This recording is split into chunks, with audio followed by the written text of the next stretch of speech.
Welcome to Fiction Audiobooks. If you enjoy the content, like and subscribing would be greatly appreciated. If you have any recommendations for novels, comment below. Please join my Patreon at https://www.patreon.com/fictionaudiobook. Chapter 68. Meeting Ancient One, again. White House. The Cold War was at its peak. The USSR was trying to increase its nuclear arsenal and spy efforts. They were getting befitting replies everywhere they could. The best thing this time was that in Europe, there was no divided Germany. Germany was still under American occupation as it moved towards becoming a capitalistic economy. Meanwhile, some other Eastern European nations were also influenced by America more than USSR due to Hector's years-long propaganda efforts.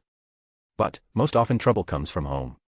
Suddenly he noticed something dangerous. A few weapons manufacturers started selling weapons to a few communist nations. It was not a direct sale to USSR, but instead, nations that were influenced by it. There was also China and North Vietnam's communists. After a bit more digging he found out that a nexus had been formed that involved multiple arms companies that were selling their items. They worked on the concept that together they were too big to be pushed over by the law agencies. And whose brainchild was it? Howard Stark. Hector quickly called the men to his office to speak. I know what you are doing. Going behind my back, selling arms to America's adversaries. I warned you not to fall too deep into this arms business, you don't listen. Do you not remember what I did with Ford and GM, Opel, for selling vehicles to Nazis? I fined them and forced them to not let the Detroit auto industry be destroyed, he said in a threatening tone. But Howard seemed too easygoing. He had forgotten that he was not talking to a simple politician here. What I am doing is strictly business. We live in a free market, you cannot make a company stop doing business. And besides, all the money we make, we send a lot towards the government in lobbying. And I thank you for the charity. Every penny that any lobbyist gives us is sent to orphanages, old age homes, veterans hospitals, and helping the poor. I got receipts for each penny.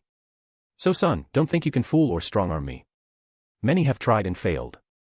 I'm giving you the last warning, stop building the military-industrial complex. You can sell weapons only to those nations that we consider neutral or allies. Hector simply laid down the terms. He cares not if this was Tony's father. What the man was doing was absolutely wrong.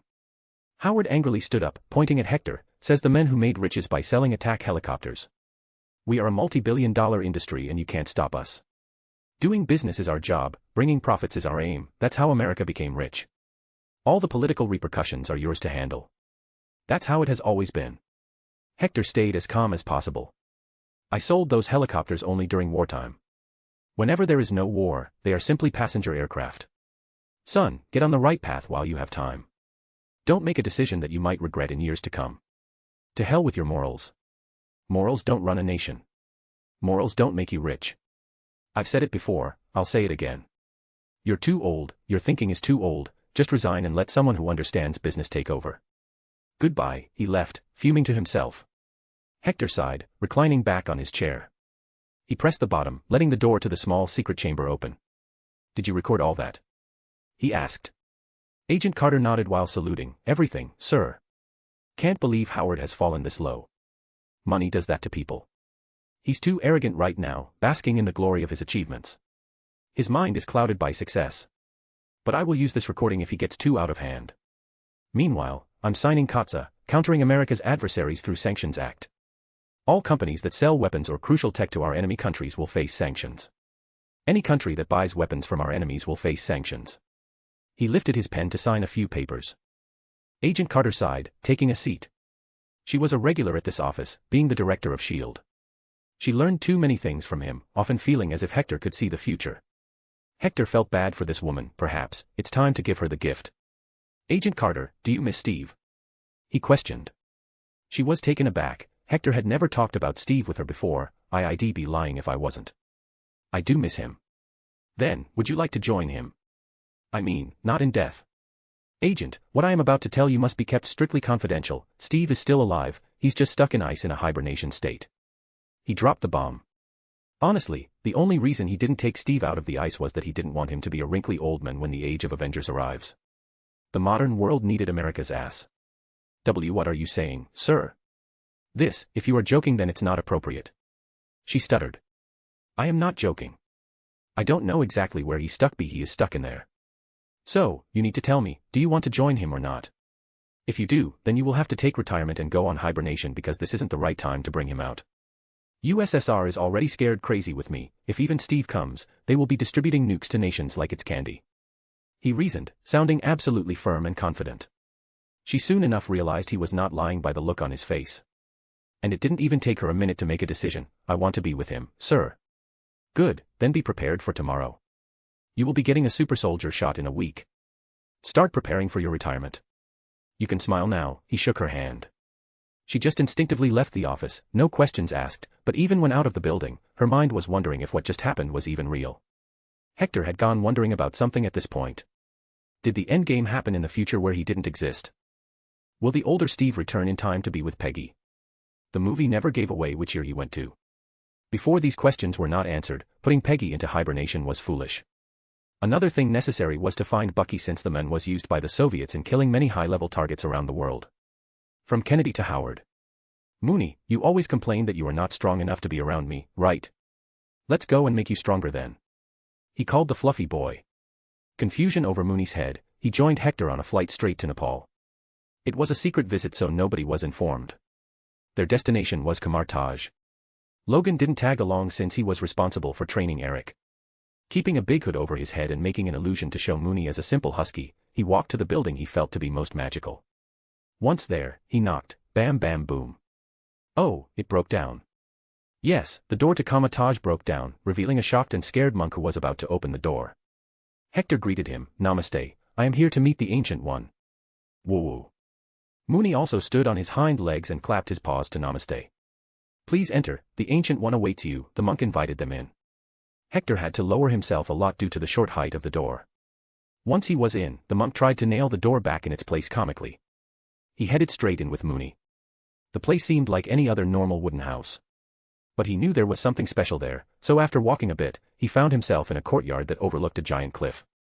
It was as if the building existed in two places at the same time. One in the busy city of Kathmandu and the other in the middle of the mountains. Good morning, Mr. President, it's been a while, the Ancient One's voice came from behind. She walked to Mooney and gave him a biscuit. Who do we have here?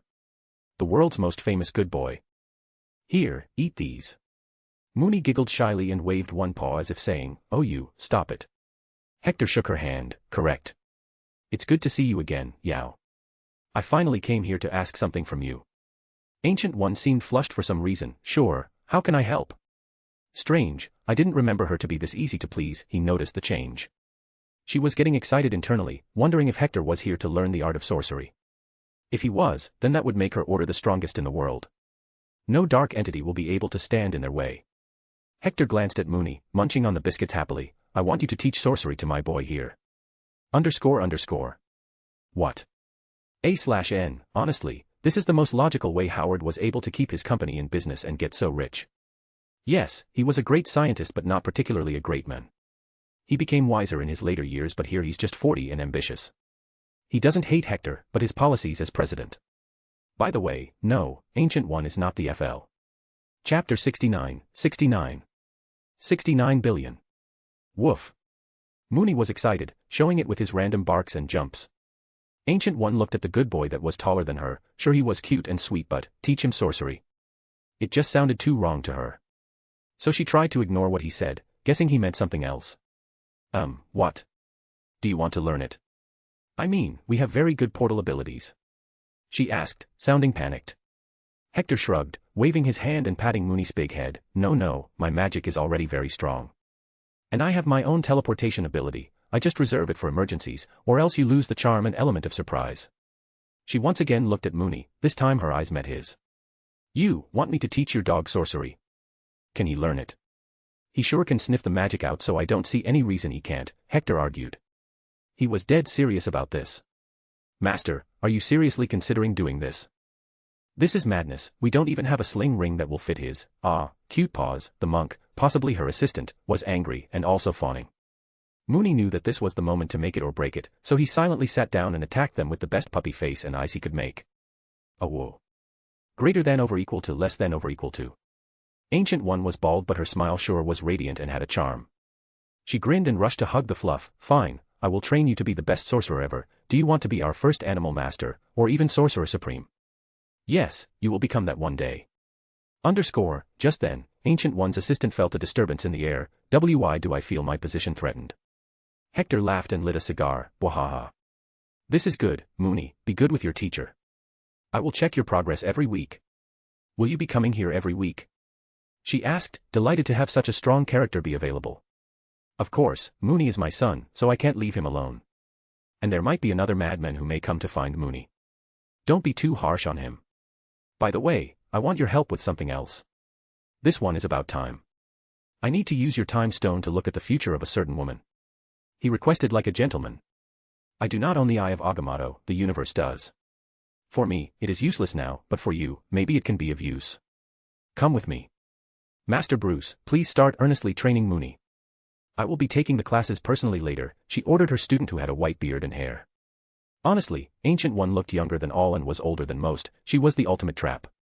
He followed her into the wooden building, even more ancient than the ancient ones. She took him deeper into the sanctum. They arrived at a door that had the map of the world. Do you know how to use that object? She made small talk. Not really, but it won't be a problem. It only affects mortals. He replied, still looking around the room. Cough, then, here it is. She took the Eye of Agamotto out of a metal box, only accessible with spells. Without further ado, he picked it in his hand and took the time stone out. There was no need for him to worry about touching it. It was like a simple pebble for him. Closing his eyes, he tried to sense the magic in it. The stone didn't need sorcery to look in time, just a simple understanding of the laws of nature was enough. This he had plenty. His goal was to check the future of current Agent Carter if he didn't put her in hibernation. The result was, no future Steve came back and she died of old age in 2014. He also found the exact location where Steve was stuck. Not just that, he tried to check what kind of universe he was in, was it strictly movies, or with shows, or even bigger, the comic universe. He was not able to come to any conclusion, however, as he had no idea what to look at. Maybe Galactus, but for that, he'd need to know where to look. He had no idea about this. Sigh, thank you, Yao. This will help me with a few things. It's time I head back now. Take care of Mooney, don't let him eat too many treats, sometimes he gets greedy and forgets how quickly he gains weight. He handed her a list of do's and don'ts. I will treat him with dignity and respect. He is certainly not a simple dog. She gave an official bow. I just might. Take care. With the future scene, he kissed Mooney's head and headed back to the United States. A country to run, a legacy to build. He wondered how people would treat him in the age of superheroes when they see him still alive and kicking. Sir, do you need anything else? The pilot asked him before heading to the cabin. There were only 3 pilots as staff, one also part-timed as cabin crew. The plane was a small one that the Air Force used for presidential transport. It was a Lockheed VC-121, not a very big or luxurious plane. He didn't like traveling in it as it didn't represent his image enough. Still, he had ordered the U.S. Air Force to purchase a long-range 707, the Boeing C-137 Stratoliner, to become the new presidential transport aircraft. It was big and upgradable. It will be the first Air Force One. No one really raised brows at the purchase since Hector traveled a lot. Soon enough, the plane was in the air, flying over Europe. The ideal route would have been to go over the USSR and then the Arctic, but since his presence was so threatening, he avoided entering USSR airspace, lest they launch the nukes. He got up to pour himself a drink. It was a secret trip, so he had not brought any staff with him. Gah. I'm gonna miss Mooney now. I already do. Maybe I can give you company until then. A feminine voice resounded in the noisy cabin. Hector looked back towards the lavatory. Who the heck are you? The woman seemed old but one who aged well. She was white, possibly American. Had a look of pride and power written on her face. She walked towards him, knocking her heels on the steel floor. I am Alexandra Reed. You are a man very hard to meet, Mr. President. He shrugged. Well, since you've already snuck up on the plane, take a seat. You want a drink? No, these wines don't taste good enough for my buds. I like the ones I saved during my days in Constantinople, they are still aging. I will send a bottle to you as a meeting gift. She said, sounding graceful. Hector shrugged and started poking his ear to scratch it. Your loss, I got this one from Hitler's bunker. The bastard had good taste. Anyway, now I know your name, so tell me why I should entertain you instead of killing you. Hearing a man speaking about killing her while appearing so carefree was the first for the woman. She was used to being the one in the seat of power. There was a woman a long time ago who lost her beloved daughter and traveled east to find answers. She learned from great masters and found that there exists a secret world with immortality, dragons, and mystical powers. She decided to use those powers, so she left with 4 others. She lived for centuries and developed a vast EMP. Yawn, the flight is 13 hours long, I wanted to sleep. So be quick, I'm not going to hear your monologue this whole time. Tell me one thing, why are you here? What do you want? He questioned her. Cooperation. You are the strongest and most influential man in the world. We will give you 30% of the cut. We are talking about billions of dollars in your pocket every year. Our business involves the sale of anything, from drugs to arms to clothes to furniture. You will be helping us enter markets taxless, saving much of the cost. She was again interrupted. How much is your total operation worth right now? He asked her. It's worth 69 billion, with my 4 other friends, we operated around the world. She revealed. Hector nodded, humming to himself and rubbing his long bread. What a fine holy number, 69. Anyway, care to tell me what made you think I would agree? You are spending money from your own pocket on various projects. With more money, you can do more. What you will be getting is going to be clean money. What made you think I won't kill you right away for trying to bribe me? He questioned again. She shifted in her seat uncomfortably, not liking the piercing gray eyes of Hector, because we are in the sky and I have planted a bomb in the lavatory. Bwahahaha. My stomach, he burst into uncontrolled loud laughter. For a whole minute he kept laughing. This was the weakest ever threat he had faced. He quickly pressed the button to call the cabin crew. Immediately an Air Force lieutenant came. Sir. Wait. He was shocked to find another person. Hector waved. Son, code 69, you know the drill. The lieutenant ran back into the cabin and locked it. Then the plane took a nosedive for a few seconds before once again stabilizing. Hector kept his gaze on a light on the pilot cabin's door. It turned green from red. With that, he grinned devilishly. Bam. At lightning speed, he extended his arm and grabbed the woman by her hair, then slammed her face down on the wooden table, cracking it up. God damn, you proud bimbo, BAM. He lifted her again and slammed it once more. You dare to bribe the President of the United States of America? You puny little creature. Do you want to scare me with a bomb? With height. He threw her back on her seat and pushed away the table. Boom. He pulled back his arm and plunged it straight at the metal floor of the plane, making a big hole, enough that one could see the mountains below. He then grabbed her again and slammed her head out of the hole. Her face was already bloodied, going further pale. This man was mad beyond imagination. The plane was heading down, she could see firsthand as the air brushed past her face so strong she could not breathe. Fear and dread took her heart. She only had longevity, not extreme strength. Hector pulled her back and lifted her up so she was face to face. Listen up, you done fucked up by coming to me. You thought I didn't know about the hand. How you are none better than HYDRA. Haha, foolish woman, I am already 10 steps ahead of the world. Now, I am going to take all those 69 billion and your entire fortune. Then I will build orphanages and schools around the world for sweet little innocent kiddies. But first, I shall burn you and take your ashes to Kunlun and gift it to them in return for friendship. You thought you were making a smart move infiltrating the plane. You only brought your doom years quicker. He pressed her neck harder, making her eyes go red and big, nearly popping out. He was a giant man and her neck was no more than a little twig in his palm. But what shocked Alexandra Reed was that even when so violent, he was so calm. The world is being fooled, this can't be human, she thought. GHK, PPLEASE. She breathed out words. What? You said please. Fine, I won't kill you. He released her, throwing her on the floor to cough and gasp for air. Hector took his seat again and drank the remaining glass of whiskey. I won't kill you, but this crash surely will. Her face paled. She was fucked beyond any doubt. Chapter 70. Man, wolf and a cripple. Boom. A mix of raging fire and debris, the plane crashed in the mountains of Austria. There was no sign of civilization as far as he could see. He took his time to completely turn the woman into ashes and then store her in the empty whiskey bottle he saved. He chuckled to himself, hee, 2 birds with 1 arrow, got rid of this crap plane and also made money. Whistle. He started humming songs. Just then he had an idea. Wait, due to my presence and so many changes, it's bound to happen that a lot of famous musicians and writers won't appear in this universe. I guess it's time to become a world-renowned writer and singer. He took out a small satellite tag locator.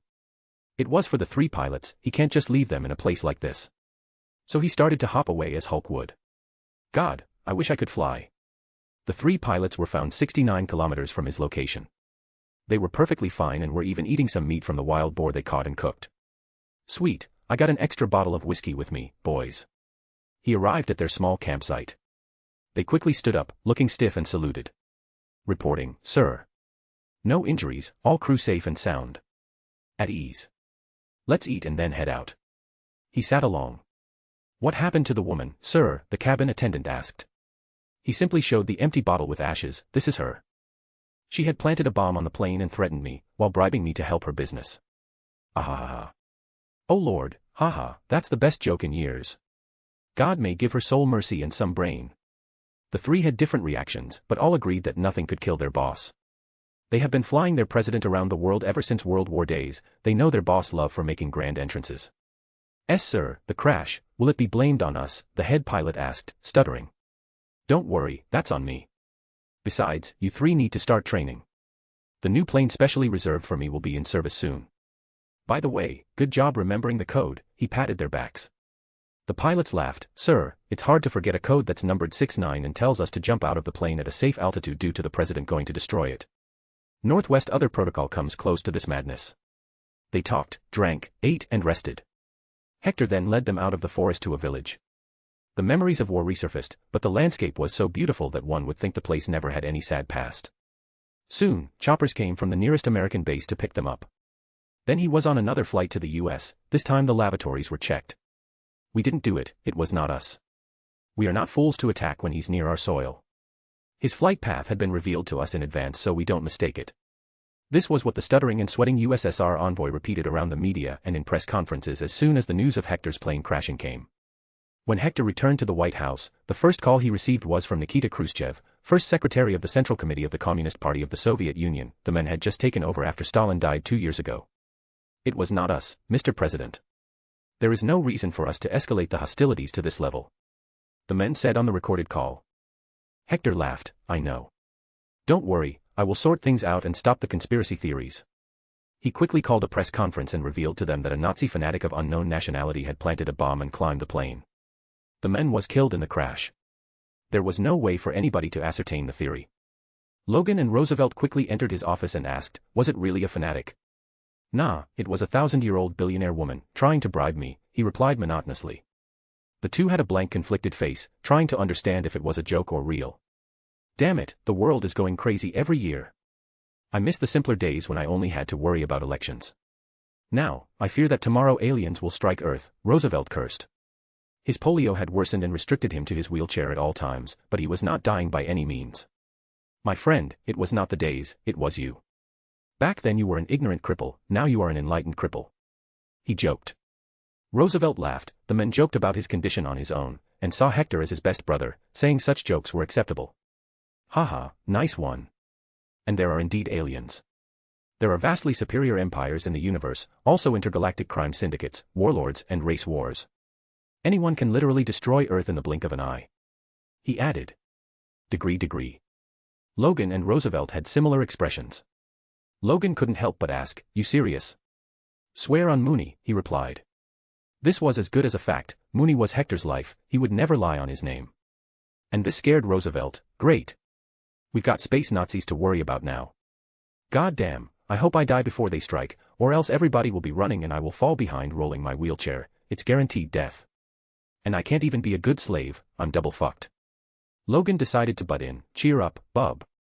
The universe is vast, someone must have a fetish for physically challenged pleasure slaves.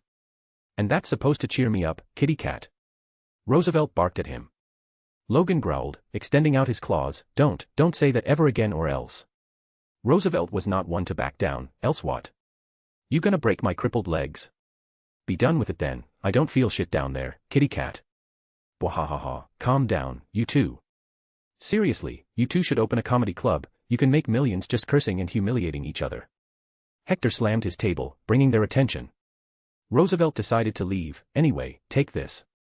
The draft for the Construction Reforms Act and the Senate Committee's recommendations for law changes in dealing with rapists. I'm out, yawn. Logan stayed to report, Eric has started to stop every odd bullet. He's a quick learner. But are you sure about opening a school for mutants? Hector nodded, yes, just imagine. Kids with powers like yours can easily blend in, but what about those with permanent physical mutations? Some may have a horn on their head, a third eye or demonic skin. These poor kids are often even disowned by their families because of the troubles associated with them. These kids can't go to school due to discrimination and bullying. I may have been able to remove discrimination against colored folks, but this issue is different. Be it white or black, everyone seems to hate mutants due to some reason. Hence, I will have to go slow. But that does not mean these kids need to wait.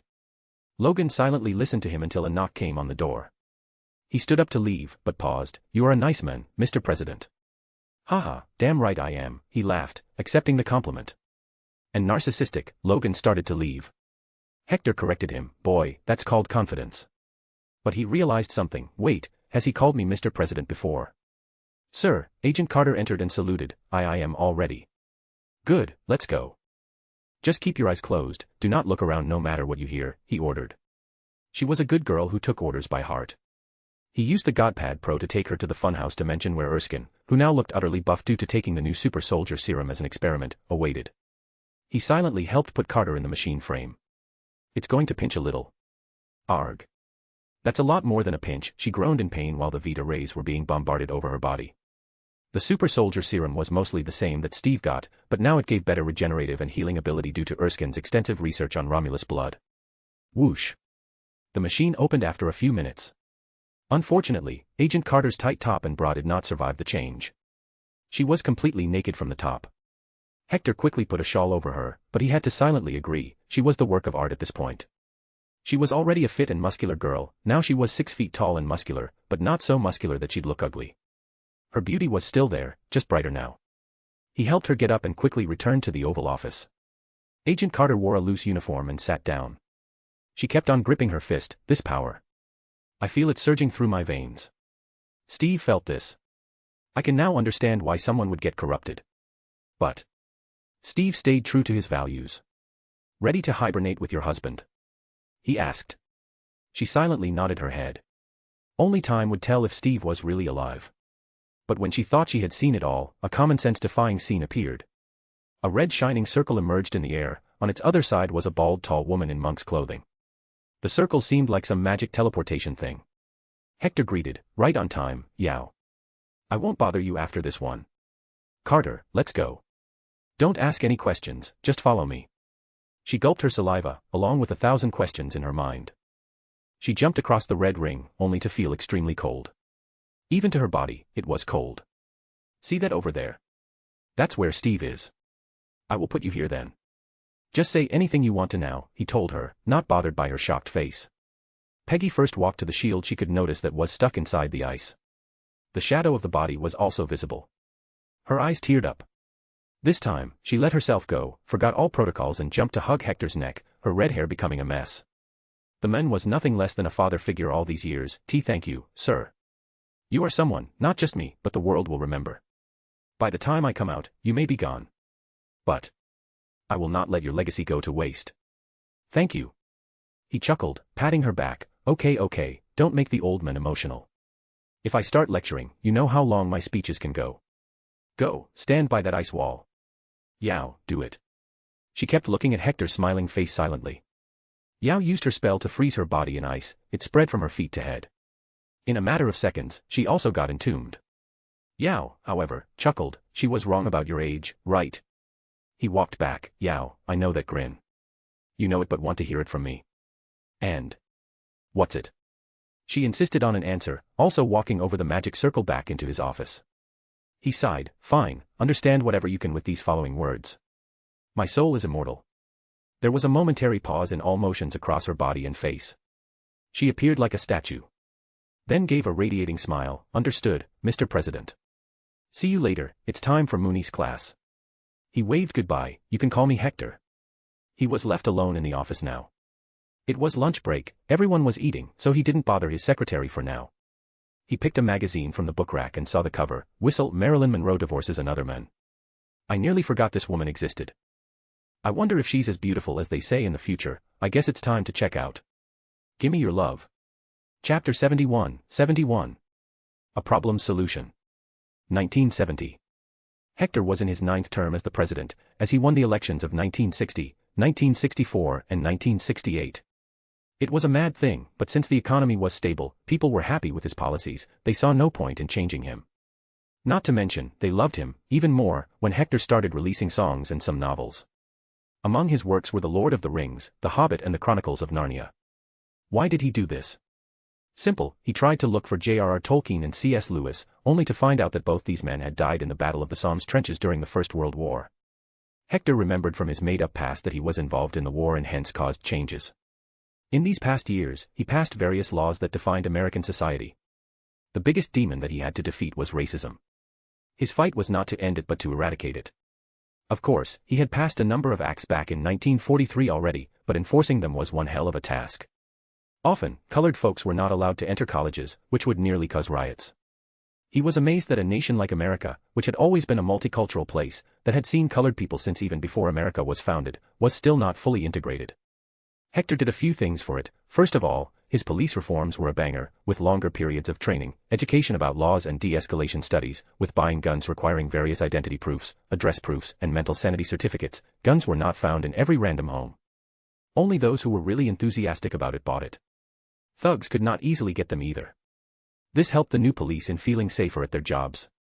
So, better police meant better justice. Hector also ensured that no state had a mad governor with regressive thinking. If there was, he'd get a visit from Hell's Inquisitor. He continued to talk to people through the radio and now television. By 1970, he had pushed the integration of society to the level it would have been in the 2000s. And since there were no race riots, no Martin Luther King Jr. and other such movements, the American society enjoyed a healthy, stable time. He also introduced new prison laws. Now criminals were not just kept inside walls and fed every day, they were made to work either in mines, fields, or taught other basic skills. They produced items that got sold outside. Not just that, a silent notification had been given to all prison guards that whichever inmate kills a pedophile shall be awarded a lavish dinner once. Of course, none of it was official. Other than this, he had ensured that all cities in the future stay pedestrian-friendly with bike lanes all around. His goal was to keep traffic minimum inside the cities and cars should only be used to travel interstate. Hector knew how important cars were for the economy, so he didn't change the car culture to the extreme by bringing Japan-style bullet trains. He kept railway expansion limited to freight. Still, public transportation in cities was made to be good. But among all the good things, the bad news came when Roosevelt was hospitalized. The man was 88 this year, and he had long overstayed his time. Walter Reed Medical Center. Old and weak now, Roosevelt lay in a bed. Connected with him were various instruments. He looked at Hector, looking the same as the day he first met him. "You old bastard, it wasn't the serum, was it?" Roosevelt asked. He was alone in the room, so he confessed, "I'm not an ordinary human, Russie. Do you really think anybody can jump from one plane to another?" "Ha, knew it. Cough, my time has come. You're about to become the 10-time president in 2 years. My country is in safe hands, that I am happy about." Roosevelt's voice was going more and more silent. "I don't know, my friend. I've been president for 36 years now. I have brought all the changes I wanted to. Now all my time is spent improving the little things. I don't think I will stay president forever. I will one day just resign and go back to live at Mount Vernon, do some fishing and stuff," Hector said. He had honestly started to get bored. His adopted son, Eric, had grown up. He was in the army right now, being 40, he was a colonel already and will soon be taking retirement. Mooney was the only entertainment left. "Cough, bahaha, shut the fuck up, you can do anything but stay silent. You first started with killing gangsters in Chicago, then Hitler as the president. Your life can't be normal, I know it. But I do hope, even after you quit, you keep an eye on the country. We're a capitalistic nation, too easy to go corrupt and take the easier route to make more money. There is a need for a sword of Damocles to keep some people in line. Like you did with Stark by passing the CATSA Act. Ah, fuck, it's painful. Now go, I will be with my family now.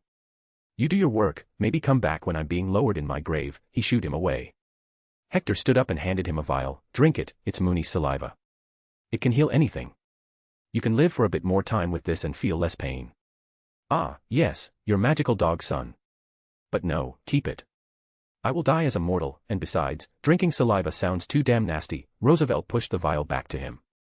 "Sigh, fine, take care, old friend." Hector left, allowing the close family to enter. White House. Hector sat by his table, reading some documents, mainly reports from each state. His grip over the entire country was rock solid. Each representative, senator, and governor was his pawn in a direct or indirect way. But the most concerning news came in the form of a report from Vietnam. Originally, by this time the Vietnam War should have started, but because Hector had made the region peaceful and his forces were ever present in Asia, things didn't go that bad. However, the Soviets had started to become crazier after they lost the already lost space race. In 1965, the first man stepped on the moon. It was not Neil Armstrong. He tried to find the men but could not. Instead, it was none other than Logan the crazy bastard. He did that keeping the future in mind. When he launches the mutants' rights, he will be able to give an example that the first man on the moon was Logan, a war hero and a mutant. Woof. All of a sudden a big magic circle opened up in his office. Mooney and Logan walked in from it. Haha, how's my boy? Did you enjoy your time? Did you get the certificate? Yes, Dad, he barked. Logan showed the document, which read, I, the Ancient One, hereby declare Mooney King Washington, a master of the mystic arts. There was a ribbon attached to it with golden letters saying, the goodest boy in the world. Ha ha ha, she did it, what a madwoman. Mooney, it seems we're going to have to go out again, a new war is brewing in Vietnam. I will need your help sometimes, he revealed. Mooney puffed out his chest, you can count on me, Dad, he meant. The good boy didn't have an easy time learning sorcery, the problem was his attention span, it was too short to stay focused. Past, 1960, Kamar Taj. Mooney was standing in the open courtyard, facing the Ancient One. She put a sling ring on his paw, it was custom made. You have already started to form the rings, but you need a push to truly master it. I have trust in you, you can do it, Mooney. She created a portal to the top of Mount Everest, you have 11 minutes. With that, she disappeared. However, 11 minutes passed and she didn't see a single sign of sparks. This got her worried for Mooney, so she made a small portal to peek. Aw, so cute, she blurted. Her assistant also looked and nearly cursed, what the, he's playing in the snow. Of course, it was my mistake. He's a husky, he loves snow.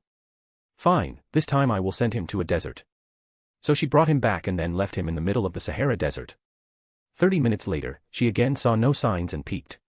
The assistant again exclaimed, what the, he's playing in the sand now and, is that a rattlesnake in his mouth? The Ancient One tapped her bald head in confusion. Mooney was too strong to get the motivation to use magic. She informed Hector about this, so he gave her a suggestion, simple, use treats or just lock him in a room full of numbers. He hates math. It worked like a charm, a frightened Mooney used the sling ring to make a portal in a single minute, but he instead of teleporting to Kamar Tak, teleported to the White House, beside his dad since that was his safe space. The training and journey to become a master were full of such shenanigans from Mooney. Past memory ends. As soon as Logan heard the word, war, he licked his lips, I will get my suit. Haha, sure you should, more than 1 million soldiers will join too. But I don't want to mess things up. The Viet Cong are simple South Vietnamese who look like any other person, but they are supporters of the Communist National Liberation Front. It's easy to destroy the army of Ho Chi Minh, but fighting these hidden Viet Congs will be hard. The confusion can make the G.IS commit war crimes, kill villagers in fear. I need a way to tell a Viet Cong and communist from an ordinary villager. Hector revealed his dilemma. Not to mention, he can't use overwhelming force as he did in Korea, as here USSR was also involved, not just China, which still had no nukes. They silently tried to think about what to do. How do you fight a war where the line between the enemies and common people was so thin? However, oftentimes answers present themselves. Whoosh. Hector felt something. He was highly alert and stood up. What happened? Logan asked. Something, no. Someone just tried to read my mind, he muttered. Mutants. Logan growled, angered obviously, as he saw Hector being the last person on whom a mutant should abuse their powers. Hearing the word, a possibility appeared in Hector's head, I think I know who this was. He picked up the phone and spoke to his chief of staff, prepare the Marine One chopper, I'm heading out. Chapter 72, Vietnam War. 1407 Graymalkin Lane, Salem Center, Westchester County, New York. Marine One flew a distance of more than 300 kilometers to arrive at the location. It was a huge Gothic-styled mansion with lots of area around it with jungle beyond the boundaries. It was beautiful and isolated. As his helicopter landed in front of the entrance, he got down while stretching his back. Logan smelled the air, I smell a familiar scent. Woof, me too. Hector didn't waste any time, instead of waiting for the occupants to come out, he kicked the door open, sending it flying away. Come out, Charles Francis Xavier. The mansion was not a school yet, nor was there a Cuban Missile Crisis as Hector killed Fidel Castro with his own hands. The man was nothing but an opportunistic dictator who was a capitalist under the mask of socialism. From the days of WW2, Hector had made sure to have an iron grip over the Caribbean and South America. As for the Soviet Union trying to build a missile base in South America, well, no American country dared to collude with them at this point. Hence, the events X-Men First Class didn't happen. And about Sebastian Shaw, he died a long time ago. In 1944, Sebastian Shaw, under the alias Dr. Klaus Schmidt, was a scientist working for the Nazis. He was present at the Auschwitz concentration camp. Hector had killed him right there with other Nazis after having seen through his disguise. It was a quick shocking death for him as he realized his neck was just a twig. Hellfire Club still existed, however, it was under Emma Frost. It was a normal social group of the wealthy. Hector was a member too, having the highest position of Grand Emperor. He basically held the club by the throat, and if it went out of line, it was death. Father. Stopping his chain of thoughts, he heard a familiar voice. Shocked, he walked forward. Eric. What are you doing here? I'm here on work. Charles here is my friend. He works for the CIA and I am the handler. Eric revealed. Hector nodded, it was understandable. But, he walked to Charles, who extended his hand to shake it, but instead received a light slap to his face. Boy, do you have any idea what you tried? You attempted to read my mind and tried to steal the state secrets of decades, a federal offense of the highest order. You can get life in prison for this. Eric stared at Charles, who was on the floor. Although Hector only used absolute zero strength, it still resulted in this. You tried to look inside the White House. I warned you not to do it. You never told me he was your father, Charles barked, rubbing his reddened cheek. Fool, I knew him so closely, that's why I strictly warned you. Father, forgive him, we were just trying a new machine he could use to read the minds of multiple people. Eric requested. Hector's eyes shined, he secretly winked at Eric. Now, Eric has been with Hector long enough to know what this means. Something interesting was brewing, so he went along. Growling. Mooney growled all of a sudden and stood near Charles's head. Hector lifted him by the collar. Is that so? Maybe then I can forgive you, but you shall work for me. You are going to help me win the war in Vietnam. I am already bound by my oath to the nation as a CIA operative to help you, Mr. President, Charles smartly responded. He knew what was best for him right now. This got him a tap on his face. Haha, good boy. Now, who is this lovely lady? He asked about the blonde woman, much different from the movie Raven. This one was even prettier. That's Raven, Charles's sister and... Hector completed Eric's words, and your girlfriend. Good, you finally got one. Cough, even son's quicker than father. Logan coughed out some words, irking him. But he ignored it and walked to Raven.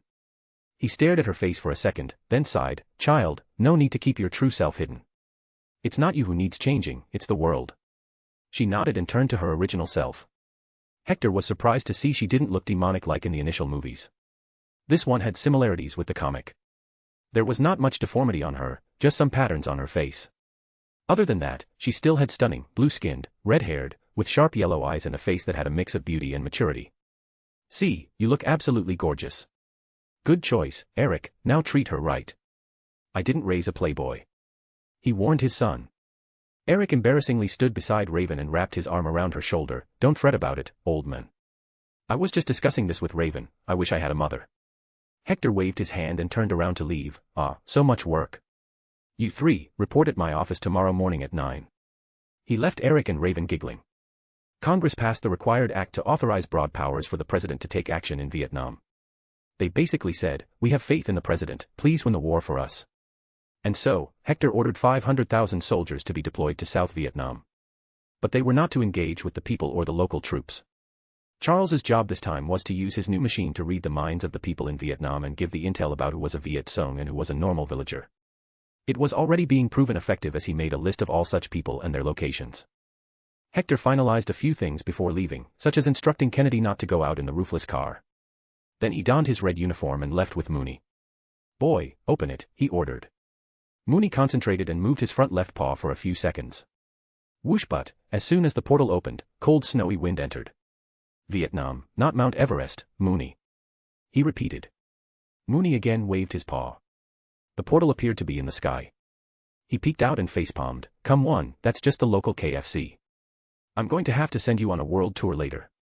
Okay, Logan, bring me that photo calendar. He showed him a scenic picture of Vietnam. Here, I need to go here. Mooney nodded, this time earnestly focusing and opening the portal. Finally, they saw a thick and wet jungle. Good boy. All three stepped across. It was green everywhere, various trees covering the area, not even leaving a clean ground to step on.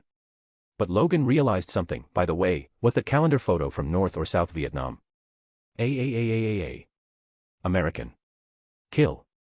Out of nowhere, 10 men jumped on them, a few got out of the ground, a few jumped down from the trees and some were behind the bushes.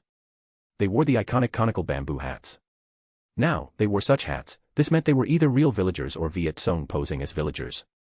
Don't kill them, he ordered. Clack. Logan, are you serious? Lighting a cigar in the middle of a fight. He noticed his bodyguard doing his usual shenanigans. I get a nice hit with this before battles, Logan answered.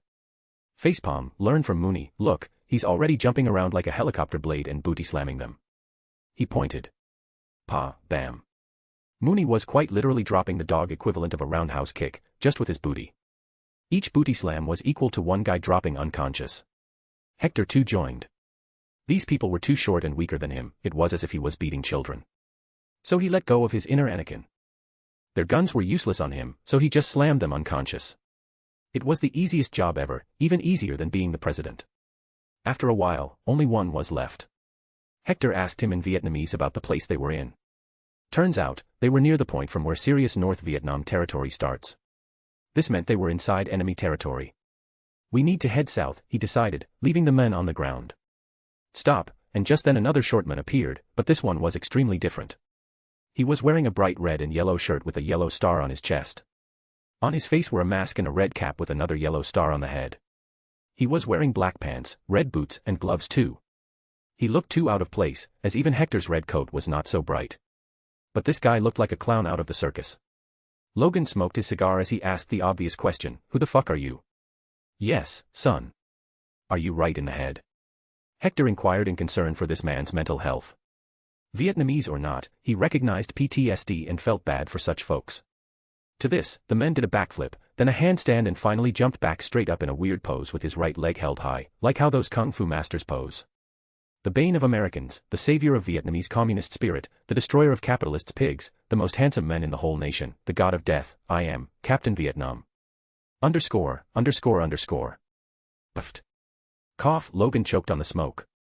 Bwahahaha. Bow wow. Chapter 73.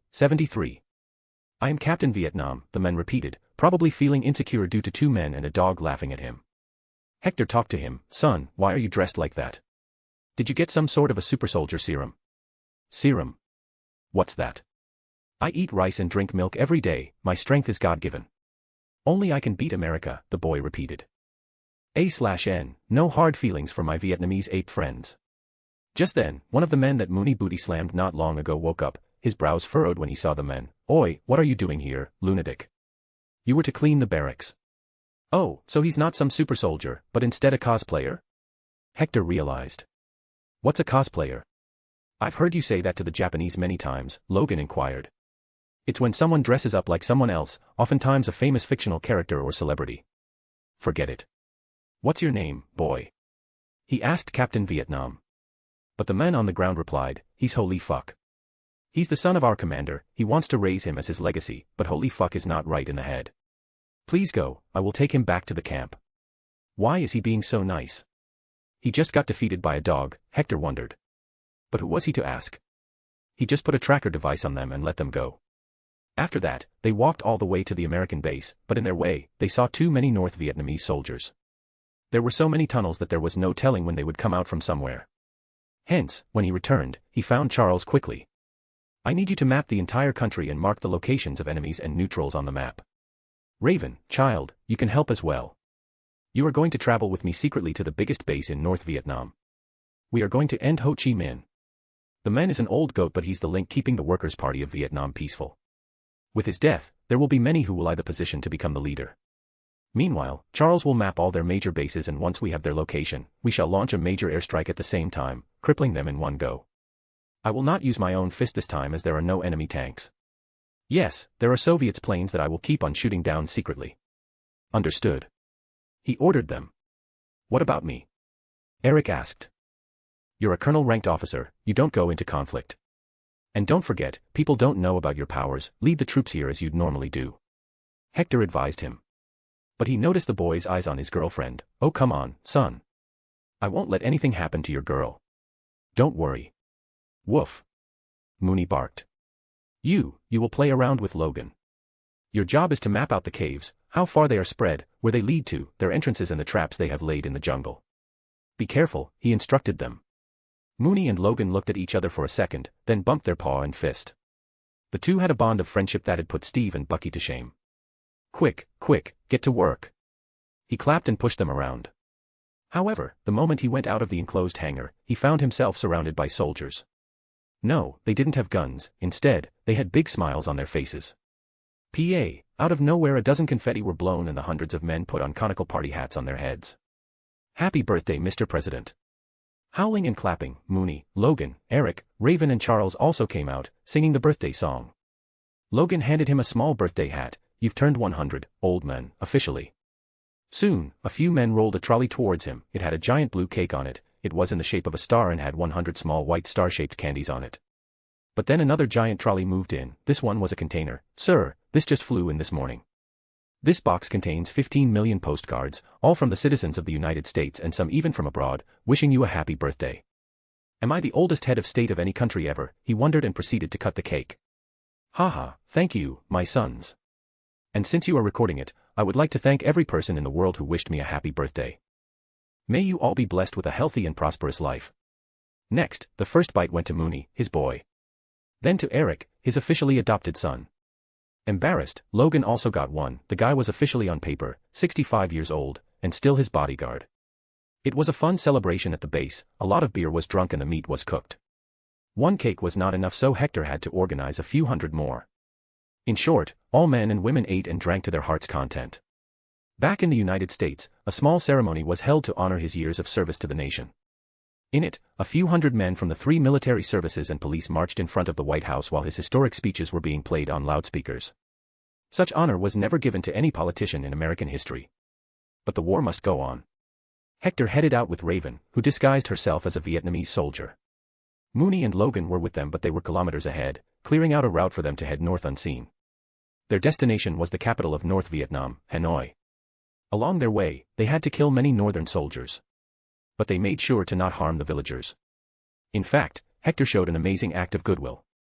He would use satellite communication to talk with Charles so he can mind sweep the village. If there were any Viet Cong, Hector would kill them. When the people are in terror, he brings stacks of rations, containing frozen canned meat, rice, wheat and spices in his funhouse dimension. He would then explain to the people in simple Vietnamese why he is doing all this and that all that food is for them. He would assure them that once the war is over, none of them will have to starve. Even if they didn't believe him now, they would remember him, and when in the future they and their children will see his photo on televisions or newspapers, they will immediately remember this incident, instantly feeling a sense of closeness and goodwill towards him. It was a game of the mind. He was just good at playing it. You learned this after working in hell for too long. How did you do that, sir? How did you bring out all that food? Raven was shocked beyond words. He laughed and patted her head. Child, there are a few things meant to be left unspoken. But in short, it's not the super soldier serum that makes me special, and no, I'm not a gifted one. Maybe, one day I will tell you. After all, you'll be Eric's wife someday. Raven's face blushed. But honestly, she was in the disguise of a Vietnamese soldier. It didn't look cute at all. Instead, Hector felt goosebumps. He coughed. Let's continue. We've checked, no soldiers are hiding beyond this point. You go straight, you can easily enter the capital. Logan reported to him. Good job, he said, giving Logan a treat, which was a cigar, and Mooney got giant thick beef jerky. Logan scoffed, I'm not a dog, you don't have to treat me. It's Cuban. Tick, should have said it before. Logan was already igniting his lighter. It was amazing how he had turned from being a mindless killer to a wholesome killer. You two head back to the base now. I and Raven will be returning soon too. Ho Chi Minh will die today at all costs. Hector dismissed them and continued on his journey. Raven, you take the shape of the northern commander we killed on our way. Did you take all his identity cards? He asked her. She patted her pockets. Yup, got everything. But what about you? Don't worry, it'll be just fine, he shrugged. A few moments later, both were seen walking down the city of Hanoi. Soldiers and guards were swarming the streets, but for some reason, they saluted both of them, Hector more than Raven. How, she wondered, as she still saw a normal Hector. Some illusions are meant for a few eyes, Raven, he cryptically replied. While in reality, he was just using one of his abilities to create illusions. They can only work visibly, not physically like Raven's body morphing. After a few minutes of walking, they arrived at the office of the Workers' Party of Vietnam. There were guards outside, but they also saluted Hector stiffly. Without a single word spoken, they were allowed to enter the building. A lot more people saluted him or tried to talk to him. To that, Hector would just wave his hand with a serious face, sending the message he was not interested. Raven was on the edge the whole time, preparing for an attack at any moment. She silently followed Hector, entering the basement where a lift door was present. The guards for some reason looked confused there, but they saluted. Ting, the lift came. Hector and Raven entered, pressed the button, and it started going down. She took a heavy sigh of relief. That was nerve-wracking. Why are they not attacking you, sir? What are you disguised as? He laughed and gave a one-word reply, Ho Chi Minh. Degree. Chapter 74, 74. Ho Chi Minh. She raised her hand to ask something but just hummed and looked confused as hell. How? Don't they know where their leader is? From my intel, I know that he has not left his bunker in a few days. The guards outside change their shift every 12 hours. In their minds, Ho Chi Minh could have left when they were not here. Raven didn't ask any more. He was clearly much better at this work than her. She followed him out when the lift reached the end. As soon as they got out, they found themselves in a huge living room-like area. There was luxurious furniture, television, and air conditioners. There was nobody, except a noise coming from the leading room. He made a gesture to her to stay silent and walked to it. Peeking inside, he found a doctor taking blood samples from the 80-year-old communist leader. Sensing nobody else, he walked into the room with no reservations. Hello there, my communist scum friend. It's time for you to sleep. The doctor was alerted and jumped over to the side. Ho Chi Minh, looking old and weak, stared at Hector. Sigh, I knew it was futile to fight you, but it was worth a shot. I don't understand, what's with you people and your love for communism? It has never worked. Look at the state of the Soviet Union, they are declining and soon will be disintegrating.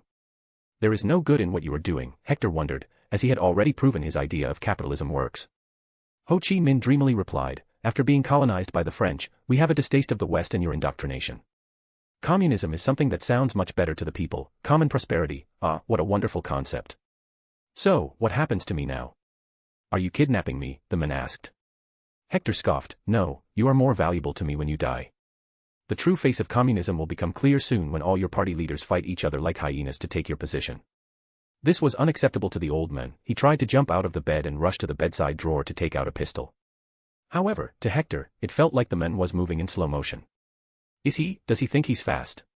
He muttered. Raven sighed, he's 80, sir. Not everyone is as godly as you. He probably thinks he's very fast. Slap. Hector smacked the back of Ho Chi Minh's head. Lad, sit back. Wait, why am I even talking to you? Bang. Simple as that, a bullet straight to his head, right in the middle. It was a perfect shot at point blank. Ho Chi Minh dropped dead, his eyes rolled so far it'd shame a hentai girl to suicide. Let's go and watch the drama unfold among their ranks. He turned around to leave. But there was also a doctor and he had a gun in his hand now. No, don't do it, son. Don't make me kill you. Hector warned him. Bang. The fool shot a bullet. The sound must have alerted the guards. Hector went ahead and punched the man in the head, slamming him into the wall, destroying his brain in one strike. Change of plans, we're going to blast the hell out of this place, he decided and took out a few grenades. He threw them around to make sure the entire building heard it. I will be the injured Ho Chi Minh, you act as the doctor. He ordered. Raven quickly changed herself and went with him to the elevator. But it was already on its way down. So the two stood in anticipation with their guns out, the silencer was fixed on them. Bang bang. The two guards dropped dead. They moved back up through the elevator and then climbed the stairs to the ground floor. Hector threw a grenade out secretly to cause more mayhem on the main floor. Boom. Soon enough the building was shaking, people were screaming and trying to run out. Guards were trying to rush in. Hector, too, was able to head out of the building by then, disguised as a random Vietnamese. But just then, Mooney appeared out of nowhere. A few hours back. Logan and Mooney were asked to head back to the base but they did not. Mooney had a different idea, he forced Logan to stay back with him and play fetch. Logan, too, enjoyed it and before they knew it, they heard loud bombs inside the city. What do you say, wanna go and save your pops? Woof, Mooney nodded his head. Let's go then, Logan put the Wolverine suit mask back on and ran out. The Wolfman and Wolfdog started butchering any soldier they found, anybody who had a gun was an enemy. One by one street at a time, they made their way to the building. On their way, they came across various barracks too, so they threw grenades in them and destroyed them. Some anti-aircraft guns were also present. They just brought as much damage to the city as possible. Mooney being super strong, Booty slammed a few pillars of some bridges and buildings, destroying them.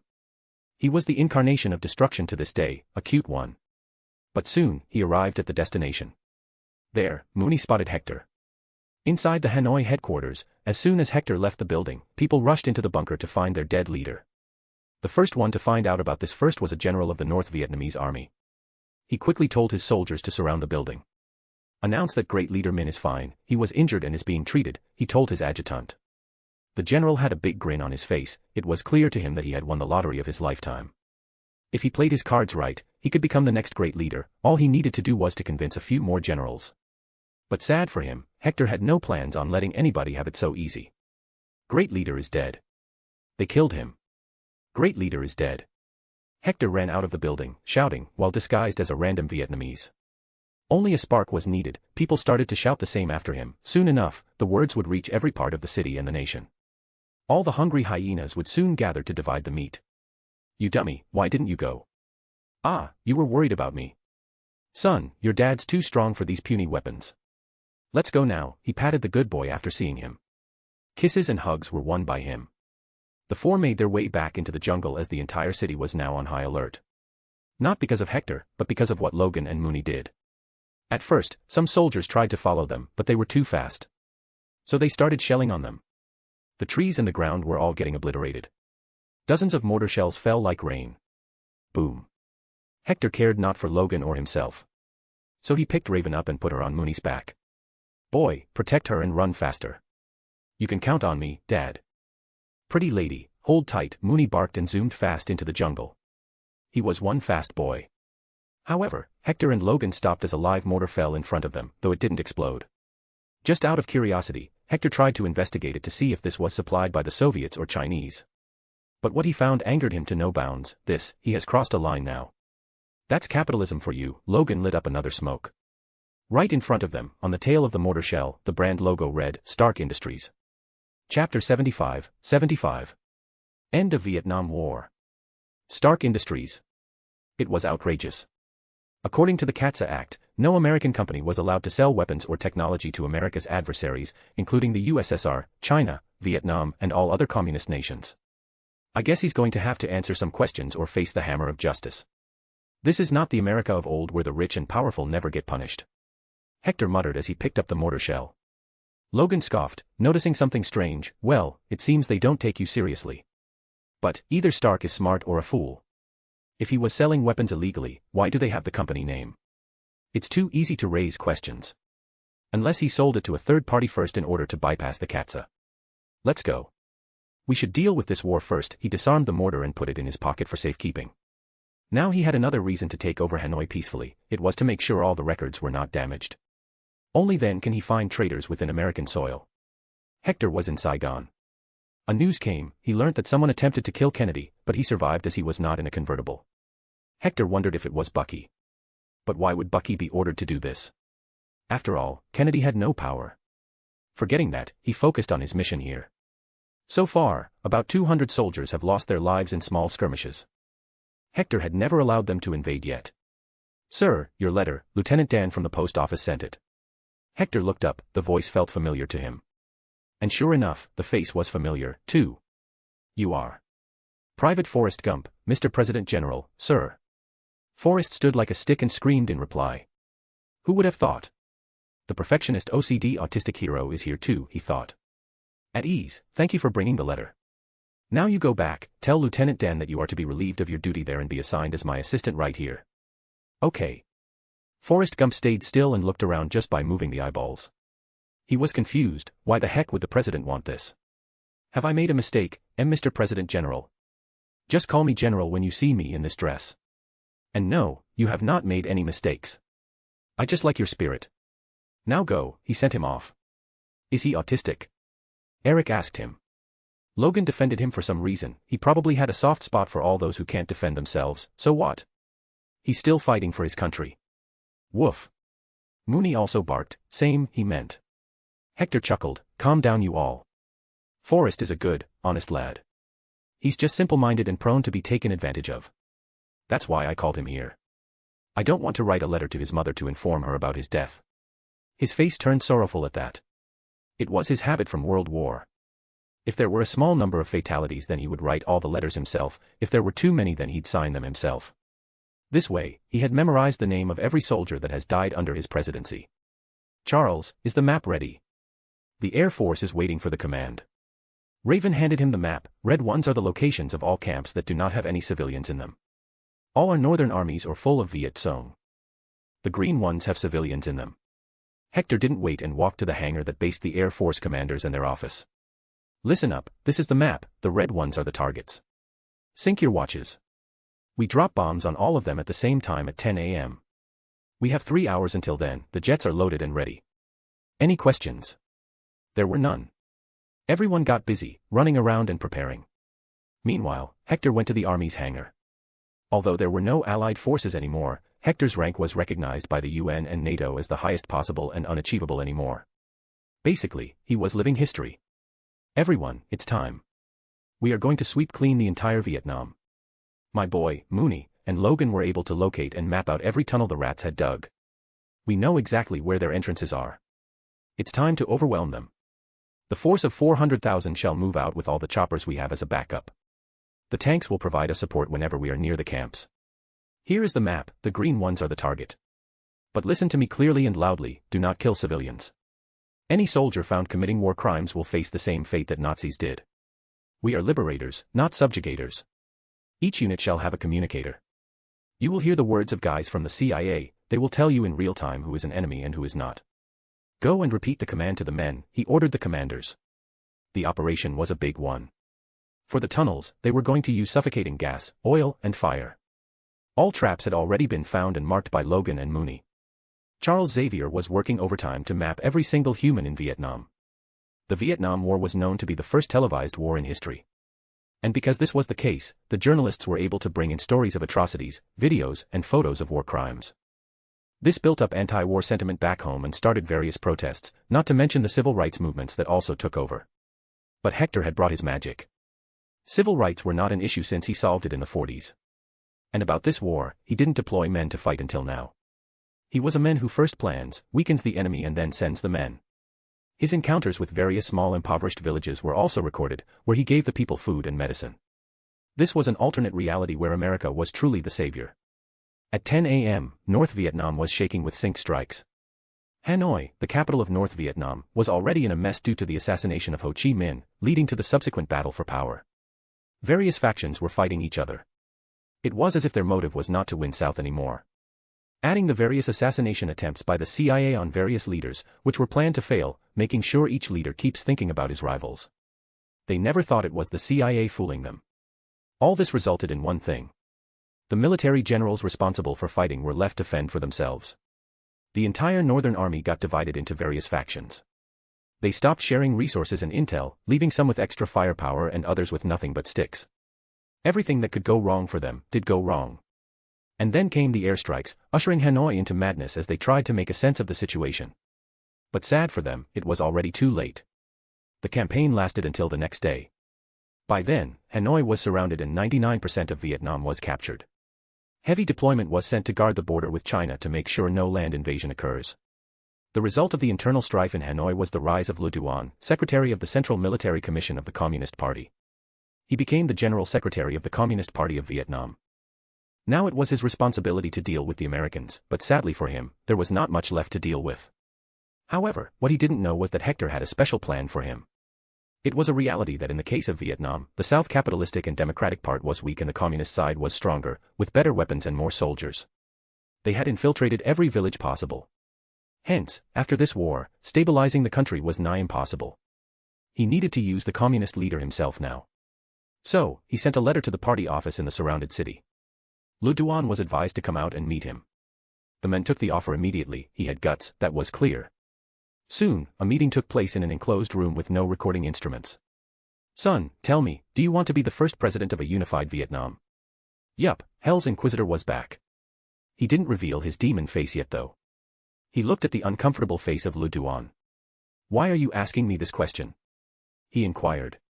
Because you can if you play your cards right. I will make you the president of Vietnam. You can make a lot of money, of course, you won't be communist anymore but instead a capitalist. I will pump your economy, you shall convert the communist nation into a capitalist. Just imagine, you will be more famous in history, Le Duan, the father of Vietnam. Your picture will be on banknotes. Generations to come will take your name in reverence for creating a nation so rich and modern. Hector simply told him all the things any man with power dreams of. Hitler's wet dreams, basically. Le Duan was conflicted. Why would you do that? What makes you believe I will follow you? At this point, Hector did use his power as a crossroads soul buyer demon. His face turned demonic. Le Duan screamed and jumped back. He started slamming at the door. Let me out. Demon. But Mooney and Logan guarded the door outside. No one came to help him. Hector sighed. There was only one way to calm him down. Slap. A nice smack in the face and Le Duan sat down like a scared schoolboy who got his pants pulled down. I am 100 years old. America is the strongest and the richest nation in the world. I am respected and loved around the world. Do not see my face, see the deal I am offering. If anything, this proves I have the magical powers to grant your wish. Le Duan stuttered. What is the price? Your compliance to follow my orders, turn the nation capitalistic. In return, you shall have my support as the president of Vietnam for as long as I am in this world. He proposed and put down a document on the table. Sign it with your blood and it will be done. Le Duan picked it to read, but Hector started tapping the table to make the man nervous. He didn't want him to read through the lines and learn that the words, I give my essence, meant he was giving up his soul. Aye, what if I don't accept? He inquired. Bam! Hector slammed his fist. Then you die, pipsqueak.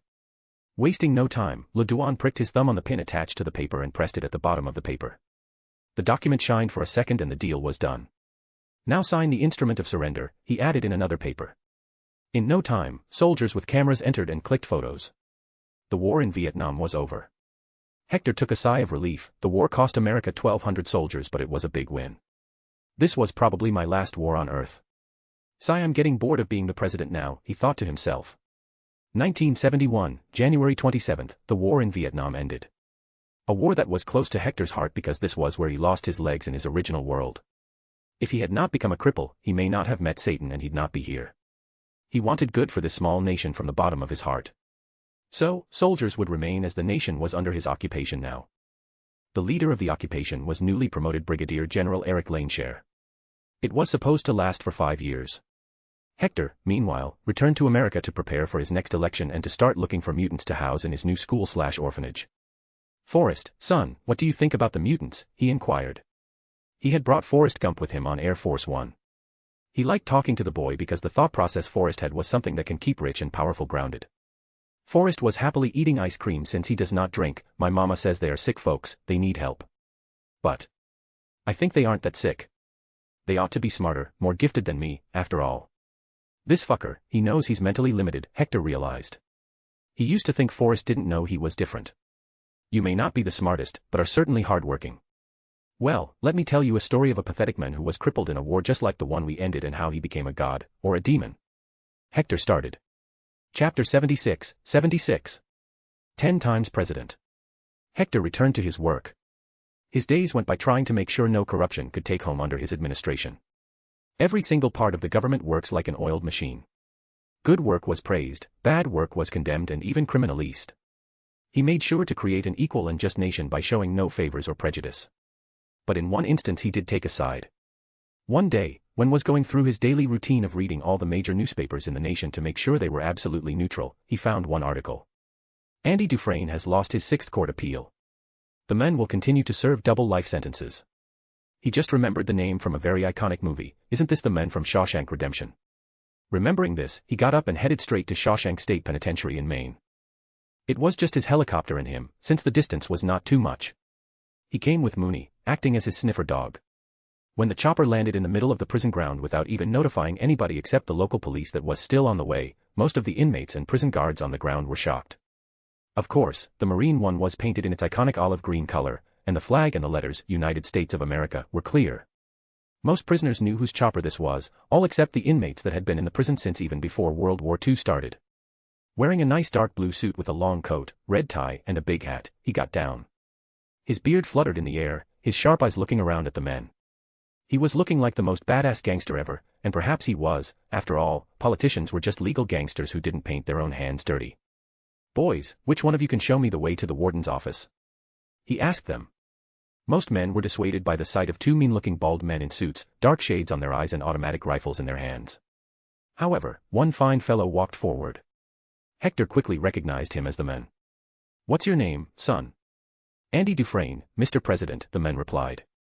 A hint of oldness was on his face and hair by now. The poor man spent 23 years wrongfully jailed. "Ah, I've seen your name in the papers. Lead the way," he gestured. But then he looked back. "Mooney, come with me. You can eat the cheese later." Woof, the good boy quickly came out running.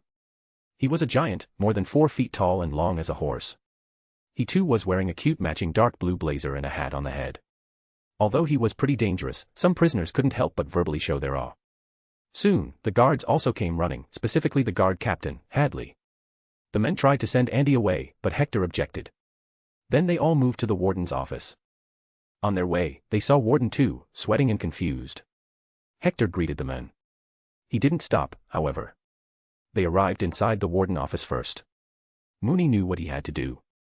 He started to sniff around. Soon enough, he stopped at a portrait on the wall and barked, "Woof, Dad, here's the dirt." Hector nodded.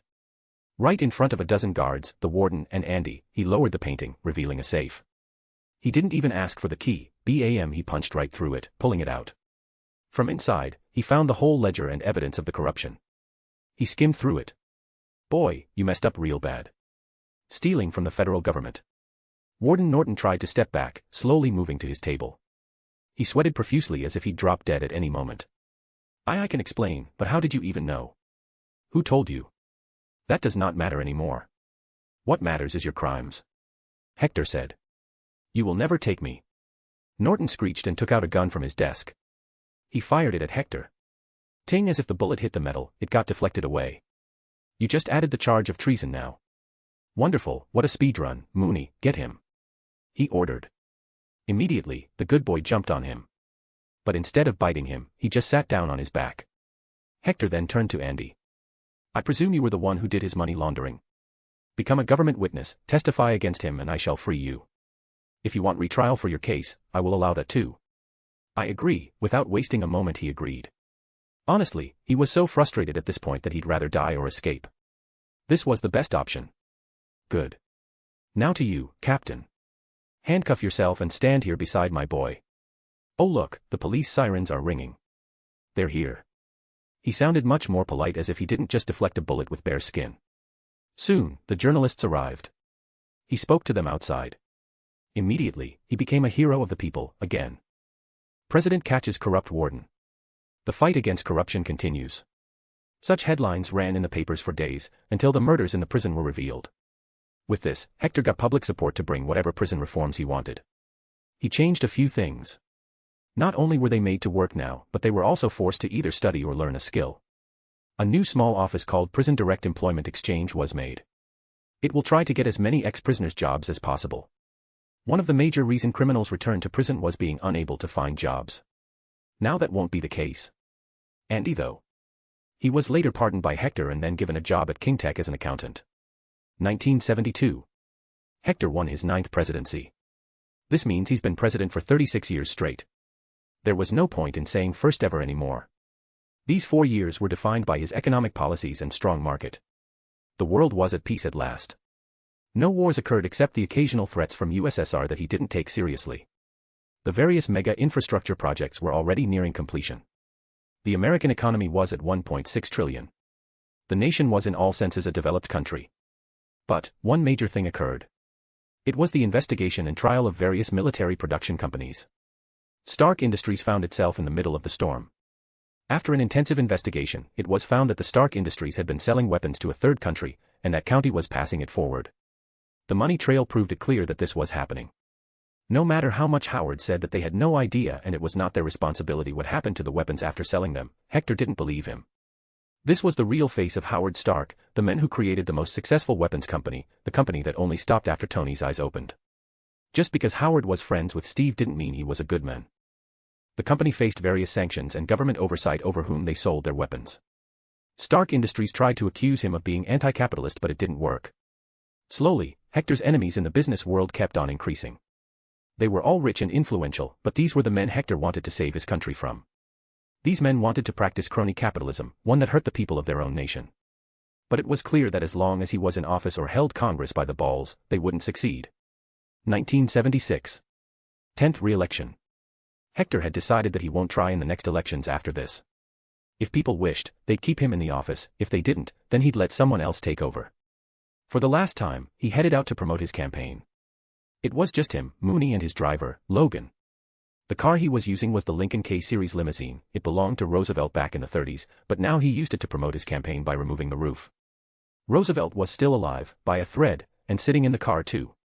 He was 94 years old and Hector helped him to stay alive some more, saying, "At least finish a century before dying, man." But the man was weak now and rarely went out. Today was an exception, after all. How many presidents ran 10 times? "Mooney, you're the star charmer, I'm too old for the ladies to get wet for. Just wave your paw and howl." Hector helped Mooney put his paw on the bar handle. Roosevelt chuckled, "Look there, they seem like college girls and they're sending flying kisses. My friend, it doesn't matter if you're old, what matters is that you're still as strong as ever and jacked as a bull. Girls love a strong man in bed." "Ugh, even old ladies are sending me kisses," Hector muttered and waved at them. "Vote for me, everyone. It'll be my 10th term, it'd be a shame if I lost at 9. Let's make it even," he voiced on the loudspeaker. For his security, there were just a few men from the police department. The place he was campaigning was a college town, Annandale-on-Hudson, in New York. Oh whoa. All of a sudden Mooney howled louder. Dad, look, something happened there." Hector turned to the side at the incoming traffic on the other lane. That side of the road was not stopped by the police, but it now was. There were also a few people standing, circling around something. He jumped out of his campaign vehicle and ran quickly to see.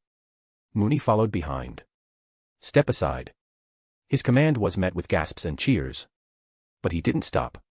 He quickly reached the center and what he saw left him cold. A little girl, about 8 to 9, was on the ground, losing her life, all bloodied from the collision with the car. Another troubling thing was the second red-headed girl, who was holding the injured one in the arms. But the second girl's eyes had rolled back and her body was twitching as if she was having a seizure, her eyes were tearful and her face going red. "Moony, wounds," he rushed. Mooney got into action to heal the little injured girl, while Hector quickly held the red-headed girl. Her small body continued to twitch in his arms. He had no idea what was happening to her. "Hey, little one, wake up." But she didn't return to normal. Yet, as Mooney healed the other girl, this one also stopped twitching and crying. The moment all wounds were healed, the girl in Hector's arms also returned to normal. "You see me? Are you okay?" He noticed her green eyes returning to normal. But she instantly burst into tears. He silently put her in his arms and stood up. He also picked the other girl in his arms as she remained unconscious. He rushed back to his car, Logan, to the hospital. Chapter 77. Fighting Sage. At the hospital, the girl who met with the accident was found to have just been in trauma because she was already healed by Mooney's saliva. Yes, she had lost some blood and it was given to her. But the bigger problem was for the other girl. Doctors quickly did an MRI after they heard what Hector saw, but they found nothing wrong with her. Hector talked to her, she seemed to have been hit by mental trauma and was constantly acting scared. "What happened, little one? What's your name?" he asked her. She looked up at his face, for some reason acting surprised. I am Jean Grey." In a second, Hector realized everything that happened as he remembered things. Poor girl, the stress awakened her mutant telepathic powers which empathically linked her to her dying friend. Hector had died once and knew how traumatic it could be for someone living to experience that. She kept staring at him. He knew why. "You are wondering why you can't hear my thoughts, like all others." She nodded her head. He sat down beside her, the patient's bed made a creaking noise as if it would fall apart any moment. "Well, little Jean. You are special, you are gifted. Have you ever heard the word mutant?" he asked. Jean looked around herself and whispered, "Mom says they are people like us. Dad said they are different." "Logan, can you come here and show it to her?" he called. Logan quickly drew his claws and showed it. "I'm a mutant, this old man calls us gifted." What's going on in Logan's head? Can you tell me? Hector asked her. Jean had no control over her powers right now. She could not read Mooney or Hector's heads because they were higher beings, but Logan was a mortal. She repeated what she heard. "I want to smoke, I want to pat Mooney. I want to smoke, I want to pat Mooney." He's thinking that constantly. Puffed, ahahaha. "Logan, you are one abnormal guy. Now go and make sure nobody enters without informing.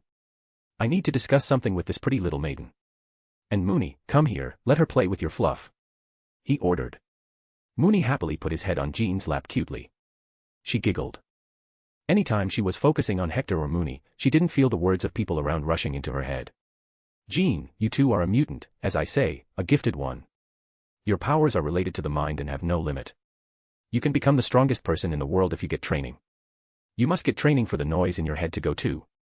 Right now, the power controls you, you need to control it instead. He revealed to her. The girl was just 9 years old, there was no way she could completely understand his words, but at least she'd know what was wrong with her now. She would have answers. I can't really just take her away from her parents. Let's see how they react to this information, he thought. But one thing was clear, the girl needed help, and without it, she'd be a danger to herself and those around her. The trauma she had faced was not something to be taken lightly. My baby. Here they come, he moved away, letting the parents come over. The parents of the 2 girls came crying. But surprisingly, the one who was hit by a car was in better shape than the other. When they found out it was the president who saved the girls, they nearly forgot what they even came here for. He made sure that only Jean and her parents were left later on so he could talk. The doctor had told them all about what happened and her seizures. Mr. and Mrs. Gray, take a seat. I have something to talk about regarding your daughter. He interrupted them once the doctor left. Logan again stood guard outside. He, meanwhile, told Mooney to take Jean to the side and play with her. Listen to me carefully, your daughter has the X gene. This means she has mutant powers. She just awoke them. Her powers seem to be vast empathic and telepathic abilities. She emphatically connected with her friend who was dying on the road. If I had not come in time, Jean would have been mentally broken. Her powers cannot be measured yet, but she's not in control of them. She can read people's minds without even wanting to. So, if you are going to keep her with you, you will face too many problems. Do you have more kids?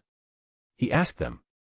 Elaine Gray, Jean's mother, nodded, fear and panic clear in her eyes. Yes, Mr. President, I have 4 other kids, Jean is the youngest. Do you love her? The better question is, will you still love her now that she's gifted? To tell you the truth, X gene is inside the body of nearly every human, but only a few of them can activate it in their lifetime. So, she's not strange, she's normal. Hector said. He didn't want her parents to hate her after all. The 2 glanced at their daughter, playing with Mooney, giggling.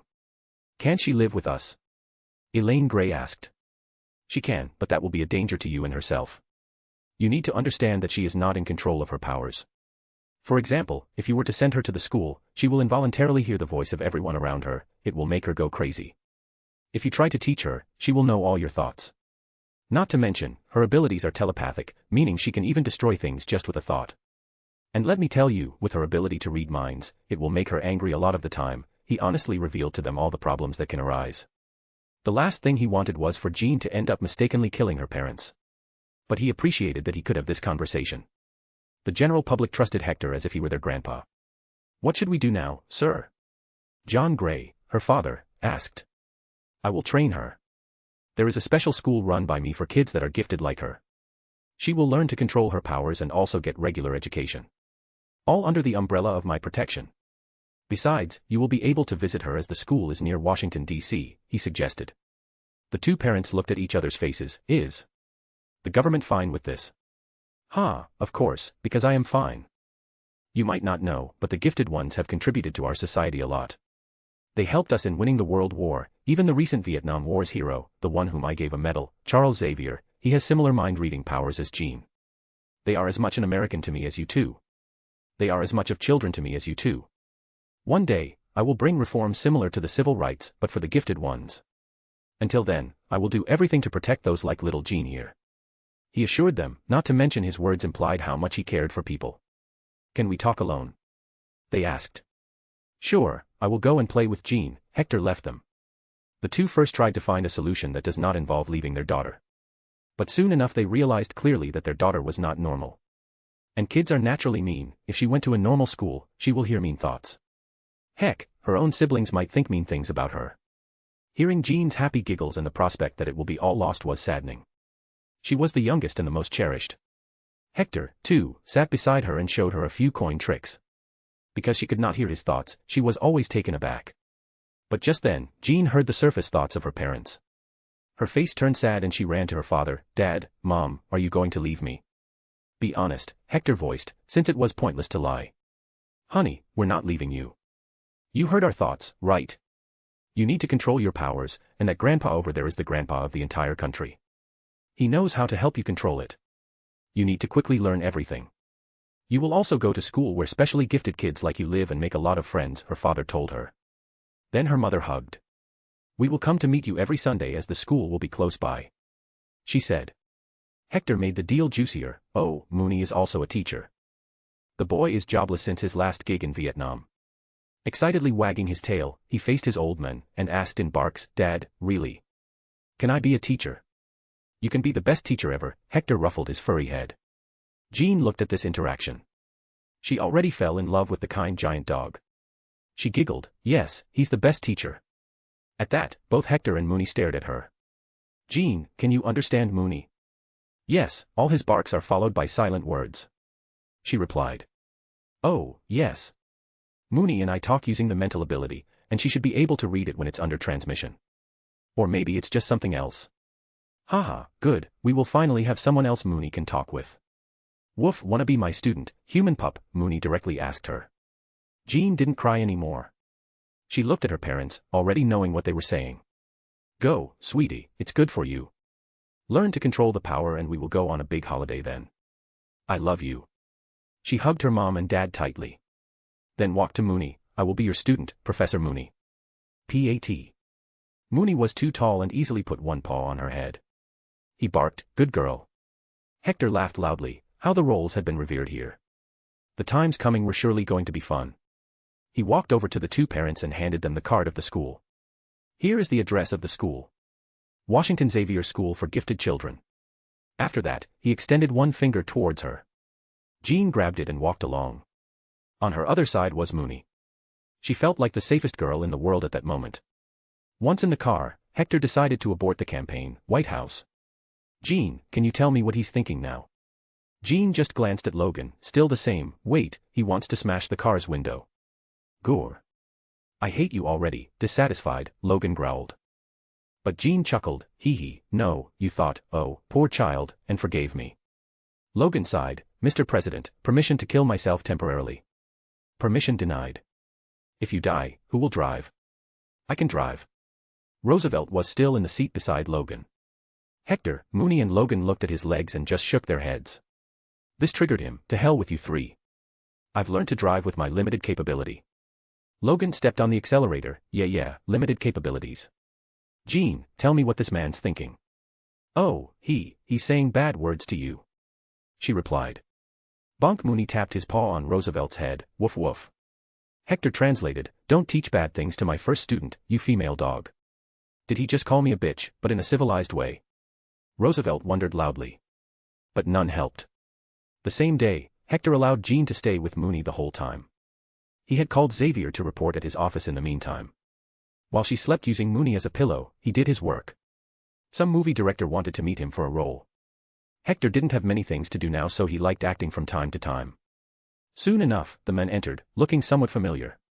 Hector could not pinpoint it. "What's the role and movie?" The men nervously tried to shake his hand but got nothing in return. He just took a seat. "I love you, Mr. President. You are my role model. And I want to give you a role in my new movie, the role of a highly powerful fighting sage. Since you have so much experience, doing action will be a breeze." He noticed the annoyed face, so he got to the point. The name of the role is Obi-Wan Kenobi and the movie is called Star Wars, A New Hope. Chapter 78. Mr. Sinister. Inside what used to be Xavier's mansion, now housed a new school called Washington Xavier School for Gifted Children. It was already a fully advanced facility for mutant kids. Now Charles's job was to find these kids. Though he didn't allow Charles to mentally manipulate Jean this time, rather than making her suppress the memories, he made Charles teach her in a mirror dimension created by Mooney. The boy was a teacher too after all. In fact, Mooney was the best teacher for students with problematic powers that were too strong. In mirror dimensions, nothing exists other than those put inside. So Jean wasn't able to hear messy voices while training and could regularly take naps there. With good mental health, she picked Charles's training in no time. With this, Charles decided to find more mutant children under distress. Hector was utterly bored. Being president was fun when there were challenges, now there were none. The world seemed peaceful, the American occupation of Germany and Japan had long ended, only Vietnam's was still ongoing, North Korea too. USSR tried many times to spread its wings in South America but they couldn't. Hector made sure their governments were capitalists and no communists came into power. Howard Stark and nearly 120 other industrialists hated Hector to the core. But despite that, entrepreneurship was much on the rise with the right economic policies. Taxation was decided based on percentage. The maximum tax rate for personal income was 35%, this was for those earning more than $234,089 today, a year. Companies had a similar thing going on, but they couldn't get tax rebates if they hired more American workers instead of shifting their production outside the country.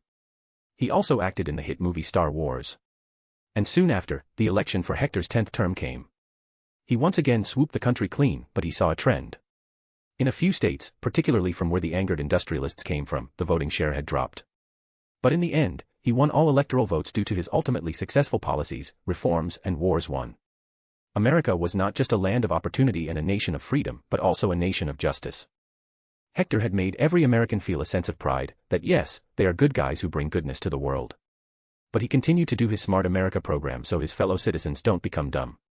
The new education system was already teaching the kids about the true history and the world. He also promoted critical thinking. And of course, reducing conspiracy theories. But in 1976, Hector decided to stop trying to win elections. He was tired and bored. He's been doing it for years. He got on his motorbike and drove to the special school. He was a regular here and even taught kids. Hector was a man who was idolized by people of all generations. His name was taken with legends such as Genghis Khan and Alexander the Great.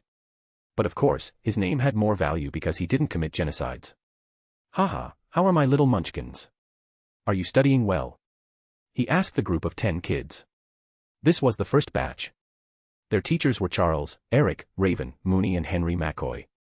Logan also came from time to give physical exercise training. Jean quickly came running and hugged him. She was just 10 years old. I heard Mooney has been teaching you his art of howling these days. Grandpa, he says it's the best stress buster, and then whenever you are cold it can help. She tried to tell him everything. He chuckled, ruffling her hair, good girl. But Mooney also has a habit of licking himself clean. I hope you don't take that up and keep bathing like humans. She rolled her eyes, come on, I'm not a dummy. I'm a smart, 10-year-old lady. I can also recite multiplication tables from 1 to 100. He was proud of her.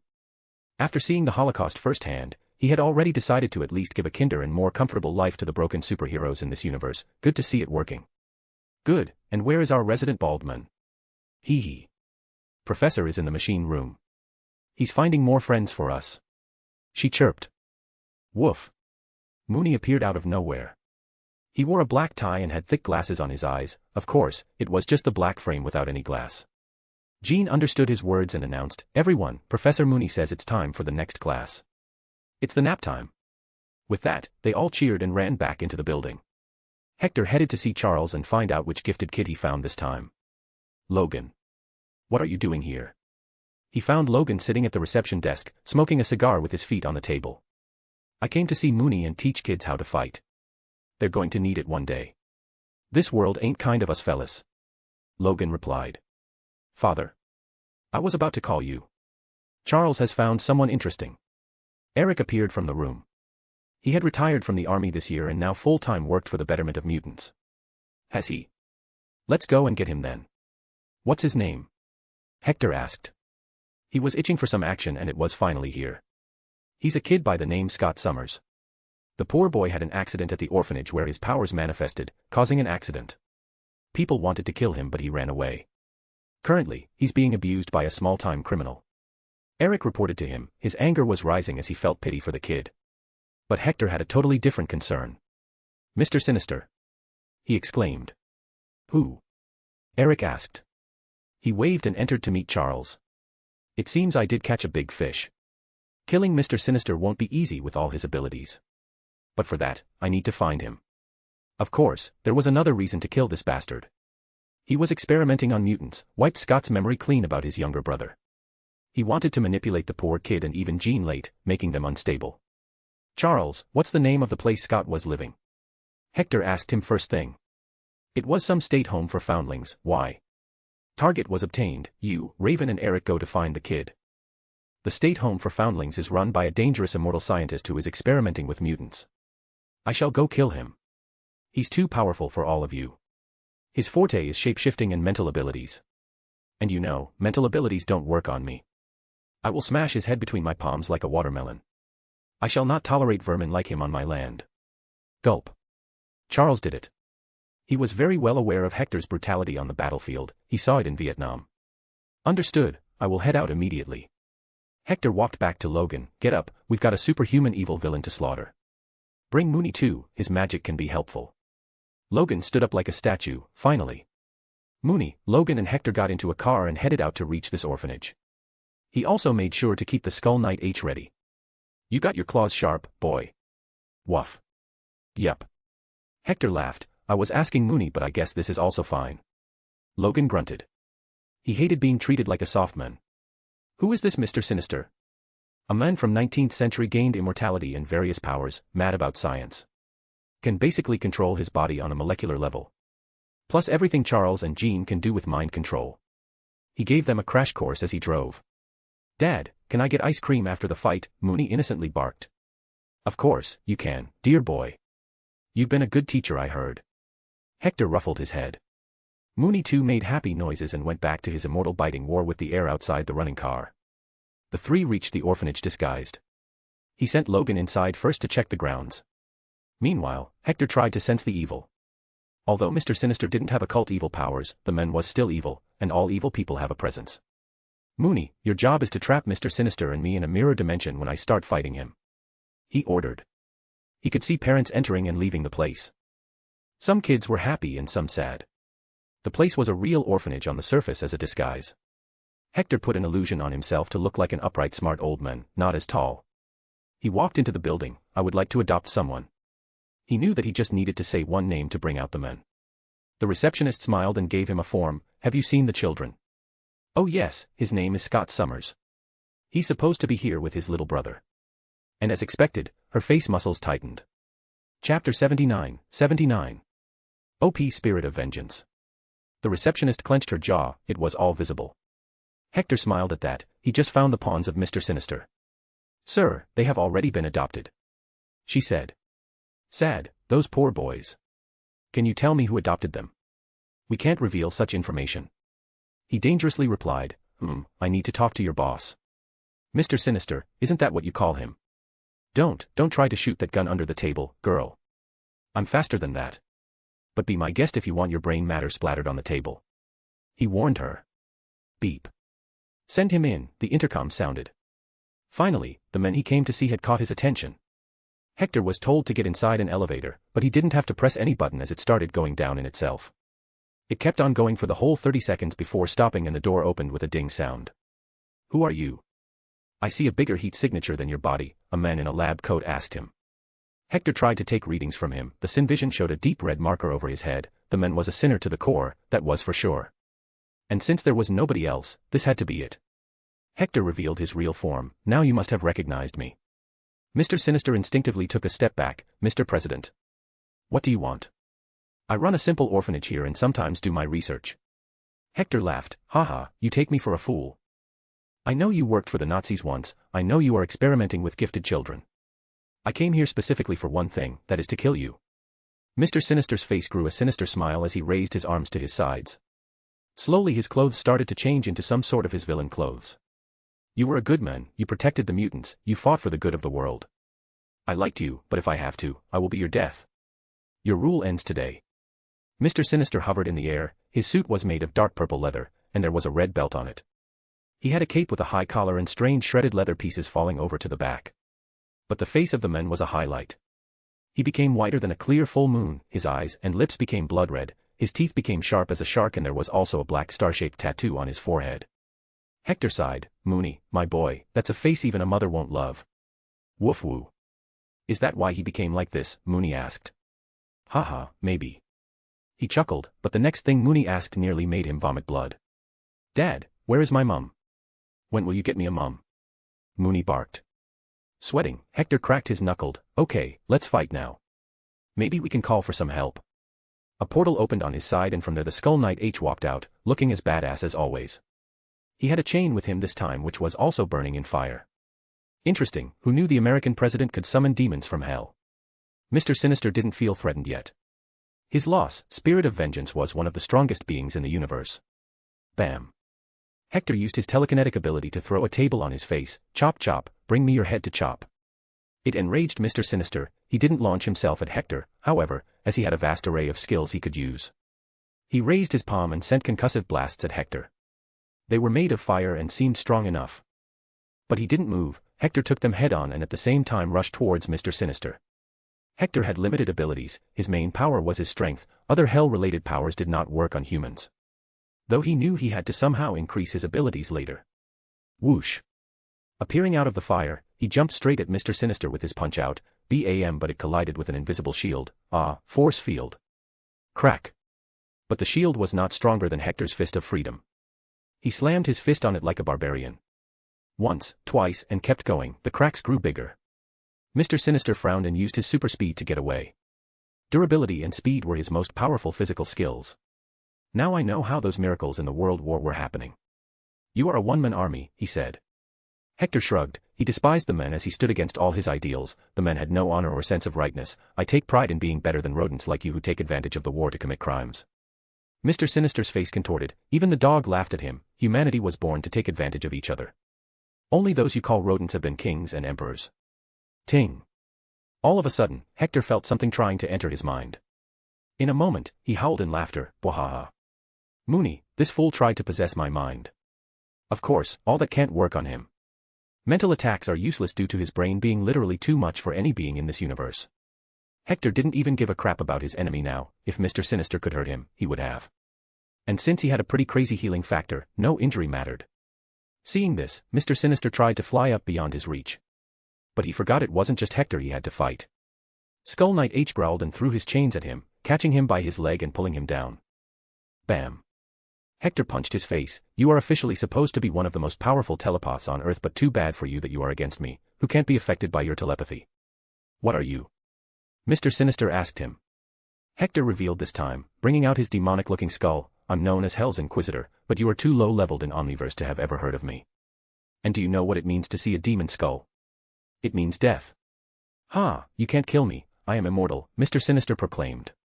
Your immortality comes from your control over the cellular structure. I just need to find a way to remove that part. This means I need to find a way to kill your soul, not your body. Skull Knight H, he's all yours. Hector took a step back this time. He always wanted to see exactly how strong his Ghost Rider was since he was not pulled back by the limitation of a human mind and body. Romulus was a superhuman beast, after all. In theory, the Spirit of Vengeance had godlike abilities, their power was boundless. Beings like Thanos and Mr. Sinister were nothing, but of course, if they were to fight Odin or a Celestial, they might lose, but what if all spirits of vengeance came together?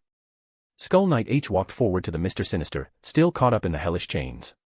One of the innate powers of the spirit was empathic reading and sin perception. It could know if the person was innocent, guilty, and in need of punishment. It rarely spoke, but Skull Knight did today.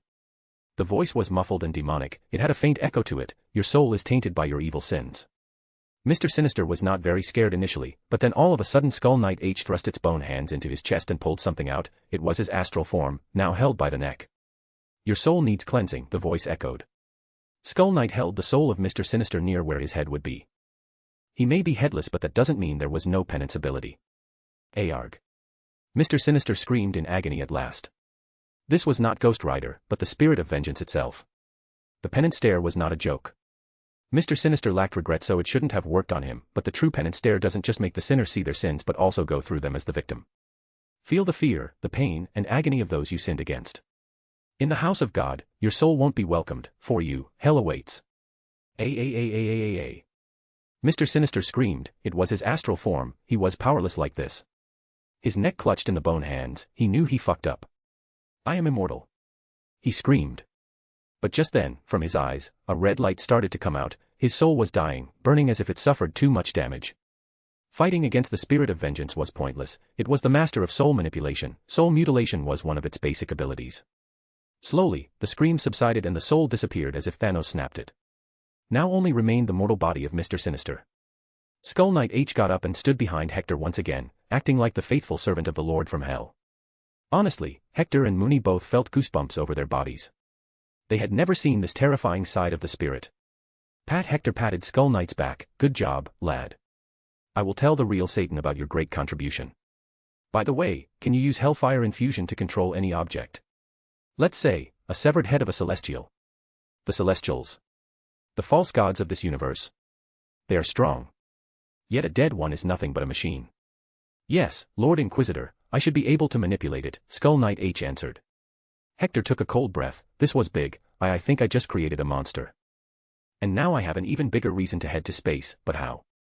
A/N, honestly, Spirit of Vengeance is pretty strong when not nerfed by a human body.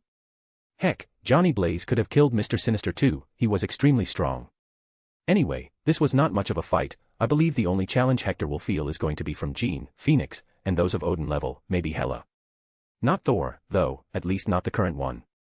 Hector will also get stronger. He is not well equipped to fight beings like Mr. Sinister. Yes, he could beat them with strength, but killing them is tough. However, his followers' spirits of vengeance are also like his abilities, as he can summon them anytime. The army will also be increasing. Chapter 80.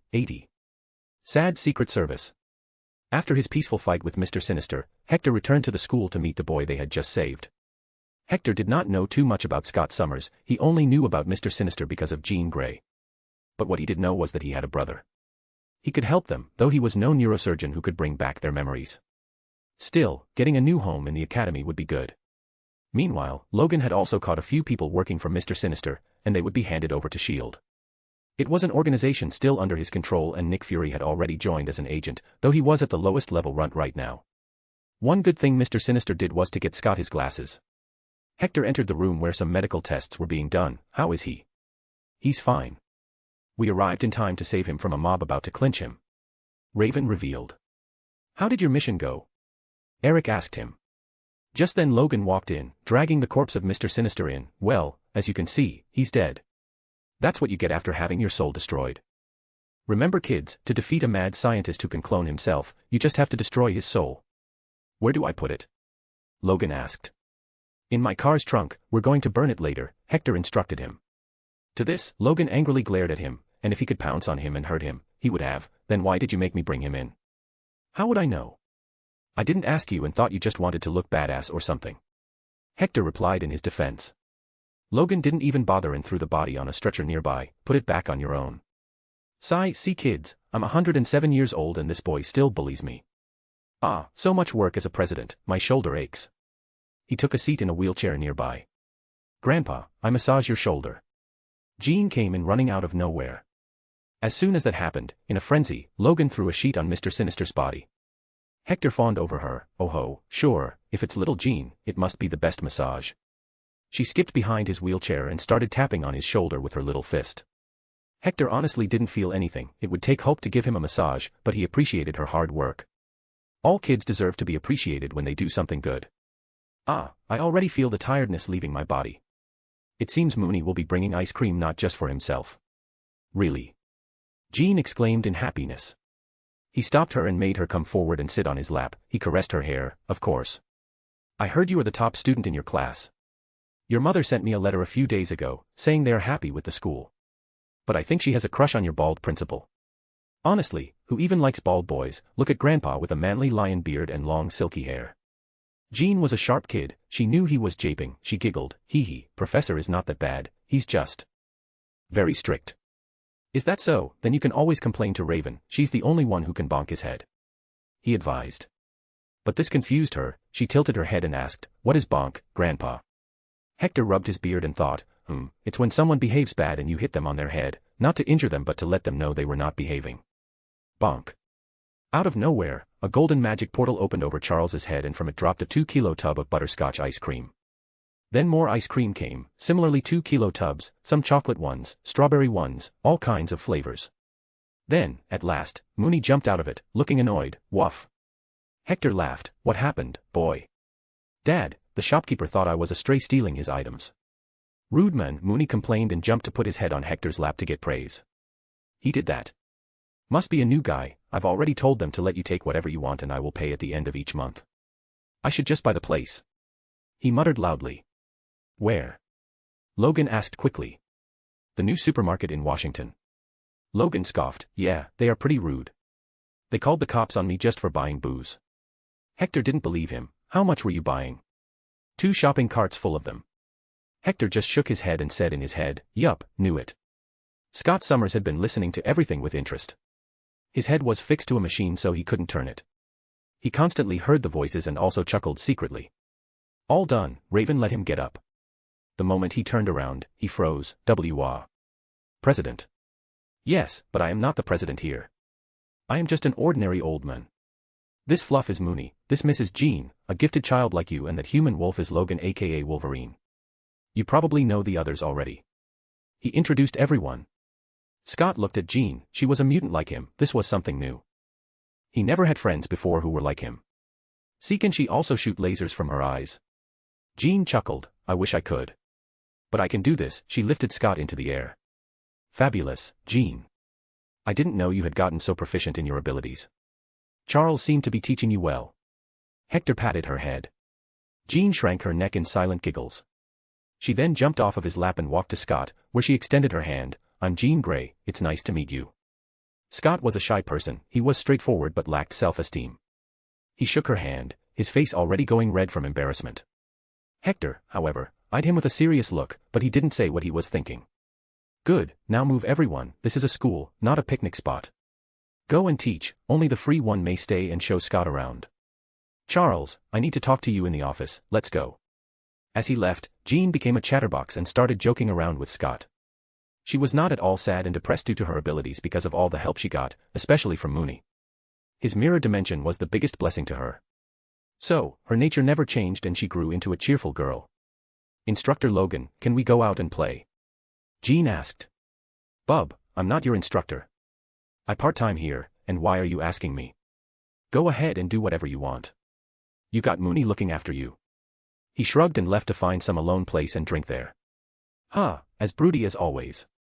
Let's go, Scott, I will introduce you to others. Ignore him. Professor Mooney says that Logan is salty because he lacks a mate. I don't know what that means though. Doesn't he have a lot of mates? I have so many mates here in school. We play and eat together. And what does that have to do with salt? She innocently dragged the shy boy along. Charles, that boy, he isn't able to control his eye ability because of an injury to his head.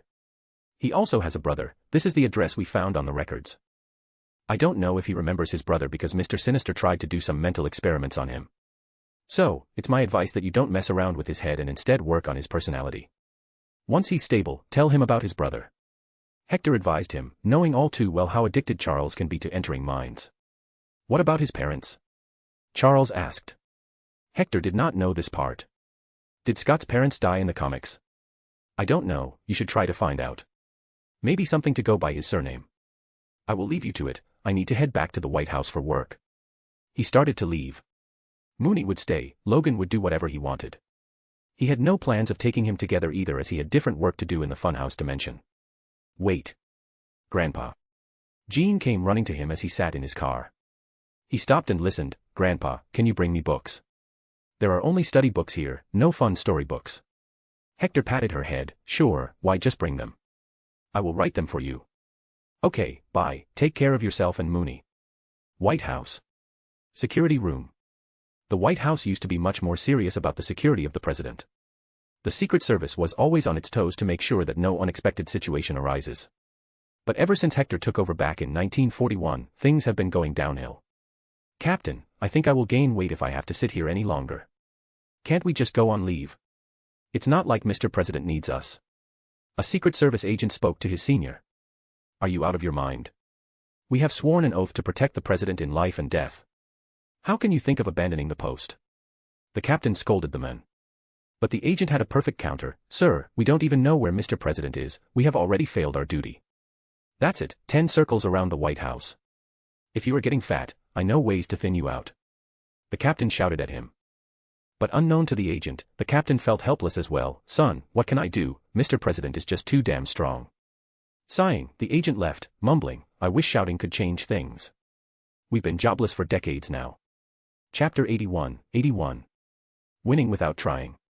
Hector had no idea that his entire Secret Service detail was depressed for not having anything to do. They envied the guys who protected the vice president and the speaker. He was in Funhouse Dimension, talking to the bigger Erskine. I want to turn this soulless body of Mr. Sinister into a Ghost Rider. Skull Knight H, do you have any ideas?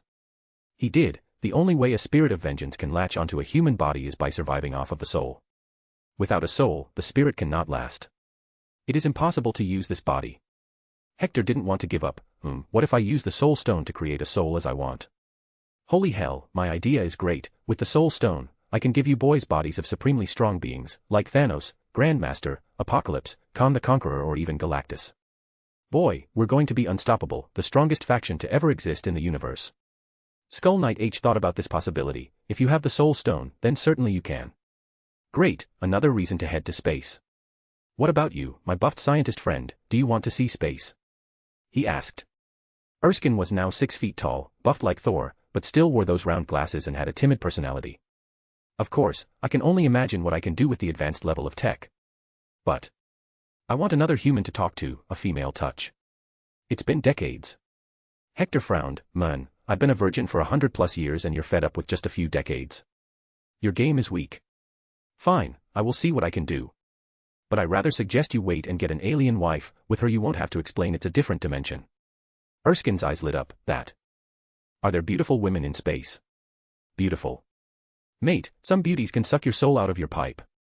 They come in all shapes and colors, human-like, green, red, golden, purple, androids and even animal-like.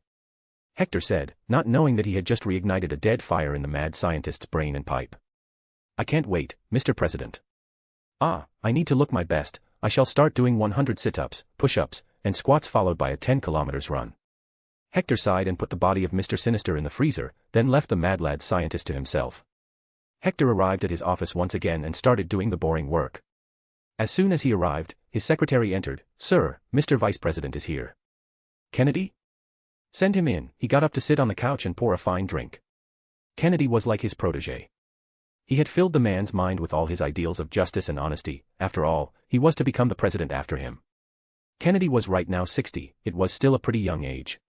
Haha, come here, boy. Did you take a wrong turn or something? I thought you'd never leave your wife's side. The media loves talking about how the vice president and Marilyn Monroe are the best couples of this era. Kennedy embarrassingly downed the whole whiskey glass. Sir, if it weren't for you giving her a nice lecture, our marriage would have ended long ago. But, I guess senses prevailed and she stopped doing destructive things. Yes, Hector had met Marilyn Monroe years ago when he was interested in seeing if she was really that beautiful. She was not, nor was she originally blonde. She appeared to be a dumb bimbo who'd sleep with anyone for a movie. But, after talking, he found out that since she started her career, for every opportunity she was asked for sex. She knew if she wanted to make it big she had to do it. And from their talk circulated that she was an easy target, so nobody gave her a role without asking for favors. She hated it and started taking drugs and sleeping pills for sleep. The depression struck like a dump truck and destroyed all her attempts of starting a life. Hector just told her a few words. How do you want to be remembered? Like a dumb slut sex icon or a woman with pride and integrity, an icon to be looked upon for ages. Good for her. She felt so ashamed by his words that she decided to reject all offers that demanded she sleep with the producer or the director. Not just that, she was given a hotline to the president so she can report such people in Hollywood directly. Once she married Kennedy, nobody dared to ask her for any favors and things sorted out between them. So, what brought you here? He asked. Kennedy took out a document and put it forward to him. Sir, I would like to resign. PFFF. Hector spat out his drink. What? Are you mad? Don't you want to become the next president? Kennedy sighed. Can I? We don't know about your lifespan, you will stay the president forever. I want to spend my time with my kids and soon-to-come grandkids now. No, Kennedy. I will be leaving office before the end of the 80s and introducing a new law to restrict future presidents to just 2 terms. You will become the next president and lead my legacy. We have the whole Senate and House of Representatives in our pocket, we can't let it slide away. Hector sternly said. Why? Why do you want to leave? Are you okay? Kennedy asked him. Hector laid back. Honestly, I'm bored, son. Remember when I told you about space? I will go there, maybe find a way to bring advanced tech here and make America stronger, to that extent the world. Until I return, I want you to keep working on making sure the nations do not get too corrupt. I know without me it's inevitable, but you need to keep senators and representatives in your pocket for as long as you can. How will I even do that? I'm immortal, I don't think I will live beyond 90. Kennedy argued. This was real. Slapping his thigh, Hector stood up. Fine, let's make you Super Kennedy then. You are a strong link that will keep my legacy chained. Can't have you dying on me now. Stand up, boy. Close your eyes, I will be putting on a blindfold. It's going to hurt but you will like it. Where are you taking me? He asked, but complied. Hector tied the blindfold. Somewhere secret, somewhere you can become a super soldier. Inside Funhouse Dimension, Hector fixed Kennedy to the serum table. They silently injected him with the liquid and poured Vita Rays. The machine had been simplified completely. MOM. Kennedy screamed. Ha ha ha, Mom. You are 60 years old, boy. He laughed and helped him get up. But he also brought him back to the White House, not letting him see the secret dimension. As soon as the blindfold was taken off, he ran to the mirror. God damn, look at my boobs. Chest would be the correct word. Those are muscles, he clarified. Damn, look at my butt cheeks, I can probably strangle someone with them. No wonder Captain was a man of honor. With an ass like this, not being honorable would be a shame to the ass. Kennedy blurted nonsense. With this, he was sure to live a few dozen more years. Slowly, time passed. This era was pretty peaceful, not many big supervillains were appearing.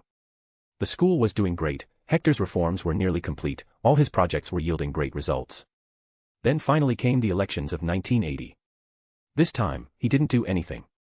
He didn't try to get a party nomination or hold a national convention. He didn't go on road trips or make grand speeches, he did his work as always.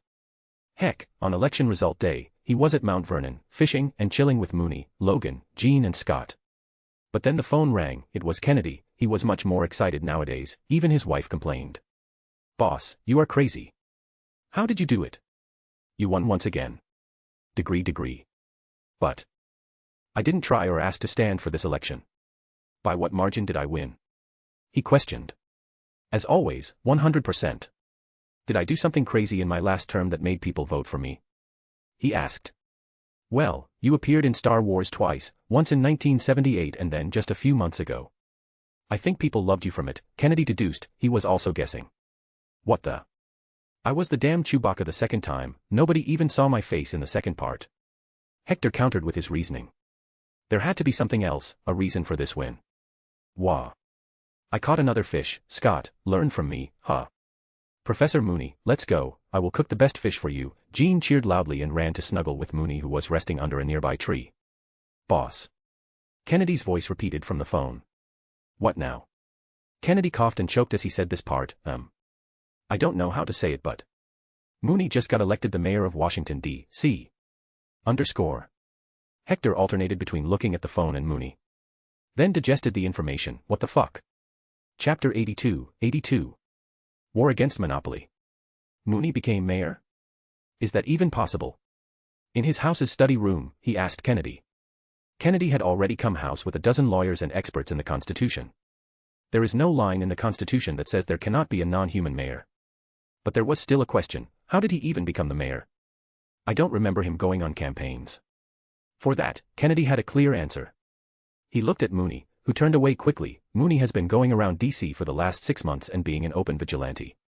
He catches thieves, stops murders, saves kids from accidents and heck, he delivers medicine to old people. Everyone in the city knows him and behold when the time came to vote, they voted him in. Wahahaha, this is damn funny. Mooney, come here, son. Hector laughed out loud. The good boy barked and walked to him. He expected scolding but only got pats, kisses and praises. What a good boy. You saved people and do well. Why didn't you tell me before? You deserve so much reward that if I gave it to you in one go you'd have diabetes. Do you want to be the mayor? Mooney nodded his head and talked in barks. Dad, I want to help you run the country. Good, you will do it just fine, I know it. I will be with you when you take the oath to the office. Kennedy, I want great celebrations and decorations. Mooney may be a dog but he has more brain than 70% of the people. Professor Mooney, I will complete school in 2 years, can I be your assistant after that? Jean cheekily asked him. Mooney agreed and gave a seal of approval by putting his soft paw on her head and patting her. It had become some sort of habit by now. A/N, his inner Itachi is coming out. Okay, kids, go back to school, I need to address the nation for this. This might just be my last term as president so I am going to go full crazy with reforms. Kennedy, you are not allowed to sleep from now on. He ordered them all. Kennedy saluted like the old days in the military, my butt cheeks are ready, sir. What the hell is with your sudden fetish, son? Are you okay? He genuinely cared for him. Since I became Super Kennedy, I feel an extra attraction to ass, sir. I can't help but compliment one when I see it.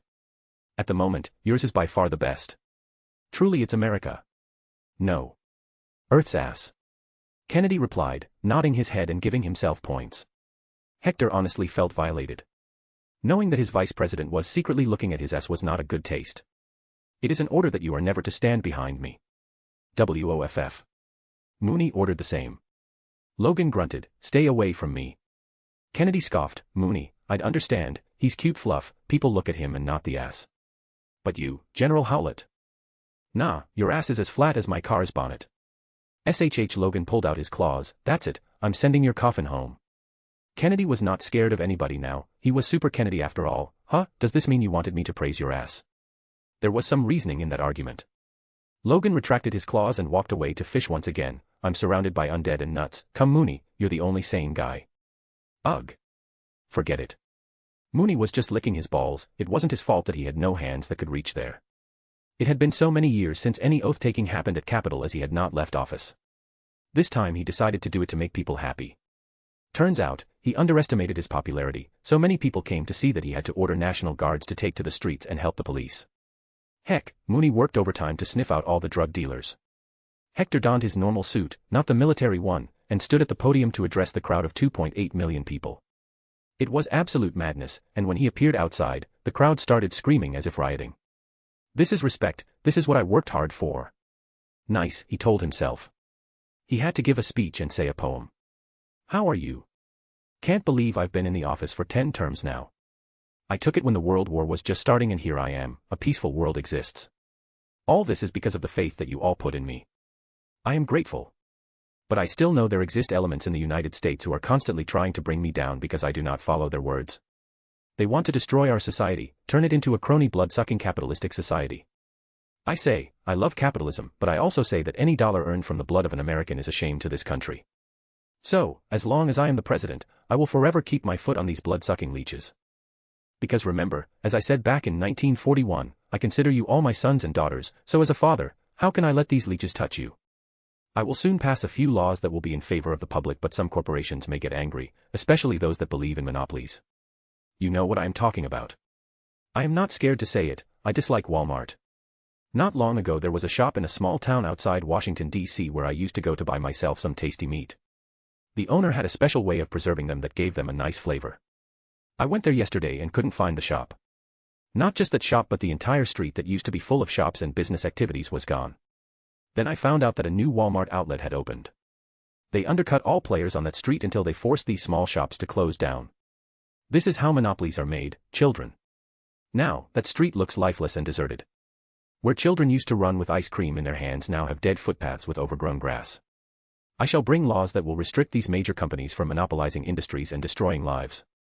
Remember, my sons and daughters, I have taught you on Smart America that you must always think openly from both sides, be critical of that.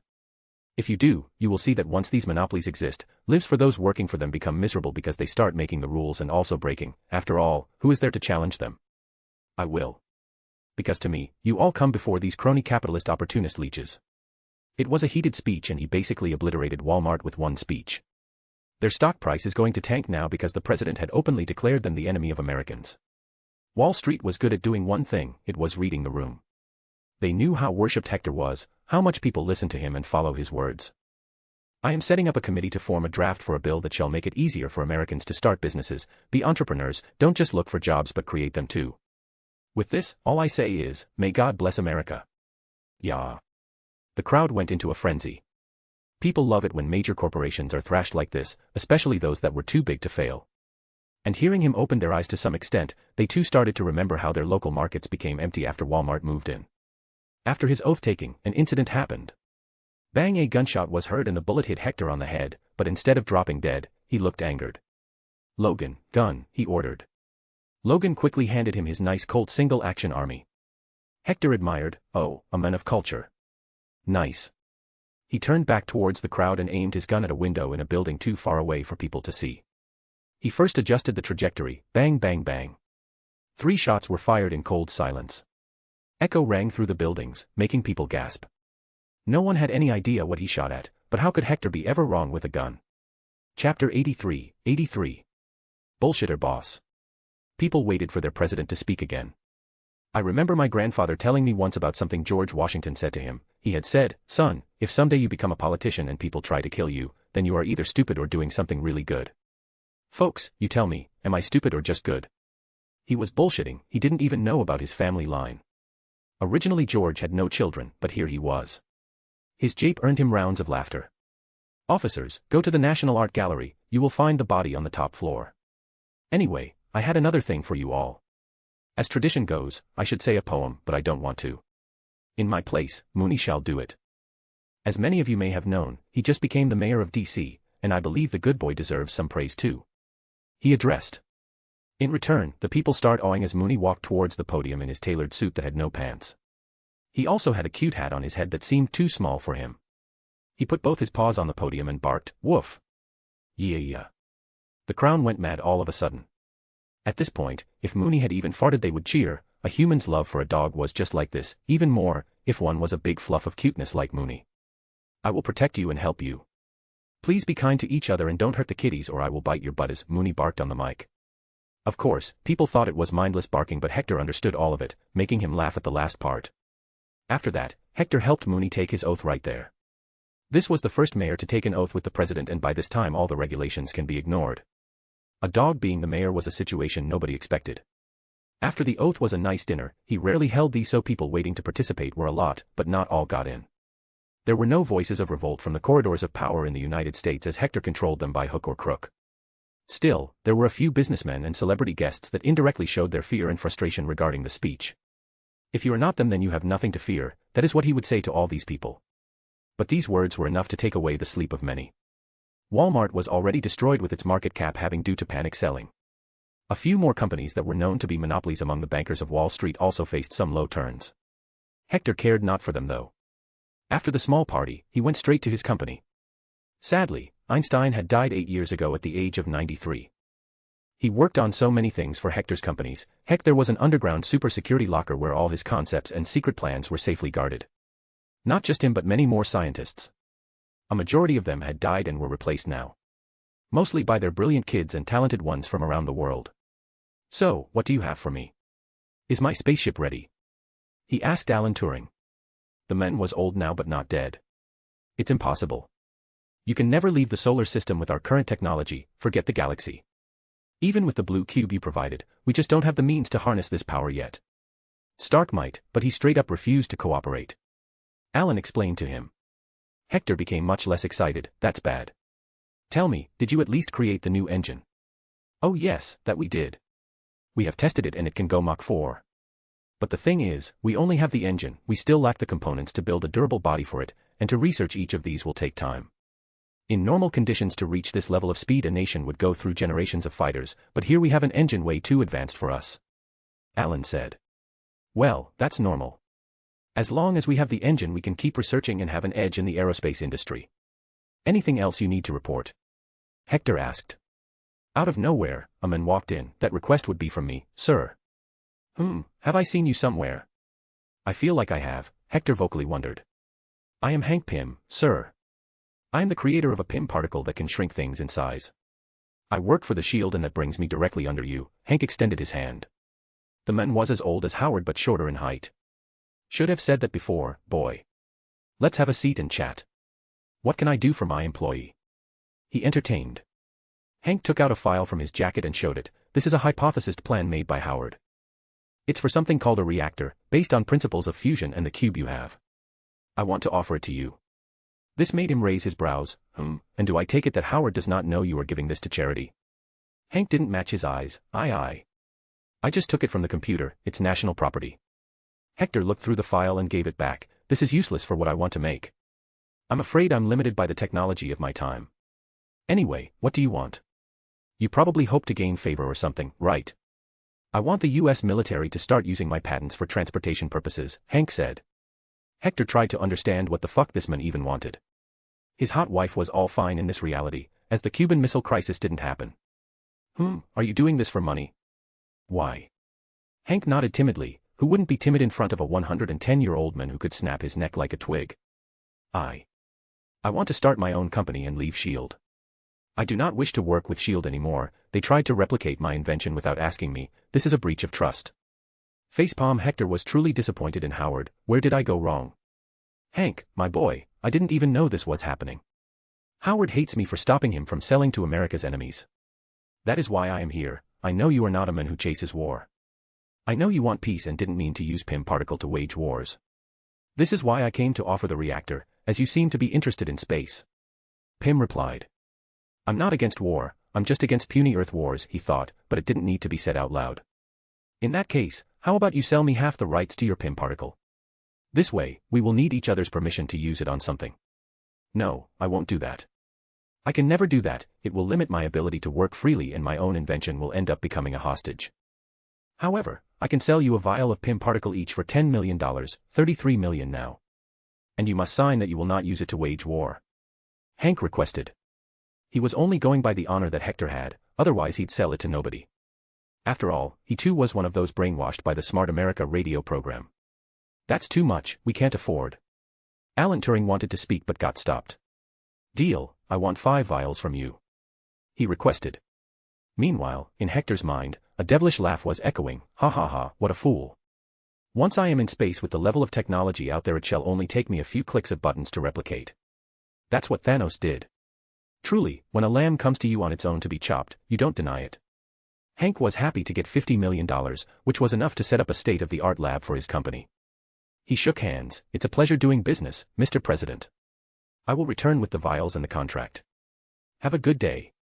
Sir, that's too high of a price, how will you pay him? Alan asked him. Hector patted his shoulder. Boy, you are just 68 right now, you get the right to speak when you turn 69. And besides, don't you want to see my new designs for the computers? But sir, they are useless, you only show me what they look like and not what's in them, Alan said as he got dragged by Hector's arm on his shoulder.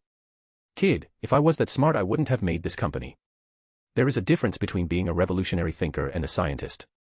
Hector started to ramble about weird philosophy. To Alan, Hector was like a father who saved him when he was in trouble, who kept him free from the authorities for being homosexual. So he respected even his weird side. And what does that make a politician? He inquired.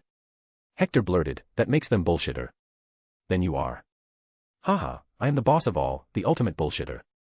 Now, let's stop this nonsense and eat some Chinese food today. He dragged him out of the company building, still in the lab coat. Then, all the things you say, are they bullshit? Alan seemed serious while asking this. Hector just laughed, maybe and maybe not. If I gave you an answer then I'd not be a bullshitter. Are you coming or not? I am scared of motorbikes. Alan took a step back. The red motorbike Hector owned was his daily means of travel whenever he needed to move around Washington. Is that so? Then I will teach you how to ride one. Come here, Hector dragged him. Alan, like a little kid, just sat down on the ground, thinking if he can't be dragged, there's no need to fear. But, shocking him, Hector just picked him up as if he was made of cotton. There you go. Stop being a baby and learn to drive like a strong man. You fool aims to reach the sky with computers and can't ride a bike. Maybe we should start with a bicycle, Alan suggested. Hector denied, no can do you know how I learned to fly planes? I didn't. I just jumped in one and flew away to bump them into enemy aircraft. I still don't know how to land one. Hence, take it from me, all you've got to do is take a leap of faith. Alan's brain went black. Ha ha, he crashes the plane and calls it flying. I guess. I will die today, God, embrace me. Here we go. Hector stretched his arm from the sidecar and accelerated. Just steer the damn bike, son.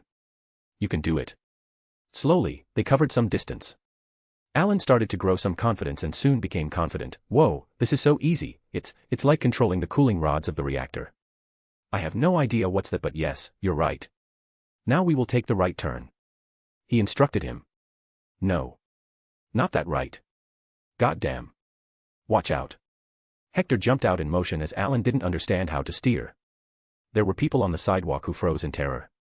But the old man appeared, jumping out of the motorbike itself and picking it up over his head like a toy. Don't mind me, sorry for the trouble, children. He put Alan back on the road. You fool, nearly killed people. Alan, though, felt more terrified after being lifted in the air. What are you? How are you this strong? You really want to know? He turned to him with utmost seriousness. Alan gulped, yes.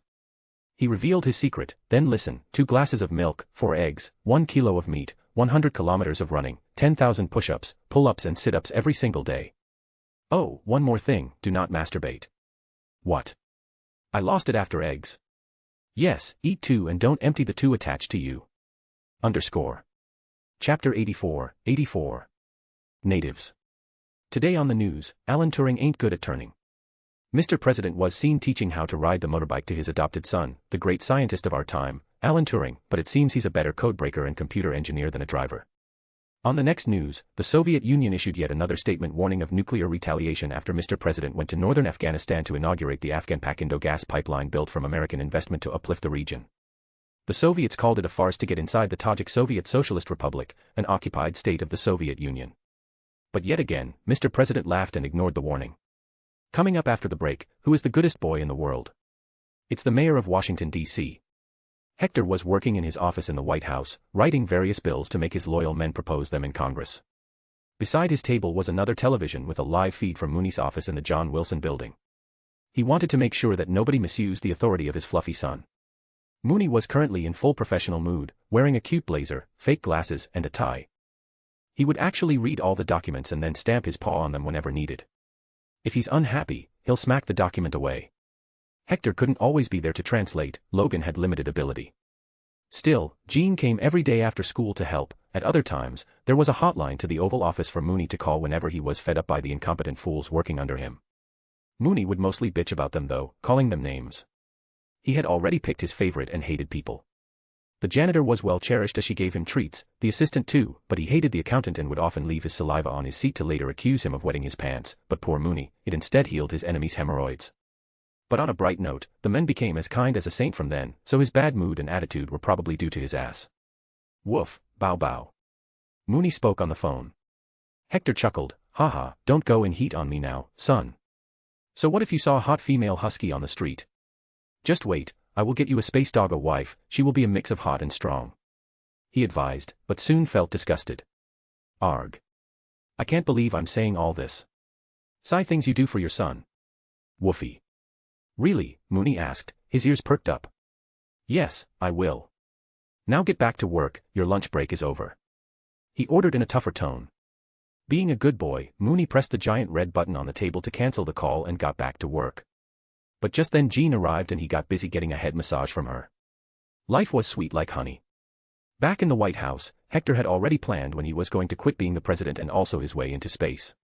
Currently, it was 1981. He was aiming to leave in 1988. This meant he was going to win the next one and the one after that. In 1988 he will step down and allow Kennedy to take office. He had too many things to do in space so he didn't plan when to return, but he was worried if the whole Captain Marvel thing will go out the same later after he enters the space, so he will return to observe only for a short time, then head back out. Nothing was interesting on Earth before the 2000s. For now, he had a few bills to pass. One was HFA, Health of America. It was to provide basic help to people in getting simple treatment, diagnosis, and dental care. All at cheap. The British NHA was his inspiration, but he couldn't implement that here in the capitalistic society since it will create too much of a burden on the country. All he could do was to stop HCA Healthcare Company. From what he remembered and the data he had, this company was the reason for America's messed up healthcare. By the end of 1981, the company operated 349 hospitals with more than 49,000 beds. This was nearly half of the major hospitals in the United States, and the company was still expanding. They push other nonprofit hospitals to go out of business by taking away their staff or outright buying them and turning them into for-profits. Due to monopoly, they raised their prices since nobody was there to stop them. Insurance companies came in after seeing a money opportunity, and the hospitals increased the price even more. Literally, the average American could not afford healthcare if they had no insurance. It was already reaching this point. Hence, he was forming a strict anti-monopoly law. It will keep Walmart and HCA Healthcare away from messing up the nation. Still, he could not outright stop them from expanding, hence he had to make laws that restricted them from unfairly increasing prices.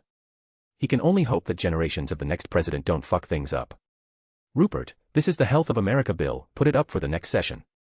Start the usual promotion of it in papers and on television. He ordered one of his most trusted senators. It will be done, sir. Hector remembered something. Oh yes, Rupert, I might need your help. Do you still have contacts in the Lakota people? Rupert's full name was Rupert Hawk. He was from a reservation belonging to the Lakota people, originally from the Black Hills in South Dakota. Hector had brought him under his fold to make sure he could reach out to the natives. Yes, sir. My grandparents still live on the reservations. Is there anything I can help you with? Rupert asked him. He truly wanted to help him if it was about Native Americans. Hector stood up and walked to the map of the 50 states of the United States on the wall. Rupert, I have changed most of the nation in my years of administration. Bringing the civil rights turned out to be a great deal.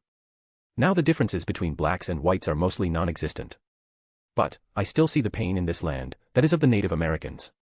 The American government many times in the past made an internationally recognized treaty with them and then broke them simply by passing a new act in Congress.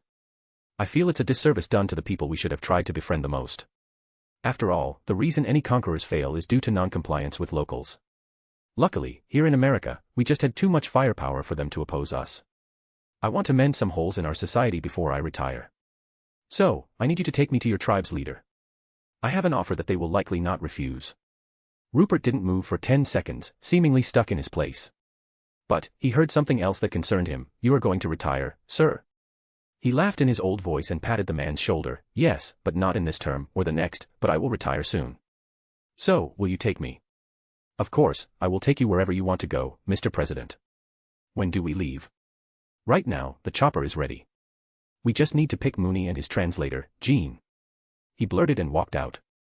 His plans were always spontaneous, the main reason why so many Secret Service personnel were crying all the time. The helicopter first landed on the mayor's office. It picked Jean and Mooney, then they headed to the airport. From there they got on Air Force One and headed to South Dakota. Where are we going? Jean asked him. To meet the head of a Native American tribe. Rupert, tell me, do some tribes still have blood feuds? He inquired. Rupert explained everything he could, not like the old days. Although distaste still exists, instead of killing each other we just ignore it. I personally don't want us to fight anymore and instead join so that we can collectively represent ourselves. After all, the government can't ignore more than 1 million people. Hector sighed and rested back in his seat. I am the government, I am not ignoring you all. I just needed time to let the dunderheads from the Civil Rights Act time to calm down. Now, I will pass a new act for the betterment of the natives. If they accept it they will gain a better life, education, and the opportunity to represent themselves in Congress later. Let's just hope your leader is wise. The plane soon landed in South Dakota, from where they had planned to move in the presidential car. It was not a big motorcade, just one police car in the front and one in the back. They moved to the reservation of the Lakota people.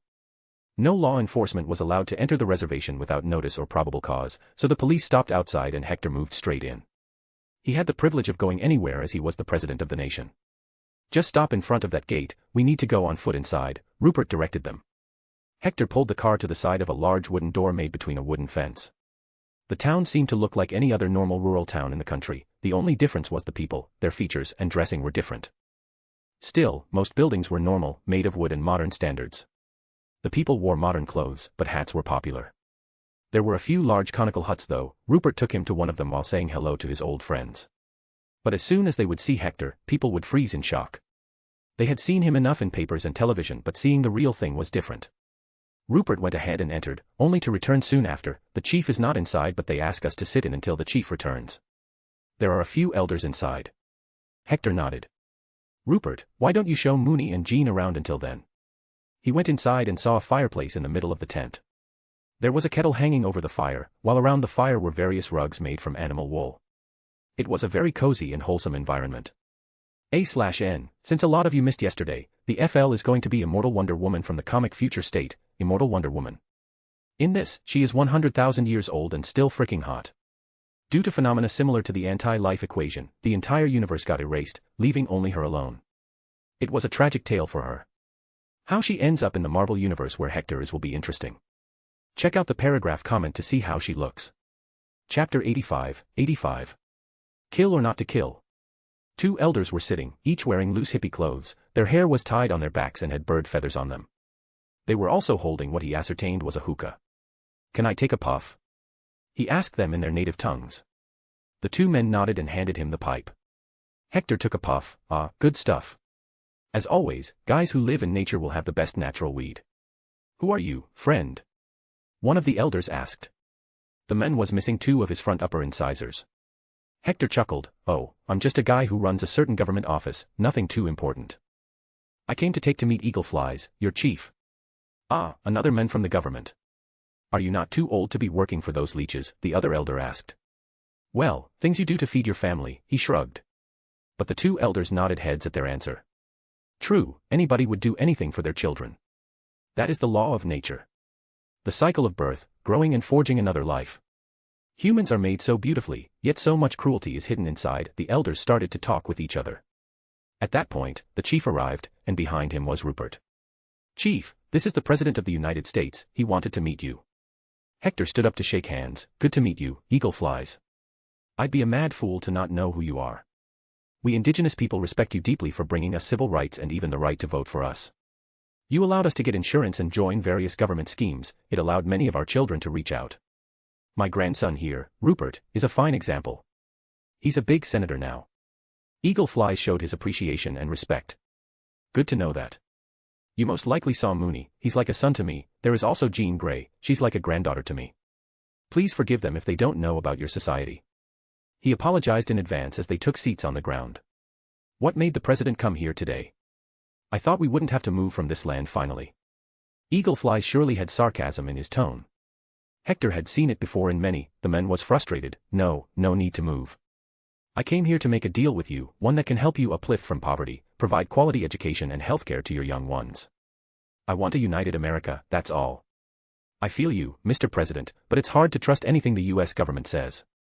You first gave us the Black Hills, and once we settled, you found a gold mine there and your president, Ulysses S. Grant, ordered the military to empty the land and move us away. How can we forget the Trail of Tears? How can we forget the Wounded Knee Massacre of 1890? You were in the military at the time, you should know it. How 84 men, 44 women, and 18 children died in the field and 4 infants were found alive, wrapped in their deceased mothers' shawls. Again and again, we have been forced and pushed around like garbage, so forgive me if you don't have our trust, but it's the American government who never saw us as Americans. Hector didn't just take his accusations openly though. Are you really going to talk about the past? Well, if that's the case, let's talk about the Dakota War of 1862. How Little Crow raided settler villages just because your own harvest turned out bad. Heck, 303 Dakota were found guilty of the rape and murder of hundreds of American settlers. They were sentenced to be hanged. A man like President Abraham Lincoln himself commuted the death sentences of 284 of the warriors while signing off on the hanging of 38 Santee men in 1862, in Mankato, Minnesota. So it's clear, if you want to go back and forth in the blame game, then I've got enough material. What are you here for then? Another ploy by the government? Eagle Flies asked. Hector replied passionately at that. Come on, in this day and age you are thinking about days past. Both sides messed up on many occasions, we can do this all day but we shouldn't. I'm not here to put the blame. You could have kept the whole land if you had made a deal to be paid a certain small amount from the gold extracted. But you wanted to oppose the same military you fought for years and failed. Just imagine if the white settlers had not defeated the British, America would still be under some occupation. They won because they adapted themselves. Indigenous peoples didn't adapt no matter what. Yes, the forced cultural assimilation was bad and I stopped the Dawes Act. But my point stands, even today you don't have good land and life. So, take my offer. I shall offer you land in South Dakota's the Black Hills as it is a holy land for your people. Since people already live there, the land you will get must be economical, meaning it cannot be turned into a reservation. You will get a grant to develop it as a modern town while not losing your cultural identity. I will build schools, hospitals, and various businesses there to employ your people. My goal is the assimilation of indigenous people into American society without losing their cultural identity. Just look at yourself, you have such a rich cultural history, you can promote it and show it to the world. In that new town, you can host plays and open shops for souvenirs. I shall be doing the same for most of the major tribes around the United States. So, consider my offer, I only want good for your people. There was silence in the conical tent. Eagle Flies looked at his face to see if he was sincere or not. But Hector's face was always full of pride and confidence. He sighed, I am now 78 years old, Mr. President, I have seen wars from close and far. I am the chief of only one Lakota tribe. There are still so many more. How will you make all of them agree to this? $100 billion in the next 5 years. That's the fund I am going to allocate for the development of indigenous people of the United States.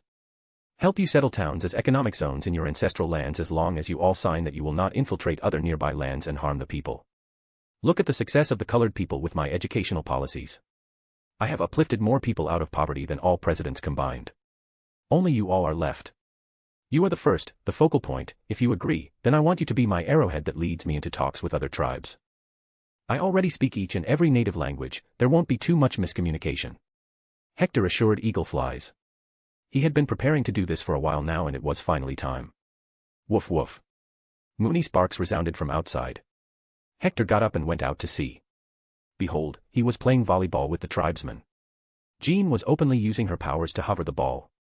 Grandpa, come and play with us, Jean called him happily.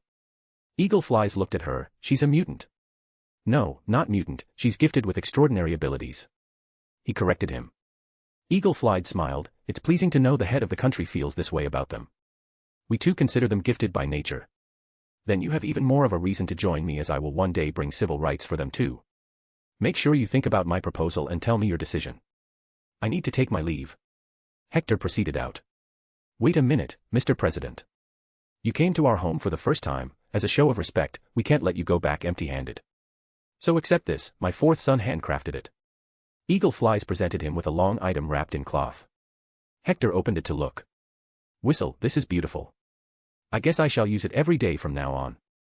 It was a cane, polished and beautiful with its top carving of an eagle's head. He didn't wait and tapped on the ground with it. It was certainly big enough for him. See you later, Eagle Flies. Mooney, Jean, it's time to head out. He called the two. Hector visited a few more tribes in the region that day and had similar talks. None gave him any gifts, however. After a whole day of work, they got back into Air Force One and arrived at the White House by the end of the day. You can sleep here with Mooney if you want, Jean. He offered her. Yay. Mooney, let's go. She hugged Mooney's fluffy head and headed out with him to roam around the White House. In the meantime, Hector drafted a few more laws. This one was called General Eligibility Law. It states that a president, senator, or representative can be of any age, but they must showcase their mental and physical abilities before taking office and get a NOC from a panel of doctors. All tests must be done on live television. There was also a term limit to make sure a single man does not hold power for too long. For senators, it was 2 terms, and for representatives, it was 3 terms. For the president, there was a clause left to add in the future. Just a little more and I will be in the space. I wonder what Thanos is doing right now, or Odin and Thor. Thor must be a dumbass though, he wondered in the office. Woo-woo. All of a sudden Mooney's shout came. It was one calling Hector. What happened? He rushed out to see. Eventually, he arrived outside the White House's boundary. There was a man that was holding Jean's limp body in his arms. She was unconscious while Mooney was growling with the leg of the man in his jaws. Dad, bad man, Mooney barked. Pure rage took over Hector. Nobody touches the people he cares for. You dare harm little Jean. Bam. He grabbed him by the hair and lifted him in the air. Who are you? Ting, he felt something try to enter his mind. Hector pressed the man's skull with one hand. You done fucked up now. What is your name? J. Jason Wingard. Arg. Hector pressed harder. What is your name as a mutant? I am giving you 5 seconds to speak. Quade, and my head will explode. The man screamed under his hold. I am Mastermind, he finally revealed. But sad for him, as soon as he said this his fate was sealed. No mercy, only death and destruction of enemies is the answer in Hector's book. You dared mess with the one I consider family. Yes, it will be your mind splattered on the road now. Arrard no. Pooch. Like a watermelon, the head exploded and the brain matter spread around on the road. The headless body fell down. Hector didn't remember much except for the fact Mastermind was a villain. He looked at it to determine if he had a regenerative factor.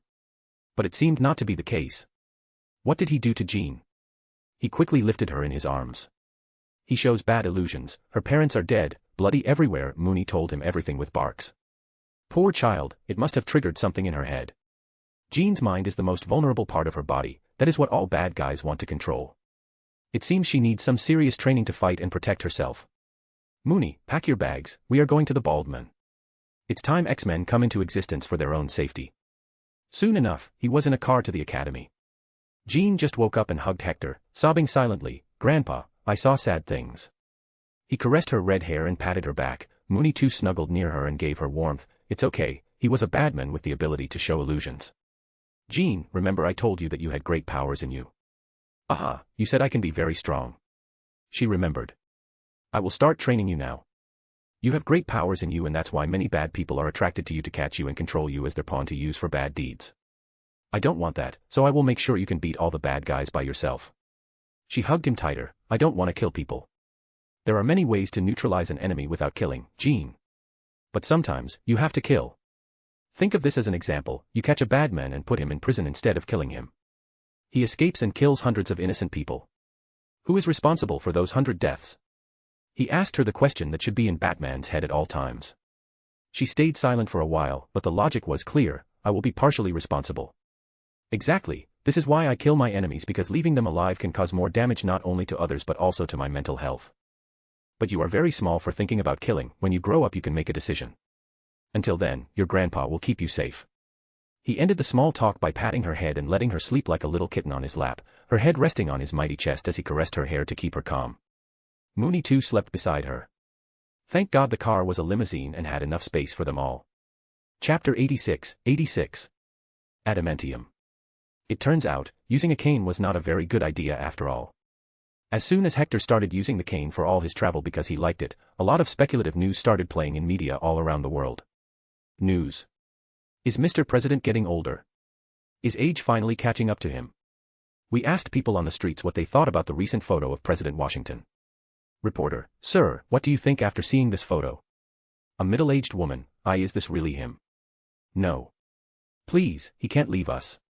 Oh God, she started sobbing all of a sudden. I can't imagine anyone else being our president, he's the best. From my grandpa to my dad, we all love him like a father. An old man with a veteran's hat: what can I say, it breaks my heart.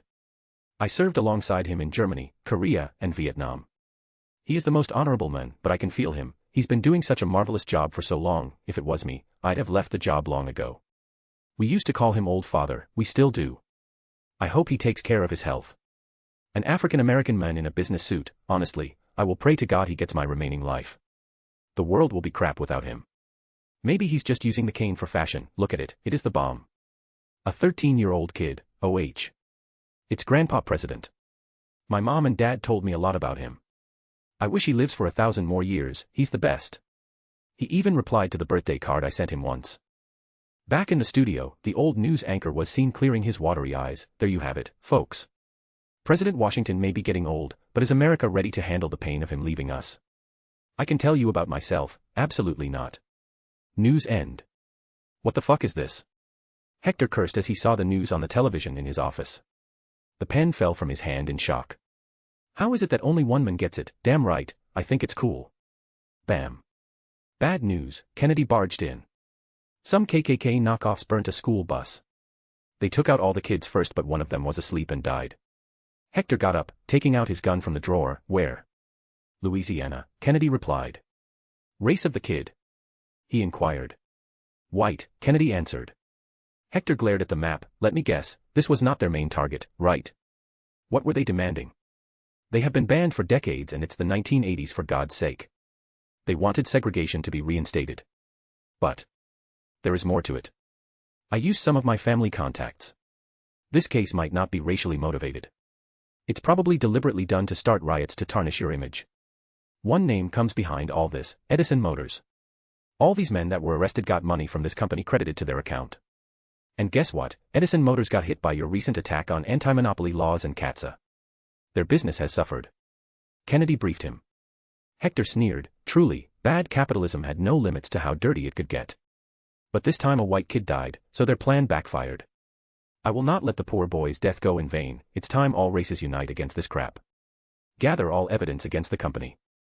I will go to Louisiana myself and meet these men. 1 month later.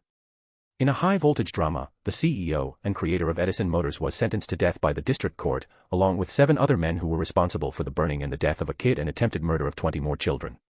The company was accused of planning a murder and went into a frenzy to save its image. This basically meant that no matter who you are, you can never run away from the law. Soon enough, everyone started speaking like well-trained birds. The nation found out how some rich folks were planning to bring Hector down and they cared not what they had to do for it. Soon enough, Hector rallied around this event to gain full support in Congress and the strictest anti-monopoly laws were passed. Other than this, he was contacted by the native tribe he met and they were ready to accept his officer. From there, Hector went on a long campaign to meet and sign a deal with all small and big native tribes. It was long and tedious work, but someone had to do it. Other than this, he was training Jean. Hey, what are you doing sitting over there? Get ready and prepare to train with me, he called Jean as she was sitting on top of the school roof. She bloomed as soon as she saw him and jumped down. Grandpa, I saw the news. People are seriously so jealous of you, it seems. Forget all that stuff, they are now desperate because their throats are now under my foot. After years of living like kings, they have come to realize they are worth equal to a normal person to me. So they want me gone, but I will only go on my own terms. What about you? Why were you sitting alone? You okay? He asked her. He always worried for her as he didn't want her to turn into Dark Phoenix. It would be such a waste of her powers then. Hee, I just like to watch things from higher places. The air brushes past my face, it feels great. She chirped. Is that so? Then let me show you real air. Hector suddenly picked her up and jumped up into the air with his massively strong legs. This is awesome. Initially Jean was screaming due to the shock, but soon the thrill took over. He brought her nearly to the clouds where for a second they remained still. But then they started to fall. Wait. We don't have a parachute, she cried. He scoffed, those are for wuss. Real strong men and women land in style. I hope I don't die today, she looked at the ground, becoming clearer and clearer. But this didn't mean she was not enjoying this. Grandpa, you know, you are the most awesome person in the world. I never thought having grandparents could be so amazing. But I think not all old people are cool like you. So, this makes me lucky, probably. He chuckled, I'm glad you're having fun. After all, that's all that matters. But you need to focus on training too now, you need to get stronger, that's the pathway to always stay free. If I was not so strong, do you think I would have been able to ignore all these capitalist rich men if I was weak? Yes, I hear yo. Boom, they fell to the ground with a loud thud. There you go. Let's start the training now. Your powers are limitless. You can lift things, destroy them, create fire. Anything you can imagine doing with the power of your brain, you can do it. Now, try to throw that rock at me as hard as you can, he instructed her. Jean looked around and didn't find any, she shrugged and asked, there is no rock. Oh, I mean the rock that stuck 10 meters into the ground. That's what you need to throw at me. She looked down at her feet, there. How am I even supposed to know it's there? He had no real experience in training a being like her, but he tried his best, big brain, girl. I told you, your brain is your key. I honestly don't know how you can do it, but maybe visualize it or something. Nodding, she closed her eyes and tried to sense the ground under her feet. See what was inside there. But in a minute she was annoyed, I can't concentrate. I just think about weird things when I start concentrating. What are you thinking about? He asked. Mooney, said Jean. Hector facepalmed himself, what has that boy done? It's as if everyone is going mad about him. He's working. You can't go and play with him until you complete your task. Take that boulder out of the ground and throw it at me. He rejected her puppy eyes. Relenting, Jean spent extra focus on sensing the boulder. She had no idea how to do it though. X-ray vision. That's what I need. She thought. In the meantime, Eric appeared with great news, it took me so long but I have done it. I found adamantium, father. Chapter 87. Isolation not good for health. It took so many years for Eric to finally find the good stuff. Now was the time to make Logan stronger. After all, the man was his bodyguard and when he goes to space, he will need a bodyguard that can survive the harshness there. Alright, where is Logan by the way? I have not seen him in days. Hector asked his son. I don't really know. The last time he came here was a week ago. He's probably on a date or something. You did tell him to find one, after all. Eric said, but the poor boy had no idea he just dug his grave. Hector patted Eric's shoulders, son, do not waste this moment, you are young and strong. You've got one life, so go ahead and get a wife. What happened to the girl you were dating? We still are. When will you marry her? When she hit menopause or something. Come on, son, you can do better than that. Go ahead and ask her out for a nice dinner date and slide the ring onto her finger. What about you? When will you find someone? Eric tried to turn things around. Hector shrugged and walked away, what about me? Son, there is no good-looking woman near my age at this point. Most are already in their graves. Do you want me to bring home a granny that will die just by me breathing over her? Eric coughed awkwardly, there must be someone. I hope you do find someone, I heard you are still a virgin. Who told you that? Logan did, he babbles a lot behind your back, most of the time it's not good stuff. You should probably find him and tell him not to. I gotta go now, classes to teach, Eric left. He was already old enough to be a father of 5 kids but he acted like a kid in front of Hector. Meanwhile, Hector took out his pager and chatted with Logan, where are you? Chinatown. Massage parlor. Oh, getting a happy ending, I see. Well, I need you to report back to my office. I got your little beauty nails some nice upgrades. He could already imagine Logan grunting and making a face after reading this. Feeling triumph, he went back to teaching Jean. Little Jean, what do you think about dating? Should I find a grandma for you? She grinned ear to ear, girls love to talk about such stuff, yes. I want a grandma, just as strong and cool as you. I can already see you and her walking down the streets, looking tall and mighty, both donning cool glasses, wearing fashionable clothes. People turn around, again and again, to look at you. So romantic and beautiful. But how do you imagine a grandma? Is she old with white hair like me? If she is, then finding one is impossible. Humans don't live as long as me, he argued.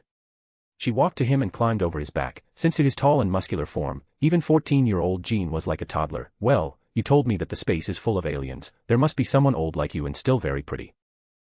You are right. Say, Jean, do you want to go to space with me in a few years? I will retire from my job and head out, he asked. Jean was conflicted. I don't know yet. Is it okay if I answer you when you are about to go? He tapped his finger on her nose. Of course, little kitten. Let's go and check Mooney. I wonder why he hasn't come here yet. Turns out, Mooney had fallen asleep on his table while working in the mayor's office. He was truly a hard-working good boy and deserved all pats and treats in the world. Aw. I want to cuddle with him, Jean fawned over him. ACHOO. Mooney sneezed all of a sudden. Hector went into panic mode in an instant and ran to him. He quickly touched his belly to check the temperature and then his eyes and mouth. Mooney grunted in annoyance. What are you doing, Dad? Let me sleep. Are you sick? Why did you sneeze? He asked. Woof bow bow wow wow woo. The janitor mistakenly spilt sanitizer in the office. I am very sensitive to it, my nosy not very cozy anymore. How dare they, you don't have to work from here any longer. Come, let's go home and sleep.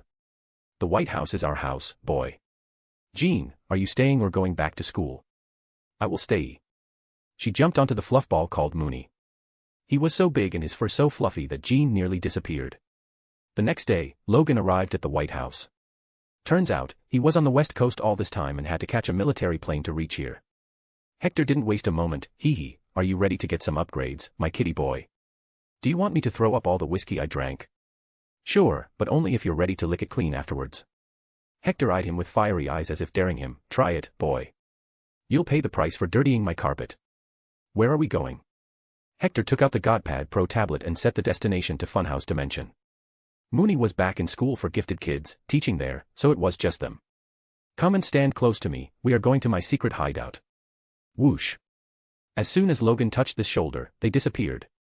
The next moment, they arrived in the fiery hell-like dimension. The sea and fountains of lava were visible in the distance. Tens of beings that looked like skeletons were moving around, building crude houses and building structures with black stones. Some were even using brooms to clean the area. Beside them was a giant castle that stood tall. It was something straight out of a horror movie. Logan smirked. I knew it, you are a demon, right? I remember you saying, like we do in hell, once. No, I am not a demon, son. I am somewhat of a middle person. I am not evil, nor am I an angel. It's like a job to me that I send bad sinners and killers to hell. Hector revealed his secret. It didn't even matter to him at this point that he knew. So, what are you doing on Earth? Among us mortals? Logan inquired. Haha, I am not from the hell you are thinking, son. Mine is way up in the ranks, beyond the universe. I was bored with my job, so I came here on vacation. But since I was here, I decided to do something good for once and change a few things. It was fun. He briefly explained. But he didn't reveal his omniversal status.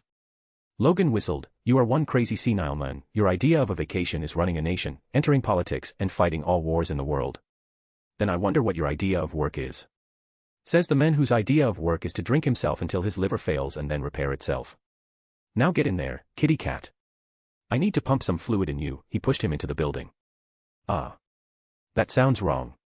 Hector had handed Erskine the blocks of adamantium long before so he could prepare to infuse it on Logan's claws. His goal was not to cover Logan's full skeleton with it, just the arms and claws. His reason was simple, covering the bones would make Logan heavier, and give him less maneuverability. It would also slow down his regenerative abilities. These two could be fatal in fights against beings they will meet in space. Get naked and stand above that green water tank, Erskine ordered him. Logan had no shame. He saw that Erskine had a lab coat on him and looked like a giant buffed man. He took him to be some great scientist. Erskine attached the various tubes to his arm that will inject the metal into him. He towered over Logan and spoke with a smirk. You're packing quite a punch as compared to your body size. Logan wanted to smash this man's teeth. You into this stuff? No, I am not. The last person who was this short and whose pecker I saw was Stephen Grant Rogers. Let's just say, the super soldier serum worked wonders for him in more ways than planned. Erskine reminisced about the old days. Wait. You're that old man. Arg, he hit it, didn't he? He realized. But the preparations were over and Logan was thrown into the water tank. It was designed to make sure that Logan's body circulation does not allow the molten metal to move around anywhere other than his arms. Enjoy the week. Beep. Erskine pressed a button that sent sleeping gas to Logan through his mask. The whole process was not life-threatening for him, but it took time. Merely melting adamantium was harder than making the supersolider serum, but thankfully, Hector had provided him with an energy source that could melt it with ease. "Mr. President, when will we go to space?" he asked. Hector recalled that his resident scientist was currently in the heat. "Just a few more years, Erskine. I'm telling you, keep it saved for the one true love. Or if you can't, then I can take you to a hooker bar or something. Get STDs from them." "No thank you, I would rather wait. I made a robotic arm for myself, and it helped me release the frustration." Erskine revealed a mechanical arm that had a silicon hand at one end. It had fully functional fingers. "Pretty neat, what's it called?" Hector asked in amusement. He remembers seeing such arms in the Iron Man movie. Erskine moved closer to the arm and caressed it. "Oh, I call it Clint Eastwood. _ You have named the robot that jerks you off Clint Eastwood. A man's name. Are you serious?" Hector could not believe this madness. Erskine chuckled, and the arm also started to caress him. "Oh, what's in the name? Besides, this name is purely symbolic." "What's symbolic about that?" he asked. The robotic hand slowly reached for Erskine's throat. "Well, my Clint Eastwood is the fastest hand in the West, and it also chokes me sometimes, despite me telling it not to. Naughty. _ Sweat, a lot of sweat. In Hector's life on this planet, he had never felt so uncomfortable and nervous. His forehead had beads of sweat sliding down. He knew it, he had fucked up. God, I broke Erskine's head by keeping him locked here alone. "Son, I think you need professional help." Erskine laughed and moved to the table nearby. There was something covered. He took off the cloth and revealed another arm, but instead of a hand, it had a fist with a middle finger protruding out. "I already have professional help. Meet Zorro, a master swordsman and expert in the art of stabbing. Degree. Hector rushed to him and bonked his fist on his head, knocking him out. "This is it, we're getting you a hooker." Chapter 88. Life before the power. 1 week later. Logan was brought out of the tank after the completion of the process. Hector arrived just in time to stop him from rampaging. "Calm down, boy. You're safe and secure. Look around you." Logan was probably dreaming about his earlier life. Not a day used to go by when someone didn't try to kill him back then. Woof. Mooney came to help, knowing Logan was very fond of him. It worked as he called his name, Mooney. ****, you nearly stabbed Erskine. Now put some clothes on, I have no interest in seeing your pecker." Hector threw robes at him and walked out of the castle in Funhouse. Logan followed behind. "Ugh. I feel. My arms are pulling me down." "Of course you do, your bones in your arms are coated with one of the strongest metals in the universe. It is nearly indestructible. Come and try to slash me with your new claws, let's see if they can hurt my sexy body," he said in a challenging tone. Logan first tried to see his new claws. He extended them out. It's more painful than before. But they were a lot more beautiful too. Strong metal-like, polished as well. They had a nice shine to them.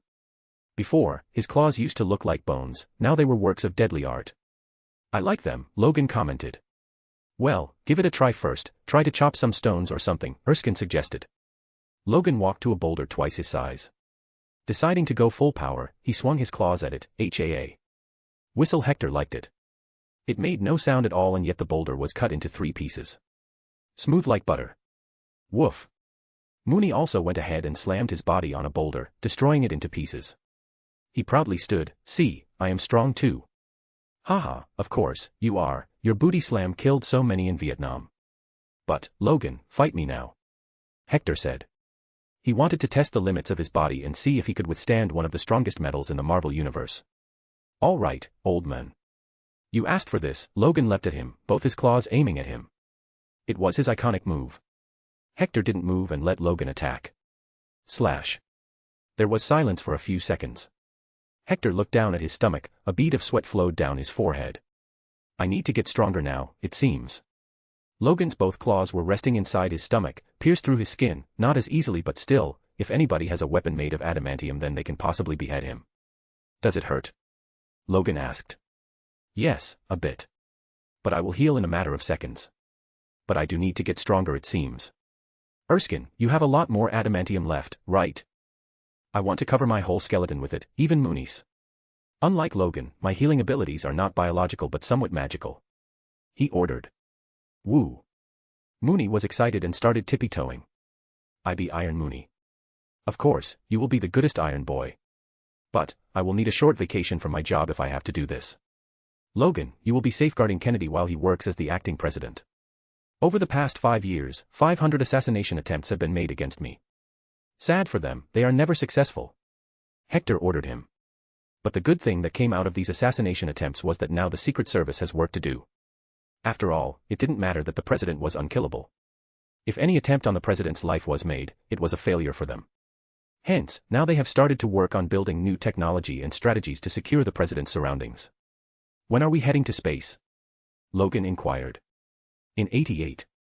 I am coming up with a scheme to head out to space. If we are successful, it might just be the best thing since I became the president. A shrewd evil smile appeared on Hector's face. Logan felt a shiver run down his body. I hate it when you make this face. Wahaha, of course, let's go now. It's time for Jean's classes. Hector wanted to get into the tank and inject the adamantium into his body. But a piece of truly sad news came on January 30, 1982. One of the most colorful personalities in the United States passed away at the age of 100. The funeral that took place had all the military honors that a man of his standing should have. Franklin Delano Roosevelt finally closed his eyes, never to open them again. Hector was lucky enough to have a last talk with him the night before he died. It was saddening, as he never really had friends in his past life until Satan showed up. So, Roosevelt was an important person to him. But the man refused to take the supersoldier serum to prolong his life no matter how much he was persuaded. Some people were just too stubborn. Hector didn't give a long speech as that would be being too pretentious. He just thanked the old man for his service and saw as he was laid to rest in the ground. People started wondering when Hector's number would come. After all, he was older than Roosevelt. After the burial, he went to the funhouse dimension with Mooney to get stronger. Putting adamantium on his body won't do much to increase his output, but it will make him more durable. Meanwhile, Mooney's claws will be upgraded and his two when in wolf form. See you in a week, Erskine. He jumped into the water tank and lost consciousness soon after. When he was resting in the tank, his body may be unconscious but his mind was still alive. For some reason, after Roosevelt's death, he was reminded about his days in his past life. He particularly relived the day that changed his life, the day that made him love Mooney like his son. The day he was ready to give up. He was in his apartment back in New York. It had been years since he lost his legs in Vietnam. But, the 4th of July of that year was a day full of sadness for him. He had just found out that the woman he thought was interested in him was just into his money. Hearing her calling him a legless sack of meat from the connected phone in another room broke him up. There wasn't much in his life that made living interesting. It was an era before the internet. Television, comics, and such things could only keep a man entertained for so long. In the end, humans are social creatures, they long for intimacy, connection, and love. Old, depressed and lonely, he tied a strong rope to the steel beam on the roof of the room. He pushed his bed under it and put the rope around his neck. He was going to push himself from his bed, it was going to be certain death from the shortfall and snap. His whole life flashed in front of his life. There wasn't anything he achieved in his life, the Medal of Honor was as useless as the remains of an old truck from an era long gone. His hands shivered, for it was the last time he'd be seeing the light of the day. His mind went empty after that, it was just blank emptiness, there was no happiness, as life had been quite merciless. Woof. But, just when he was about to push himself off, a small 2-month-old husky pup jumped towards him and sat down on what was left of his lap. He barked and licked his chin excitedly. Bow. Those barks, they were small and cute. But each time he barked and licked, Hector's resolve to end it all diminished. He caressed the good boy and soon Mooney fell asleep on his lap, looking cute and calm. At that moment, his mind only thought about him, who says nobody cares for me when I have this sweet boy. Mooney loves me unconditionally. The thought of what would happen to Mooney if he died always kept him going, and a few years later he met Satan and life changed completely. Back at the funhouse dimension, a week went by. Hector's eyes opened in an instant. I will never be that pathetic self ever again. He understood now why Logan had gone crazy. Like he saw his worst memory, Logan must have too. He quickly stood up and looked at Mooney. The good boy was already up and playing with the water in the tank by tapping his paws on it. Haha, he's still the same even after gaining so much intelligence, he thought. He quickly took off all the machine monitors and pipes connected to his body. He jumped towards Mooney. Boy, wanna play? Always, Mooney barked. And there they went. Mooney and Hector played in the large tank, throwing water at each other, wrestling and trying to drown each other for a second. Oi, Erskine, throw me a ball. He ordered. Erskine, who was standing close by looking at it all, also jumped into the pool. I've never done such a childish thing, but it seems fun. Bam. Mooney slammed his paw on Erskine's forehead and pushed him into the water. Woof. The guy's mood changed in an instant. That hurt. What did he say? Hector laughingly translated, Wahaha, he's calling you a sissy. Erskine stared at Hector. I don't believe you. It's you who said it. Even if I did, what then? After all, it wasn't me who couldn't get his tool up when the most gorgeous hooker was giving you a lap dance, he mocked. Erskine shook his head. I am a man from the old days. I can't feel lustful for a woman I don't love, that's all. Sissy. Mooney, tackle this old pickle. Bam. And Boxer Mooney once again drowned Erskine. The guy was buff but was still no match for the goodest boy of the Omniverse, the Xavier and son of Hell's Inquisitor. Chapter 89. X-Men. 400 kilos, 881 pounds, I am heavy. Hector looked at the weighing machine in the Oval Office. Being president for decades, his office was not just a workspace but a storeroom filled with all kinds of wacky stuff. There were things from a normal pen and paper to a big wall chart of what if all US presidents were bald. It had all presidents with edited bald heads. Many asked him why he had that. He had no answer, so he'd reply, why not? Boy, come here, let's see how heavy you've gotten, he called Mooney. Yes, put your butt on it and relax. Mooney looked at the numbers, but he didn't understand the analog machine and the small bars. Dad, numbers, what do they mean? He barked. Son, you are even fatter than me, 420 kilos, nice. He ruffled his furry head. I'm fluffy, not fat, Mooney protested. Knock knock. Sir, Mr. Charles Xavier is here to meet you. His secretary informed him. The man was bald but not crippled. Heck, he even trained every day and has a nice muscular body now. This made him more dangerous, a man with the mental abilities of Charles, a good thing he was on the right team. Sir, I have some grave news to share with you. A few American Army generals are using national funds to experiment on gifted ones, as you call us. A man named Bolivar Trask is leading it. He's a brilliant scientist and messed up in the head. Charles reported to him. Hector closed his eyes and tried to remember. Oh, you're talking about that midget. Tyrion Lannister. I banned his company from experimenting on gifted ones and getting funding. How is he still doing it? Lon Lannister. Ugh. Foreign nations do not share the same enthusiasm as you when it comes to protecting the likes of us, sir. I have news that Trask is working on a killer robot that can target mutants. I'm afraid, if nothing is done, the world will become polarized. All the gifted ones will start forming factions. Charles said. He knew this would happen because even he felt doing such. If the world can't accept the likes of him, then it's better to create a country of their own. Hector rubbed his temples. Fine, I will go and deal with him. You try to become a leader for the gifted ones. How is the X-Men program going? I want X-Men to not interfere in anything. You are not supposed to be warriors, rather you are to travel the world and help nations deal with natural disasters. Charles then briefed his complete plan. I am still training them. A few more students have entered the school. I am heading to Africa tomorrow. It's about some girl with psionic abilities to manipulate the weather. I think with her, our X-Men team will be much better at dealing with natural disasters. Jean is amazing at dealing with heavy objects, such as building rubble. Cyclops can be helpful in cutting concrete or steel.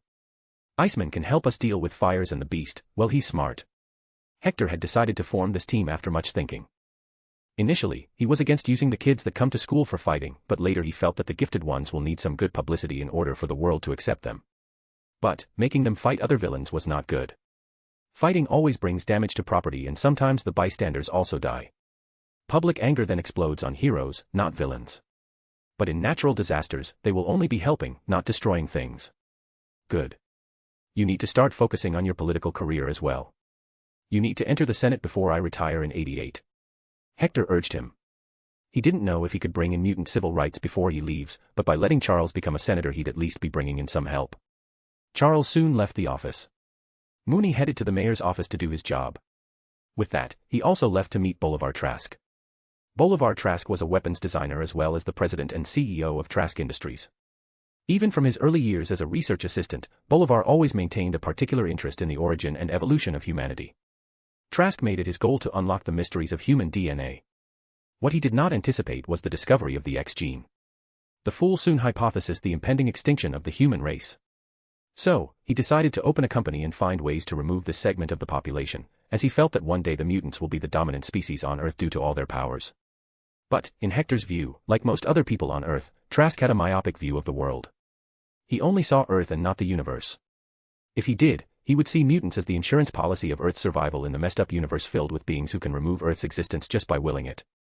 Heck, Hector was just waiting for 2011, so the world sees the alien invasion and from there he can go fully transparent about the whole alien situation and truly prepare the world because, at that point, people will have to accept that no, they are not alone. Maybe I can bring this Trask to the right path and make him work for me. He has not done anything bad yet, he thought. After all, such a magnificent science talent is needed. He entered the warehouse that housed Bolivar Trask's manufacturing unit. He had not announced his arrival beforehand. So when he arrived, a small frenzy took over. Trask was there however and he came to meet with him on his own. Hector was taken to his office so they could talk in private. But there was something going on behind the scenes that not even Bolivar Trask had control over. Our illustrious leader is here, what can I do for you, Mr. President? Trask greeted him. Ha, he even sounds like Tyrion Lannister, Hector chuckled secretly. I heard you have kept your mutant experimentation program running even after my ban, and you have created a robot that can hunt mutants. He got straight to the point. Trask fiddled in his seat. He was a dwarf, and compared to Hector, in front of whom even normal people seem dwarf, he felt on edge. I am just doing tests for the future of the company. The mutants come here on their own to participate for money. We don't harm them at all. Hector would be the dumbest creature if he believed him like this, and the robot. It's called Sentinel, right? A good name. But what they are made to do is sad. To kill mutants. Tell me, why do you even hate them? Mutants can literally be the best thing that happened to our world. They can solve world hunger, energy needs, save Earth from extraterrestrial dangers. They can take over the planet and make humanity their slaves, Bolivar Trask countered. Why would they? I know the strongest mutants in the world right now and they have normal human parents. Parents who love them, care about them. Son, anybody can be a mutant, X gene is in most people around the world. It's a matter of who activates it and who does not. Hector replied. It was best to have a debate with him first. But to allow them to take over our planet just in fear of some asteroid hitting us. It's like surrendering ourselves. Trask said. Sigh, I was not talking about asteroids. I was talking about aliens. Yes, they exist, they are much more advanced than us and they can easily destroy us whenever they want to. Earth is in a galaxy that's at the edge of the more populated part of the universe, that's why we are still safe. Hector dropped the bomb. He could have elaborated about celestials, but honestly, if a normal human hears that some ancient godly beings experimented on apes, people would just laugh and call him a fool. Bolivar Trask's face was worth seeing, his mouth agape and his mustache fallen now. How advanced are we talking about? Let's just say, there are superpowered beings that eat planets for survival. All the gods you know, Greek gods, Nordic gods, Hindu gods and all, they exist, they are like extremely strong aliens that once had much influence on Earth but now live in a different dimension or planets. Other than this, there are space empires spanning entire galaxies. Some empires are also fighting each other. There are all kinds of races, some are worm-like that feed on life forms by taking over them. The universe is one giant hole that you don't want to fall in. And one day, I can guarantee you that all that mess will reach Earth. When that happens, I want us to be strong and prepared. The path leads through mutants and various superheroes like Captain America. We need these powerful beings more than they need us. Hector briefed him on the details. Bolivar Trask had no reason to believe him but he could not deny the great possibility that it might be true. After all, Hector was the president and has access to information that nobody else does. What is your plan? He asked. Hector knew he had the full focus of this man. Make Earth stronger as a society first. There is too much race and religious divide, then there is the whole communist versus capitalist thing. I don't want that. When the bombs drop from space, they don't discriminate between Russia or America, black or white. What you are doing is ultimately destroying the chances of Earth's survival. So make a choice, you can either help me build a safer world, or I will make it with you no longer living in it. Why you will kill me? Trask looked as if he was offended. Hector scoffed, I am a firm believer in democracy and freedom, but the same freedom sometimes becomes the enemy of itself. If KKK tried to recruit people and spread hatred, calling for the burning of other races, should I let them be because we are a democratic free nation where everyone gets the right to speak? No, that's where democracy ends and my foot starts stomping on throats. So, you decide, you want my foot or prolonged life. Bolivar Trask gulped his saliva. Seeing the size of Hector, the foot might be big enough to stomp over half of his body. To take off the tension, he poured himself a glass of water and drank it. He took a long breath and said a condition, I need proof that alien civilization much stronger than we exist. If you do that, I will wholeheartedly create weapons for you and work with mutants. Hector silently thought about how to make him believe.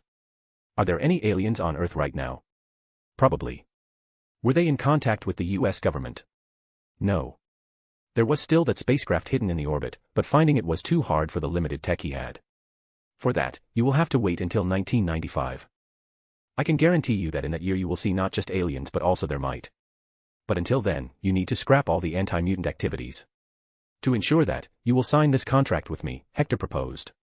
Bolivar Trask picked the piece of strange golden old-looking paper and read it. What does my essence mean? Why would I give that to you in return for not breaking the deal and getting answers to the universe in 1995? Oh, your essence means you are forfeiting your life. It simply means that if you sign this, you accept the deal, and if you break it, my foot is itching. Hector explained. He was technically right and wrong at the same time. Yes, essence did mean his life, but not in the physical one, rather the soul. And why do you want me to teach in this mutant school? This was also in the contract. He explained, because I want you to meet and understand mutants from close. Until now, all you think about is that mutants are bad, but you have never really met and tried to understand them. So you are to go there and teach like a good professor of science. This is a win-win for you. Bolivar Trask nodded and read the contract a few more times. He honestly had no other option, it was to accept or die. But accepting it gave him more advantages as he'd get answers. Fair enough, I shall sign it, with my blood. Oh, that's my way of making contracts. I believe DNA is the best way to authenticate a contract, Hector said, smiling like a devil at the same time. But he also used his illusion power to not look demonic right now, or else that would create too many more problems. However, it seemed he was too late. Beep beep lockdown beep beep. All of a sudden, red emergency lights started to blink all around the warehouse and the office. Instructions to stay where you are resounded in speakers. What's going on? He inquired. Bolivar Trask had a paled face. No. This. What? He got his answer soon. A loud angry robotic voice repeated a few words again and again. At the same time, giant robotic hands tore through the roof of the small office. Soon, there stood multiple Sentinel MKI robots. Eliminate the president. To protect humans. Must control humans. Control the strongest human. Eliminate the president. Control the president. Chapter 90. Mr. President, please. Bonus. Hector didn't feel threatened and instead, he lifted Trask in the air by his throat. His midget body was no match for him. What is the meaning of this? Bolivar Trask choked, his face slowly went red. I didn't, this isn't my order. If not you, then who? Last I knew, you are the one who created them and have authority. If they are doing this, you either silently commanded them or had programmed them beforehand. Hector clutched his neck harder. It's probably Master Mold, the giant robot I made to construct other Sentinels. Trask reasoned. So you created an AI system to create robots that are meant to kill a population of Earth.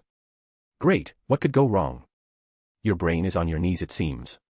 President, surrender. Surrender. The Sentinels pointed their arms with guns at Hector and warned him. Oh, shut up, you all. He annoyedly threw Trask away so he didn't die in the crossfire. He hated whenever he tried to do something, things always go bad. It was as if he was incompatible with the universe, and he believed that certainly was the case. Boom. The Sentinels fired at him right away, they were crying at him to stop all this time. Hector sidestepped, dodging the attack. He had no idea how strong the laser was, but knowing that it was able to harm the X-Men, it must be decently powerful. It's time to test my new skeleton, he muttered and jumped straight at one of the Sentinel robots. He landed on the head. Bam. Just because of his body's weight, the Sentinel found it hard to move as before. Hector's eyes shined. You are getting your metal asses kicked. He slammed his fists on the heads of Sentinels, a good punch that would make Hulk feel proud. With a loud creaking noise and blasting fire, the heads came off from the robot. But the thing was, the head only had the visual sensors, not their power sources. They were still in their chests. As the Sentinel had no idea where Hector was, he just hung down and plunged his fist into the Sentinel's chest. Boom. He pulled out the power source, some sort of a round battery. The Sentinel got deactivated in an instant. Now that he knew how to deal with them and where to hit them, he jumped around. Whoosh, he pulled a few scraps of metal into the air with his telekinesis, making them act like his stepping stones. Like Tarzan, he jumped from one Sentinel to another while they fired their energy guns but only ended up hitting each other. Subdue President. They repeated. But the only ones getting subdued were them. About 20 Sentinel robots were there, Hector didn't spare a single one of them. One by one, each got powered down. He made sure not to destroy them completely as he wanted to use them for research later. After all, why should only Tony Stark have all the fun? Where is Master Mold? He asked Trask. You underground, he's too big to be let out, Trask pointed to the floor. That's what she said. All right, no more dad jokes, take me underground, it's time your genocidal AI robot dies. Good God, I'm so happy the internet does not exist yet. Trask led them into an elevator straight underground. Hector looked around, everything seemed fairly technologically advanced. Honestly, if you had used 1% brain into doing good things, we could have removed hunger from the world. Being shamed by the President of the United States was never a good experience no matter who it is. The biggest reason was that absolutely nobody hated Hector, all except the crony capitalists. Heck, all scientists loved him because he invested so much into funding science. Not to mention, all the newer generation scientists like Trask have known Hector as the president since the day they were born. Hence, it was pretty damaging to his ego. Trask felt like turning into a turtle and hiding his head in shame. I won't defend myself, but it is also true that you didn't do enough to promote peace for the mutants. How could I? 90% of the world thinks they don't exist. The mutant population is not that big at this moment, you know. Also, humans fear what they don't understand. How would I teach them about human genetics? The best way to do it is to first introduce the mutants as heroes, then reveal their background by saying, anybody can be a hero. He said, but his words were very literal. Nearly everyone had an X gene, anybody could be the next Professor X or Gene. Trask, I have a project for you, and if you can do it I will award you the Presidential Medal of Freedom on live television and also hold a state dinner in your name. He proposed. Trask instantly turned back to look at Hector. He didn't speak for a while to see if he was being real. Hey, are you serious? What is it that you want? Bolivar Trask was a midget. His childhood was full of hardships and ridicule. One of the reasons he devoted himself so much to studies and science was because he hated interacting with people. It was as if his life was defined by his height. One of the reasons he wanted all mutants dead was because he also knew he had an X gene in him, and the fact it didn't activate or make him strong was frustrating. Even worse was that he sometimes wondered if his X gene did activate, and that's what made him a midget in return for his heightened brain and IQ. So, in the end, he was like any other human being. He wanted recognition, praise, and adoration. He wanted to separate himself from his identity of a 4-foot midget. Hector knew this boy was serious about it. Son, I want you to find a way to learn what power a person can have if their X gene gets activated, then find a way to activate the gene. In short, I want to someday be able to find people with the most remarkable X gene and give them an option to activate it. This way in the future we can build an army of the most powerful defenders on Earth. Just imagining it makes my blood pump. Think, son, Earth becoming the most powerful civilization in the universe. Trask stared at nothingness, absorbing the demand Hector made and his last words. Surely, it painted a beautiful picture in his head, a future where Earth is the strongest civilization. The fact he could be the man behind it all was all the recognition he dreamt of having. I will need funds, Trask said. Hector patted his head. Wahaha, son, I am the president of the most powerful and the greatest nation on this planet. Money is something I don't lack. Okay, now tell me how to kill this AI you created. Trask felt weird. He was middle-aged and was being treated like a kid. The robot is incomplete. It has no physical properties. It's just connected to the main supercomputer right now. You only need to destroy it. Crunch. Hector cracked his knuckle with a smile. Ding. The elevator reached its destination and the door opened. It was a giant underground dome-shaped hall. He stepped out of it and looked around.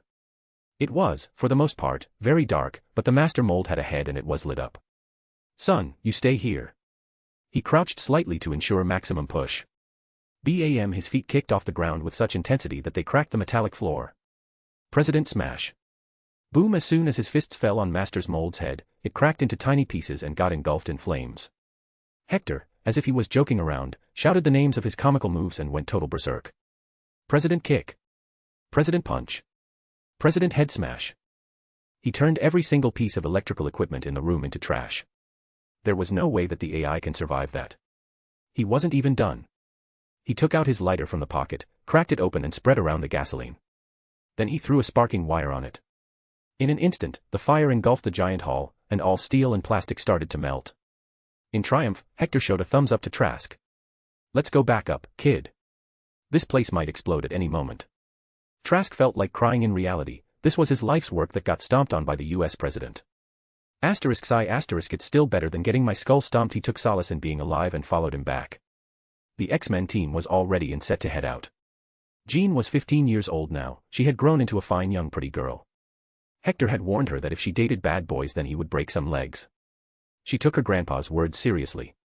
Charles and Eric were the main leaders of the team. Raven was a field commander as she could stay the calmest. Their first time to shine came when Hurricane Alicia hit southern Texas. They arrived in time, saving every single life there with the help of Charles pinpointing where people were. Jean was a multitasker. She also sensed people. But she was advised not to use her mental abilities as they were highly unstable. Magneto was quick to create temporary shelters for all the people displaced by Hurricane Alicia. Iceman was able to stop all fires. And their newest member, Storm, was able to steer away the hurricane slightly so it didn't hit highly populated areas. Then some months later a new opportunity came with some forest fires. It was easy to solve. Then finally a massive earthquake came. Erzurum earthquake that hit Turkey. It was 6.6 magnitude, highly violent. A lot of people were stuck in the rubble, houses were destroyed. The X-Men team arrived in time. Jean, Magneto, and Beast were quick to remove rubble and save people. Cyclops was of great help in cutting various pieces of walls that were too big. In total, they were able to save so many people that casualties were limited to just 5. The team was a huge success and the world was talking about it. Hector pushed for the media to secretly support them. He used his connections in various countries that he formed since the days of World War. In no time, a lot of posters and comics were published about them. Hector was a master manipulator, thanks to living in hell. Then finally, he decided to award the entire team of X-Men with the Presidential Medal of Freedom in a live ceremony. The whole team arrived in Washington, at the White House. On the lawn of the White House, a small stage was set. A few civilians were also allowed to enter, along with tons of reporters and cameramen. It was going to be a live telecast. He stood in front of the podium, behind him were the entire X-Men team in their superhero costumes. "Thank you for coming, my children. I am delighted and so proud to present this medal to these remarkable men and women. They have gone beyond their duty to save lives. I have deep respect for such people since the days of the Great War. I would have done the same if I He was interrupted by a beautiful blonde woman in the crowd who suddenly lifted her shirt and showed her big mommy milkers. There was something written on them, but she recited it too. "Mr. President, I want your babies. Please do me the honors." The fools with cameras instinctively turned it around and showed the woman. Thank goodness she had her nipples black tapped. Still, she was on live television. Thankfully, Jean was quick to use her telekinesis to throw a piece of cloth on her milkers. Hector sighed, shaking his head. "Easy there, child. I may have a strong manly body, but I'm older than your great-grandpa. Please ravage my puss." She wanted to say more unholy words, but the Secret Service men picked her up and dragged her away in time. They finally had a job to do and they did it zealously now. Chapter 91, dropped. Chapter 91, Santa. Hector chuckled, "Be gentle with her. She's just a misguided girl. But I must thank her too, she made me realize that even though I'm so old, I am still desirable." Then his face fell all of a sudden. "Too bad, all girls my dating age are in graves. Anyway, I am blessed to present this award." But every single person there was laughing. Mooney was howling in laughter. The cameramen and reporters were giggling. Americans that were watching him live on television were rolling. Who else can say such a thing? The President of America was blessed with everything but a hole to roll in. It was a running joke around the world at this point that Hector was the oldest virgin. Heck, his name was in the Guinness Book of the World Record for being the oldest virgin. It may be something for others to be proud of, but Hector knew the truth. His inner self was always saying, "Let me smash." But there was none to smash. None that he wouldn't feel disgusted to be with. He had no problem with someone looking young, but age mattered to him. After all, he called every American his son and daughter in 1941. But everyone born before 1941 was ugly as fuck. His brows twitched seeing people laughing. He made attempts to save his honor. "My children, it's not about doing the deed, it's about finding the one you love first." Bahahaha. Logan roared in laughter this time. He ignored them and continued with his official work of giving them medals one after another. X-Men had covered their faces with eye masks however, and Hector made sure to explain why they did that. The world didn't need to know who they were yet, all that mattered was that they saved lives. Soon, he returned to his office to work. But then his Secret Service chief entered to submit a report. "Sir, we found the family you were looking for. Peter Quill, born to Meredith Quill, the father is unknown. They currently reside in St. Charles, Missouri." Hector put the envelope inside his locked drawer. "Thank you, son. Don't tell anyone else about this investigation. Try to look for his father, however, if he's still around, inform me." The men saluted and left quickly. Alone in the office, he sighed and looked at the calendar. Elections in 1984 were not too far away. He was extremely bored by his job at this point. He finally signed the last bill that he had desired to pass, one that would ensure the future of American children. First of all, he ensured that hospitals can never make having a baby expensive. Now he introduced a thing called baby bonds. This bill will reduce the wealth gap in the country by giving each kid an equal opportunity. According to this, each new baby that will be born from now on shall get a bank account credited with $6,000 US. Each month the government will add money to these accounts based on the kid's parents' income. If the family is a high income, the money deposited will be less. If the family is poor, the money deposited will be more. This money will be unreachable by the parents of the kid. After the child turns 18, they can either use it to pay for their college or start a business, but they can never waste it on just shopping. If a kid does not decide to use that money, by the time they retire at the age of 65, they will have about $2 million to live on. This will not only help kids when they are young but possibly when they grow older too. Hector was being called a communist, a socialist and whatnot by various media and business-owned papers for it. But he didn't stop. He knew how good this would be as the necessary surveys had been done. It will also not be too burdensome to the national treasury. Like an elephant around whom dogs keep barking, he ignored all these voices and did his work honestly. Of course, some people were still brain dead. They went on to believe the words of these corporate hyenas. Seeing this, he knew his time as president was coming to an end now. The mass media that he promoted in the past had now come to bite him. "Sigh, Mooney, let's go out and eat something. Humanity is doomed anyway, it's not like I care anymore." He walked out of the White House and headed to a restaurant in the Capitol. No other president would dare to walk alone like this, as if taking a stroll. But everyone knew killing him was not possible. Eventually, he arrived at a restaurant and saw a 10-year-old boy having a birthday celebration. But the weird thing was, only he and his two parents sat, while the table had seating for 12 people. This meant others didn't show up. Seeing the sad face of the kid, Hector and Mooney decided to crash the party. "Ho ho ho, your President Santa is here, happy birthday," he announced his presence. "Oh wowway." Mooney made the best impression of happy birthday with his limited voice box. In an instant, the boy's face rejuvenated. He jumped from his chair and ran to Mooney and hugged his furry neck. It was crazy how kids had a non-existent sense of fear. The mother and father of the boy stood up, seeming nervous. But he laughed and took a seat. "You didn't invite me, but do you mind if I sit here?"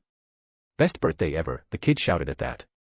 It was funny how most children don't care about who the leader of their nation is normally, but it was only with Hector that even kids adored him as he was like a real Santa. After dinner, he and Mooney got on a bus and traveled to the Xavier Institute. People would either recognize him or think he was wearing a costume. But Mooney always busted him. "Grandpa." Jean jumped into a hug with him. She was now 17 and sadly, dating a boy. "Haha, how are you? Have you kept up with your training?" He ruffled her hair as if she was still 10. "Of course, I did everything you asked me for. I'm a strong girl now." She showed her biceps and surprisingly, they did exist. "And where is that boyfriend of yours? I hope he's being good to you." He looked around. Mooney instantly sniffed and pointed his nose in a direction. Scott was hiding behind a tree there and looking at them. "Bring him here, boy." Mooney zoomed in so fast that only his afterimage was visible. Before Scott knew it, he was being held by his shirt and being dragged by Mooney. Thud, he was dropped beside Hector's feet. Jean rushed to help him. "Grandpa, don't be mean to him. He's been good to me all this time." Scott felt as if his soul was naked and being stared down by the two mighty beings that seemed too big to be their respective species. "Good evening, sir." You need my permission if you ever decide to take the next step with Jean. She's my precious granddaughter now, remember that." He scared the poor boy. In no time, the whole school was outside on the lawn. Quicksilver and Mooney started to play soon enough. The school had many more people than at the start now.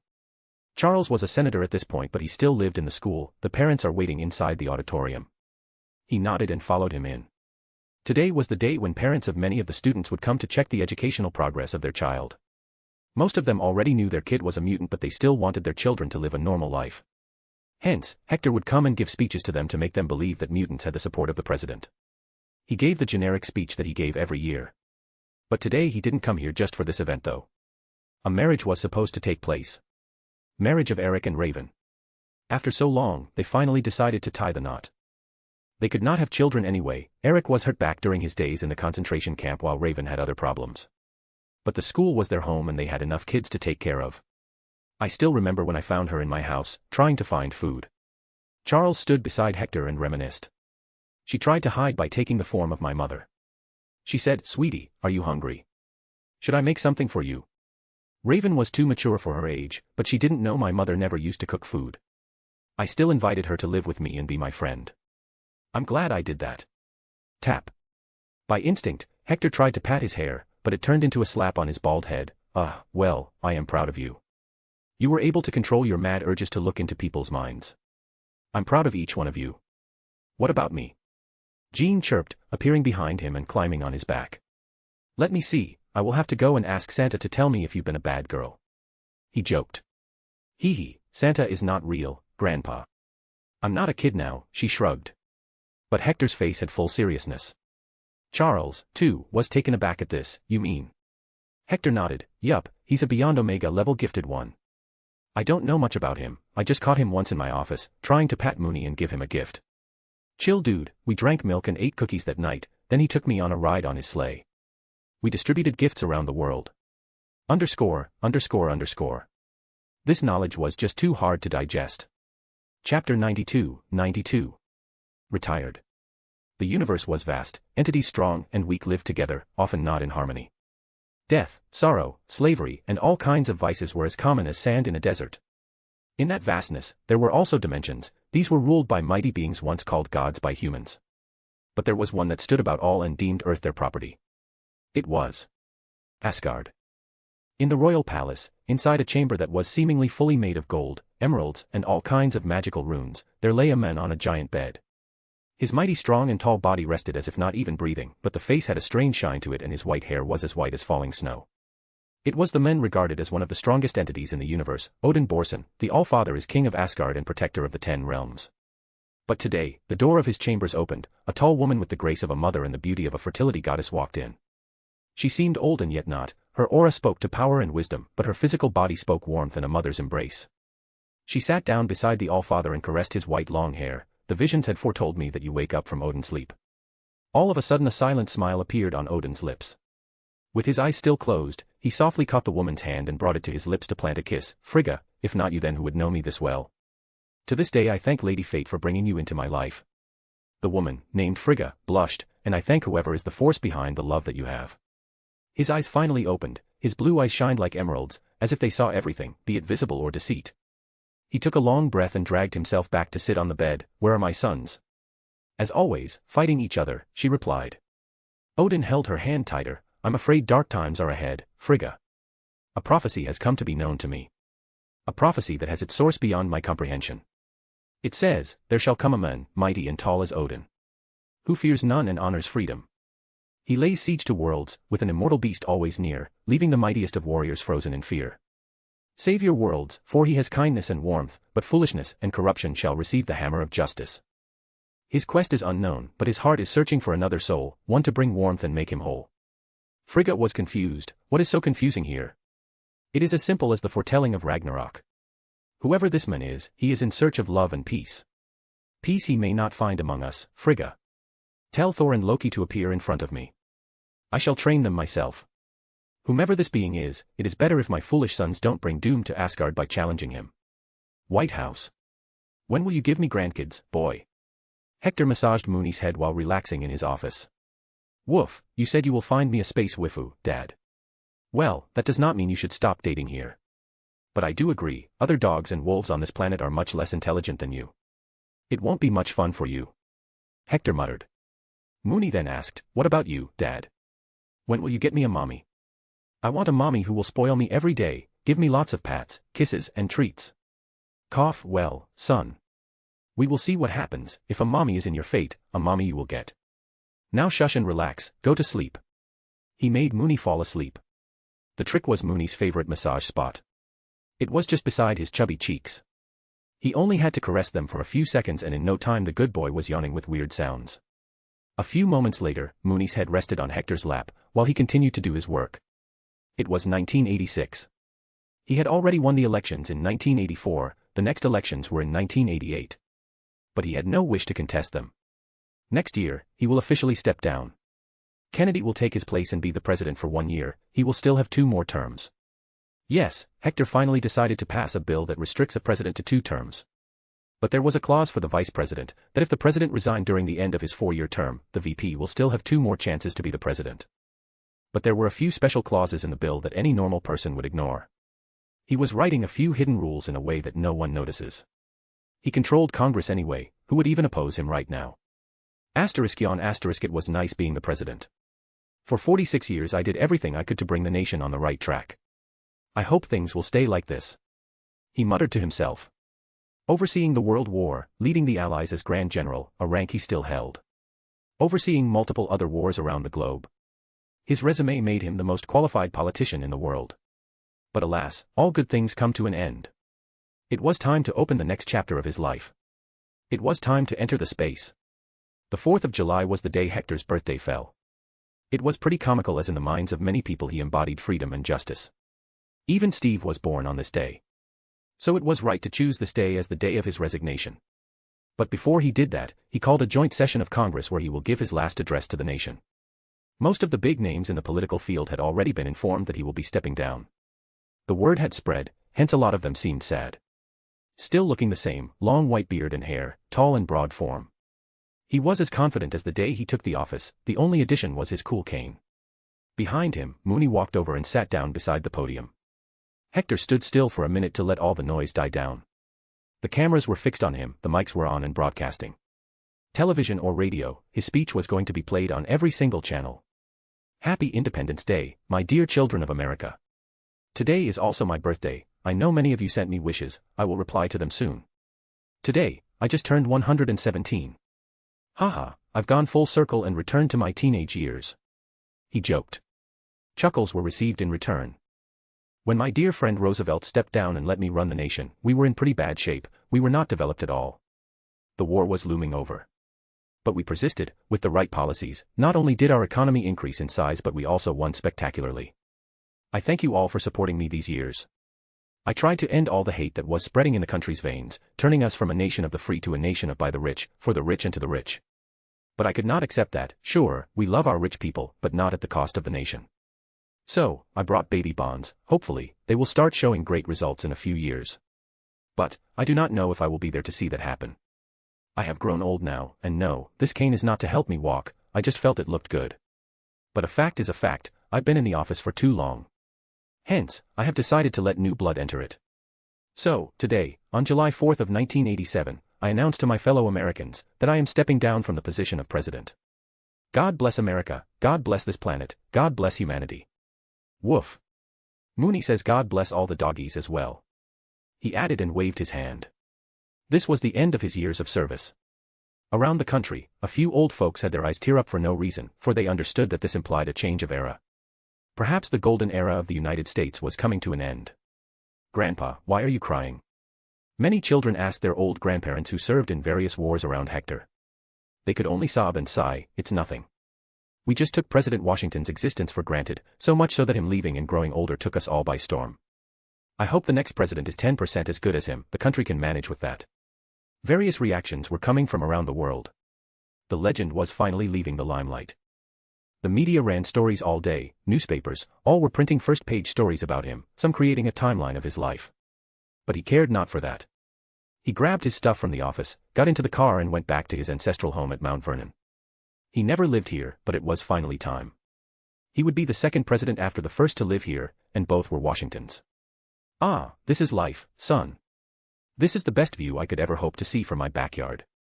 He muttered while sitting on a bench, drinking chilled beer and watching the Potomac River. Mooney sat beside him on the ground and drank some milk. Wowoo. What now? Well, now we wait a bit and then head to space. I need to start making a few meetings, who knows how long I will stay up there, Hector decided. It was better to ask Jean about going to space again. Logan was going anyway, but the man was currently goofing around in Canada. Ding dong. The doorbell rang. He sighed and walked to the front door of his big house. He didn't allow any staff to remain in the building after 5 in the evening. But the guests were someone he had never expected to hear from again in his life. Howard. Howard Stark suddenly stepped forward and hugged Hector. It was not the fake one, he could feel it. Old man, you seem old. And you look like a turkey, Hector returned the favor. Howard burst into honest laughter, ha ha ha, still the same as ever. I'm glad. Let me introduce them. This is my beautiful wife, Maria Stark, and that dumb-looking kid behind is my horny teenage son, Anthony Stark, I call him Tony. Boy, come forward, close your mouth and greet the most famous man in the world. But Tony seemed frozen, staring at his dad's face. Then he blurted, why you? You can laugh. This is my first time. Great, I just took your virginity of seeing me laugh then, you can party about that later. For now, behave.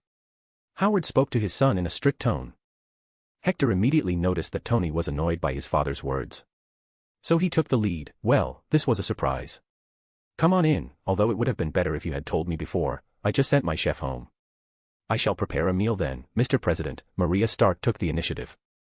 He nodded, knowing Howard was here to talk about something else. Mooney, go and show this beautiful lady the kitchen, also help her find whatever she needs, and don't pester her to give you treats. Mooney rolled his eyes and led Maria away. Meanwhile, Howard and he took a seat in the living room. Tony, however, started to look around at the old paintings on the wall. This was his first time meeting the president or entering this building. But soon he showed his attitude that Hector was familiar with. This portrait of George Washington is fake. It's a fact that he had rotten teeth. There is no way his smile was this perfect. Great, our politicians have been lying to us peasants since the days of the first emperor. Tony. Sit down. Howard got angry at him and called him. Hector mediated, it's all right. He's just curious. And yes, son, you're right.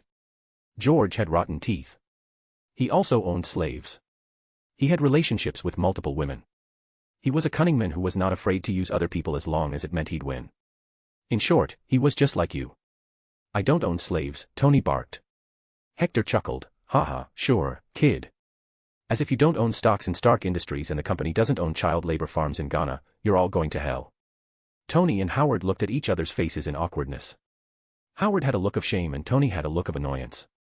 He had finally met someone whom he could not simply talk down with his higher intelligence. Plus, Hector's constant old man's laugh was getting on his nerves. Chapter 93. Motherfuck. I will go and help Mom. Tony swiftly left the living room. He hated losing an argument and right now he knows he can't win. Now alone, Hector dropped his whole kind act. What brought you here now? I thought you hated me to the core. I don't hate you, I hate your presidency. Now that you are not the president, I can go back to being my normal self. Now Kennedy is my enemy, Howard said. Hector didn't like that, so you have still not dropped your whole industrial military complex thing. I don't think I can be nice to you for too long, Howard. Calm down, old man. I didn't mean that I'm just like before. I'm old now, I see what you were getting at. I was spreading weapons of destruction. But is it not good that it's us making money from selling weapons and not the Soviets? Where there is demand, there is supply. If I had not sold them, someone else would have. Howard argued. His logic was pretty simple and made sense.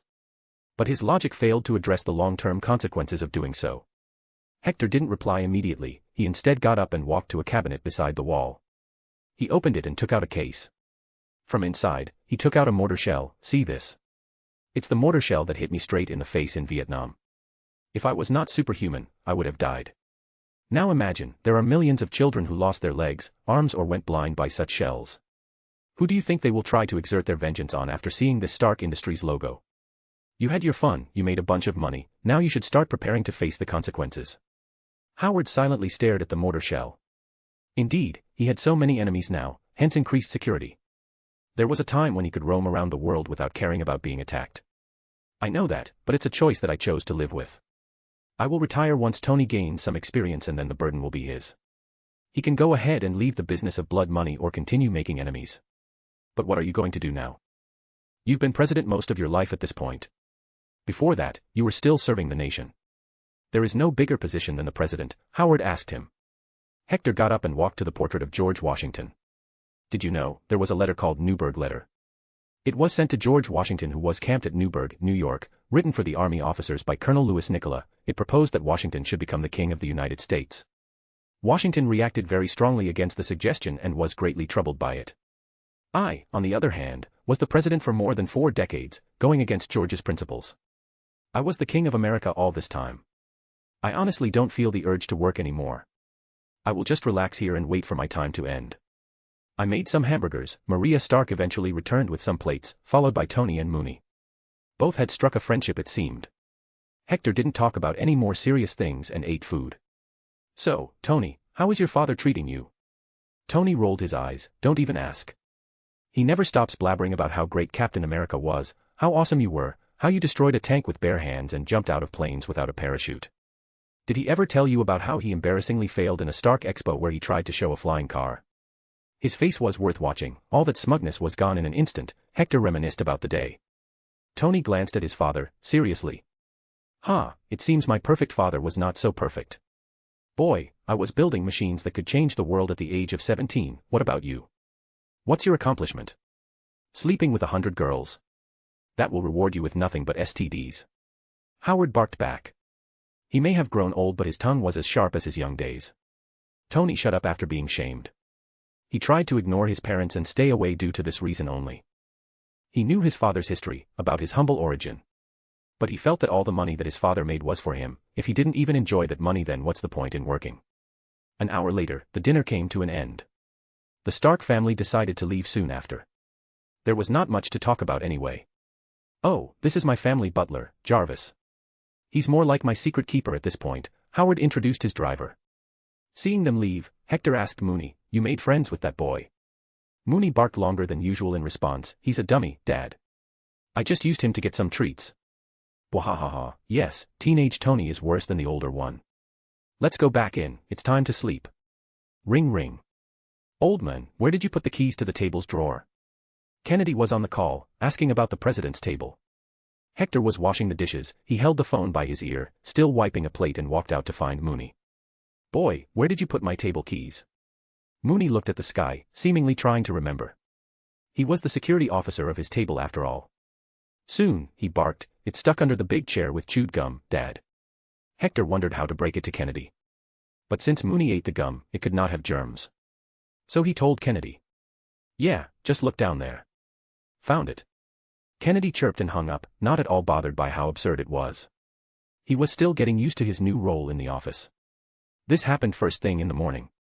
So Hector decided to go out for a nice jog on his big property. There was just so much space that he could house a village if he wanted. After a 1-hour run on the bank of the river, he returned to his house to cook breakfast and drink some orange juice.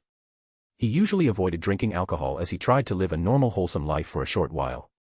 "Mooney, my boy. We will head to the academy today for the last time. Then we will go to Kamartaj. I need a weapon that can work in space, a gun or something." He planned. "Woof. What do you need a gun for? You don't have fingers." Ding dong. "Who is it now?" He grunted and proceeded to open the door. There a black man stood, someone whose face was so recognizable to Hector. The man seemed nervous. He saluted and took out his badge. "Sir, I am Agent Nicholas Joseph Fury, aka Nick Fury from the Strategic Homeland Intervention, Enforcement, and Logistics Division, better known by its acronym, SHIELD." A/N, Hector gave them this name. Hector looked left and right outside first to see if this was some sort of a plot by the Hydra or Skrulls. But there was nobody. He left the door open and went back. "Come in, son." Nick Fury stiffly followed him inside.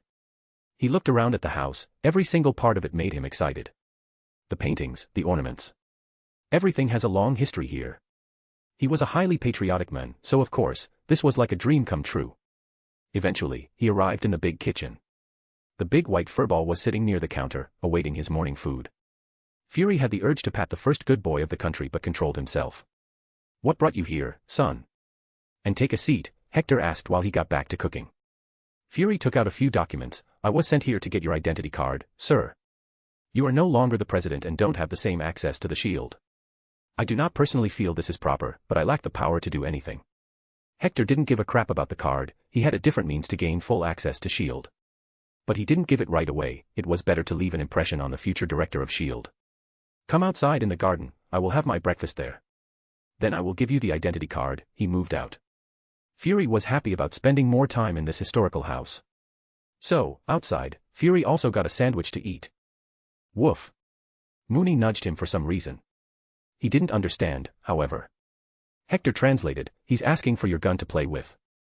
"What the fuck?" "Sigh, calm down, boy, don't curse in front of Mr. President," Fury muttered to himself in silence. "Should I, sir?" "Sure, go ahead. He used to play with rifles and tanks during the war." Hector shrugged, continuing to drink tea. A bit hesitant, Fury handed his handgun to Mooney. He wondered how the dog would even play with it. Or shoot, as, from the looks of it, he saw a bullseye tied to a tree in the distance. But the next moment, Mooney picked the gun like a hand would with his really abnormally long tongue. He was clearly struggling to keep the gun steady. Still, how would he use the trigger?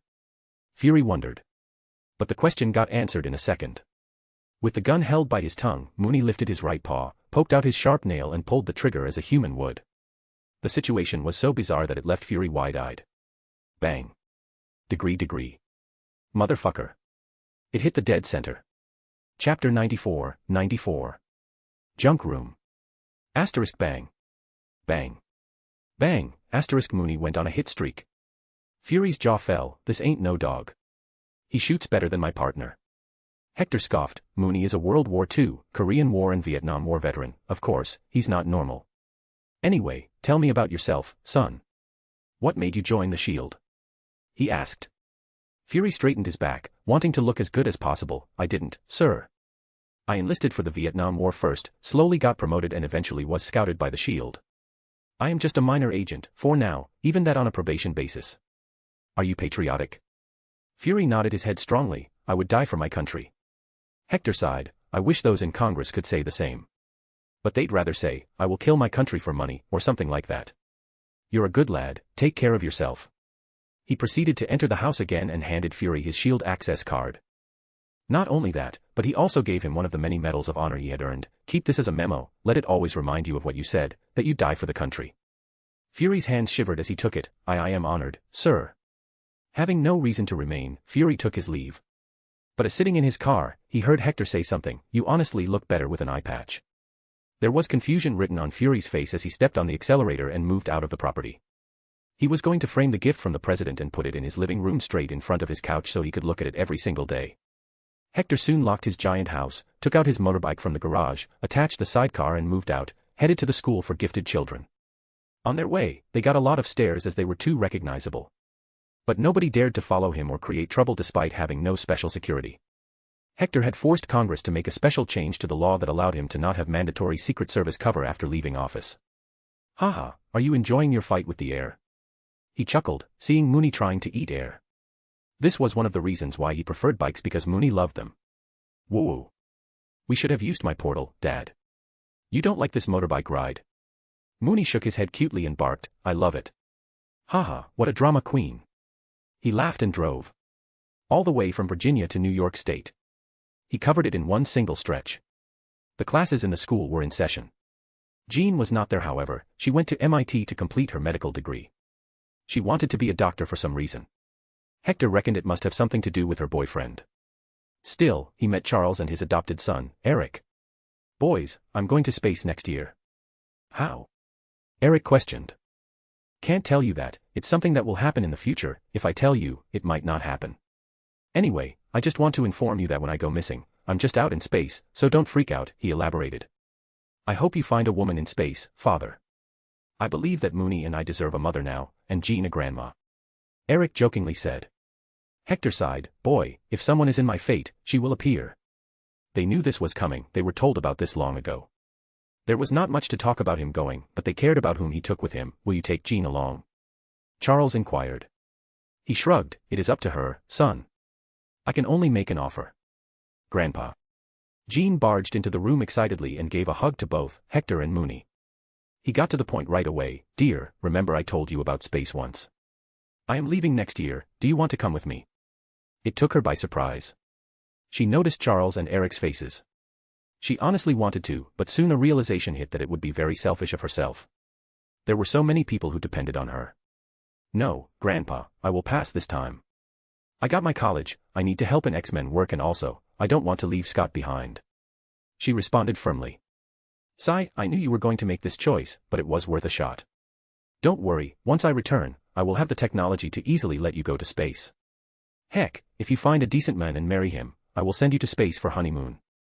Hector got up to leave as he painted the picture on Jean's head. I will be looking forward to it then. Woof woof. Mooney suddenly barked. Hector and Jean looked at him intently. Are you sure? He asked. Mooney nodded. Seeing this, Jean explained it to Charles. Professor, Mooney said he might have found a cure for your baldness. Immediately, Charles's face lit up. Is he serious? Jean nodded. Yes, very serious. Charles stared at Mooney's confident eyes for a few seconds before agreeing. All right, let's see what you can do. Charles took a seat. Mooney giddily moved behind the chair and stood there straight for a minute, staring down at the shiny smooth bald head. Slurp. Boy did it, a fat slurpy nasty lick on Charles's head, with saliva so thick it slowly slid down on the curves in droplets. Charles's face contorted, he was thinking it would be something related to magic. Everyone was left speechless. Eric snorted, unable to hold laughter. Ha ha ha. Charles, you know what you look like, it's as if someone did the deed on your bald head. Mooney looked sad, however. Woofoo. What does the dog say now? Charles asked, a bit terrified at this stage. He said he will need to let the saliva in your body, putting it on the skin doesn't work. Professor, please drink the saliva. Jean explained. Charles looked up, Mooney's head was visible. No matter how cute the boy was, this was just nasty. He got up, on another note, I have decided to proudly embrace my baldness. Woof. Your loss, Mooney barked and went back to Hector. All right then, enjoy your baldness. See you later, I need to go somewhere else now. Hector waved at them. The good boy made a magic circle straight to Camartage. Camartage. Not many students come to Camartage, the school does what it can with what they have. But now with Hector's help, some burden had been lifted off of Ancient One's chest. She felt rejuvenated, albeit knowing she was a mortal once again. But her mind felt very much fresh, she was now able to entertain ideas that she originally would have not, all because she knew the future. She was obsessed about it once, now she understood why that was bad. Master, Mr. Washington and Master Mooney are here, one of Ancient One's students notified her. Oh, I will be out in a second, entertain the guests until then please, she ordered. However, the first thing she found herself doing was fixing her clothes. This was something she never cared for in the past. What brought them here this time? She entered the guest chambers and greeted Hector with a slight bow. Welcome back, Mr. Washington, how can I help this time? I need a weapon, Yao. Some sort of a gun, it must be from space. I am going out next year, he went straight to business. Ancient One rubbed her chin and thought about it. Of course, she was aware of the vastness of the universe and knew they were not all alone. She also had her own fair share of adventures. I believe we have a storeroom where I used to put all items from space in the past. You should be able to find something there. Great, lead me to it then, he was delighted and walked to her. Ancient One turned around, but Mooney was there. I will test you when I get back, I hope you have not forgotten anything, or you can forget retaining that master rank. Mooney's ears fell in an instant. He knew he was in a mess as he didn't use all teachings he was taught. He looked at the student of Ancient One left behind. The student was young and seemed to understand Mooney's intent. I am Carl Mordo, Master Mooney. I would be honored to practice with you. Mooney howled in relief. Ancient One led him into the basement of Camartage. There were various rooms, but she took him to one with the door tagged junk. It's all in there. Hector pushed the door open and looked. There was a pile of things, most of it was like garbage but there was enough tech to show it wasn't garbage. Eventually, he picked up a single long thing, hoping for it to be a gun. What is this, a 50-inch lightsaber handle? He wondered and pressed the button. Asterisk ZZZZZZZZZZZZZZZZZZ. Ancient One had confusion on her face, weird, I don't remember ever bringing it here. Hector was not calm though, this is madness. Which woman in the universe owned a 50-inch long vibrating dildo? What is a dildo, Mr. Washington? Ancient One asked him, her face as curious as a child who saw a toy for the first time. At that very moment, Hector realized that he held the power over the universe. He had to make a choice that could very well create or destroy everything. Should I corrupt Yao or not? She blinked her eyes innocently and wondered what it could even be used for. The more Hector saw her, the more he felt bad. Does she even feel the feminine urges anymore? Yao, how old were you before you decided to become immortal? He asked. Oh, I was 60, when that happened. She honestly answered. Great.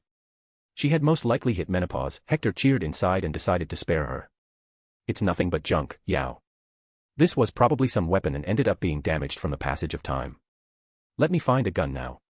He started to dig into the piles of metal junk. Just one simple energy blaster would have made him happy at this time.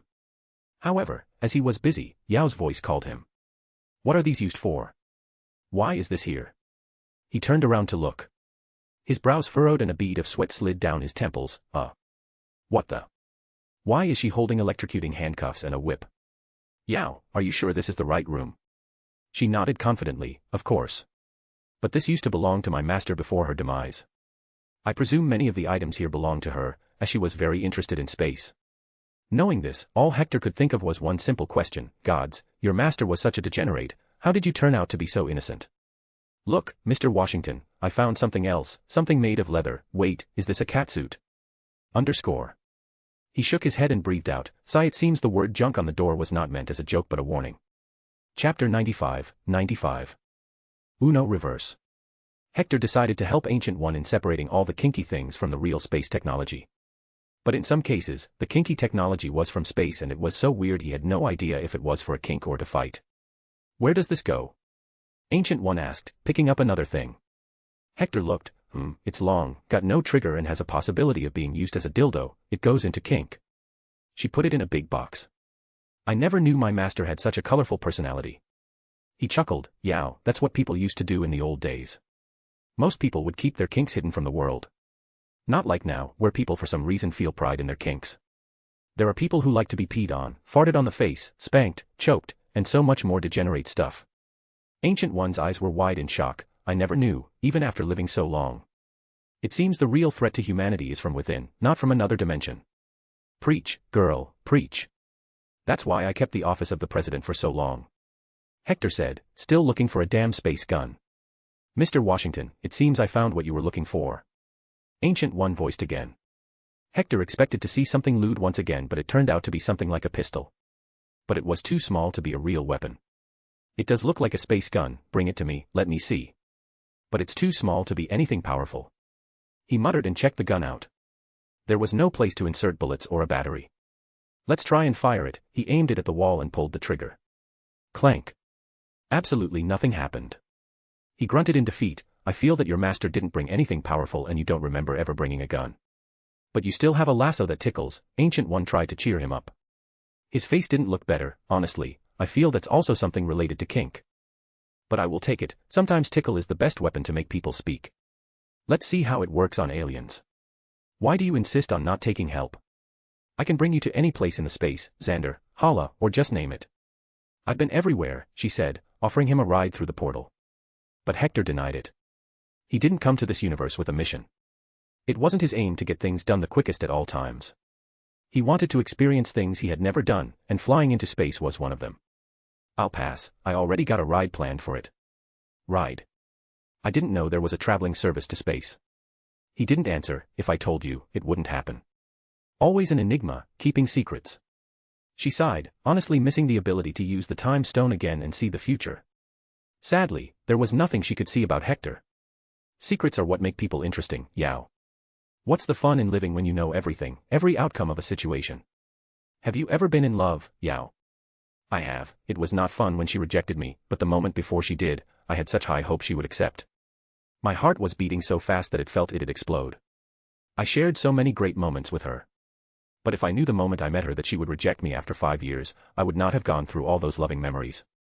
Hector spoke to her, his eyes looking dreamy as if he was remembering his first kiss, his first girlfriend. It was truly beautiful. Why did she reject you? The Ancient One asked. I joined the army. She thought I wouldn't survive. I did survive, just without legs. He replied and walked out of the storage room. His last words didn't make sense. Lost the legs. You still have the, multiverse. The realization hit her that he just looked like a normal man, his background and existence were an anomaly. She followed him and came to the courtyard. It was time to put Mooney to the test. Are you ready for the test? Woof. Mooney barked back, but he was sounding nervous and his legs were shaking. Hector held his laughter, sitting on the side and drinking some tea. Haha, good luck, son. Mooney helplessly faced him with puppy eyes and barked, Dad, help me. I don't know this sorcery, boy. This is your cup of tea and you must drink it. He showed his own teacup. Ancient One asked for the first spell. How do you create a rope with sorcery?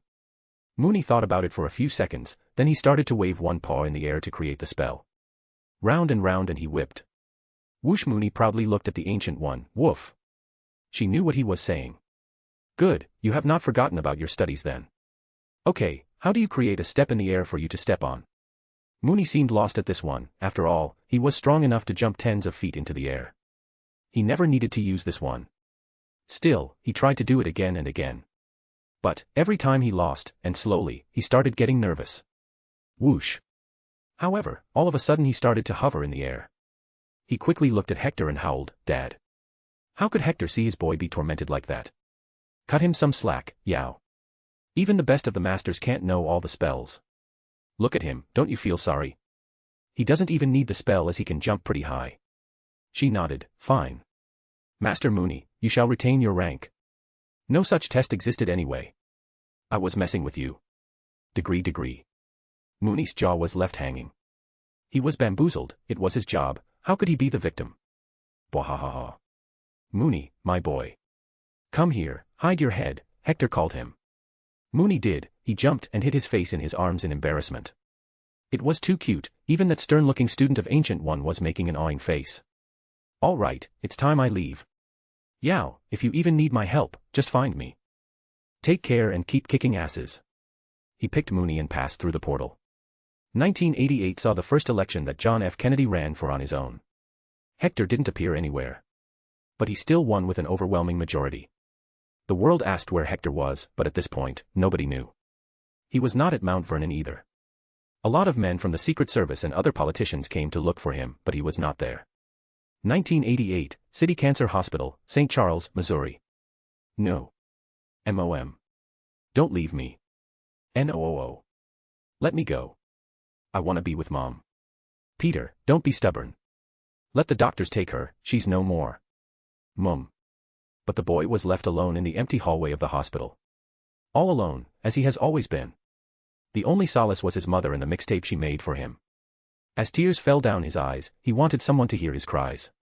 But there was nobody, so he ran out of the hospital to the big lawn, so he could scream at the sky, at God if there was one.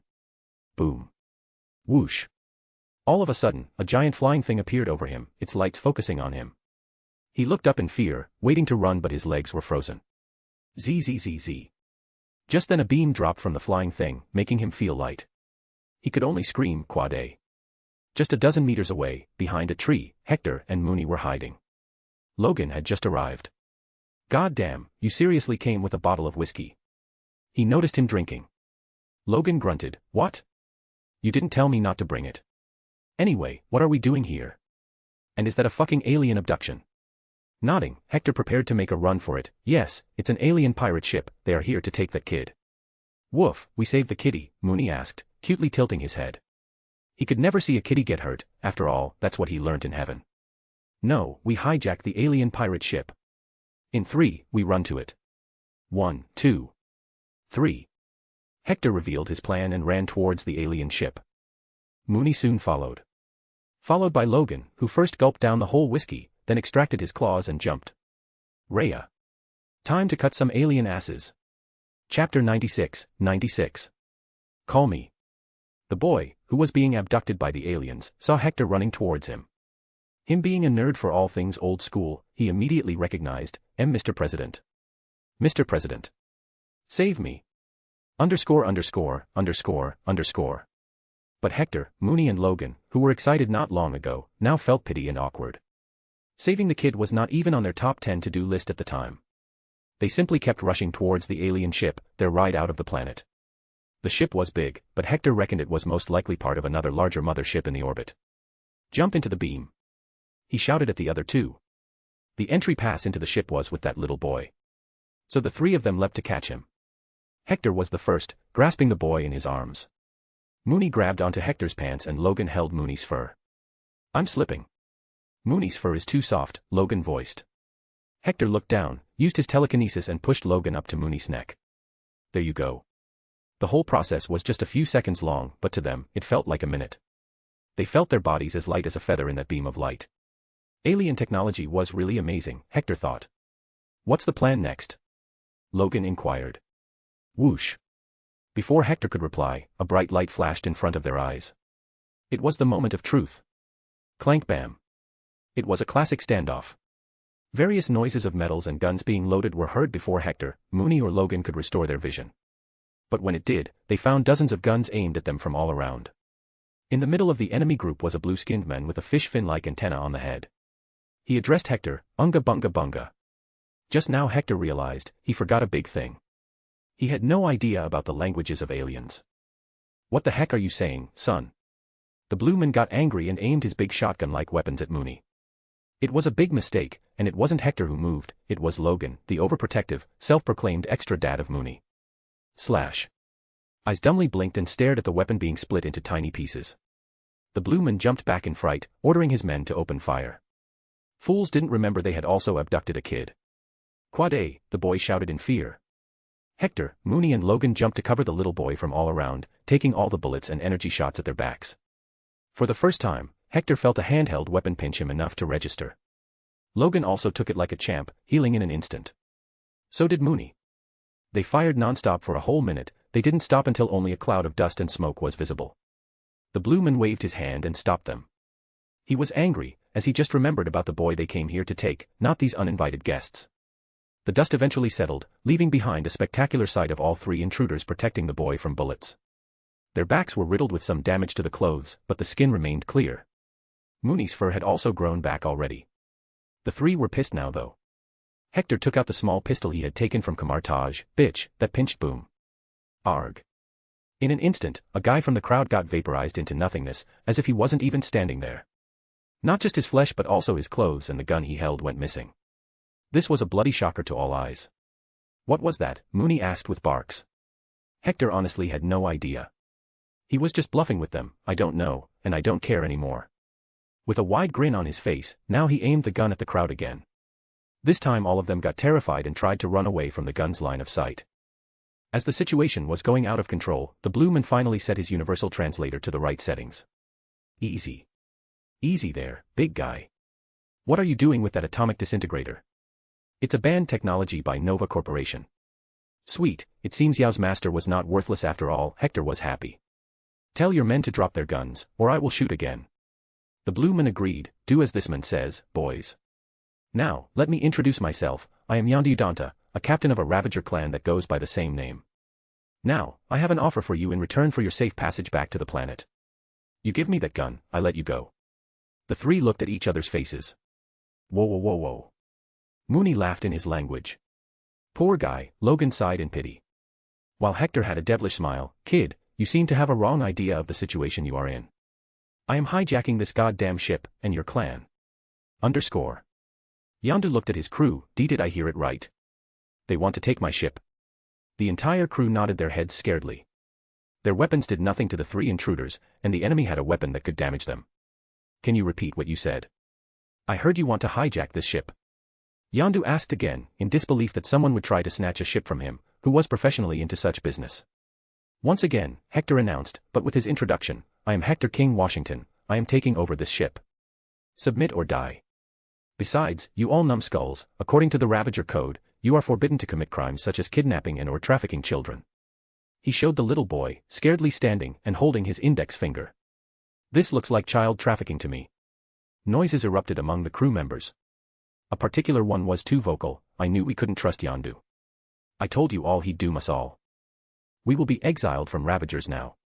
Whistle Yondu angrily started at the alien, the Yaka arrow hovering in front of his face. Shut up, taser face, or do you want to welcome a few more scars? On the front and back of the skull. I nearly forgot this Yondu is still an asshole, Hector thought to himself. But, he still didn't want to kill the men as he didn't give Peter to Ego after the kidnapping. The guy had some heart for sure. Yondu turned back to Hector. How do you know about Ravager Code? Leave it, I can't let you three go now. Who will tell the other clans if there are no witnesses? It was a clear-cut threat. And threats never work for Hector, they make him even more prone to violence. Without care, he walked straight towards Yondu. You know, there is supposed to be a thing called honor among thieves. But it seems you never had someone, a parent, to guide you. What the heck are you blabbering about? I don't need any guidance. I am a self-made man. So what if I was a slave? I fought for my freedom, I fought for the air I breathe today. I earned all this. No one can take this from me while I live. Yondu looked agitated. He was not sure if he could win, but his resolve was clear. Being the captain mattered to him a lot. It was his life's work. Hector didn't know about Yondu's past. He was a slave, this was new information. A slave. Then should you not know the plight of being forced against their will, being chained? You have experienced misery yourself. Then why do you inflict the same on others? Snap. Yondu soon found himself being stared down by the towering men, just a foot away from him. His Yaka arrow was already in the man's grasp, held right above his chest. Whistle. Nothing happened, the arrow tried to twitch, that's it. Yondu sighed, a bit of disappointment and defeat clear in his face. He knew he was no match. So he deactivated the arrow. You won. I hope you go by pirate rules, take whatever you want, but leave my crew. As long as they are alive, I can always get back up. Pat Hector, all of a sudden, patted Yondu's shoulder, having no intention of leaving the ship anymore. Haha, good boy, you know your limits. So, from now on, you will be my captain. Meanwhile, I will be your leader and you may call me, Mr. President. Chapter 97. Mr. President. Mr. President. President of what? Yondu asked back confusedly. Of this ship, of course. You are all my subordinates and people. You will work for me, in return, I will take care of you all. Hector proposed a fairly simple offer. Do we get paid? A crew member asked. Hector shrugged, of course, why else would you work for me? Even I get paid a fixed salary. All the extra money we make will be used to expand our operations and bring freedom and justice to those who need it. Is that some special plant, Mr. President? Another crew member asked. What? You don't know what that is? It's not a tangible object, son. It's an idea. The idea of being free, the idea of living in a just world. The idea of being happy. I will bring that to all of us and those who need it. Now, where is your main ship? He took the command and started ordering people around. Yondu was dissatisfied, however. But he was confused about what to think at the same time. Is my ship taken from me? But I'm still the captain. There was also the little boy. Hector knew who he was but still asked, what's your name, son? I'm Peter Quill, Mr. President. The boy answered. He felt no fear at the moment because Hector was here and he was a nerd about him. Well, Peter Quill, do you want to go back to Earth again? We are currently in space, all these are aliens, there are vast empires outside, planets, megacity planets. I am going to see all those. Hector asked him. Peter stayed silent, his face falling as soon as he remembered the event before he was abducted. My mom died of cancer. I only had her as a parent. Mooney came to comfort him. He put his paw on Peter's head. Woof. Mooney says you should stay. Son, I cannot bring back people who have passed away. Do you know why I left Earth? That's because there is nothing to do there anymore. I want to see the universe and learn new things. Maybe you can find a purpose in your life out here too. He was indirectly telling him to stay in space and there was nothing back on Earth for him. Peter sighed and looked at Mooney. I think I will stay. But, will I never go back to Earth again? Hector ruffled his hair. Son, I will go to Earth again later. You can come along when that happens. Once you are old, you can even go on your own. So, it's time for you to focus on yourself, get stronger and smarter. The crew got to work and took the small aircraft to the main ship. It was in the orbit of Earth, using technology to shroud itself from Earth sensors. When Hector saw the thing for the first time, he grinned. It was huge but ugly. This boy needs a good paint job. Maybe blue, red, and white will mix nicely. What's its name? Eclector, Yondu grunted in a reply. Hector rubbed his chin while they docked with the larger mothership. I hate this name. It's like the name of a motorbike or some fish. No, from now on, this ship will be known as Freedom 1. Don't fret about it, I will one day get a bigger ship and you can take this back and name it whatever you want. Now, tell me, how do I make money? Yondu was shocked that the men who was supposed to be his boss now didn't even know this. We are thieves, smugglers, criminals, bandits, mercenaries, bounty hunters, and pirates. We make money from all things illegal. Put a cap on that, boy. We are good law-abiding folks now. We will still be doing these crimes but only against criminals. How much does a cargo ship cost? I am going to open a cargo transportation company for the universe. Hector asked. He needed money to get influence in the space, not everything could be solved with his fist. Plus, gold and the dollar didn't matter in space. If it was vibranium, however, then it would have been different. How will we make money then? Kraglin Obfontery, the first mate of the ship asked. He countered with another question. Son, you all look dirty poor to me anyway. You are not doing great with your current business model. Tell me, won't you love to be adored and loved by the universe, be respected and still make a lot of money? Respect in our line of business. Most of us are wanted folks by Nova Corps. There is no right way, Yondu scoffed. Logan grunted just then. Ugh, take your discussion somewhere else. I need a drink, you got something? Show him your bar, and bring me 4 translator machines. Also, bring me some tasty meat. Mooney is hungry. Yondu, you come with me. I am going to need an update on a few things. In the private captain's cabin. Hector poured Yondu a nice drink. He introduced himself in a better way this time. Don't worry, my aim is not to take over your group forever. Anyway, do you have a list of all the jobs that are currently open? Yondu nodded and showed him a datapad. Since you are a Terran, you probably don't know anything about space civilization, especially the dark side of it. You call yourself the boss, that won't make you one. It is still me, who knows things around here. Hector felt a bit of uneasiness in Yondu's voice. That's why you're the captain. I am the boss, I take care of the decision and money-making, you run the clan meanwhile. Alright, what am I looking at? What are the 4 tabs? This is the Ravagers interface system. It's the backbone of the Ravagers. All the jobs listed here are open for any clan to take. We can also take jobs from outside, but we must negotiate it on our own and any liabilities will be handled by the clan. Meanwhile, if anything goes wrong in the jobs listed here, such as the employer giving wrong information and denying payment, and that the whole Ravagers syndicate will press on the employer, even kill him if he doesn't budge. Yondu explained the system. Hector nodded while fiddling with the datapad. This made much sense. After all, what else was the reason for the syndicate to exist? Each clan was an independent entity, but the syndicate provided safe backing for taking up jobs and much more. Such as trading with each other, asking for backup and stuff. Who enters the jobs in the database? He inquired. Yondu explained, I am one of the captains of the 100 clans of Ravagers. We mainly work in Andromeda Galaxy but go wherever the employer wants. Since the Skrull Empire and Kree Empire are still at war, there is much money to be made. The Shi'ar Empire is also a great business area. All these three empires combined make being a captain in Ravagers lucrative. Each captain can take jobs from any employer, be it a world's government or the emperor of an empire himself.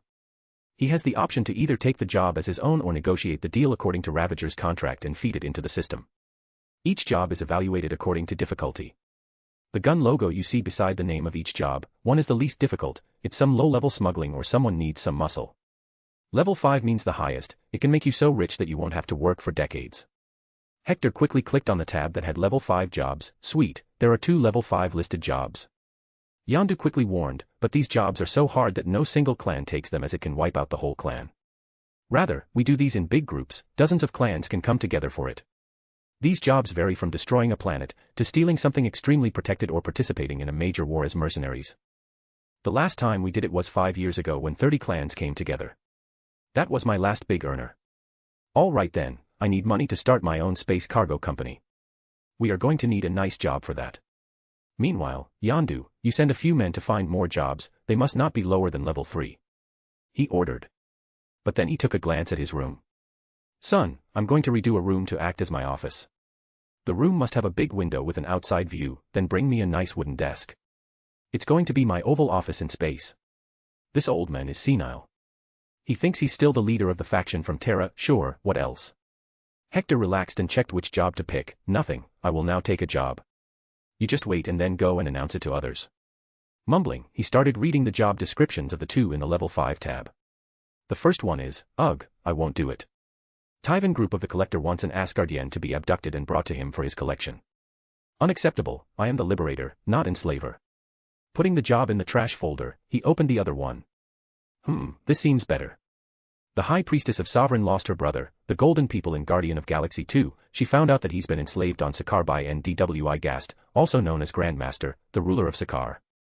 Her brother is being pushed to fight in the contest of champions and is still somehow surviving. She wants someone to go to Sakaar and get her brother by helping him escape or taking his place. Sweet, the pay is 20 million units. She sure loves her brother, I hope it's not the Alabama style. What's the Alabama style? Yondu asked quickly, the price and the job Hector was selecting didn't register in his mind yet. Chuckling, he answered, it means incest, son. Brother on sister action, the way of the old kings, keeping the bloodline pure and dash. Got it, no need to elaborate. I just. Wait. No. You are not selecting that job. It's a rookie mistake to take the highest paying one, it gets you killed. Yondu realized. Ting Ting, thank you for selecting the job, we hope to see you on Sovereign for the further signing of the contract. Please hurry, if he dies, there won't be any money. Ting Ting. You selected it. Yondu snatched the datapad and tried to cancel the deal. However, there was no option to do that, only the information about further instructions was there. Pat Hector stood up, stretching himself, now it's time to get to work. Don't worry too much, boy. Look at me, here, in my eyes, yes. Do you trust me? No, Yondu bluntly answered. He burst into laughter. Putting his arm around Yondu's shoulder, he made him walk along to the navigation deck. Haha, good, because blind trust gets you killed. Boy, I will be the one fighting. I have fought all kinds of monsters in my life. I even have a sorcerer in the team, he can help us escape. This is easy money, a 20-minute adventure, in and out. Think about the money. Yondu felt like screaming in frustration, every fucker says this before shit goes down. He could only curse his choice until he finds an opportunity to kill Hector and take back the ship in his command. Taking the job to kidnap that kid was the worst decision of my life. Unknown to him yet, it was the best decision/situation of his life. Chapter 98. meeting golden people. Freedom 1 made a few jumps to arrive at the planet called Sovereign. It was a strange cluster of large and small planets. Something that's realistically impossible but not a big deal in this universe. The main planet was the biggest one, where the High Priestess lived. Hector looked at the datapad and searched for a general introduction to this race. The Ravagers were pretty organized, it seemed. The Sovereign were a highly advanced, genetically engineered galactic race. As a species, the Sovereign had evolved beyond the need for sexual reproduction and now controlled the DNA of the progeny through birthing pods. This means that each member of the Sovereign is specially designed to the optimal physical and mental level as designed by the community. The Ravagers' interface also revealed what kind of government and people they were. Synarchy or theocracy was their choice of government.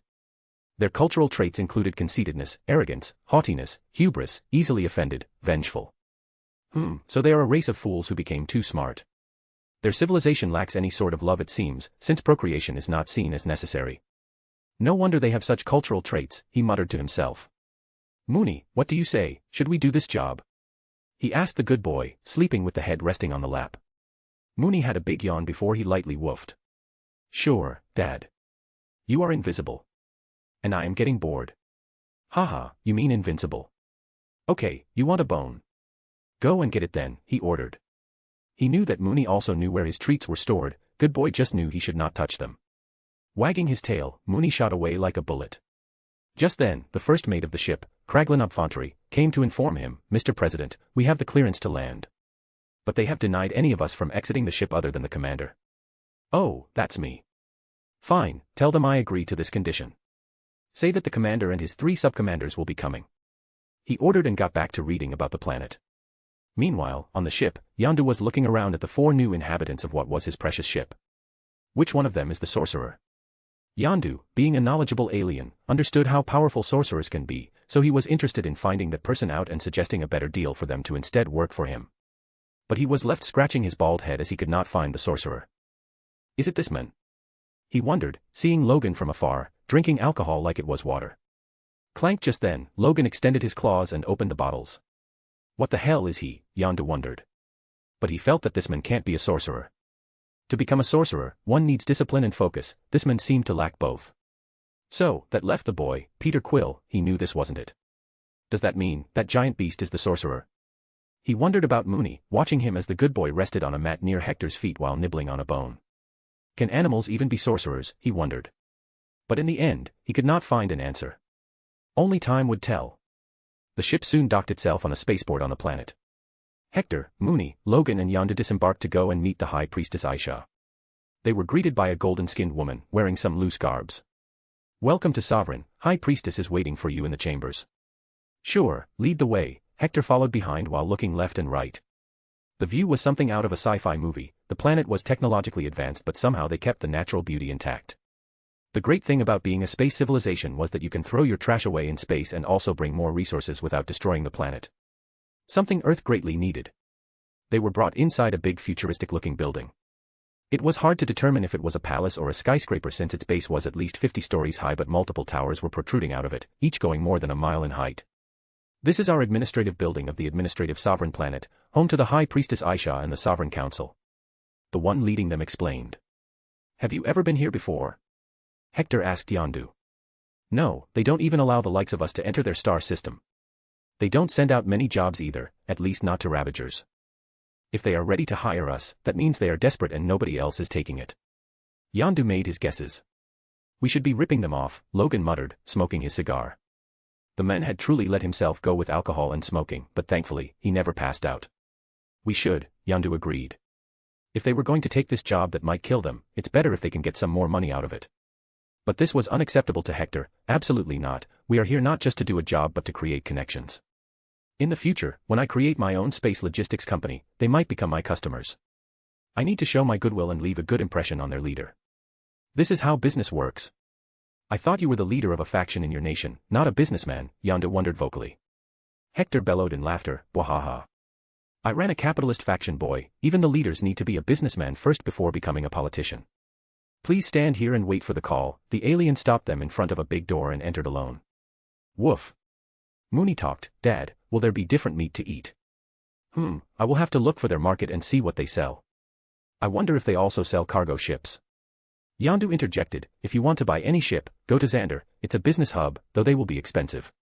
The cheaper markets are those junkyard planets and the black marketplaces, but the quality is questionable there. Great, let's go to Xander after finishing this mission. It's good if we can establish good relations with the Nova Empire. He muttered. This left Yondu's face as confused as Mooney's after seeing a vanishing trick. Just so you remember, we are supposed to be bandits. Good bandits, there's a big difference in that. They stopped talking when the giant door started to open dramatically. But, instead of being welcomed, a few men appeared with guns, followed by the same alien who led them here. High Priestess Aisha welcomes the Freedom Clan of the Ravagers. But I am afraid the animals can't be allowed inside. Logan didn't even wait, he just turned around and started leaving since he knew exactly what would happen. Dad, they called me an animal. Mooney made sad noises. Hector boomed, how dare you call my son that? He's not an animal, he's a good boy, my second commander. Look at him, so cute, so small. Look at his face. Woof. Mooney lightly barked. The alien stared at Mooney's face. Small. He can swallow me whole in a bite. But. Yes, he was damn cute. But she insisted, Mr. President. Please understand, we cannot allow any danger to come near the High Priestess. You think he's a mindless beast? Mooney, what's 2 plus 3? Hector asked him. Woof woof woof woof woof, the good boy answered. See, he's smart. And you know what, goodbye. Tell your High Priestess to save her brother herself, see you. He turned around and started to leave with Mooney. Yondu alternatively looked, what the, he was just talking about making a connection. For a few seconds, the fools of Sovereign continued to watch them all leave, not realizing that they had fucked up. The truth was, the job that they had posted was not being taken by anybody for the last few months. They also knew that they cannot just send their army to make war with the ruler of Sakaar, the Grandmaster, as the madman was much more powerful than them, plus, their logical brains told them to avoid war over a single person. Just when they had lost all hope, someone took the job. They didn't know how strong they were, but Ravagers were fairly well known, them taking the job was like a dim light in the darkness. Stop. You all may enter, with your son, a voice came from inside the chamber. Hector paused for a second, looked back and turned away again in indignation. Humph, I am not interested anymore. We will pay double, the voice added. This made Hector stop. No, I don't want your double money. What I want is a business contract. As soon as Yondu heard that, his eyes nearly popped out. This madman, this is fucking genius. Interesting, you may enter my chamber so we can talk face to face. Welcome to Sovereign. This voice most likely belonged to the High Priestess, Hector guessed. Forgetting all the anger, he walked back into the chamber. This time he fixed his collar first. He was, after all, wearing the same old red uniform of the Grand General of Allied Forces. But now, he had a patch of Ravagers on the side of his arm. Bam Logan patted Yondu's back, as he was not moving. Don't think too much, I stopped doing that long ago. Get used to his mad schemes. Here, take a sip. He offered a small bottle of whiskey as an experienced big brother. Chapter 99. Cultural Revolution. Hector was amazed by seeing the insides of the room they were in. It was like a throne room of some king or queen. And as he expected, the High Priestess was sitting on a throne, wearing all golden robes and her hair covered too. She was certainly beautiful, however, not to be racist or anything. I love gold, but I can't have Junior me looking golden. Why did he even think about this? Well, one of the reasons he was in space was to find a woman to fan in love with, to feel this emotion that he had not in his life before. High Priestess Aisha got up from her seat, as Hector looked too tall from her position. Welcome, Mr. President, care to tell me what are you president of? I was the leader of the strongest faction on my planet, this was my designation. I ruled for decades before leaving the planet and venturing into space. What about you, are you religious or something? Why do you have High Priestess beside your name? Hector asked her. After all, he could not understand why such an advanced civilization would hold a belief in any religion. The most wondrous deity, we call her the goddess of progeny, is the one we pray to. She was a great leader who thousands of years ago taught us how to perfect our DNA and create a perfect species. If you may, I can verse you in my religion. She was basically doing what missionaries do on Earth, preaching her religion. Hector politely denied, no thank you, I am more of a believer in traditional reproduction. Interesting, we have lost the uncivilized art of natural reproduction. It's not uncivilized, it's just more intimate. You try to understand another person, like their good and bad sides, be there for them, and fall in love with them. You procreate with the one you love, and I honestly believe that is the best thing a being can fall for, love. I reckon your people don't go on dates. He asked her after preaching his own religion. She looked at her handmaidens in confusion, I don't quite get what you mean by that word. What's dating? Logan brashly answered, it's an excuse to start fucking. Cough. Hector quickly corrected him, dating is when a male and a female, or any other combination, go out to have fun together, such as to eat dinner together, walk together. They get to know each other and decide if they want to procreate. Amusing, we have lost all of this. Can you perhaps teach me a bit about this, procreation in the old ways? She asked him, not knowing what she was implying. Now, Hector had a chance to get rid of his virginity. Did he want to do it with a golden alien? No, never. He wanted to do it with the one he loves, he wanted it to mean something, be memorable. I don't think I will, since my personal beliefs hold me back. However, my friend here, Logan, will gladly take you up on that offer. He's extremely experienced as well in the art of whoring. I mean procreating.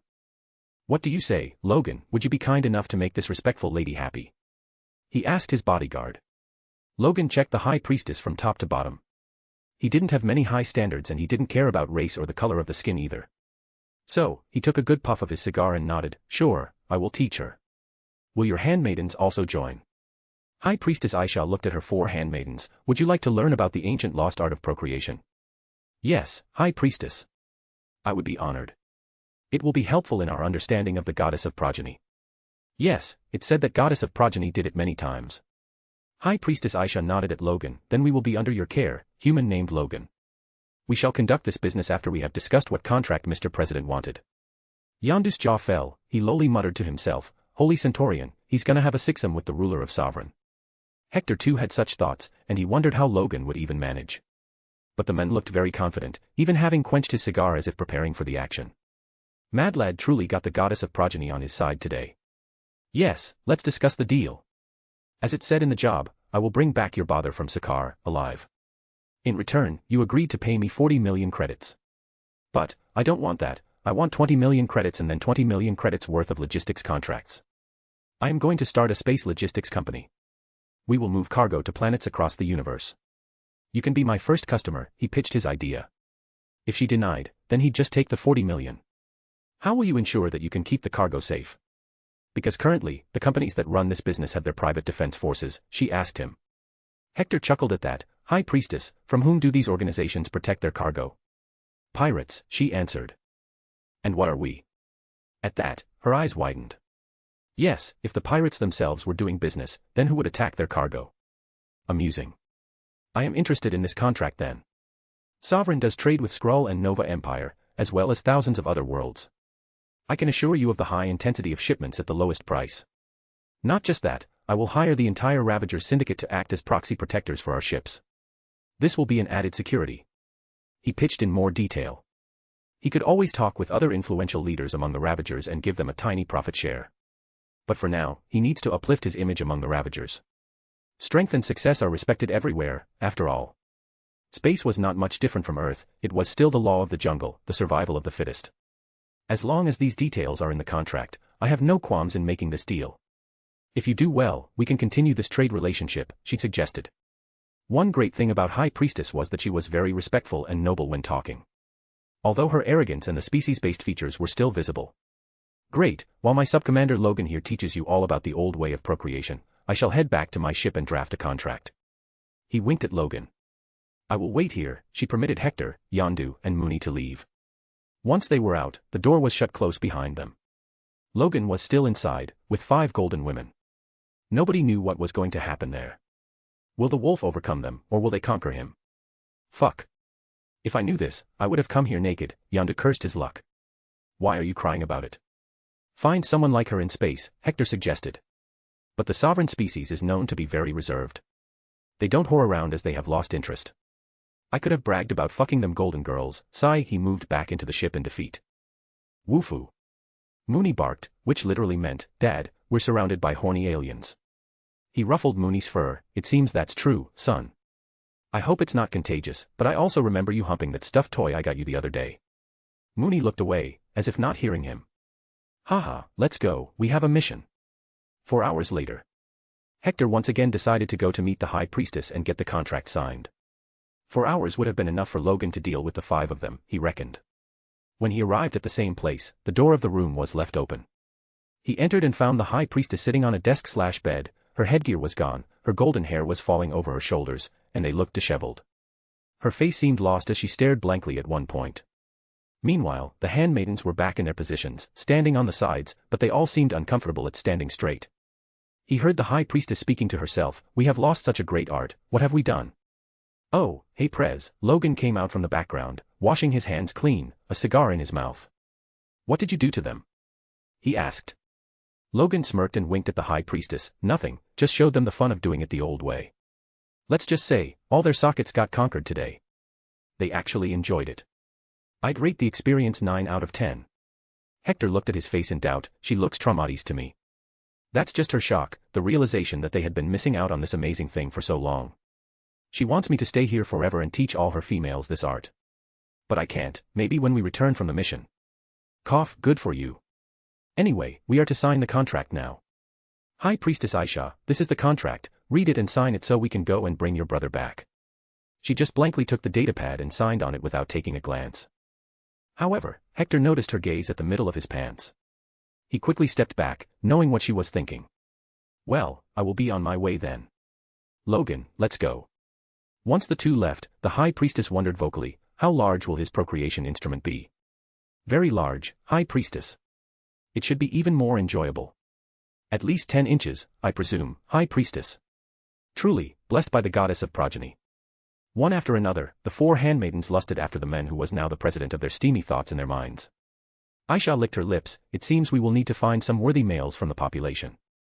Hector had no bloody idea that he had brought a cultural revolution that would put Mao to shame. Here, instead of people dropping dead, babies will be popping. But he got the money and the job, he cared not for the rest. Logan was also feeling fresh, so that was there too. Chapter 100. Mission Sakaar. Peter Quill was a scrawny little kid, just 8 years old.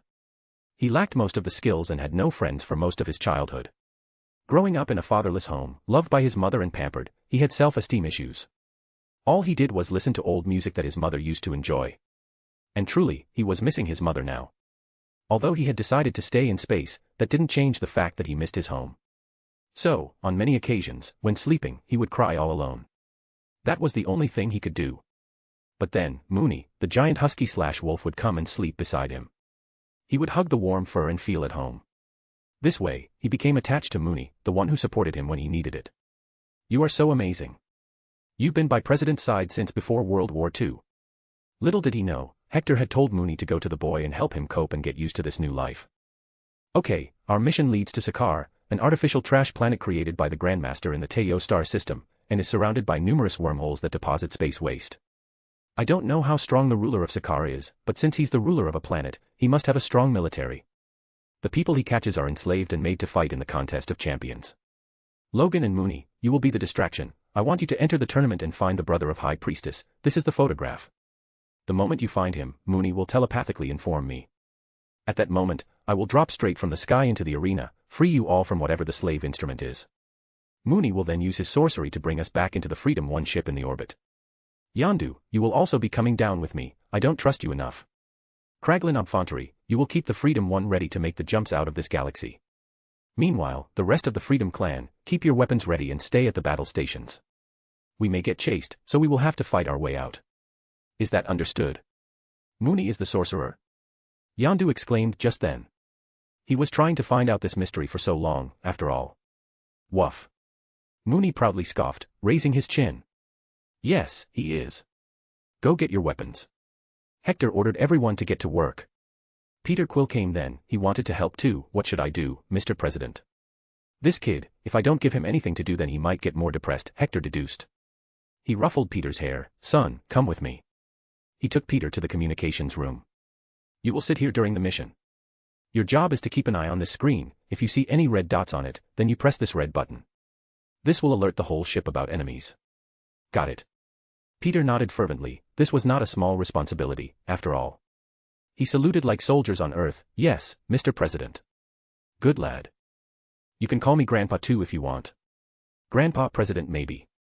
"All right, you sit here, and..." "Mooney, bring some snacks from your secret stash," he ordered. "Woof. What secret stash, Dad?" Mooney made a confused face.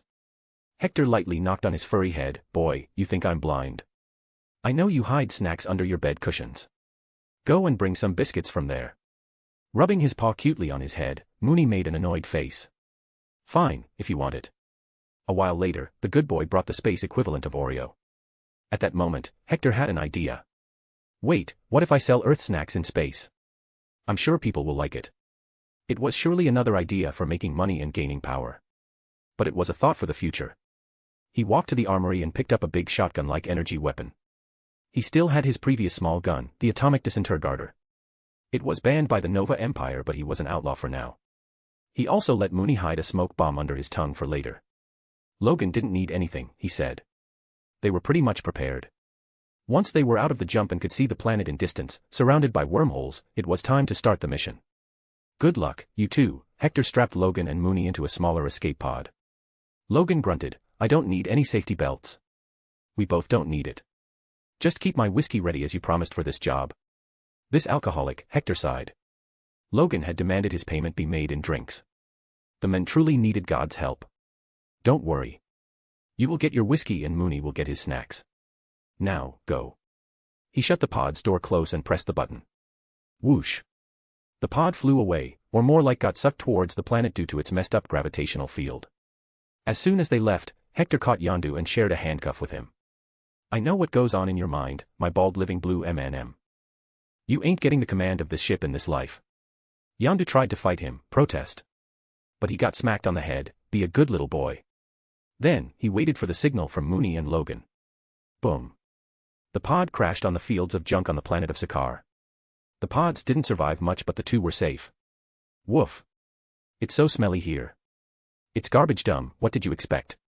Here, I got you a deodorant. Logan just made a guess about his barks. He then took out a small deodorant can from his pocket. He was truly considerate of the good boy. Wovwoo. Mooney tried to say thank you in his original barks. It's okay, bub. Let's go now, we are to be captured by the city's guards. Stop. As they expected, soon a few mad-looking aliens held them at gunpoint. Bastards even patted Mooney's fur to check if he had something. They found some packets of snacks hidden. Mooney wasn't too pleased about it and vowed to remember their faces. The slave market in Sakaar was institutionalized. A slave is caught and sold pretty fast. Those that can fight are sent to the arena. Logan and Mooney showed their prowess by killing a few guards. However, they were not taken to see the Grandmaster. Instead, some sort of electrocuting device was put on their necks to keep them under control. Then they were thrown into a loop prison for fighters. We're just where we're supposed to be. Let's find the target, Mooney. Logan plotted to look around. Woof. Mooney plainly pointed his paw in a direction. Good job, boy. The two walked to the Golden Man sitting with his back resting on the wall. He looked a bit different from normal Golden folks from Sovereign. What's your name, bub? We've come to break you out. The Golden Man looked up. His eyes were seemingly devoid of life, the face had no expression. No need. I am here because I want to. Mooney and Logan frowned. This is not how things should have gone. They expected the Golden Boy to jump into their arms, crying. Since the people from Sovereign were pretty weak in their eyes. Well, we got paid for it. So we're getting you out, one way or another. The Golden Man stood up. He stared at them blankly, I have a fight. Then he walked away towards the temporary door that appeared out of nowhere. The two looked at each other in confusion. Without speaking, they tacitly decided to follow the men. Eventually, they heard loud cheering noises. It was most likely an arena from the sound of it. We jump out with him. Woof. Mooney agreed, keeping his eyes fixed on the Golden Boy's back like he was the juiciest piece of bone ever.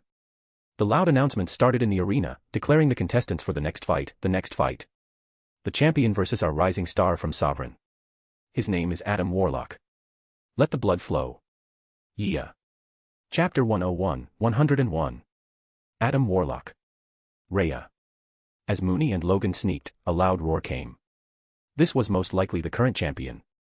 Get ready to fight, Mooney, Logan warned him and extended his claws. Mooney did the same, he too had adamantium claws. The crowd cheered even more as they noticed two more fighters. Boom! Breaking open the giant arena entrance, a behemoth elephant monster entered. It was a full humanoid elephant, about 8 meters in height. He had leather armors covering the body. Stay out of this, Adam Warlock told them and started running towards the elephant monster. Logan scoffed, he's going to fight that guy. I say we let him get beaten to a pulp first and then take him. Mooney didn't reply, but he took a seat silently, agreeing with Logan's suggestion. The two stared at the match, the two opponents slowly got closer to each other. The crowd silenced, awaiting action. Adam and the monster jumped in the air, punches held out. Boom, the fists connected, but not the elephant aliens. Adam had moved slightly mid-air, revealing that he could fly. His fist connected with the face of the monster, and that was it. The elephant guy got punched so hard that his body flew back with force enough to make a dent in the wall. He didn't even wake up after that. The crowd cheered at the top of their lungs at this supreme show of power. The announcer went crazy. This is history. We have a new champion. Adam Warlock. Mooney and Logan were dumbstruck. How the hell were they to take this man when he didn't even want to go, and at the same time he was so strong? You still got that smoke bomb. Let's use that to catch him, Logan planned. Mooney looked utterly confused. Woof. Ugh, don't tell me, you swallowed that smoke bomb. Poof. Mooney looked at his own ass in shock, smoke coming out of it. Whoa. He barked the equivalent of goddamn in dog language. Sigh, let's go and fight him. I hope he will understand our reasoning. Meanwhile, also call the Prez. We are going to need some backup here. Freedom 1. The ship was still in space, staying away from the planet so they don't get caught by the scanners on the planet. Hector sat with the whole clan and talked to them about various things in his long life. They all sat on the floor while Hector had a chair. He looked like a teacher of kindergarten kids. So you are telling me that hell is real? One of the crew members asked after raising his hand. Of course, it's absolutely real. It does not matter if you believe it or not, it exists for all beings in the universe. After you die, you get to hell of heaven based on your sins, Hector explained. Yondu couldn't wrap his head around it. What are the punishments there? I can't imagine a thief facing the same punishment as a murderer. Hector took out a small chart from his coat. Nobody knew how it even got there. Look at this, boys. See this triangle with 5 segments? The bottom is called Category 1. This is for people who are basically angels, never committing any wrongs. They don't get punished. Then there is the Category 2, these are the thieves, they get some punishment. The third is the murderers, you can still redeem yourself in hell. Then there are 4 and 5, these are just evil, forget about ever leaving hell. Think about the worst thing that can happen to you, it will happen every second. Well, I fear having pimples, one said. Then you will have pimples all over your body, pimples over pimples, they will pop every day and grow back, Hector added. One after another, each one of them thought about their worst fear and how it will be to have to go through it every single day. They shook their heads in fright. How do you know all this, Mr. President? Kraglin Obfontery asked. Caressing his beard, he chuckled, Son, you can only know this after you die. How many of you have killed someone? Each one of them lifted their arms. Great, you all are going to hell. So you will know why I know this. Anyway, let's get back to work, class is dismissed. Back to the battle stations, quick. I am getting Mooney's words, he waved his hands at them as if shooing them away. But how could they just level after knowing that they were going to hell? Is there no other way to not go to hell? Taserface inquired. Hector looked at the marker on the man's head. Ah, it's deep red, poor guy, he's going to hell no matter what, but he can't say that. Of course, you can help yourself by earning good karma. Help someone in need, stop being bad. That's all it needs. Will I go to hell too, Grandpa President? Peter asked him. Haha, no, son. Not yet, but if you are bad, you surely will. Go now. Mooney is in distress. Kraglin Obfontery, take the ship to the spot, he ordered. Mooney had told him just to come down quickly. Back in the arena, Logan and Mooney attacked Adam Warlock, but they couldn't believe that they were being pushed back. Ugh. I hate cunts that can fly, Logan grunted. Mooney cutely tilted his head and asked, what is cunt? Is that a bird? Yes, it's a bird with a tendency of flying and sitting on poles. Focus on the fight now. Adam Warlock was not an all-powerful being, but he had super strength, flight, energy absorption, and a few more powers. He could also heal from minor injuries. Come on, bub. We are here to help you, take you back to your sister. Ugh, it feels so wrong to say that, I hate my mind. Listen up. We are taking you today, whether you like it or not. Logan bellowed. Woof. What he said. I chose to stay here, Adam said, sounding as dead as ever. However, just then, the noise of someone laughing started to come from the sky. It kept increasing with each moment. Everyone looked up, even the audience. There was nothing to be seen until the organizers beamed the spotlight into the sky. There they saw a bulky man falling, the long white hair and beard fluttering from the wind as if it was the silkiest thing in the universe. The red coat, many medals, and stars on the shoulders appeared to shine under the lights. No one recognized the uniform. Nobody in Sakaar wore it, and no known organization used it either. Ho ho ho. Santa is here to take the bad boy home, Hector japed from the sky. The night was turning more dramatic by the minute. First, a new champion rose, then the champion got challenged, and now a new challenger appears from the sky. The audience cheered, they just enjoyed the evening. Boom. He landed with a loud thud. He had no superhero pose, but he did have the president's pose. He appeared to land straight on his feet. The dust settled and revealed him to be standing tall, arms crossed one on top of the other. His face held high, looking down on Adam as he stood taller. You choose to stay here, but I refuse to let you. Let's wager, if you defeat me, I will leave you alone. Hector proposed. I accept. Adam calculated in his head that this was the best way to get rid of this problem quickly. Hector nodded, then turned to Mooney and Logan to tell them to stay away. But, he noticed something strange. Mooney, why is smoke coming out of your butt? Mooney, embarrassed, replied, Dad, I found a nice juicy fruit and ate it. But also swallowed the bomb you hid. You ate the smoke bomb. Are you okay? Worried, Hector checked the boy's mouth, forcing open his jaw to look. I am goof, fad, Mooney said, wagging his tail at the same time. Are you going to fig dash? Adam tried to question. Shut up. My boy here just swallowed a bomb. Hector continued to check Mooney, patting his belly and seeing if it hurts. Can you poop it out? Adam dumbly shut his mouth. Logan walked up to him and extended his small bottle of an illegal drink, first time. He's overprotective of Mooney. Why does he calls a beast his son? Logan scoffed, that beast is smarter than every audience member sitting here. How did you reach that conclusion? Do you have material evidence? Adam tried to be pragmatic. Logan nearly growled, if I say Mooney is smart, Mooney is smart. Adam said what he felt, you and that man are similar. Wrong, I ain't a virgin, bub. What's a virgin? Logan rolled his eyes, great, another cherry boy. Chapter 102. Humiliated.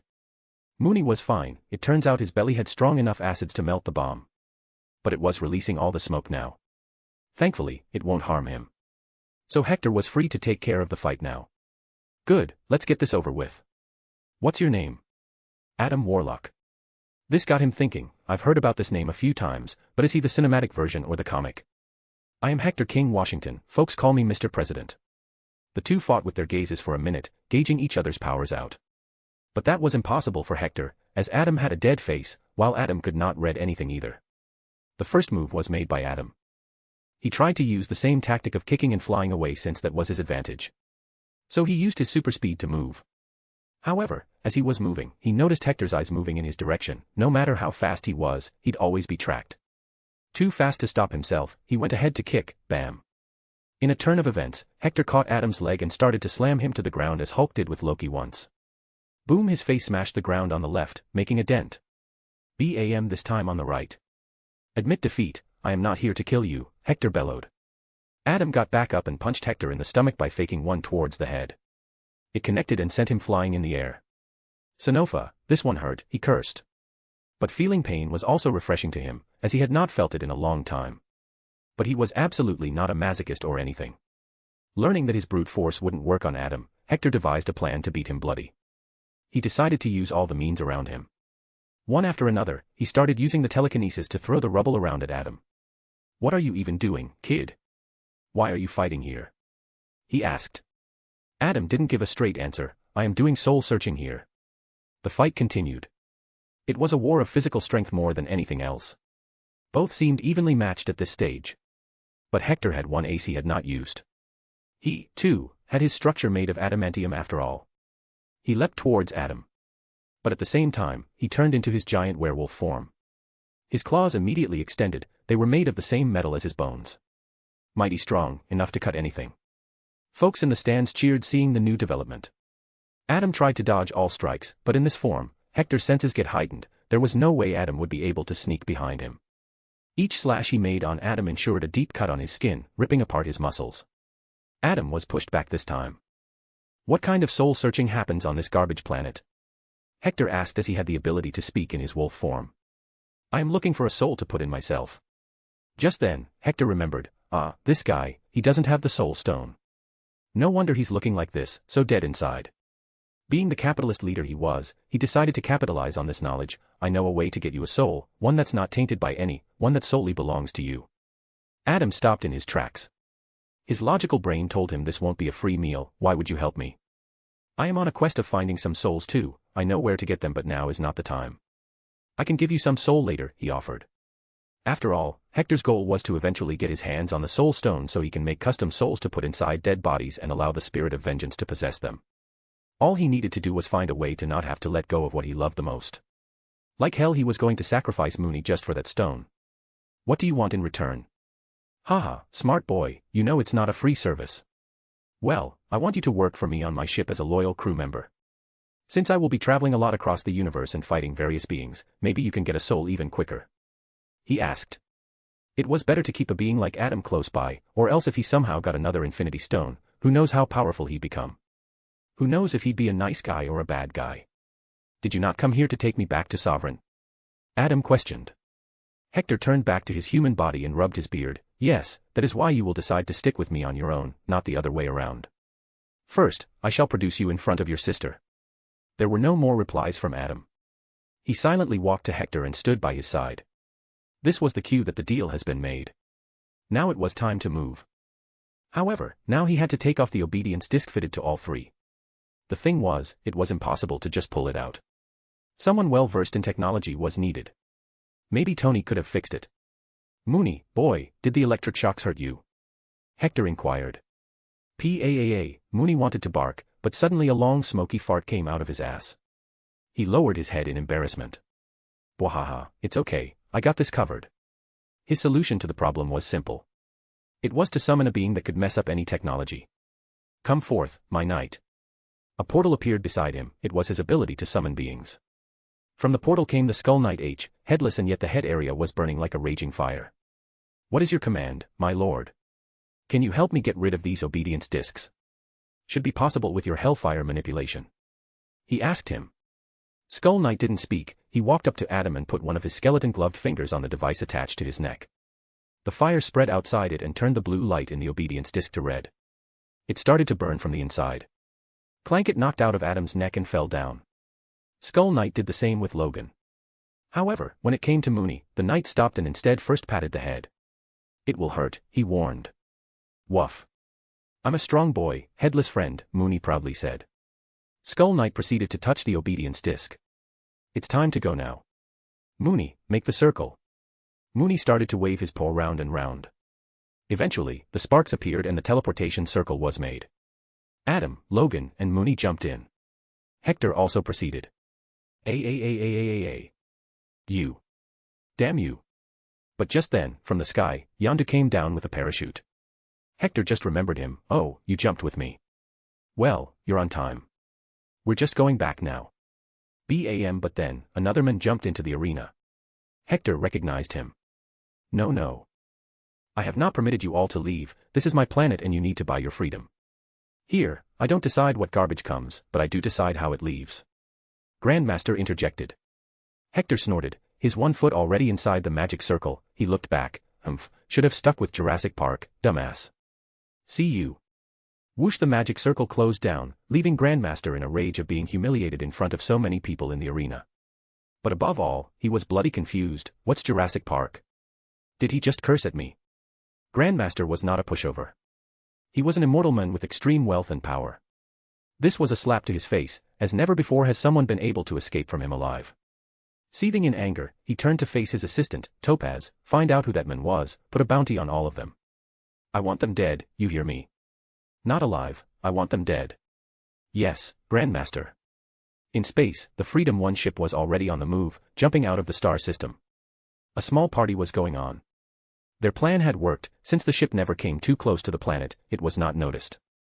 Even when Mooney made the portal, the ship was near the edge of the solar system. Everyone was happy because this mission would earn them 20 million credits. That's more money than they had seen in their whole lives. But Hector had already made a contract with them. There were about 100 clan members. Each normal ranking crew member would get 10,000 credits. The 3 vice commanders, Logan, Mooney and Yondu, will get 20,000, and the only first mate on the ship will get 15,000. In total, the salaries would cost 1.05 million credits. The rest of the money will be used to start the business. Even Hector took a salary of 30,000 credits. The clan members were not satisfied by getting just a small fraction, but Hector shut them up by saying he was the one who did the most work. And they will be given this salary monthly. This was a better deal as they often don't get paid on a bad month. Chapter 103, 103. Brothers bonding over whiskey. Earth. I miss Grandpa Washington. He was so fun to be around, Jean Grey sighed while sitting nearby her boyfriend. Scott could not say the same, he always felt like he was on a radar nearby Hector. Like if he ever mistreated Jean, then he'd get slapped to death. I can't help but feel relaxed. Of course you do, now there is nobody to scold you for mistreating me. Sigh, even Professor Mooney always scolded you. I miss hugging him. Scott hugged her instead. Well, I am always here for you. Great, let's go bowling then. I heard a new mall opened nearby and it sells the best ice cream. She dragged Scott away.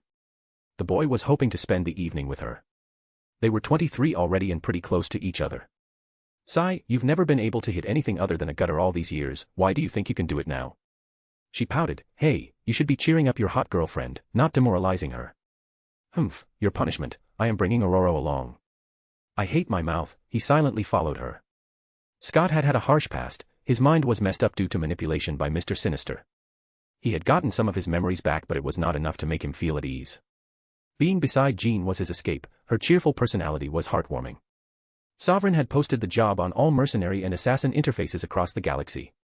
Heck, they were ready to even hire someone like Thanos, but the guy was out of their budget. However, as the job suddenly became inaccessible, with the word completed below it, this took the galaxy by storm. They tried to find out who did it, and soon the Ravagers learned that Yondu's clan had taken the job. However, for some reason, instead of Yondu's clan, the name reads Freedom Clan. It made the Ravagers alert, something fishy was going on. So, the Ravagers interface had a new message, Ravagers meet at Contractaxia. The meetup was set 3 months from now. Freedom 1. The ship was on its journey back to the Andromeda Galaxy and then to the Sovereign planets. The mood of the party was still going strong. There was a whole area that could be turned into a party hall with the press of a button. A bar would appear, the lights would change and heck, there was Earth's rock and roll music. Hector had tried his best to find nice music in space but nothing hit the spot. The food too was bland, there were no spices like on Earth. Everything felt artificial to taste. Hector decided he would later become serious about his plan to sell products from Earth and space. He was Washington, after all, and he owned too much land. Meanwhile, Hector and his lieutenant sat together in the president's room, around a table, playing cards. He made these as space didn't have them, or at least the ones like Earth. They were drinking and playing bluff. Mooney, check, Hector called. Mooney's tail fell in defeat, he asked in barks, how do you all catch me every time? Wahaha, boy, you're too innocent for this game. You got no control on your tail, whenever you are lying, your tail stands straight in nervousness and whenever you are not lying, your tail wags madly, in the expectation that someone would check your cards. Hector explained his flaws. At that, Mooney looked at his own tail in anger, he growled at it, as if telling it to calm down or he'd bite it off. Then how the heck am I so bad at it, I got no tail? Yondu questioned.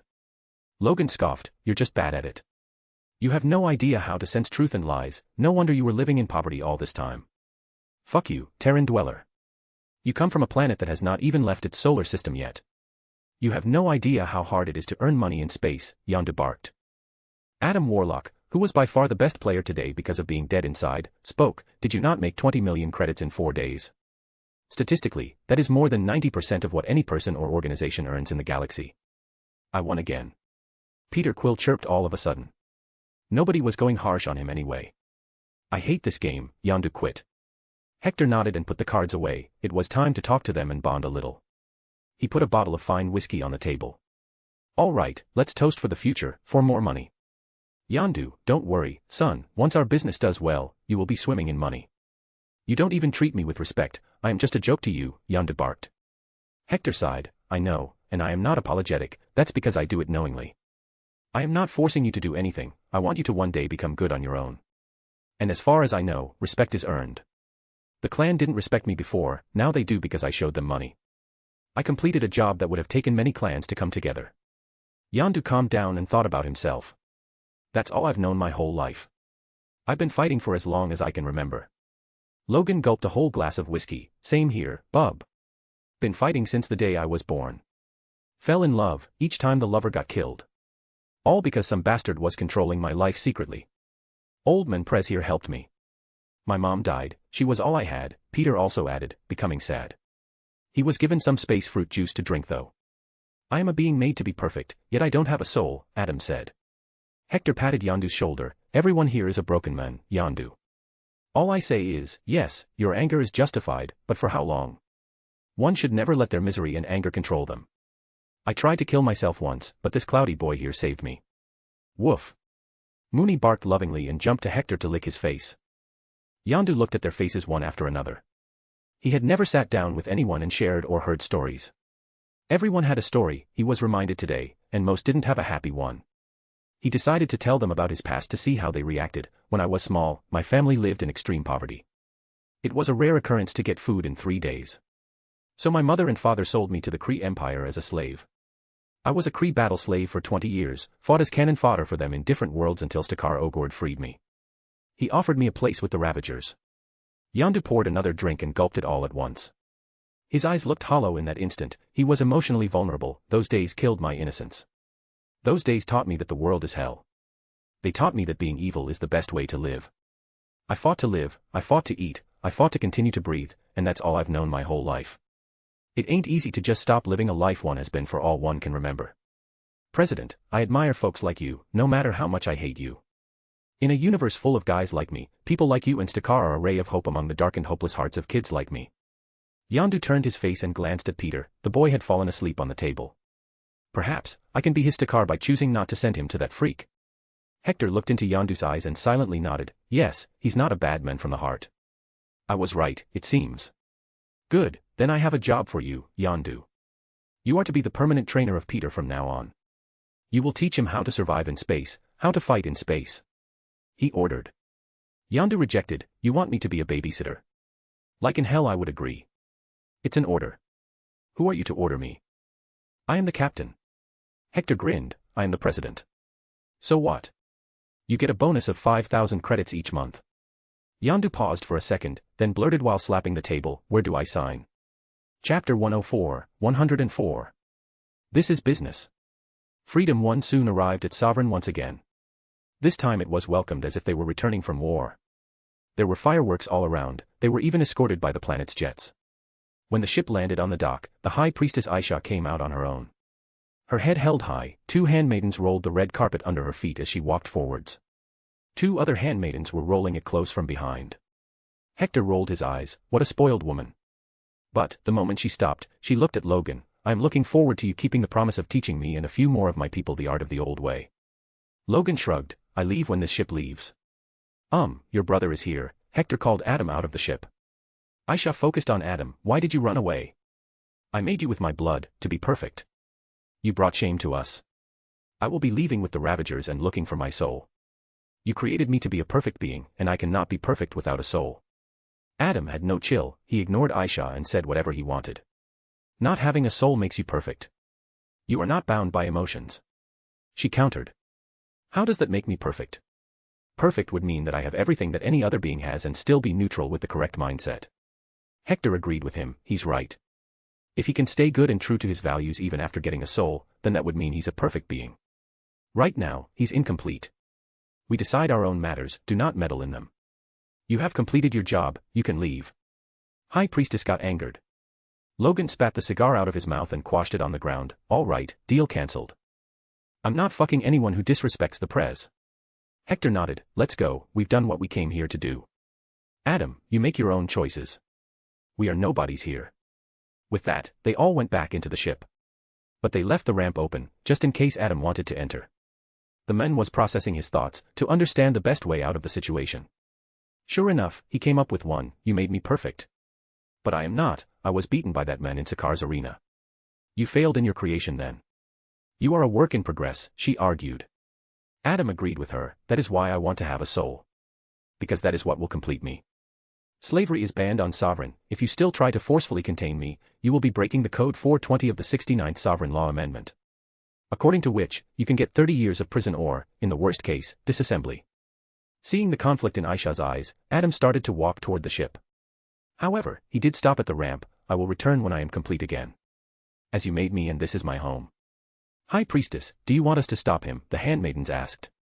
Aisha waved her hand. No need. We do not want to antagonize Adam. He's supposed to be a perfect being. If he truly believes this is the best choice, then he is more right than whatever our wishes say. I would have let him go anyway, but I tried to test his resolve. But, where can he get a soul? The concept of souls is so mystical for even us, or even the more advanced Kree and Skrull empires, one of the maidens asked. High Priestess silently watched the ship take off and leave. I do not know, but since he made this decision, that men, or the clan, must have something to do with it. Keep me updated about this Freedom Clan. But, sigh, we lost that beastly man.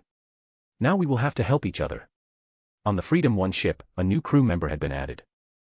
However, despite his intelligence and power, Hector did not give him a direct promotion to a commander level. He had to prove himself first and be able to lead people.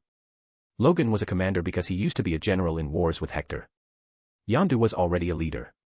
Mooney, well, he was experienced in leading troops and some nepotism was also there. Where to now, sir? The first mate asked. No jobs for now. It's time to set up a new business. We need to buy some cargo ships, boys. Let's head to Xander to look around, he commanded. Well. Most of us are wanted there, Yondu warned. Then nobody among you will leave the ship. I, Logan, Mooney and Adam are not wanted there, so we will do the buying. Maybe I can one day negotiate for all your records to be cleaned. In your dreams, the Nova Corps do not compromise unless it's absolutely necessary to them. Hector got up to head to his bedroom, then we will make it necessary for them. Once my business hits, they will have no choice but to do it so they can enjoy the new pie. Lads, I'm off to sleep now.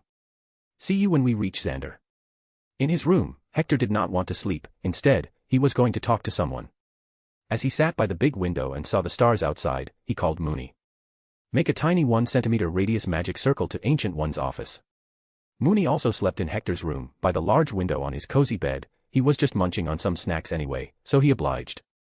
How could he say no to his dad anyway? With the movement of his paws, a small magic circle appeared in the air.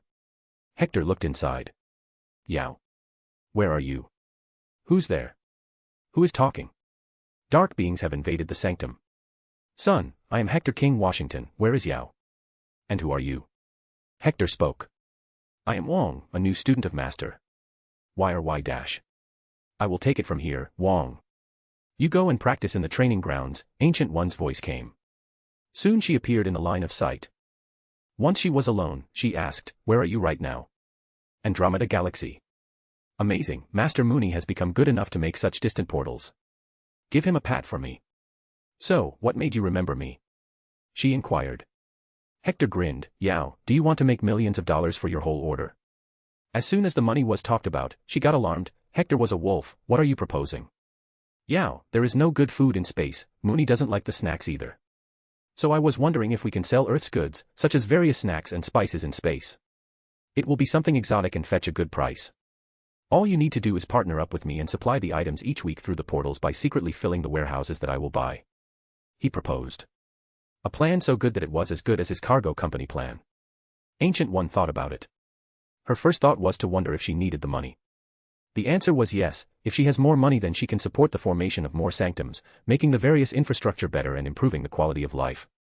How will I get paid? I don't think the credits can be exchanged for dollars, she questioned. Hector knew this was a problem. For his cargo company, his motive was to keep the money earned in space. But for this gig, he needed the money on Earth.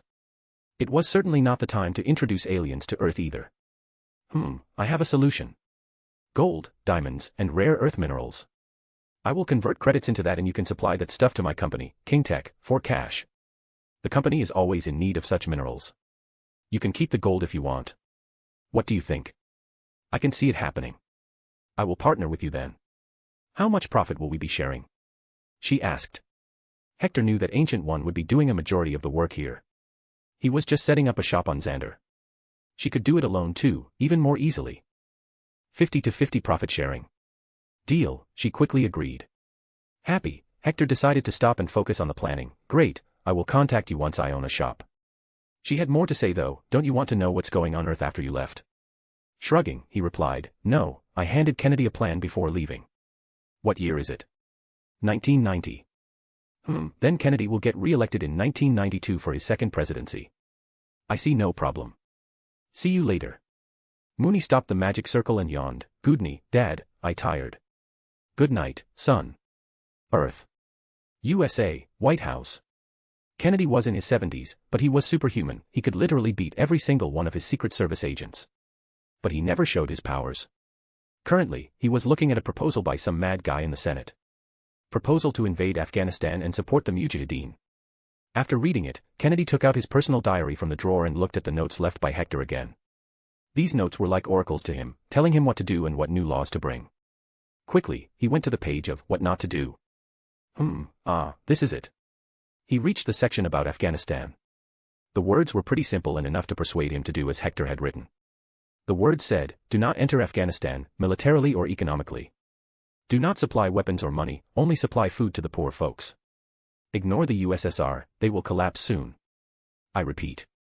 Son, if you do anything unnecessary with Afghanistan, I will chop your balls and make you eat them when I return.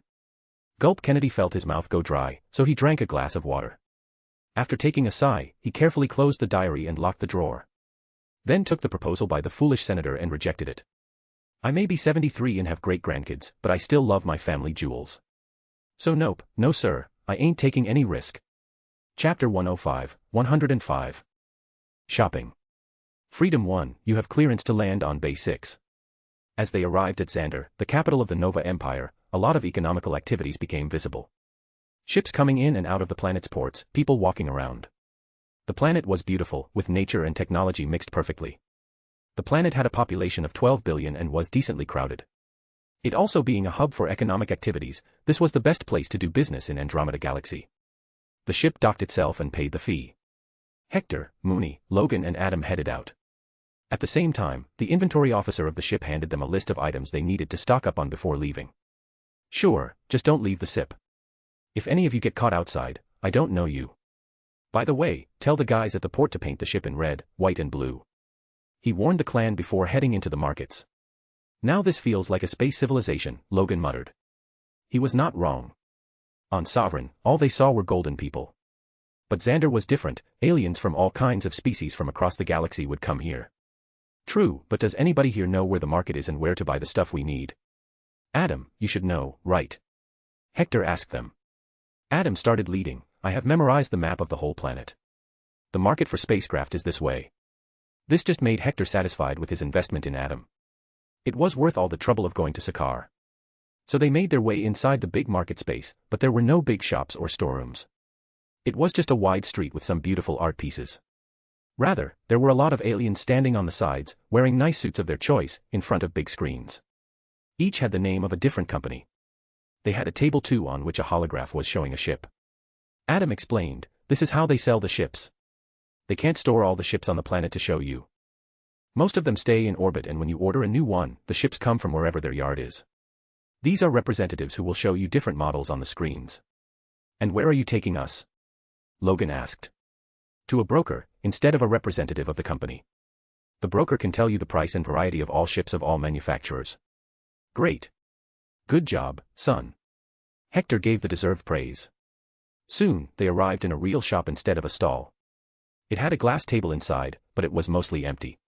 The alien sitting on the other side was some sort of a reptilian with feathers on the head. It was unknown what species he was. We want to buy some cargo ships for large-scale transportation, Hector requested. The broker nodded and started to fiddle with the holographic interface on his table. How many do you want, and which one? He shook his head, that's what I don't know. Tell us about the various ships, their specifications, and the price. The broker brought up a few ships on the hologram. This is the fastest large-scale cargo ship, it's built by the Kree Empire, but now they are phasing these out. Its price is 5 million units. As soon as Hector heard the price, he raised his hands. Whoa, calm down, son. Show me the cheapest ships with fast speed. They don't have to be too big. I have the perfect thing for you then. These are called the all-cargo cruisers. They are fast, but because of the need to be streamlined, they cannot hold too much cargo. Various empires across the universe use it as slave ships for the variety of things it can carry, from inanimate cargo to live cargo. The price is 1.23 million units. Hector looked at the various specs. It also had light guns on it. Basically, nearly all spacecraft had guns on them because it's not just thieves from whom you have to save yourself, it could also be some rogue asteroid that needed to be blasted out of the way. Great, I will buy 10 of these as long as the price is 1 million. He started to haggle. Hector would never accept something at the seller's price. The prices are fixed. Hector stood up, fine, it's out of my budget. Adam, take me to another broker. I wanted to buy more ships but it seems it's not going to be simple. This was a classic technique. Throw the hook and catch the fish. The broker stopped him, 1.1, that's all I can agree to. Hector extended his hand to shake it, 1 million and deal done. Deal, wait, no. Broker dumbly shook the hand by instinct and realized the mistake later. You even shook my hand. Agree for 1 million so we can start talking about the other spacecraft I want. The new ships are supposed to be smaller spacecraft, the speed is the highest priority, he continued the purchase. The broker sighed and started to show the catalog. Check this out. This one is a local creation of Xander. This can not only consecutively jump for a long distance but it can also travel at sublight speed in normal space.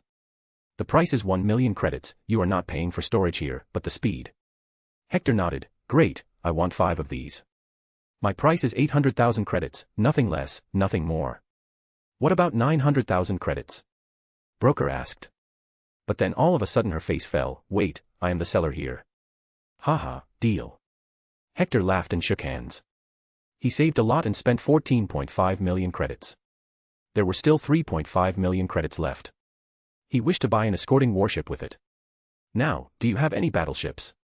The broker looked left and right in panic, please do not say those words. We do not sell such items on Xander. I am a legal seller of non-war-based ships. But, while saying all that, he passed a small card to him. An auction will take place on this planet for retired ships. Now, by what name do you want the bill of purchase to be made? Name it after Freedom Clan. Ah, one more thing, let's say I want to rent a shop in the food district. How much will it cost? He remembered his deal with Ancient One. Of course, I am a broker, I deal with everything.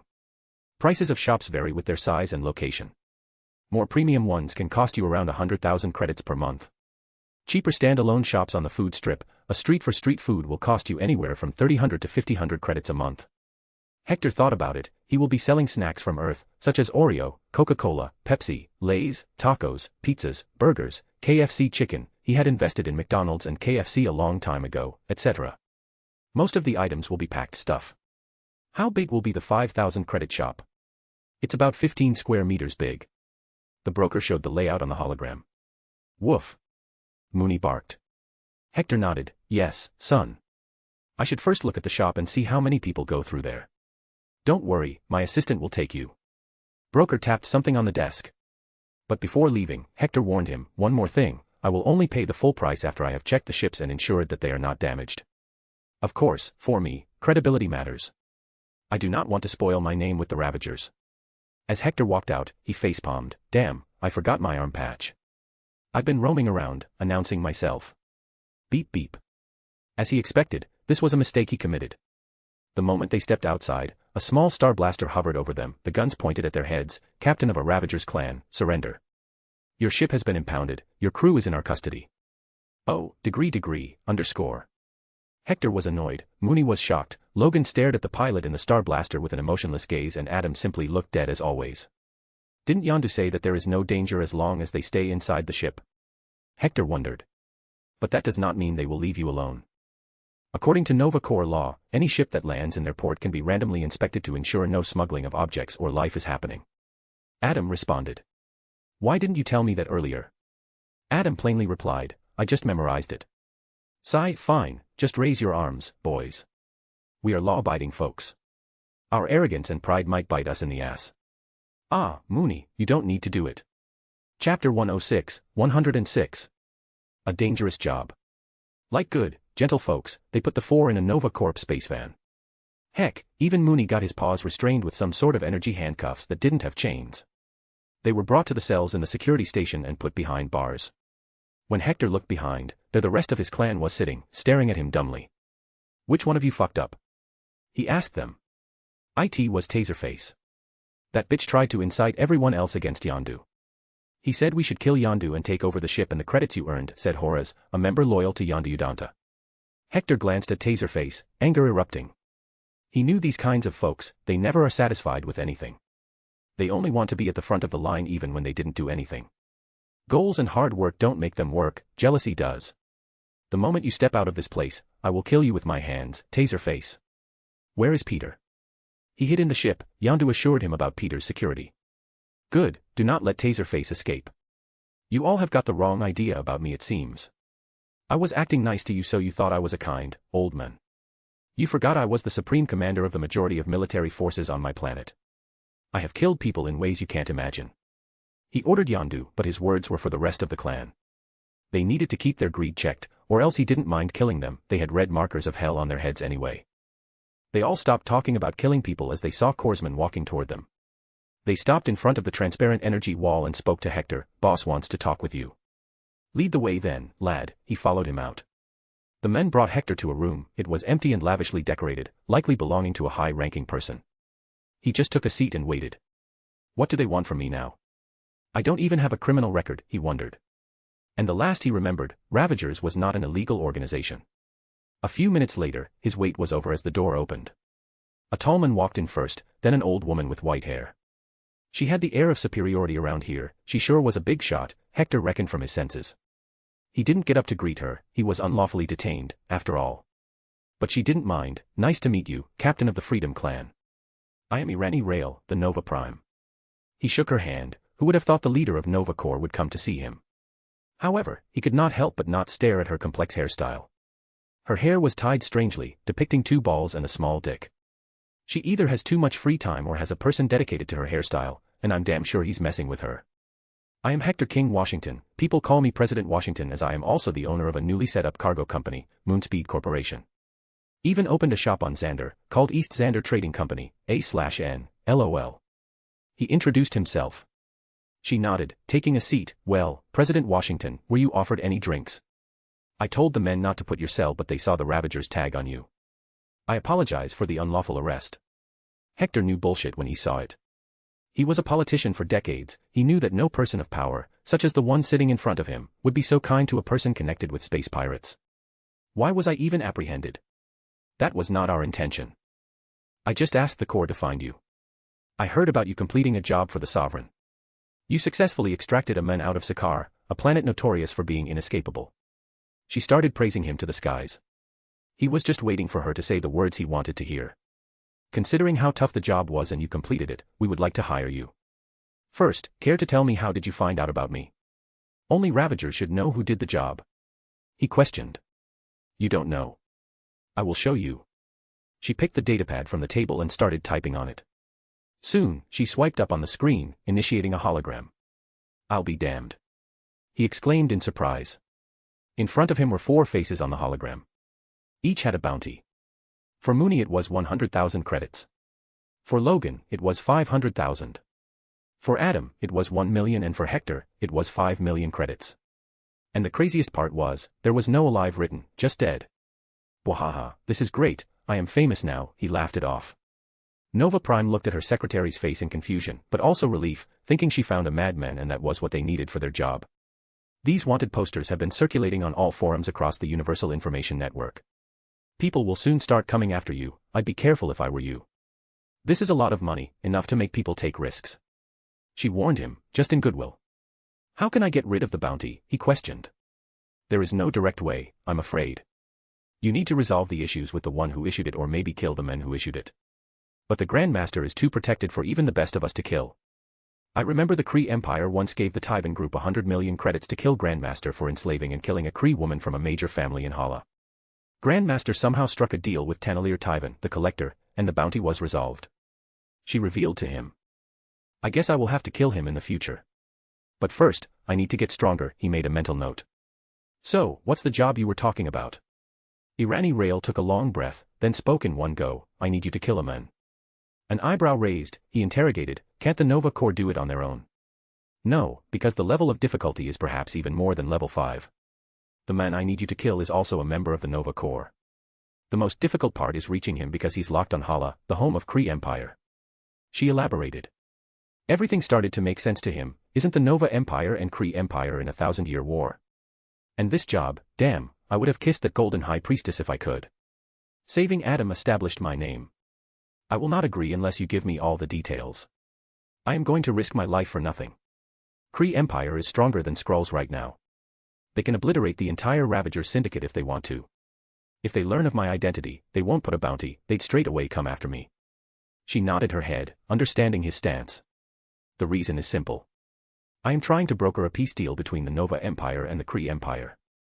We are in the middle of signing it, but I received intel that some influential houses on Hala were against it. So I sent 2 of our best spies there. They got caught, and according to protocol, they were to kill themselves. But one of them did not and he is under their possession. He might reveal things he should not under torture. So we need you to kill him. I will accept the quest after knowing what's in it for me. He responded. Jaka, give me the datapad, she ordered her assistant. The man handed her the other datapad. She took a glance first and handed it over to Hector. This is my offer, of course, it's still negotiable. He knew it was going to be a lot, and he was not let down. But it wasn't an outrageous amount either. 50 million credits to infiltrate Hala, sneak past their highly secured prison and kill a man who's probably being kept under more security. Then I have to leave unnoticed. Do you know what you are asking me? It could very well bring doom to the whole Ravager syndicate. Then let's make it 60 million. Irani Rail took the datapad and tapped on it to increase the amount. As Hector took it, he noticed nervousness in her eyes. She was also fidgeting her hands. She was nervous and unsure if he would take the job. She was probably on her last option. How can I call myself an American if I don't take advantage here, he told himself and made the most serious face possible. 60 million is fine with me. If you wanted me to bring the guy alive, I would have asked for 100 million. But still, killing is not easy. Other than the 60 million, I want 2 more things from Nova Corps. What may it be? He started to write on the datapad, adding 2 more points to the deal. See for yourself, he also explained, I want all the criminal data of my clan to be wiped clean. They should be allowed to venture around as they want to, as long as they are lawful. Third, I am a new leader, I do not believe in the criminal activities the clan committed before. I am strictly against harming innocent people. Hence, I am reforming the clan, making it more of a legitimate business. As you can see with my cargo company and shop. So, I want you to hire my cargo company for goods transportation, and also make my new shop permanent. At the same time, I want you to share with me the real-time data of criminals. I will be catching these criminals in the future and taking their ship. In return, I want you to remake the ID tag of those ships and let me keep them. You can check the ships to ensure they belong to a criminal. She took a cold breath and closed her eyes. After what felt like an eternity, she responded, I accept all these terms as they do not go against our pre-established laws. I just communicated with the Nova Council and they too agree on all but one thing. We will erase the record of only petty criminals. There are a few in your clan that have committed grave crimes that are punished with death. Sure, you can kill them as long as it's not Yondu. He's important to me. Actually, just give me the names, I will kill them myself. One of them tried to rebel against me, I will pin blame on them too. He proposed. Honestly, he didn't give a crap about the clan members other than Yondu and the first mate. They were not soldiers under him, they were violent pirates and this sure as hell was not Disney, where even pirates can be good guys. As long as you can prove you killed them, we can proceed with the deal, she extended her hand. He shook it, great. Let's sign the contract. Back on Freedom 1. Yondu, Logan, Mooney and Adam gathered with him in the president's office after everyone was released. Folks, I just got hired by Nova Corps for an extremely dangerous mission. In return, the clan gets their dirty record wiped and also 60 million credits. What's the job? Yondu asked, alarmed. 60 million was the amount not even level 5 jobs gave. We are to infiltrate Hala and kill a man. What's Hala? A knockoff hell. Logan asked, the guy wouldn't give a shit even if Hector explained how dangerous it was. Woof. Just point the ass, I will bite it. Dad, Mooney was on board. Adam was reading the contract, a marvelous deal you have made, Mr. President. The long-term benefits to us are astronomical if we manage to pull this job. Underscore. Yondu was going crazy however, heck, his blue face looked red, you all are mad. Bloody mad. That's it, I'm retiring, I'm out. We are a little clan of a little syndicate, man. It's an unwritten rule not to mess with the big daddies, cause we know if we get caught they're gonna make us their bitch. Knock knock Kraglin Obfontery, the first mate knocked on the door, Mr. President, I brought you the man-eater deer. Clap Hector walked out, great, it's time to chop Taserface to pieces and feed him to these beasts. What? Yondu exclaimed. Sure, he agreed to kill Taserface, but this was too much. Hector stopped in his tracks and looked back, right into Yondu's eyes. Killing intent passed on without him moving. Yondu felt his knees lighter, feeling as if he was an insect an inch away from Hector's boots. You saw the kind old president all this time.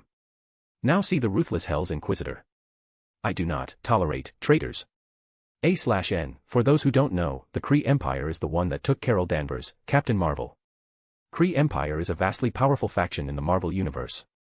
The deal Hector made is truly dangerous, but also fits with the current political struggles of the universe. There will be one more major job Hector will do before the events of 1995, 1997 and more happen on Earth. A major character will also be appearing soon. Chapter 107, 107. Horny Hala. A/N, All the major combatants involved in World War II used pornography as a small part of their psychological operations, PSYOP, strategy. Mostly this involved dropping propaganda leaflets using sexual themes from the air, in an attempt to demoralize enemy soldiers at the front. Hala was a heavily secured planet as it was also the capital of the Kree Empire in Greater Magellanic Cloud, a dwarf galaxy that orbited the Milky Way. Hector already set the destination to the small galaxy. At the same time, he started to plan things out. He will be needing the help of his clan this time. They have grown much more faithful ever since the gruesome execution of Taserface. He gathered about 20 most trusted members and told them about their mission. Most first tried to object, but after hearing about getting so much money and their records clean, they decided to do it. I and Mooney will go and kill their prisoner alone. At the same time, Logan, Yondu, and Adam Warlock will lead you men in teams to spread chaos on Hala. Our goal is to direct the attention of Hala's forces to the mayhem. Now, I know an easy way. Kree Empire is an authoritarian state that governs through propaganda and constant wars. They have banned most sorts of entertainment, such as music, movies, and dancing. They only want their people to work and fight. What happens when music and porn start being played all around the planet? Yes, chaos. Adam here has written an algorithm that will give us at least 30 minutes to complete our mission. However, we need more time, at least an hour. Hence, I have something from my home planet. It's called Pepper Bomb. When people start gathering in large numbers due to the sudden music and porn, you throw these bombs among them. When they are coughing and are unable to see, you randomly punch a man, tease a female Kree and basically start a riot. Them being a fighter race, they will jump into it. What does the pepper bomb do? One of them asked. See it yourself. Logan randomly picked up a bomb from the box and threw it at the crowd, unleashing the menace that would suffocate them until they dropped down and started throwing up. Hector and Mooney were unaffected because they stopped breathing. They enjoyed seeing the men being trained, or tortured. Hala. Hector did not dare to use his own ship to land on the planet. Rather, he used a burner ship provided by the Nova Corps to land on the planet, disguised as merchants. Hector had also changed his uniform and tied his chair in a ponytail on the back. At the same time, he painted his beard, hair black and face red. Mooney's fur was also painted red. Logan remained as is but just wore a hat.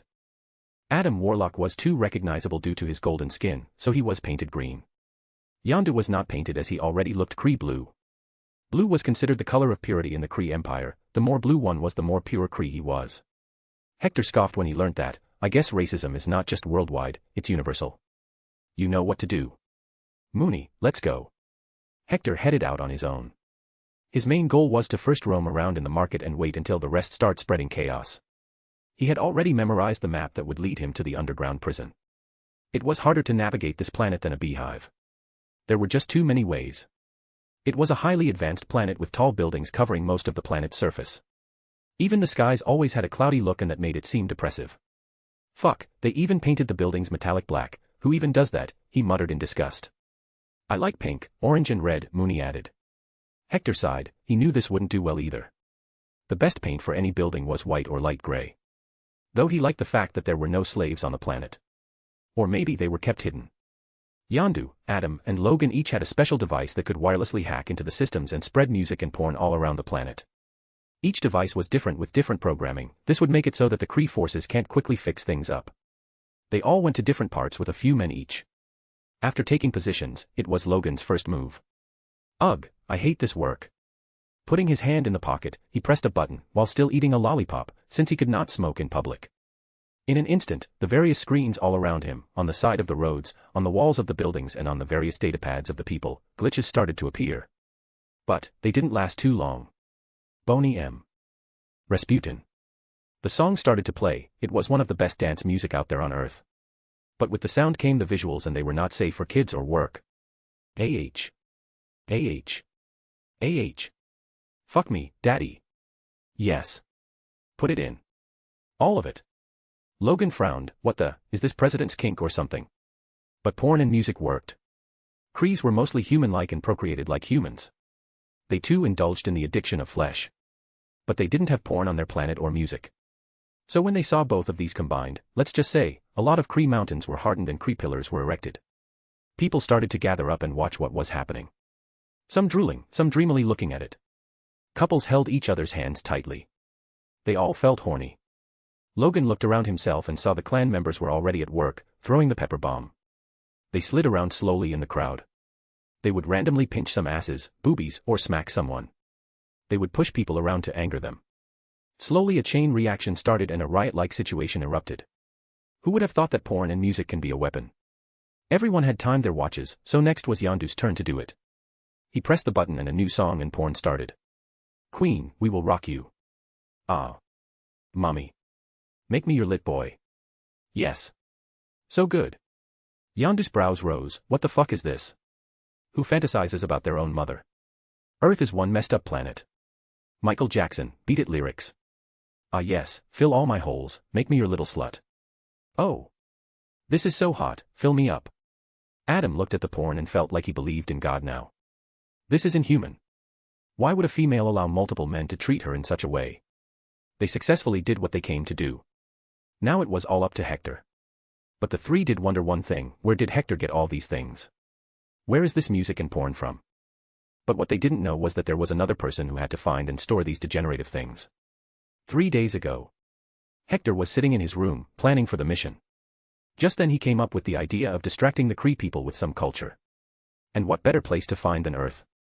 Boy, make a portal to Yao, he ordered. This time Mooney made a small window big enough for Hector's head. Yao, I want you to store all the most degenerative porn and the best dance music in this drive here. Ancient One was taken aback. You want me to get you porn? It's not for me, Yao. It's for a mission. This is related to work and a mission I have taken. Why are your eyes telling me you don't believe me? She chuckled. It's okay, men always deny having kinks. I will get Mordo to head to Japan and bring some culture from there. And this way, not just Logan, Adam and Yondu, but even the Ancient One was traumatized by tentacles when searching through the library. Back on Hala. Hector finally got an opportunity to enter the door leading to the underground of the city. The guards from all around the planet were rushing to stop the horny riots. Mooney, my son. We might be the first invaders who won because of porn. Dad, do you watch porn too? Mooney asked. Hector looked away and focused on the work. Look, we need to take a left from here. I hope they kept the prisoner where we hypothesized. Mooney rolled his eyes and barked, stop. Don't change the subject, Dad. You horny. Bonk, and finally, Mooney did it. He cutely jumped and bonked his paw on his dad's head. However, Mooney received a knock on his head too. Bonk, son, don't try to act all angelic. I've seen you hump the shit out of that teddy bear. It was white when I bought it, now it looks yellow. Mooney's eyes twirled anxiously. Woof, he sped up. Chapter 108, 108. Mischievous Mooney. It was like a labyrinth under the city. He didn't even know what went on there. He heard moans from some rooms and painful shrieks from others. From some, he heard people pleading to be let go, and from some, they pleaded to just be killed. Is the whole planet a prison under it? He wondered. He made his way towards the torture chambers, a well-designated area of the underground prison. ZZZ, Mr. President, they have sent in bigger forces. You have 30 minutes at max. We are all returning to the ship and will wait for you. Logan's communication came. Copy that. He frowned, as he had not even found the guy yet. Hopefully, he'll be able to before they find him. There was no way that they didn't have security cameras. Artificial intelligence called Supreme Intelligence controlled the Kree Empire as the ruler. It must have eyes everywhere. Mooney, did you catch any smell? He asked, since he had brought a shoe of the spy they were supposed to find. Sniff sniff. Mooney started to smell things left and right while keeping his eyes closed. Woo. Oof. Yes. Follow me, Daddy. Dad, son. Daddy is not acceptable in this day and age, he reminded the good boy. Daddy. Follow me. Mooney loved to troll these days, it seemed. He wagged his tail and happily led him to the prisoner. Ha ha ha, fine. Mooney brought him in front of a door. He scratched at it to show he was positive that this was the place. Fine, I will open it up, American style. He prepared to kick the door open with his mighty strength. Boom. It was a steel door, even thick. The door pushed open, its hinges even broke down. The atomic disintegrator was in his hand. It sure was a funny look to be holding such a small gun with his mighty hands. Oi, where are you, spy? He called the man out. Who are you? It was not a spy who voiced, but rather his tormentor. Hector knew that the Kree species was stronger than humans physically, but not by a big gap. If he were to punch them in the face, it would still cave in. I am called Grandpa Universe, wahahaha. Have you been a bad boy? He lied through his teeth. Mooney also laughed in his language, because he knew whom this name belonged to. Who let you enter? This is a restricted area. Show me your identity chip, the Kree demanded. Hector nodded and walked closer to him while acting like he was taking something out of his coat's pocket. After fidgeting for a few seconds, he exclaimed, "Oh, here it is." Slowly, he took his hand out, but soon enough the Kree realized there was nothing, except his fist and middle finger extending out. "What's this?" Hector chuckled. "This is what I call no fucks given." The face of the white human-skinned Kree boiled in anger. "Do you know who you are speaking to?" "I am Yanrog, the commander and leader of Star Force." "Do you know who I am?" Hector asked him back. Yanrog scoffed. "How would I know you?" Hector grinned. "Hee hee, good, that's what I wanted." Bam. A punch right at Yanrog's proud face. It broke the man's nose fairly easily. "Haha, you're as weak as a Barbie doll, fool. So fragile, I didn't even use my full strength." You. Sad for the guy, only he was present here.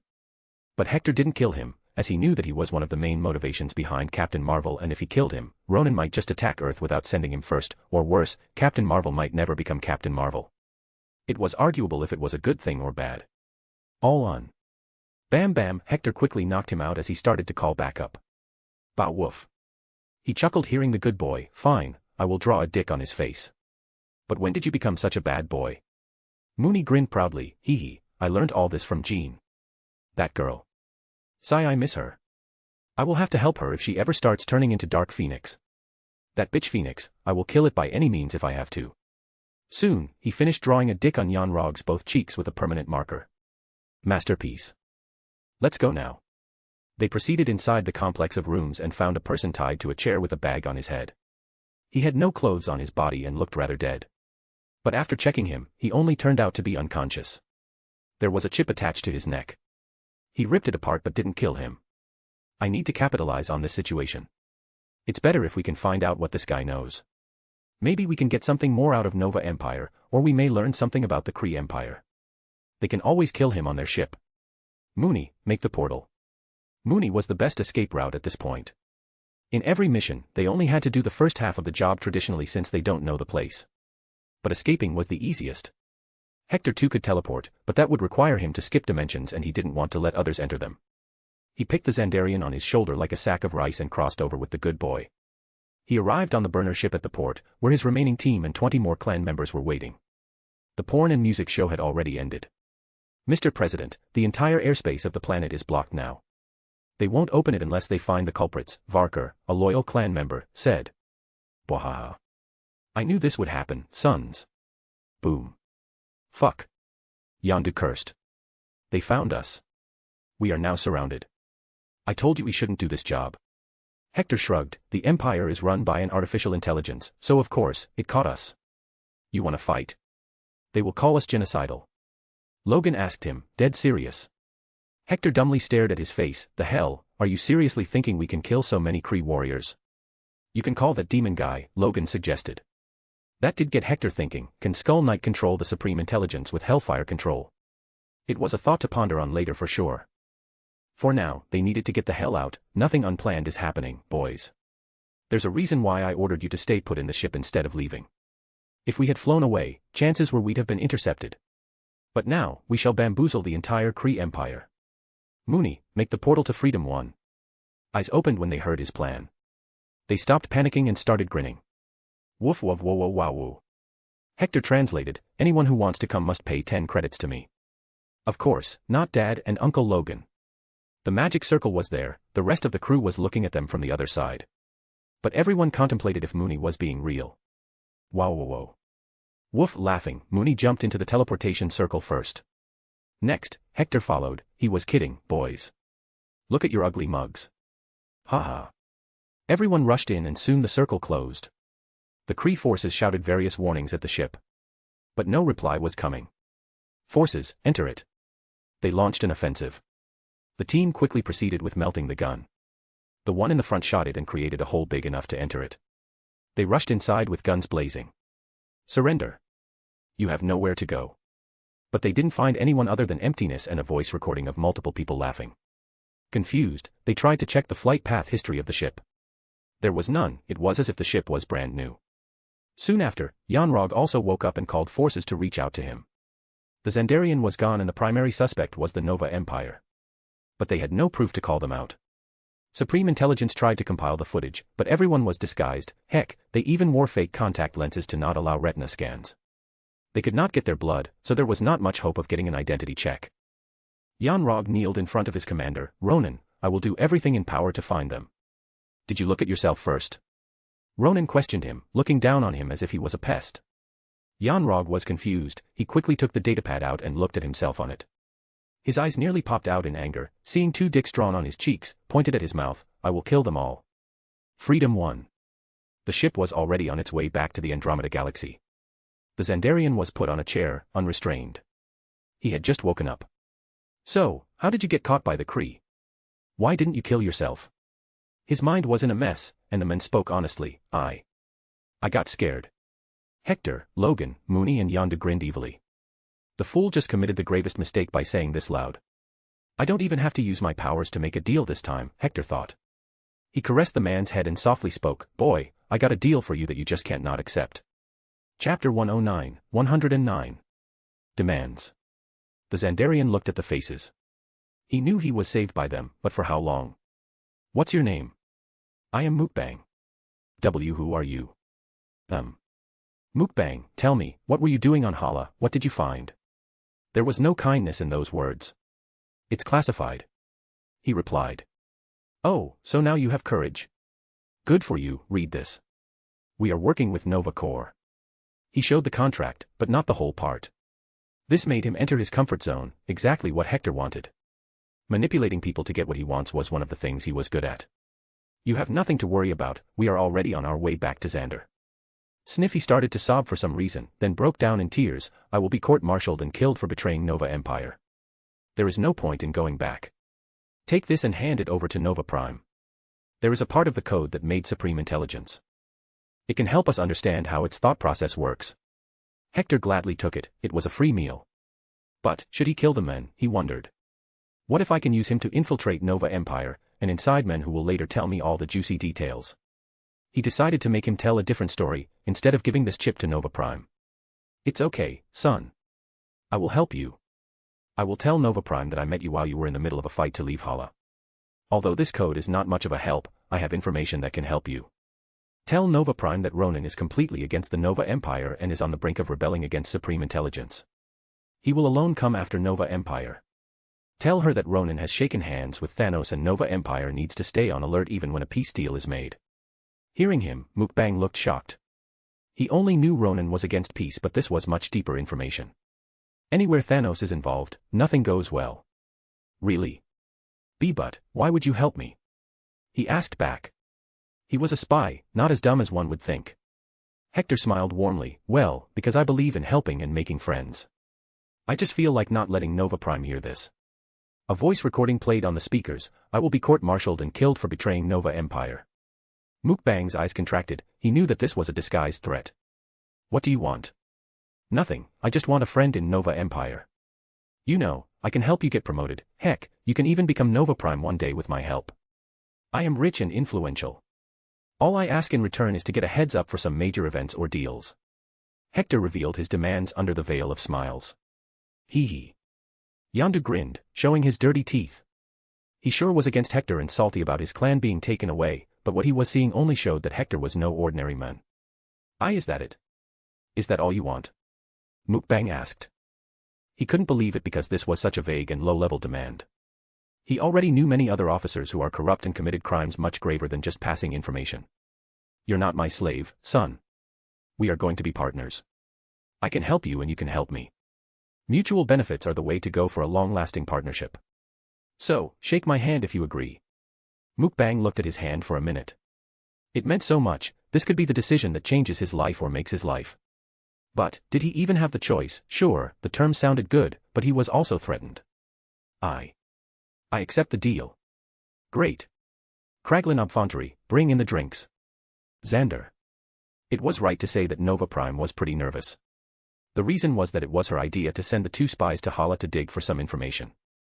Hence, it was her ass, her job on the line. It didn't matter if she had to take the help of Ravagers, who Xandarians usually considered dangerous if not enemies. But she could not take any chances. Hector had proven himself to be pretty successful by just infiltrating and leaving unscratched from Sakaar. These days she spends most of her time in her office, fidgeting with her hands, waiting for any news. It had been 3 months since Hector sent the last transmission that he was heading in. The door was pushed open by her excited assistant. Ma'am, they're back. The Ravager scums. She jolted up, face lighting up. Did they do it? We don't know yet, they are just docking right now. Let's go then. Hector came down from the ramp of his ship, Mukbang behind him, looking as fine as ever. He had already made the final deal with Hector. It was all documented on a datapad and in the form of video. The man kept a smile on his face the whole time, trying to act as confident as possible. He was already taught everything by Hector about how to fool Nova Prime. It didn't take long for her to arrive. So Hector started before she could speak. It was a pretty hard mission, but we did it. Here is your spy. He was trying to leave the planet and was fighting the Kree. We saved him. She looked the guy in the eye. Did they get anything from you? No, but I got something from them. The news is not good. We need to prepare ourselves for when the temporary peace comes, Mukbang said, keeping things in suspense so Nova Prime, Irani Rail, will feel more focused on the intel rather than him. Come with me to my office, we will talk there. And President Washington, as per our deal, the money will be transferred to your account. The rest of the deal is also accepted. You have ownership of the shop as well. She told him the details in a rush and left without asking how the mission even went. Hector scoffed. The woman was forgetting the basic decency of respecting the strong. He shrugged and went back into the shop to check his secure terminal. Great, the money is here. Mooney, we can finally afford the toy you wanted. I hope it's worth all this money. 2 million credits is a lot. Hector sighed as he said it. Mooney had eyed a robot that looked like a small puppy. It was lifelike and ran on AI. It would grow just like any other dog. Woof. Don't worry, Dad, it will be the best investment of your life. Haha, sure, if you say so. Puff Logan walked in, smoking. Press, I want this, can you buy it for me? Hector took the flyer from Logan and looked. What? Why do you want to buy a hover motorbike? We're in space. But we go to so many planets, I want to be able to roam around and see new things. I'm sure Mooney would love rides on space motorbike, Logan argued. WUF, yes, Dad. I want to eat air again. This made Hector stare at Logan. He saw the hidden grin, you shooting the gun from Mooney's shoulder. Mooney quickly looked at his back. Gun. Where? It's an expression of speech, son. Fine, I will buy it, it's just a few thousand credits. President. I want to buy new teeth, can you give me 40,000 credits? Yondu barged into his office. What the, why do your teeth cost more than Logan's motorbike? And why do you need new teeth? Hector was so close to flipping his table. Yondu grinned and showed him his teeth. Hector sounded in disgust. Ugh, those don't even look like teeth. They are uneven gravel. Exactly, so I want new teeth. Why so expensive? That's because I want to do it for my clan. My new teeth will each have a new function. One can shoot a tiny laser, one can spew poisonous gas, one can spill liquid poison, one can be a tracker, one can be a communicator and so on. Yondu explained. And just then, the one missing guy, Adam Warlock entered. Mr. President, if I may, I have come up with a marvelous investment that can assist you to manage your operations. Let me demonstrate to you the pamphlet. This is Turbo AI 69000. A supercomputer that can put all other AIs to shame. It's only 5 million credits. Underscore. Yondu, Mooney and Logan were staring at him as if telling him to get in line first. Hector read the pamphlet. He sighed and held his head. I'm never gonna financially recover from this. Chapter 110. Shock. Hector did not buy anything for any of them. He didn't want to indulge in their wishes. He told them straight and simple, if you want something, make money on your own. You don't know how to. I will tell you. Only Mooney gets what he wants because I love him and he can't do jobs like you all. Peter gets what he wants to until he's not 14 years old.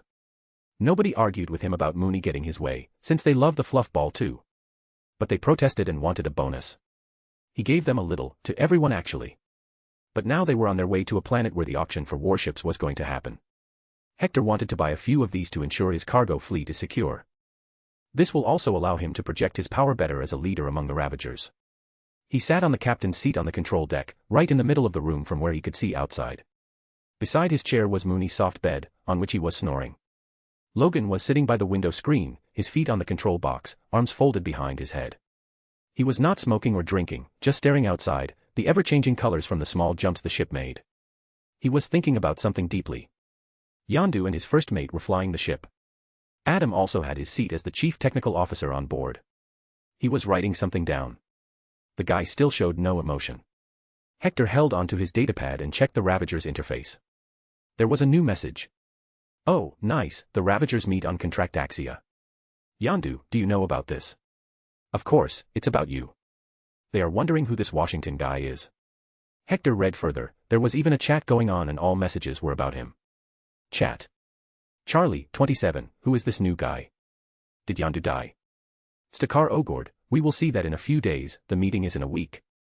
Aleta Ogord, I like that ugly kid, Yondu. I hope he's not dead. Kruger, how did they do this job? How are they even alive after getting such a big bounty on their heads? Mainframe, do they have an animal on the team? Stakar Ogord, I went to the Sovereign not long ago and they seem to respect us Ravagers much more now. Been receiving many small jobs from them. Mainframe, got to be that furry boy, he's so cute. Aleta Ogord, why isn't he speaking to us here? Mainframe, I want to pet it. Charlie, 27, I hope Yondu died, bastard owes me 10,000 credits. Stakar Ogord, Charlie, it's our creed, we don't kill our brothers and sisters unless they break the code. Hector King Washington is typing. Aleta Ogord, finally. Hector King Washington is typing. Charlie, 27, is he going to talk in paragraphs? I'm going to judge him. Hector King Washington is typing. Kruger, he might be writing a few questions. Give him time. Stakar Ogord, but we have not yet decided if we will allow him to be the captain. Hector King Washington is typing.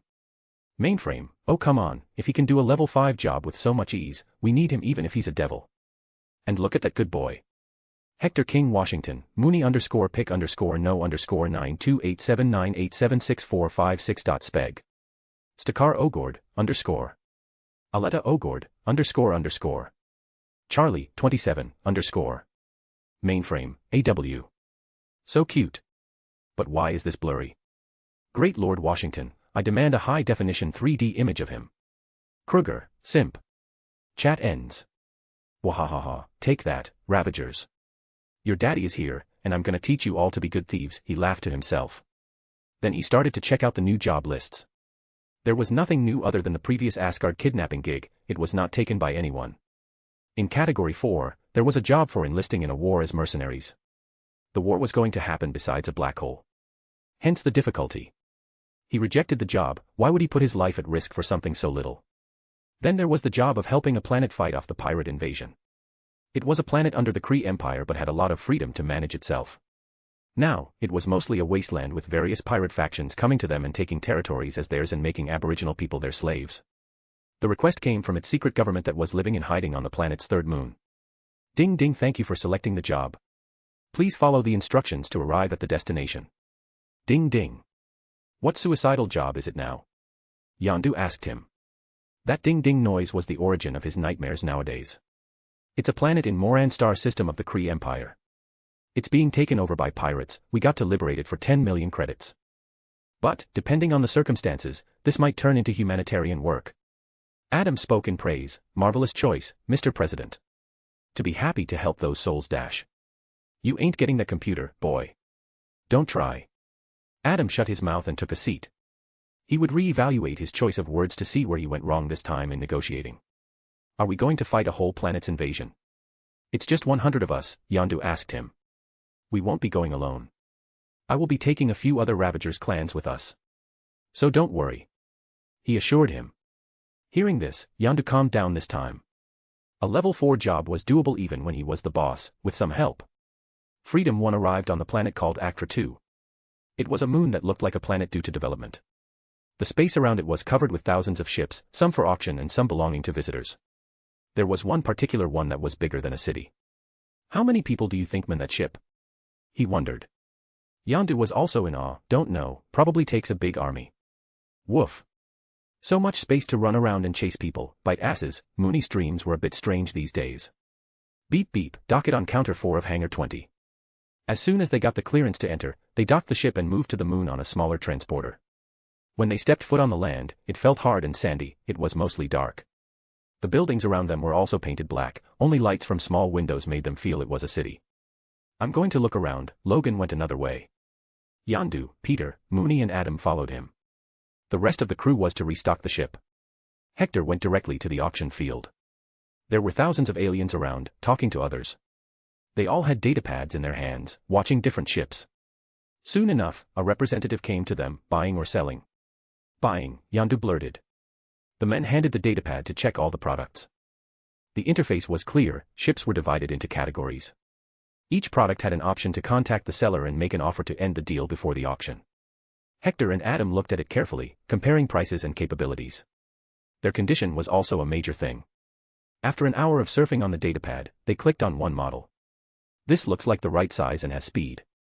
The price is 2 million, let's try it at 1.5 and buy 10 of these ships.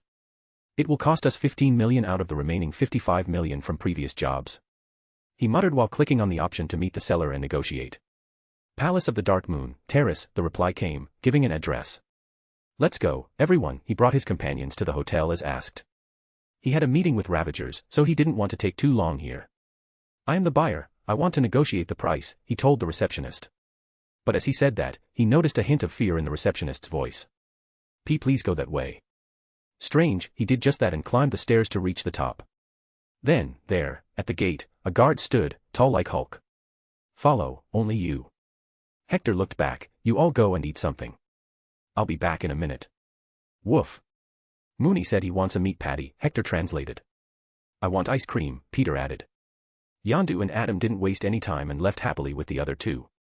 It was a pretty luxurious place, after all, a lot to see and enjoy. After that, Hector followed the giant alien onto the terrace. He looked left and right, there were just armored soldiers standing, with weapons. There was no leisure activity happening. He tried to make small talk and find some things out. You guys seem like an army of something. What do you folks do to possess such big warships? But dead silence was received. The alien just kept walking, ignoring all those around him, giving salutes. My liege, I have brought him, the giant alien kneeled. However, Hector's heart was beating faster than a race car at that moment, not in fear, but in excitement. Is that why the fuck is here?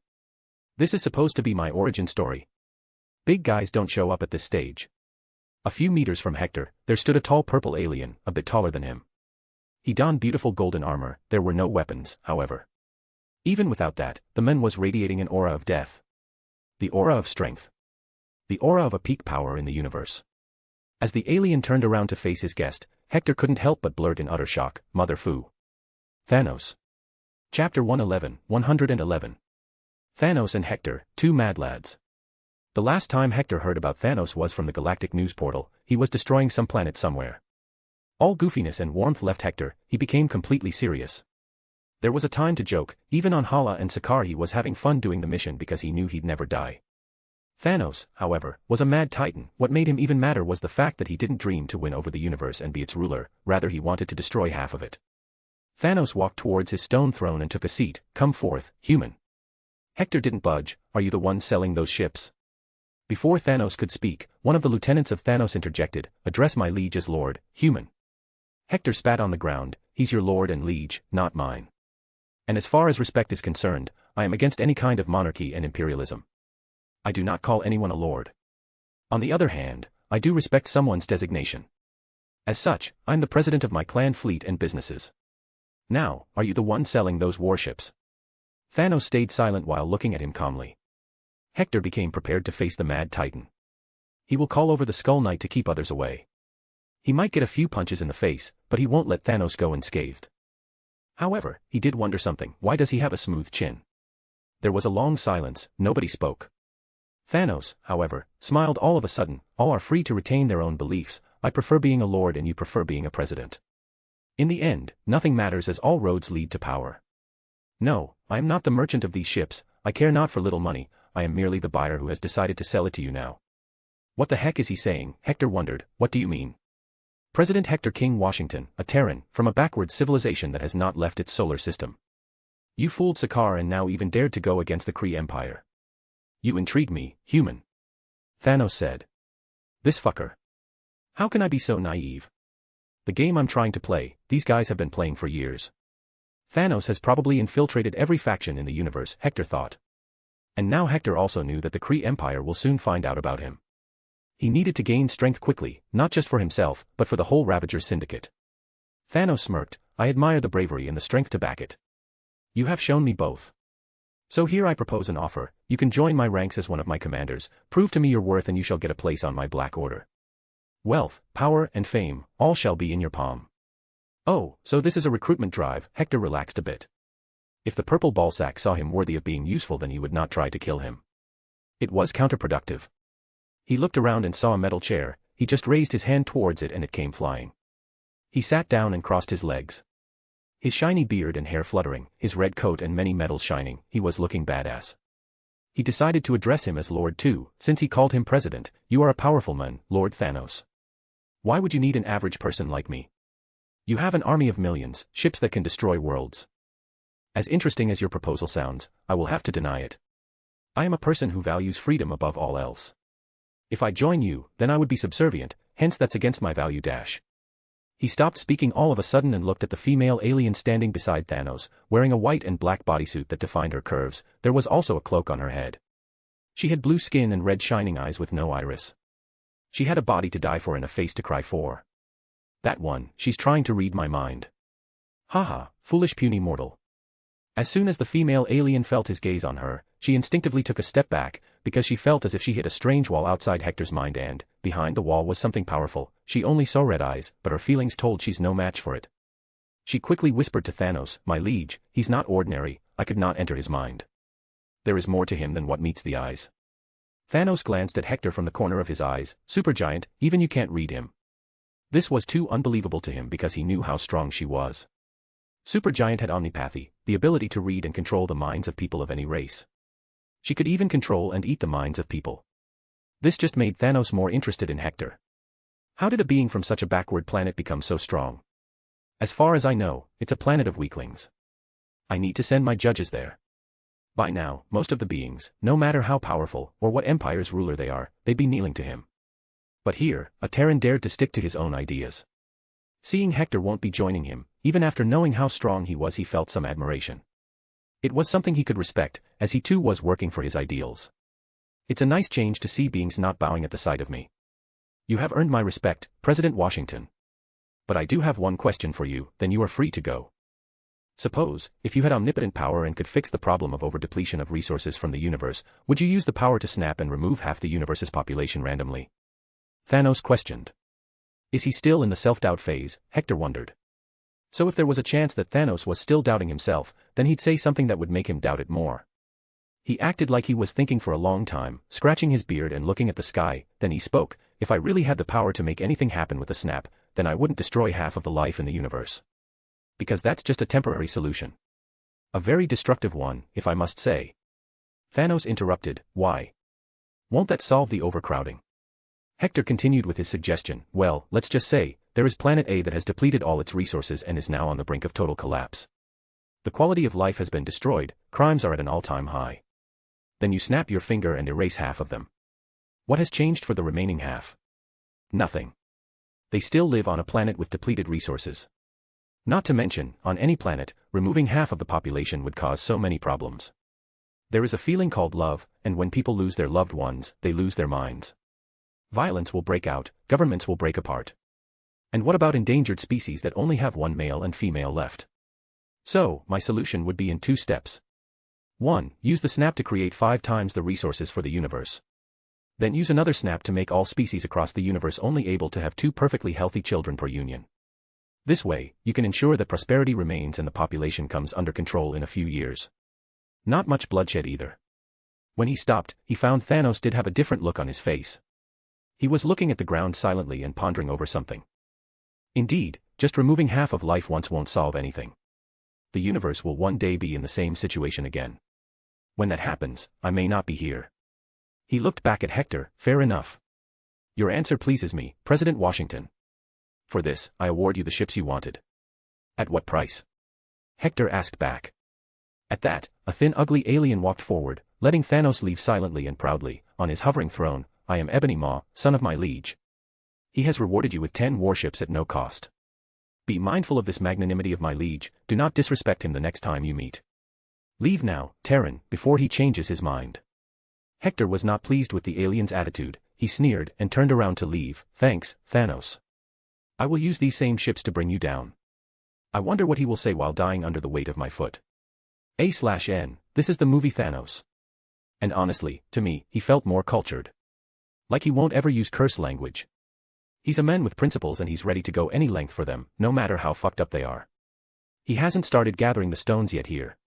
He's a proud being and is not afraid to hold a philosophical conversation, as seen in Infinity War and Endgame. Chapter 112, 112. Manly Entrance. When Hector returned to the reception of the hotel, he let out a long breath. He had not expected this to happen anytime soon. But I got free ships, nice. He walked into the dining area and found his clan in a corner, being the noisiest of all people. Logan had returned and was eating salad with his claws. Adam was in a gentleman's debate with Yondu about something important, but Yondu was cursing. Mooney was eating steaks after steaks, a stack of 10 plates already piled up.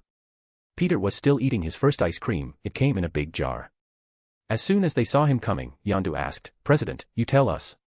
Adam here says he doesn't prefer boobs or ass, he only cares about the vagina. You tell us now, boobs or ass." Adam debated, "I am being practical here.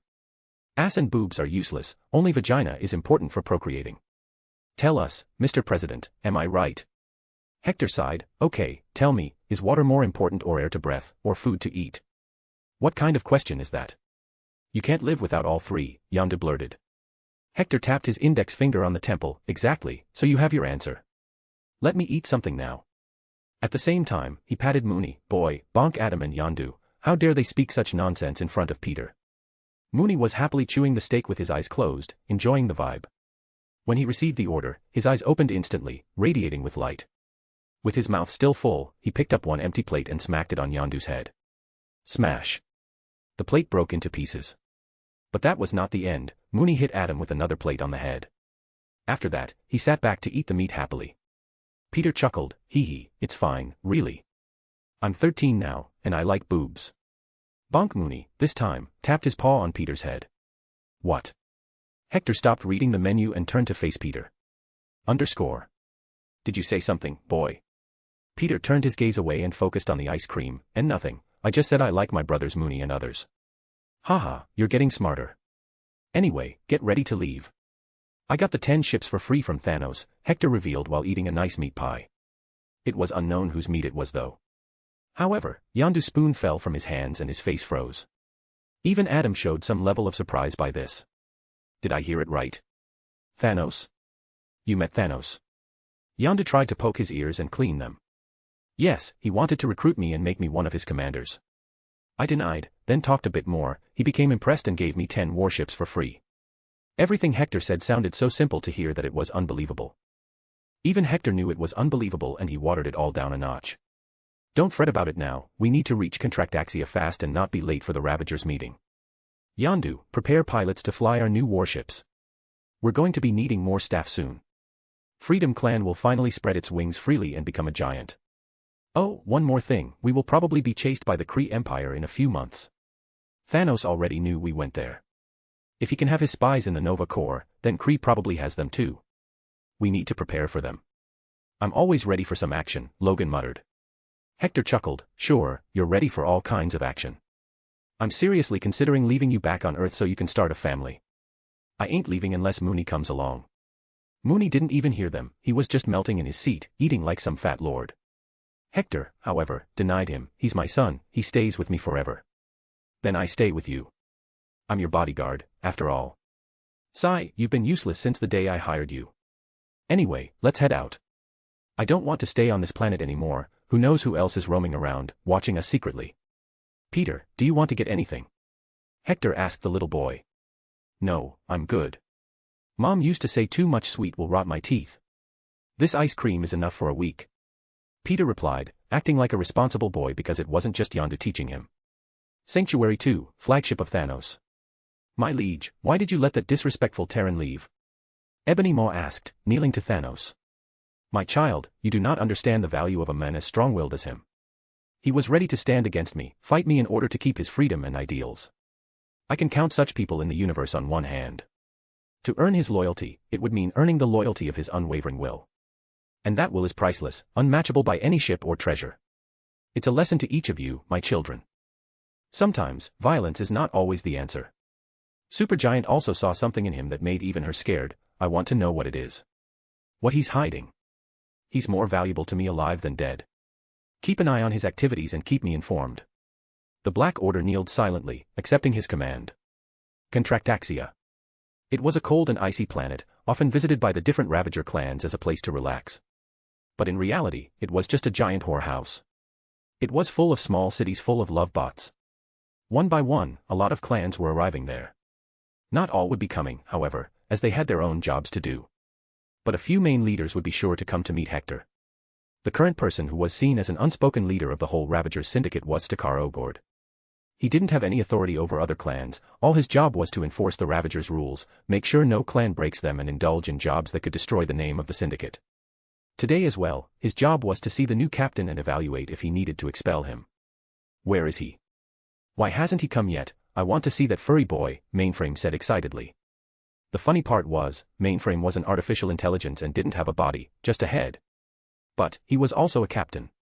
Yondu said they were on the... What's going on? Where is everyone running off to? All of a sudden, Stakar stopped talking and looked around. Enemies. Multiple jumps were reported at the same time, most likely a full fleet, they're all warships, a Ravager clansman told them. This got the captains serious, they picked up their weapons and headed to their ships. Contractaxia was like a base for Ravagers at this point, so they will protect it at all costs. Prepare the launchers and aim them up, Stakar ordered the planet's defense forces. Ding ding. Ting ting. But, just then, loud tunes started to resound in the sky. They kept on increasing until they became clear. Someone was singing and music was playing in the background. Each passing second, the music would get louder. Then the lyrics became clear. It ain't me, it ain't me. I ain't no senator's son, son. It ain't me, it ain't me. I ain't no fortunate one. What's going on? Aletta Ogord wondered, coming out of her ship and regrouping with a crowd of other Ravagers. Soon, a big crowd stood, looking up in wait for the revelation. And soon enough, their eyes lay on a fabulously badass strongman, falling down with no jetpacks or parachutes. Around him was a speaker ball, flying and producing music. The man's red coat fluttered in the wind, spreading a bit. His hair was like waves going upward. He had black shades on his eyes too, and he smoked a cigar at the same time. Some folks are born silver spoon in hand. Lord, don't they help themselves, yeah. Whoosh. It ain't me, it ain't me. I ain't no millionaire's son, no, no. It ain't me, it ain't me. I ain't no fortunate one. Boom. With a loud thud, strong enough to make a crater on the ground and crack it for a few dozens of meters around, the man landed.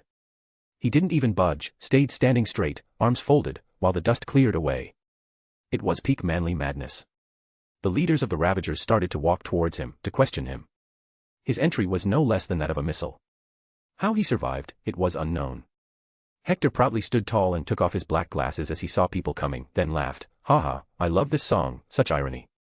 It's anti-war and is used for war propaganda. Anyway, hello folks, I am President Hector King Washington, the president of many companies and Freedom Clan. One more thing, drinks on me for the whole night. Woohoo. Hell yeah. That was all he needed to do, booming cheers took over the whole area and the city close by. They cheered, fists held high, chanting his name. Everybody loves freebies, it was a simple rule, no matter which planet you are on. Hector secretly chuckled, haha, being a politician prepared me for this moment. Chapter 113. Mooney made a new friend. The 5 Ravagers leaders were shocked by the presence Hector had. He was like a walking people's magnet. It didn't take him a minute to win over the hearts of Ravagers. It was as if he was born to do this. Hector walked forward. He was taller than most, except for the red alien. He greeted them all, it's a pleasure to be seeing you all, captains. Stakar Ogord came forward and firmly shook Hector's hand, this is our first time seeing you. You look like a natural-born leader. Haha, thank you for the praise, Sylvester Stahl. I mean, Captain Ogord. Where is Yondu? Stakar asked. They are still on the ship. It's currently landing, just wait a minute. Come, we should sit and talk in private. Hector led them inside as if he was the one interviewing them. The rest of the leader captains followed inside the bar, occupying a corner table. Hector looked at the bartender alien robot and ordered, fruit juice and a glass of milk. You drink milk? Aletta Ogord asked, holding her laughter. No, it's not for me. It's for my good son, Mooney. But still, there is no problem with drinking milk. It's got amazing minerals. It's a nice change from the usual alcohol. Now, I don't know your names. Stakar started and introduced everyone, I am Stakar, the current leader. This is my wife, Aletta Ogord. That's Charlie, 27, Kruger and Mainframe. We are all captains of our own crews, but at the same time, we are the leaders of the syndicate. Hector nodded, I told you my name. But I am referred to as President Washington because I am not just the boss of the Freedom Clan but also own my cargo business with a fleet of 25 ships and a shop on Xander in the best location. Woof. Mooney arrived, jumping happily. Yondu, Adam, and Logan followed. This made Hector introduce them all. Meet my little boy, he's like a son to me, Mooney. Then there are my commanders, Yondu, Logan, and Adam. Stakar stood up and hugged Yondu, as he was the one who saved Yondu a long time ago from Kree slavery. They were like father and son at this point. But, when Yondu hugged him, he could not bring himself to look him in the eye because he broke the Ravager's rules. He went to Earth and kidnapped a kid. He deserved to be thrown out of the syndicate, but here he was. How are you, Yondu? What happened? Are you not the captain of your clan now? Stakar asked him seriously, ignoring Hector for now. He first needed to know if Hector had forced himself. Yondu glanced at Hector first. It was true. He had taken over his clan forcefully. But when he saw Hector not even bothered and already talking with other captains, he didn't feel it was right to call him the aggressor. He had earned his clan more than 100 million credits ever since he took over. He had made the clan more powerful than ever, although they had big enemies now. But, there was also a truth that he was still officially the captain. No, I'm still the captain. He's just the president, sort of my boss. The clan also respects him.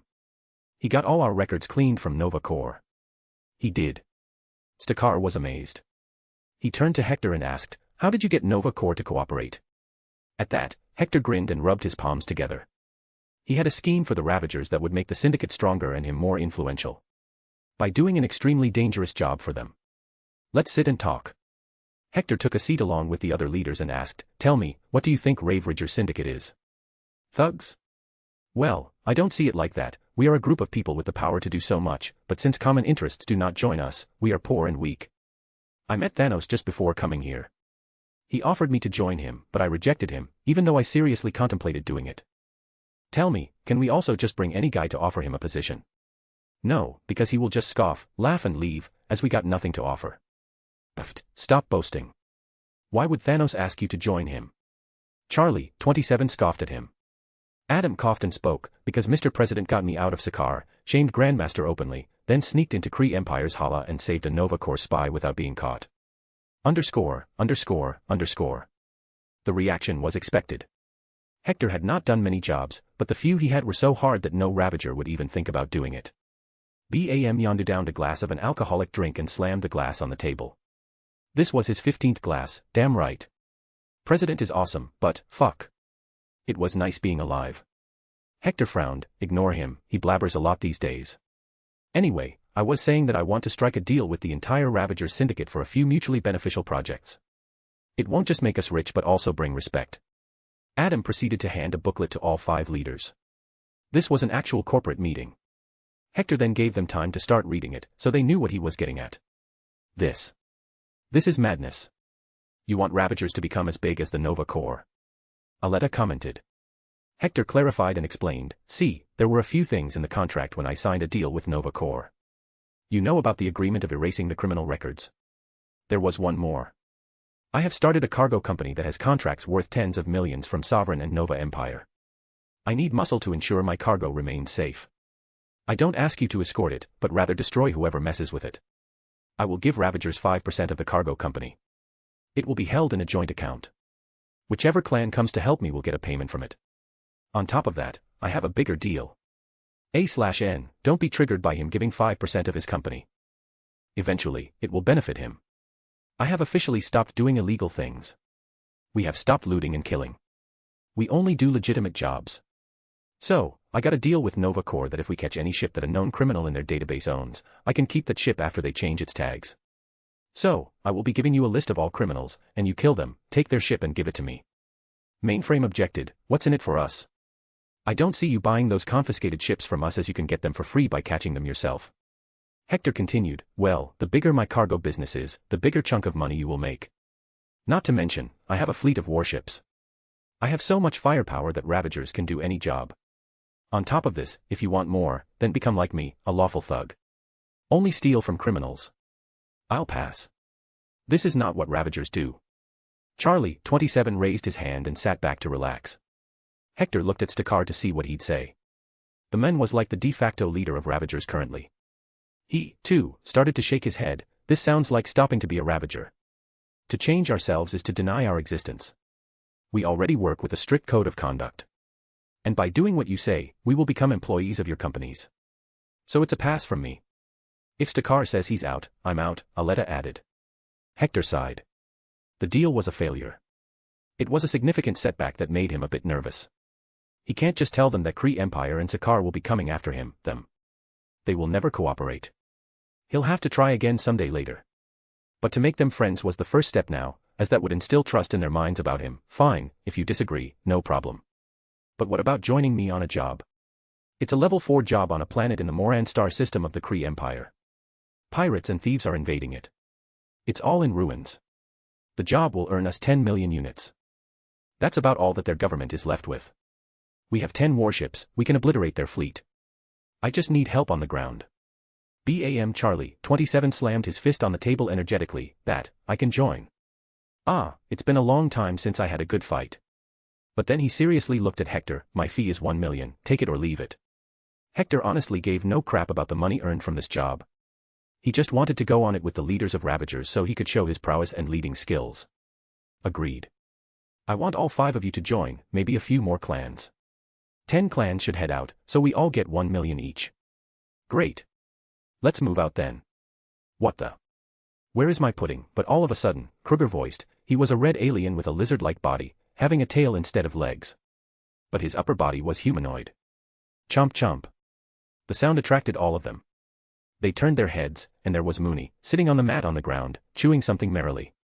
As he felt like being watched, he looked the other way and started chewing faster. Finally, Hector jumped to him and grabbed his mouth. What are you eating, boy? No, that's fine.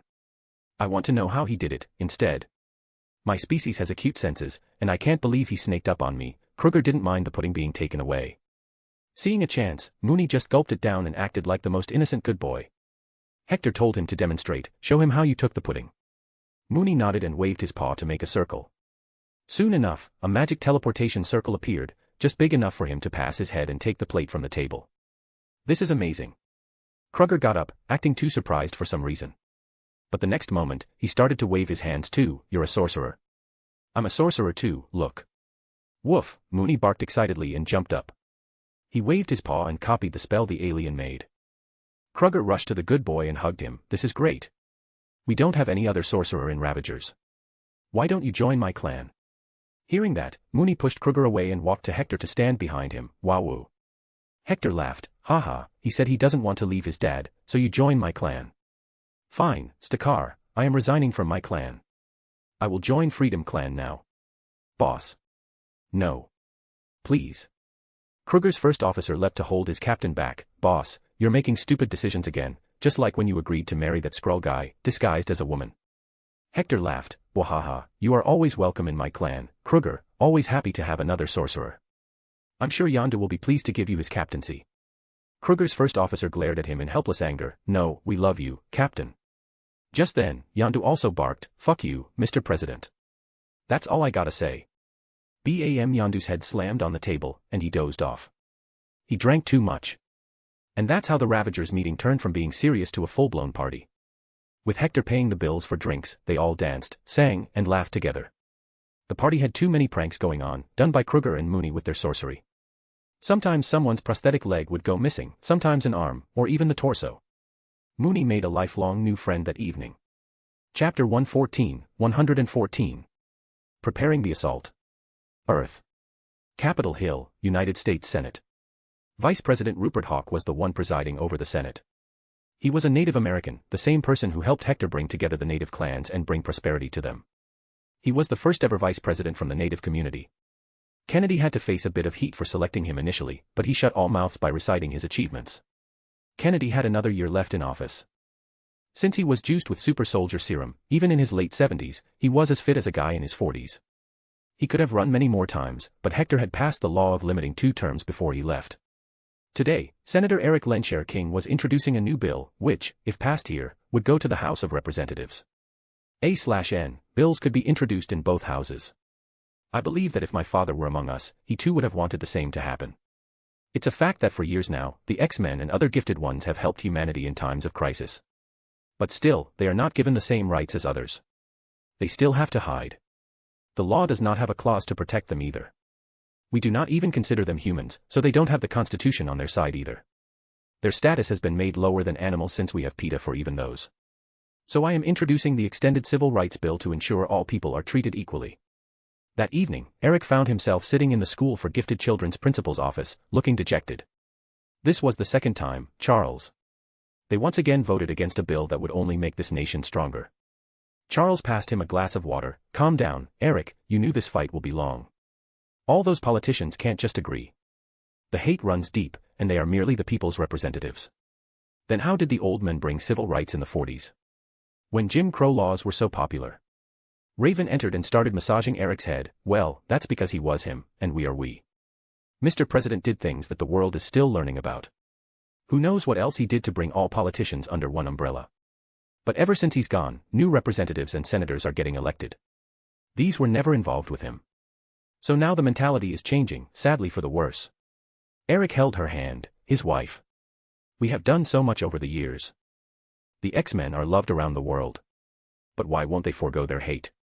Knock knock. Just then, the door opened, and an alderman walked in. Charles welcomed him. I didn't think you would come here, President Kennedy. Ha, I'm not so weak yet. Sit, I just came to have a few words with you too. Both of you are senators, pretty powerful in the gifted ones communities. But I advise you not to do anything drastic. The old man left me a few notes. He wrote that civil rights for gifted ones can't be brought until the world has a bigger enemy to pour their combined hate on. Currently, they see the X-gene holders as a threat. And when will that happen? Eric asked. Soon, he had written that the next century would be very turbulent for humanity and planet Earth in general. There will be plenty of enemies for people. You can still try, but never do something that would destroy the years of hard work and name the X-Men have earned. Kennedy warned him. But in reality, in his notebook, Hector had written that he must tell all this to Eric especially. I hope he returns soon, Charles said with a sigh. He should return soon. Jean has grown now and misses him, Raven complained. Kennedy chuckled. Give him a little break. He's out there to help Earth eventually. He may have retired, but he's still doing the duty of the president. Back in space, a great armada of warships was headed to an icy planet in the Moran star system of the Kree Empire. A total of 10 clans were taking part in this job. The prominent leaders' clans were the Freedom Clan and 4 more clans whose captains Yondu was friends with. In total, 69 warships were headed out. Among them, 11 warships belonged to Hector, with one being his leading ship, Freedom 1. The firepower was enough to decimate any planet in the universe as long as it did not have significant defenses. Here, they were talking about a planet taken over by pirates and mercenaries. These thieves were anything but united. Instead, each faction had divided the planet into patches of land among themselves and now even waged war on each other. Their main reason for coming to the planet was a rare mineral mine of vibranium. Moran was a planet that had just entered the age of space a century ago. They were still developing new technology and better ships. So when they found vibranium, the Moran government, instead of selling it, hoped to use it to advance themselves in secret. But the former commander-in-chief of the planet's defense, who led the planet's defense forces, staged a coup and hired mercenaries to do it. Eventually, he himself ended up getting assassinated as the hired mercenaries and pirates found what treasure the planet was. Soon, as the word spread around, more goons came. It didn't catch the eye of the Kree Empire as later it was found the vibranium was so little that they'd rather buy it than mine it. It could have been crucial for Moran's people, though. But, the mercenaries and pirates didn't care. They still wanted it. And hence, constant wars were raging. The local species were enslaved for mining and a great many vicious things. That's the situation with Moran right now. Our first step is the easiest, is to destroy their ability to provide support from space. So we are to destroy or take over enemy ships. The main problem is the land fight. In total, there are about 15,000 of us. Not enough to make a difference, but I think we will be able to inflict severe damage with the help of sorcerers, Mooney and Kruger. We don't know the ground reality. Hopefully, there are not too many. Any more questions? Hector briefed the captains about the mission. There was not much to say, however. They had no way to gather intel about the ground reality. Stakar raised his hand. You said you want to take enemy ships. How would you or we do that? Do you want to focus on land fighting or air first? Hector smirked. Don't worry, I have someone who's utterly strong and can take over any machine. The vacuum of space doesn't affect him, so it'll be fine. Let me call him. Hector swung his right hand. Out of nowhere, air brushed past everyone's faces. Then a small cloud of black smoke appeared, giving off a warm sensation. Grr. A growl came, and all those who didn't know who this was felt goosebumps. This felt like some occult stuff. Bam! In an instant, they all stood up and aimed their guns. From the cloud came out Skull Knight H, fire raging in the place of his head. Then he kneeled in front of Hector. I am at your service, Lord Inquisitor. What the fuck is that? Mainframe shouted, pointing his mechanical arm. Skull Knight introduced himself. I am the vanquisher of sinners, the light that ends darkness. I am the spirit of vengeance, my lord's loyal servant. Underscore. They all looked at the Skull Knight in wonder. Then, slurp, does it have a cock? A drunk Ravager clan captain, Hongzing King, asked. Hector honestly had no idea, so he too stared at the Skull Knight. Do you? In my skeleton body, no. In this. I shall show you. He quickly stopped him, no. No. It's fine, Skull Knight. We were just kidding. No need to show that. I'm sure Romulus had a big pecker. He had nearly forgotten that Romulus was a 7-foot-tall beast. There was no way he had a small dick. Clap clap. Adam redirected everyone's focus back to the task. Let's get back to work. We are not getting paid to see Hell's demon penis, captains. Hector just sighed. Adam has yet to learn what not to say in public. Chapter 115. No mercy. One after another, the 69 ships came out of the jumps and surrounded the small planet of Moran. The star system was named after the planet itself. The native people were called Moranians. The species exhibited a few unique features. For example, they had hard light blue skin. They don't have hair. Instead, their heads have horns. The only way to visibly differentiate between a man and a woman was with facial features and horns. The women had 4 horns that went in a curve to the back and down, and the men had 2, which instead of going down the back, went up. All of them had red eyes, and their physical strength was unknown.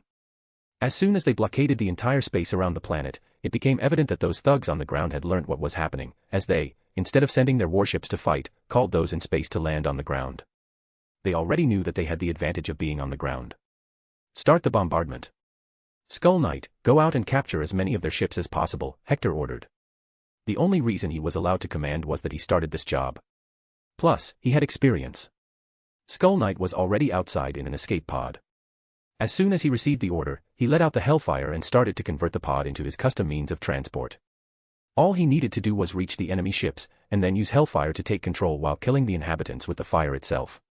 He then flew directly to a medium-sized warship that belonged to some pirates. He rammed the converted space pod on it and extended the Hellfire like a tree spreading its roots. The ship started to turn into a demonic-looking skull-faced ship. Then, just as it completed the evolution, all its guns began to shoot red blazing energy blasts precisely at the nearby ships, trying to flee. Everything seemed so destructive and quick from a distance that many were left staring at it dumbly, hearts beating faster than usual. Thank God he's on our side, Yondu muttered. Get ready. As soon as Kraglin brings the Moran's military general hiding on the moon, we're heading down. So take all your blasters and bombs, this is the time we start blasting. His orders were followed, with all 10,000 members who would head down armed themselves to teeth with armor and weapons. One thing good about Ravagers was that they were decently armed. But nothing could compare with Hector's clan, as he had the money to buy the latest and the best equipment for his people. They wore matching armors with the Ravagers logo and his personal clan logo, which was just the shadow of Mooney's face howling at the sky. On top of that, since they needed heavy firepower, he bought 10 units of exoskeleton armed suits. These exoskeletons could hold heavy weaponry, such as machine guns and high-caliber bullets. Logan donned his Wolverine yellow and black suit. Adam Warlock didn't change, he was always in his suit. Mooney, too, didn't have anything special. Hector remained in his Grand General uniform, as it was his trademark. Peter Quill was not coming with them, as the boy was still just 14 years old, too young to take part in wars. In a few minutes, all got ready to be deployed. Kraglin, Yondu's first mate, arrived soon after with the Moranyan general. The men wore normal gray pants and a jacket. On his shoulder were a few crescent moons, 4 in total. As soon as he saw Hector, and noticed the 6 stars on his shoulder, he saluted by thumping his right-hand fist on his stomach, as his heart was located there. Good to meet you. I am General Cull, the last remaining loyal general to Moran. Hector responded with Earth salute. I am President Hector King, Washington. It's good to see a strong lad like you fighting for his planet. Tell me about yourself, as I don't know much about your species, or the situation on the land. Cull nodded and started briefing him. My planet has a total population of 9 billion. Half of it is dead or sold to slavery across the galaxy. The remaining is forced to mine and serve the thugs for all their needs. If you want to start an attack, I recommend the newest mine, as the Morinians there are the youngest and physically strongest. They can join us if we supply weapons. How many fighters can we gather from your species? Give me an estimate. Logan asked him, as he too was a general and knew a thing or two. About 1 billion, I'd say. The rest would be too weak to do anything.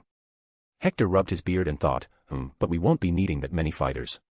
Even if we get 1 million, it'd be enough. The reason you people lost was because of your dumb general. Otherwise, you were a strong species. Now, we have firepower. He turned to Kruger, make a portal to the cheapest planet for arms trade and buy 100,000 basic armors and blasters. Woof. Mooney barked at Cull all of a sudden. He's asking you why your name is so small. Hector translated. Cull Riley replied, I was born on the coldest night of the year. Cull rhymes with cool, hence my parents named me Cull. That's a very straightforward name. Well, it's nice to meet you, General Cull. Let's liberate your planet from oppressors. It's time you get freedom. Cull's face showed emotions of sadness. He pulled out a locket tied around his neck, opened it and looked at an image. I do hope we're successful, President Washington. That's your... Cull nodded, my wife.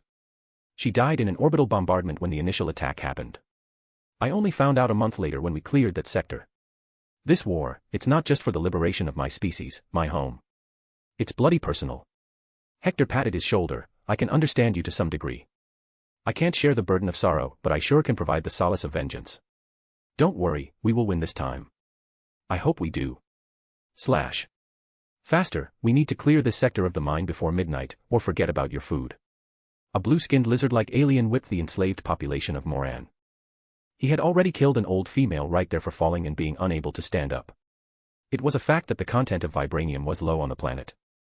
And that only made mining and finding it more challenging. Hence, the situation with the Morinians was worse than a Kree war slave. Here, they were only given meals once per day. There were women, men, and children, all forced to work and serve. They were banned from holding a gun or face instant execution. Many had already been executed, and this spread fear through their hearts. It didn't matter if you were old enough to die or were sick here. You just can't take a break, and the only break is your death. It was a cold hell. Beep beep beep. However, suddenly, warning sirens started to scream around the planet, near every single mine. All aliens belonging to all factions began to gather around to face the threat. These sirens usually meant their neighboring territory attacked. So their protocol was to stop mining and send all slaves to the front as meat shields, with no weapons, only their digging equipment. This was no less than death, so they feared the sound of that siren the most. Because it signified the death of someone's mother, brother, sister, or father. The dread took them all, tears started to fall. Mama, I don't want to go, the kids cried, but they all knew the price to defy. So once again, they all were forced to come out of the mine under the open sky. However, when they reached there, instead of seeing other slaves being rounded up, everyone was looking at the sky. There were giant clouds of fire, blasts occurring one after another. It was a war in space. Ships were slowly falling to the surface. Not only that, various lander aircraft were coming down, while spewing a cloud of red, white and blue smoke behind, creating some sort of a flag. Whoosh! Kill the pests! Hector's loud war cry resounded. Mooney's portal was big enough to let Hector, Logan, Adam, and Cull walk out. Logan went into beast mode, ripping apart the enslavers. Adam started to fly around, killing them with his blaster. Cull went absolute beast and started shooting with big rifles in each hand. He also used his jetpack to jump around. Mooney remained behind as his job was to use his magic portals to send out troops to strategic locations first. Hector, meanwhile, walked forward to the lead slaver, the man in charge of the mine. Of course, various blasters were shot at him, and they even hit. But the burns would heal in no time. His towering figure was taller than every other being in the vicinity. As the Morinians watched things span out in fear, Hector reached the lizard-like enslaver. He took a glance at the people, the slaves. They all shared similar features as Cull. But they looked malnourished. Many of them didn't even have clothes, and they stood naked. There were kids as small as babies, wrapped in clothes on their mother's back.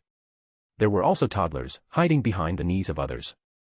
Then there were old, hunchbacked seniors.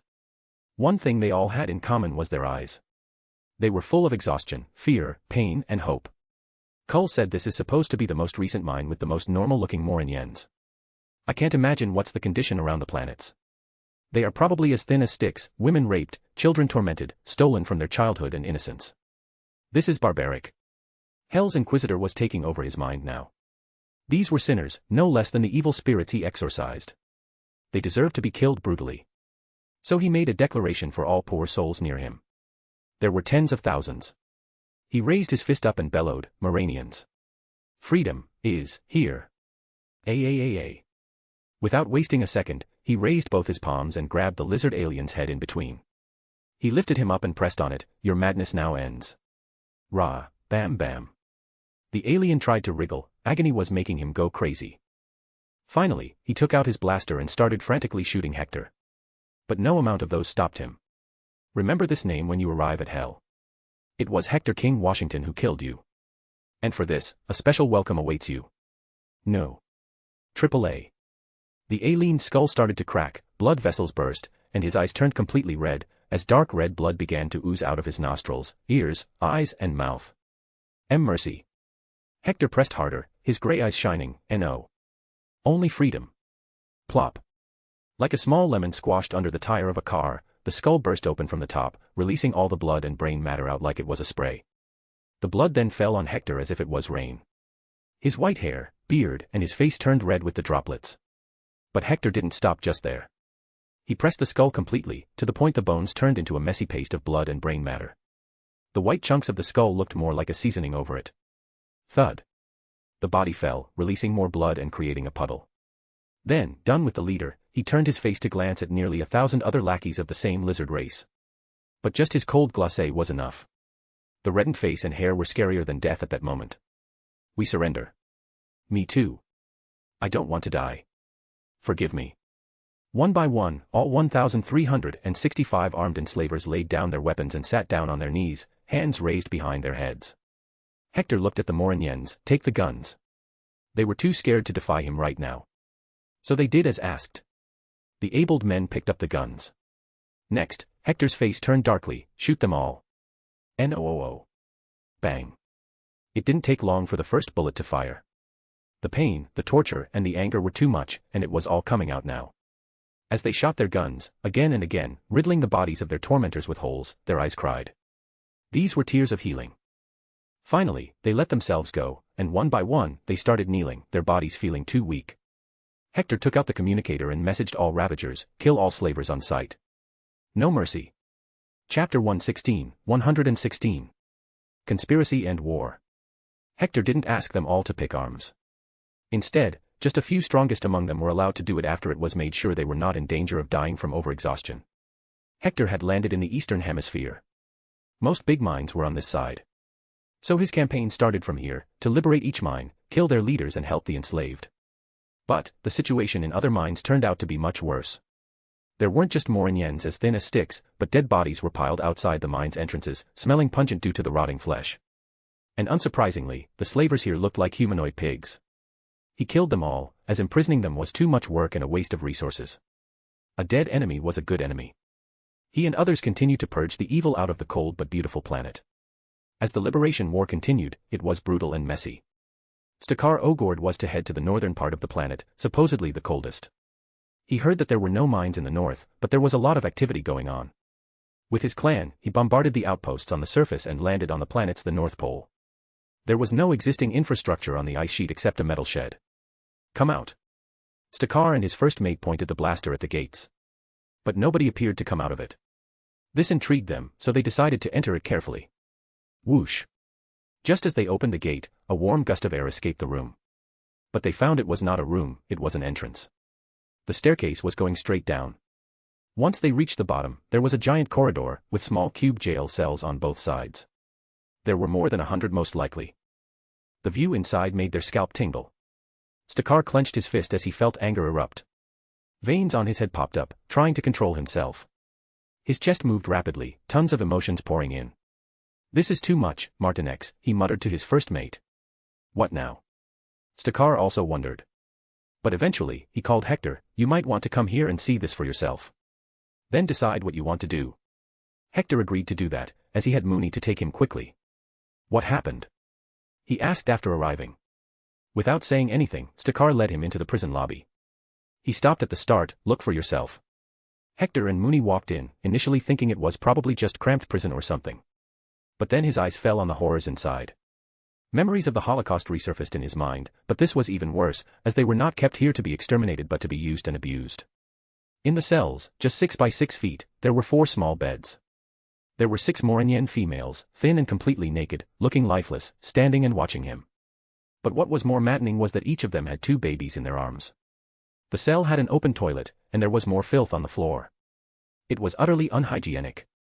These females were the ones who slowed down in mining, so they were sent to breeding farms, to ensure a limitless supply of slaves of their species. He looked into their eyes. He didn't even see hatred or anger in them.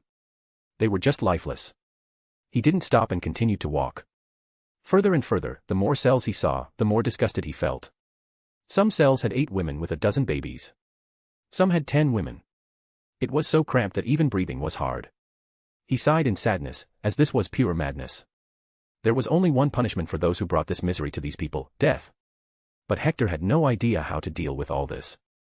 There were too many people impoverished. He didn't have enough money to help them all. So he walked back to Stakar. We're going to confiscate all the wealth of the slavers on this planet and use that money to help them. I am not taking the money for this job either, but you all will be paid. Stakar objected, don't let your feelings sway you. They will bankrupt you. Hector shrugged, what good is money if it's earned from the misery of the innocents? Do you know why I made Freedom Clan lawful? Because when others see Ravagers, they put us in the same categories as the mercenaries and pirates who did all this. I don't want the tag on my head. Not when there are dozens of ways to earn money without being an ass. I shall leave now. We will help them after ridding all enemies on the surface. He left Stakar to think about his line of work. True, if the universe associates Ravagers to the same level as the tormentors of this planet, then can he keep his head held high? Woof. I know, son. But misery exists everywhere. It's sad, but it's the truth. And the universe is too big for me to take over and control unless I take the path of Thanos. I'm just a soldier, politician, and worker from hell. Wowov. Mooney added, we become strong then, Dad. Yes, son. We need to get stronger if we want to inflict more influence over the universe. Let's not forget. We may be immortal souls, but the people around us, who work for us, are still mortal meat sticks. President. I caught someone. You'd be surprised to see him, Yondu came running to call him. They rushed and arrived in a makeshift camp. A blue-skinned alien was tied there on a chair. Why is a Kree here? The Kree tried to get out of the hold, just here for sightseeing. The Kreeman was lying, and there was no denying it.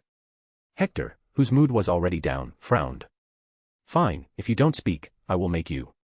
Take off his pants and make him stand. The Ravagers forced the Kree and made him stand but naked. The Kree seethed in rage, You are making a big mistake. You can't hurt me. The Kree Empire won't let you go. Hector scoffed, you have 5 seconds to tell me what you are doing here, or I will shoot your cock off. Don't bluff with me, Ravager, I know you can dash asterisk bang asterisk. Aarg. The Kreeman kneeled down in excruciating pain. He started bleeding blue blood. Hector, instead, picked the separated cock with telekinesis and put it in a box of ice. You have about 20 minutes to tell me everything. If you do that, I can plant this cock back on you. But if you don't, then you will have to live without it. You barbarians. Of course, we are barbarians. Stop angering me now, and it's not us enslaving an entire planet, running a breeding farm. Now tell me, what were you doing here? The Kreeman sobbed and replied, I was sent here by Supreme Intelligence to investigate what was happening. Woof, Dad, he lies. I hear his heart go boom boom. Angered, Hector took out his knife and started to cut his right arm. Time is passing. Now you will also lose your right arm. Still, if you tell the truth, I can fix them back. No. Hector was not gentle at all, he cut the arm slowly as if it wasn't a knife but a saw. Start speaking then. I am, a commander from Kree Empire, here to oversee the subjugation of Moran. General Cole's brows furrowed, that does not make sense. We had already agreed to see Kree Empire as our overlord. But you denied the direct Kree control, fighting to stay autonomous. This. AAA. All this is a punishment for defying us, We hired mercenaries and thieves. NNOOO. It hurts, stop. We use your species as battle and sex salves due to your long stamina coming from a colder body. Here, we use you to mine and harvest more slaves. This way. We got not only the vibranium but also slaves. Hector stopped and lifted him by his throat, so you're saying, the Kree Empire is behind it all, even after Moran signed the treaty with you. Fucking scums. Don't kill me, Ravager. The Kree Empire already knows you were in Hala for Nova Empire. They won't let you go. If you kill me, they will destroy your home planet too. Beep beep. Adam's datapad made noise suddenly. He looked at Hector. Mr. President, 4 Kree accuser warships just appeared out of the jump. Hector took a long breath. It was time to make a decision. A point of no return. To fight the Kree Empire or not. He was a single man against an intergalactic empire that ruled over millions of worlds. But from what he learned today, the Kree Empire was nothing less than Nazi Germany. And they needed to be stopped because someday, they would come for Earth anyway. He looked back at the Kree men in his hands. He lifted him into the air by the throat. Did you know, the Kree once were just a planetary civilization? Then a friendly Skrull empire came to you and gave you technology. When they were experimenting to see if you or your counterpart plant-based species was better. You killed them and took their ship. You reverse-engineered and, in 100 years, became strong enough to oppose the Skrull Empire. Today, I am at the same crossroads, but instead of Skrulls, it's your empire. Good night, but know this, I ended the Kree Empire. Arg. Ha. Hector ripped his head apart from his torso and threw both in opposite directions without much effort. He then contacted the Skull Knight H, new mission, take over the Kree warships, do not destroy them. But this is war, kill all inside. But deep inside, Hector was cursing, fuck. This changes everything. Now I will need alliances, and I need to get stronger, make Earth stronger. I will also need Captain Marvel to join our side. Omniverse hell. Satan sat in front of his 120-inch 8K television, watching what Hector was doing. He had chocolate popcorn in hand. Beside him sat handsome Lucifer and baby-like green-haired Beelzebub too. I supposed he don't know it, right? Lucifer wondered. Haha, he's such a badass, Beelzebub felt pumped. Satan chuckled demonically, hee hee, true. Poor old Hector, my gullible best friend. He still has no idea. He still thinks he's just on vacation. What about being a wingman for him? I hope he finds one this time, Lucifer said, feeling bad for Hell's Inquisitor. There he was, traveling the multiverse, banging hot chicks, while the third in command of Hell was a virgin. Satan shrugged, I have allowed fate to control that aspect of his life. His lover can be anybody from across the cosmos. As long as fate feels they will do good together, they will meet no matter what. Now shut up and let me focus. This is getting way too interesting. Lucifer pouted, well, I gotta go back to my club. I'm not into daily soap operas. Bonk. Satan hit him on the head with a club that came out of thin air, I'm your boss, boy. And don't be so horny. I received complaints that you've been slacking off. Do you want Beelzebub to take your place? Lucifer looked at green-haired baby Beelzebub, whose eyes shone at this prospect. He gulped and shook his head, fine, I will work extra, after the orgy. He ran away before another bonk could hit. But sad for him, a bat came out of nowhere and fell on his head as soon as he arrived in his targeted universe. Chapter 117. Buying time. 4 giant warships stopped over the planet Moran. It was very hard to fight these ships as they were the main battle warships of the Kree Empire. They were the new models. Each ship was 3 miles wide and made with excellent metal that was not easy to break. In addition, they had all kinds of weaponry. A single ship was enough to destroy any planet to rubble or completely break it apart into pieces. So the first thing Hector needed was to neutralize these ships, or else everyone would die. Hence, with Skull Knight H taking them on, they quickly got distracted by this strange hellish burning warship ramming onto them. On the ground, Hector made plans on how to tackle all this. Kree MP was gigantic and powerful, they had subdued the Skrull Empire, which started as more advanced than Kree. Here, it may not take a century, but a decade was plausible. They will be safe as long as they can ensure that the Kree don't send the word back. All Ravager's ships, surround the Kree ships and jam all their communications. Just then, Stakar arrived, angry, what are you doing? You just made the Ravagers an enemy of the Kree Empire. Hector didn't have the time to entertain him, Kree Empire was everyone's enemy. Look at this planet. That's what they do. That's in their culture. They were never your friends. Leave the planet and return to Andromeda if you are scared. I am not leaving these people. I told you to keep your feelings aside, Stakar said. Hector didn't even look and replied, and then what? Be an emotionless machine. Look, I am not asking you to stay. You helped me deal with the enemies on the planet, you can go if you want. You will get 1,000,000 credits in your account each as soon as I'm done with this situation. Then I hope you survive to share a drink later. Stakar left.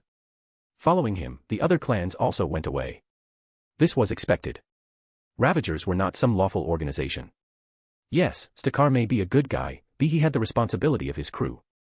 However, they cannot afford to be sentimental. Plus, all Ravagers' clans are made of lawless folks, they don't give a crap about Hector or the people of Moran. The Kree Empire was a scary entity that nobody wanted to mess with. As the Ravagers left, Hector watched Skull Knight take over the first ship. But it was taking time, and there was a possibility that the other 3 ships might jump away to safety and then bring the might of the Kree Empire. I need to reach there, he muttered. He looked around and found a jetpack. All he needed was a slight push, as he would make a giant leap before starting it up. So he proceeded to tie the jetpack to his back. Mooney, I will be back. Keep an eye here, sniff out any hiding slavers on the planet. He ordered. Woof. Mooney lifted one paw and tried to show a thumbs up. Hector knelt a little to push his body better. He took a long breath and kicked the ground as hard as possible. Boom cracks appeared where he stood not long ago. He was not as heavy as Hulk but had a similar strength. So he achieved more height than even Hulk. He pierced through the clouds and once he felt he was stagnating, he turned on the jetpack. In an instant, he zoomed past the atmosphere, straight towards the Kree warships. He could not breathe in space, but his body was easily able not be affected by the lack of atmosphere. He specifically targeted the ship farthest from the Skull Knight, as it had the highest chance of bailing out. Bam! He collided with its sides pretty hard. The jetpack still had some fuel left, so he placed it on the ship's wall and punched it hard. Whoosh! It created a powerful blast that formed a hole in the ship's wall. This effectively compromised the ship's security, making it unable to jump as quickly. But they could still improvise. He entered quickly and headed towards the flight control room. He saw many Kree soldiers on his way, but each one would get punched to the face, sending them flying at the floor, walls, or the ceiling. It was instant death for them, as their skulls would break open or their ribcage would crack and pierce their hearts. He was pretty overpowered for these typically powered aliens. Only the superpowered ones could hurt him, like Captain Marvel, Thor, or Ancient One. Although he had defeated Ancient One once, he was sure it'd be hard to do again since now she knew what to expect. In the Kree warship, Hector continued to wreak havoc. He killed everything that moved, which were just Kree soldiers. Each ship could contain an army of millions, but there were not as many since this was no war. Ugh, this is taking too much time, he muttered. So he decided it was time to turn into his giant wolf form, which would make these Kree fear and also help him chew them down in one go. Oh whoa, fuck, I hate this urge. His speed increased, and he arrived at the control room in no time. There were 4 Kree officers. They awkwardly stared at Hector, in fear and confusion, wondering where this animal came from. Hector knew he needed to kill them all in one go, so he leapt towards them. Then, he turned back to his human form in the middle of the air, taking out his atomic disintegrator and an energy blaster. He used the disintegrator on the Kree closest to the ship's control panel and the blaster on the other 3. He had created enough shock to make all of them freeze and delay their reaction. Poof, one of them vanished instantly, while the other 3 got shot at their faces, dropping dead. Once he had the ship's command, he called Adam, "Where is the button to depressurize the whole aircraft?" "It's a Kree warship, it should be under the safety controllers panel. Check the leftmost side of the whole control panel." Adam instructed him. Found it. He pressed it with no delay. In an instant, all Kree warriors died due to the change in air pressure, their blood vessels bloated and burst apart, giving them a gruesome death. "My lord, I have controlled the remaining 3 ships. All beings on board are dead." Skull Knight notified him. Hector finally took a sigh of relief after that. But when he looked outside the window, the Ravager ships were leaving one after another. A regret remained in his heart, sad that I couldn't bring them into this deal. But life goes on. I will find another way. He called Mooney next. "Boy, send Adam to me. I need someone to operate these ships. I need to talk to the liberated Morinyans." Adam and Hector exchanged their places after that. The ships were going to be used as the primary defenses of the planet now, they will also be reverse-engineered, and it will be learned how to produce more like these. If Hector could, then that would change everything. He found Cull helping his people. He started to gather all the abled bodies. Those who used to be doctors began to help too. Food was going to be the main problem, but thankfully, the planet had various factions, each had its own kitchens, resources, and stocks. They used those to start preparing the soup. Heck, Hector saw the Freedom Clan of Ravagers acting contrary to their thug behavior and were helping those in need. Yondu sighed as he came to him. "You see them?" "Yes, why are they helping Morinyans?" "Well, they said they were pretty much fucked when we messed with Sakaar, then with Kree. What we do today changes nothing. They will come after us anyway." Hearing this, Hector felt immense pride. Who knew that these misfits would really try to become good after learning about hell and karma from him, after getting their records from Nova Corps cleaned? Good lads. Tell them they don't need to worry, I will do everything in my power to protect them. This was a significant change in his eyes. And he was the source of this change. Who said one man couldn't make a difference? He did, and he's just starting right now. Yondu nodded and sighed. These boys, I picked them from various worlds throughout my life. Most lack any family. Their clan is everything to them. Today, they feel proud. Rather than wanting to keep their heads hidden on any planet, they'd go and roam freely. You've already brought them dignity, President. I think these fools would gladly die for you at this point. Hector laughed. Haha, then I guess I will only have to ensure they don't die. Come, we have a lot to do. Chapter 118. Stand for freedom. What about now? Logan arrived, his clothes and hair painted in the blood of various colors. He had been going around many factions and killing the enslavers mercilessly. Other than this, I can't think of anything else. We need numbers, soldiers, pilots. I can gather around a grand armada of warships, but how will I staff them? Even if Ravagers agreed to join, that would not be enough. Hector tried to think of all factions in space.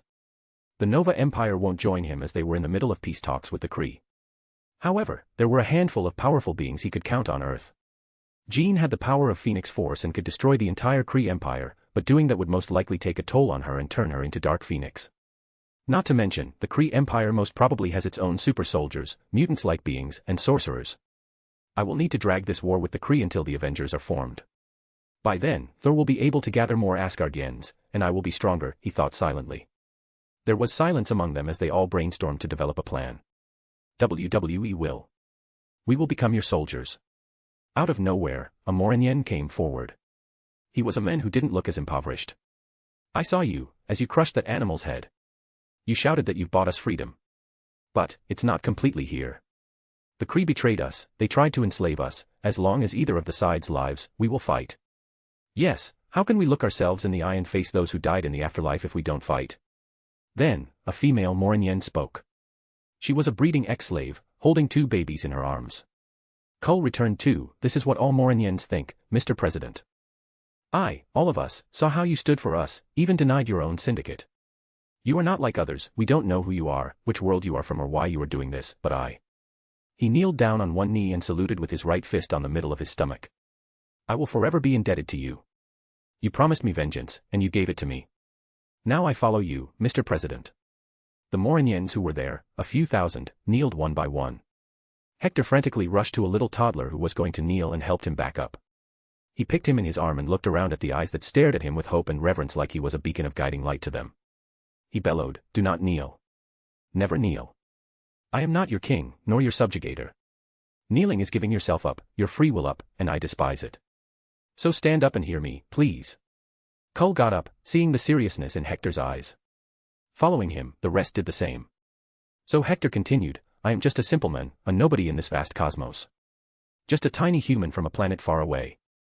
I came to this planet as a part of the job but decided to take it as a personal matter. Why? That is because, to me, freedom and justice are more important than money and power. But the Kree represents the exact opposite of what I believe in. They believe in destruction, enslavement, and exploitation. Therefore, they are as much my enemies as yours. Hence, you are not alone in this fight. So, take a vow with me today that you shall never bend the knee, that you shall never compromise with your freedom, that you shall never ignore injustice in front of your eyes. Vow that you will fight for your liberation. This fight won't be easy, they are vastly superior to us, but we can make a difference together. Moran will become a legend for eons to come. So raise your fists and shout with me. Freedom to all. Justice to all. Death to the Kree. With Hector, all Morinians screamed as hard as they could do. This was their battle cry, their declaration of war. This was their pillar of support. These 3 lines will become their motto, freedom to all, justice to all and death to the Kree. Freedom Clan members silently stood behind their president and felt pride develop in their chests. They never thought they would find themselves standing in a moment in the making of history. Yet, the back of the bellowing president today seemed more respectable than ever. This was way above matters of money. This was about being compassionate towards another life form. It was about fighting mad tyranny. Moran had just become the start of a revolution. When Moran was being rehabilitated with more food and resources being brought by Hector, he decided to vanish for a while and pay Erskine a visit in the funhouse dimension. The place looked as hellish as ever, red burning lava flowing like rivers, the fiery red color emitted from cracks on the ground. Nevertheless, the giant castle remained as it was. The spirit of vengeance took care of everything by cleaning the place and guarding it. Hector entered and found Erskine in the lab, wearing his usual frames and lab coat. He stood tall now and looked buff. I can never get used to seeing you as a buff man. Littleman has gained some power now, Erskine responded. But is the Littleman still horny? Hector asked him.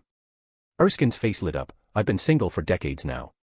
I desire a female touch at this point. But I suppose you didn't come here to hear that. So come with me. I've done what you wanted. Erskine took him downstairs to the warehouse. Large containers were present there, each looking high-tech with a clock-like thing on it. As you said, PIM particles are easy to replicate with the technology available in space. I was able to make these containers for your cargo business. You just need to press a button, and the container can become big for you to store things, then press another button, and it will become as small as a Rubik's Cube. With this, you can move around so much cargo that it should be illegal. Hector was in awe of this thing. PIM particle was one of the only reasons he decided to start the cargo business. Doing it traditionally would have been dumb since there are already major players in this business. However, with PIM particles, he could carry 1,000 times more cargo. This is going to make you rich, my friend. Haha, the universe is about to see a behemoth rising. But, I'm still weak. So, how is your research on cosmic energy coming? He asked him. Well, I have been researching on the space stone ever since I worked for Hydra. But I don't have the stone anymore. You said you can't take the space stone and time stone yet, but there are other stones out there in the universe. Maybe you can bring them. You talked about the soul stone. Erskine said. Of course, he needed an infinity stone to understand it better. Hector rubbed his beard. To get a soul stone, one needs to give up what they love the most. I ain't letting Mooney die. I will need to find another way. Until then, you keep researching. I will soon bring you the blood of a girl who gained extreme powers from being bombarded with energy from the space stone. Did she also turn red-skulled? Erskine inquired. No, not red-skulled, but she sure did become an obnoxious, unpalatable, narcissistic bitch. Anyway, make as many such containers as you can.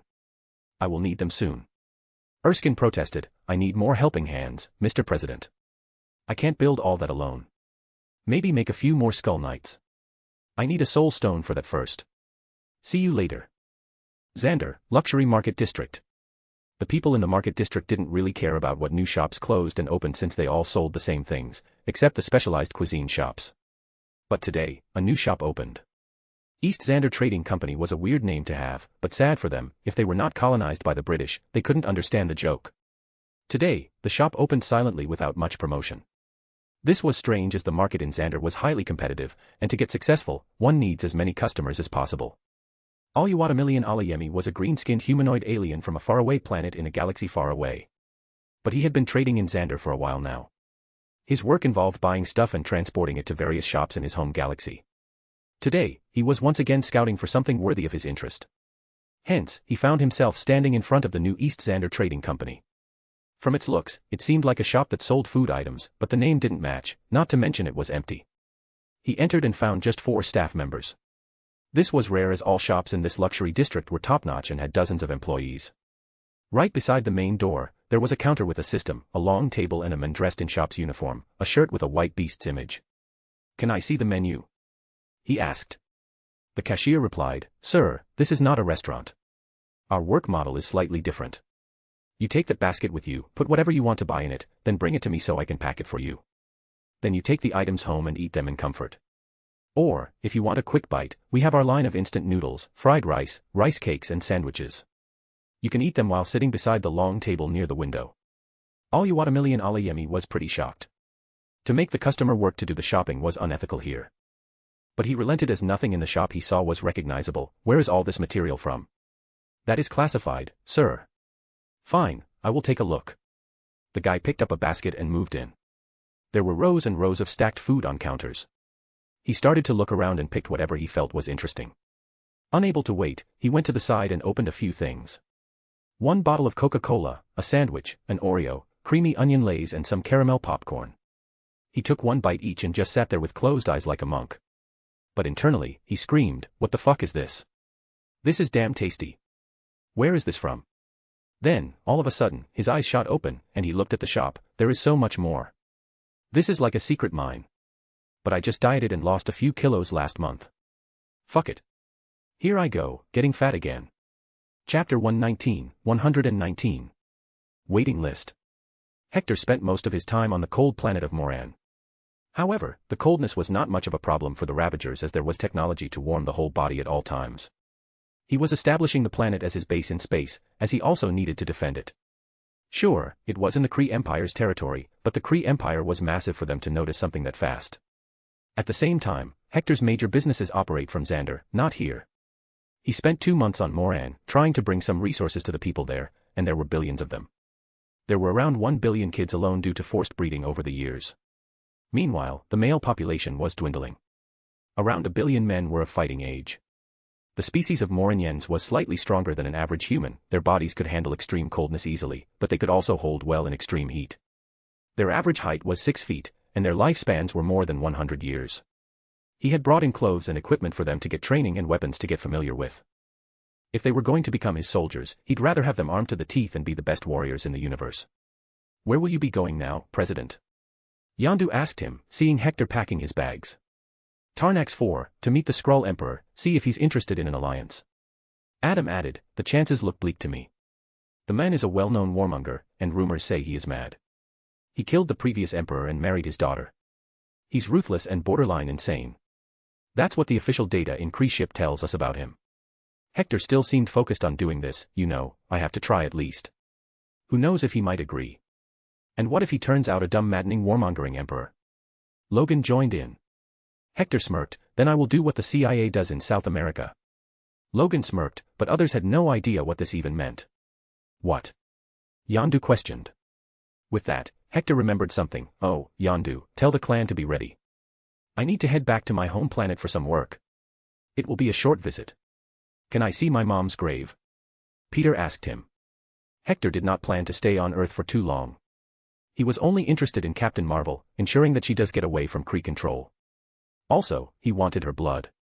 But for Peter, he could make some concessions. Sure, kid. Are you not taking us to the Skrull throne world? Kull entered, now a devoted general under Hector. No, not this time, boy.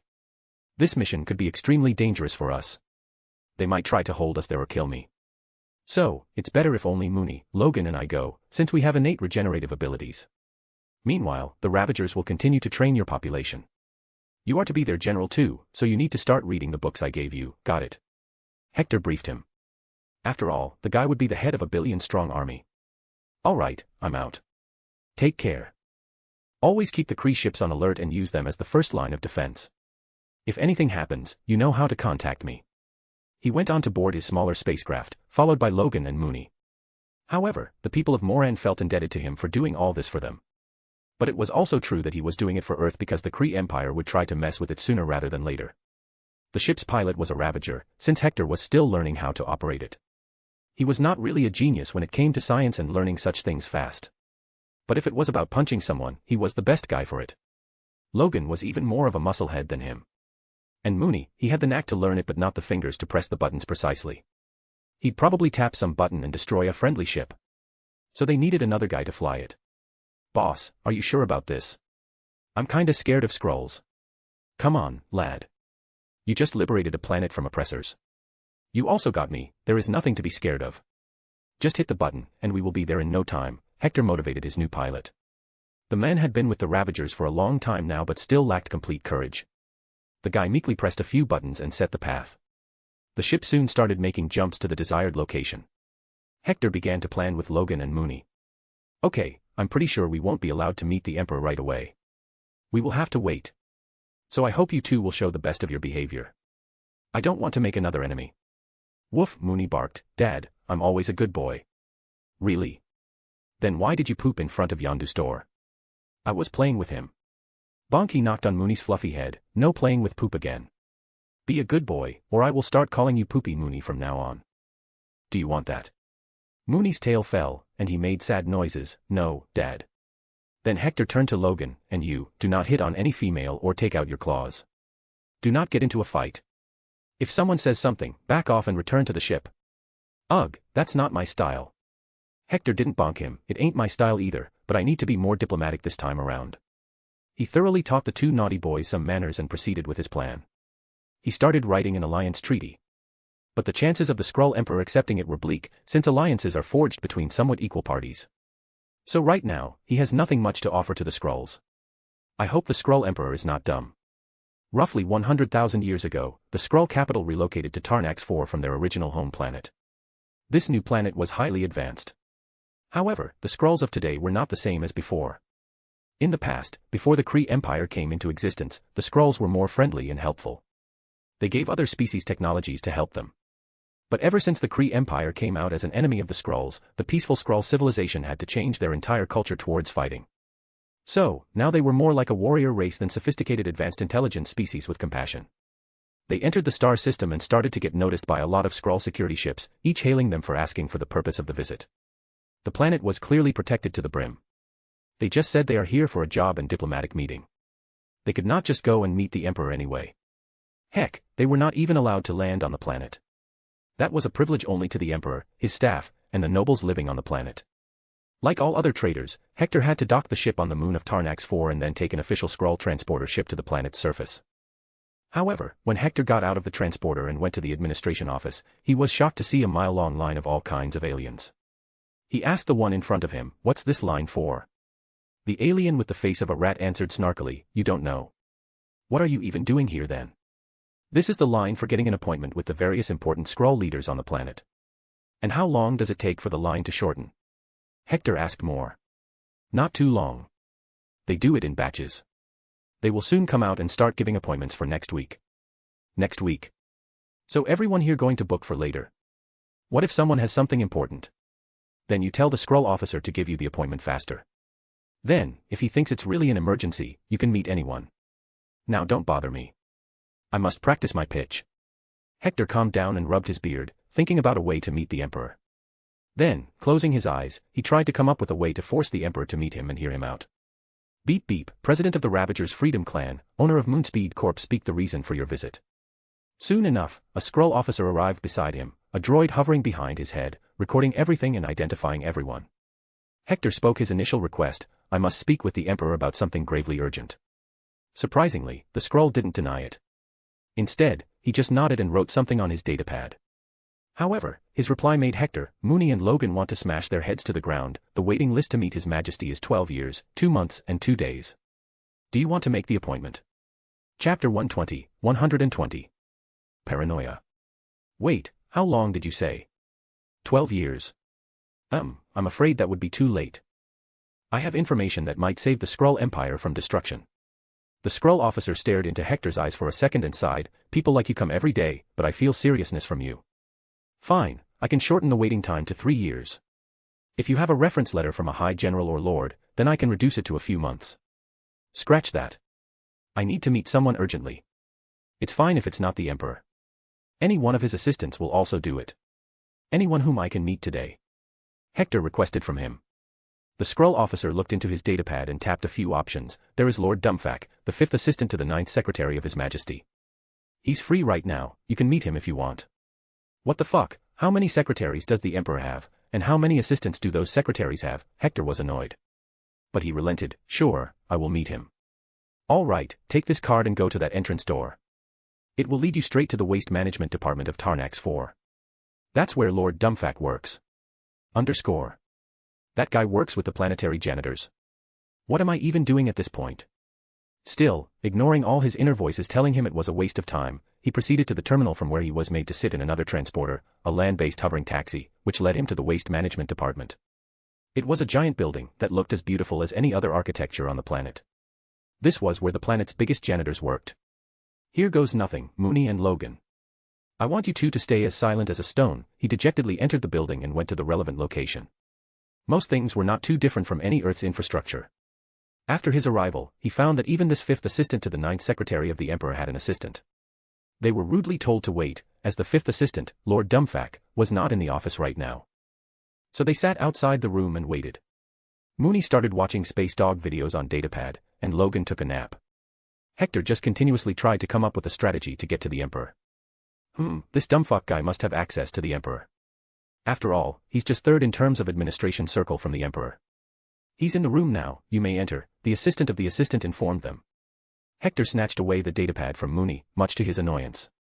Then patted Logan's head to wake him up. "Work time." The three proceeded to enter. The door automatically slid open, as doors that needed hands were old school for peasants of underdeveloped civilizations. "Hello, Lord Dumbfuck, I am President Hector King washing fucking hell." "Woof.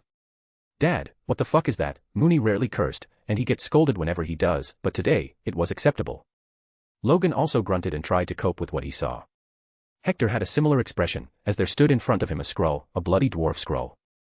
Not just that, the guy had a face so pitiful, as if he had just returned from receiving 1,000 lashes and still had a giant arm-length dildo stuck up his ass. Since when did Skrulls also start turning out dwarf, Hector wondered. After all, for civilization this advanced, they should be able to create genetically perfect babies. The Skrull, like a little boy with candy, happily greeted them. "Welcome, I heard about you. You are the most sought-after person in the hired gun market." Hector entertained the midget Skrull. "Well, I aim for the best. And that's the reason why I am here. I don't know if you know, I sneaked into Hala not long ago and found some really grave news. Well, let's just say, I am not a friend of the Kree anymore. But, I did find some news about the Skrull Empire there. For that, I must meet His Majesty personally and reveal the details." At that, Dumbfack's eyes shined. He smelled an opportunity to rise through the ranks. So he quickly turned softer and talked with honey-coated words. "Really? Then the Skrull Empire will forever be indebted to you. What may be the details you found on Hala?" Hector made the best constipated face he could, so the Skrull knows he's conflicted. I don't know if you will believe me, and who knows, what if the Emperor does not trust you? Meeting him is not possible, President Washington. He is a busy man. But if you tell me, I may be able to bring the information to him. This fucker trying to play politics with me, Hector scoffed internally and decided to play Hell's Inquisitor this time. In an instant, he activated his Crossroads Demon Soul Buyer power. It made him look like a demon for a split second, as he had to put a disguise on himself next. "Tell me, Lord Dumbfack, what do you desire the most? What is your deepest darkest fantasy, something that you wish was a reality? Tell me everything you desire, and so shall you acquire." All of a sudden, Dumbfack's eyes had a different shine to them. He smiled and started blabbering. "That bitch, wife of Emperor, I want to make her mine. Show that fucker that I can satisfy her better. I want to become the Emperor one day and have the entire empire be mine." Hector smirked. It was a straightforward dream. Seeing that the guy was still under the effect of his ability, he pushed forward a soul-buying contract. "As long as you do my bidding, you shall have a reward that is befitting.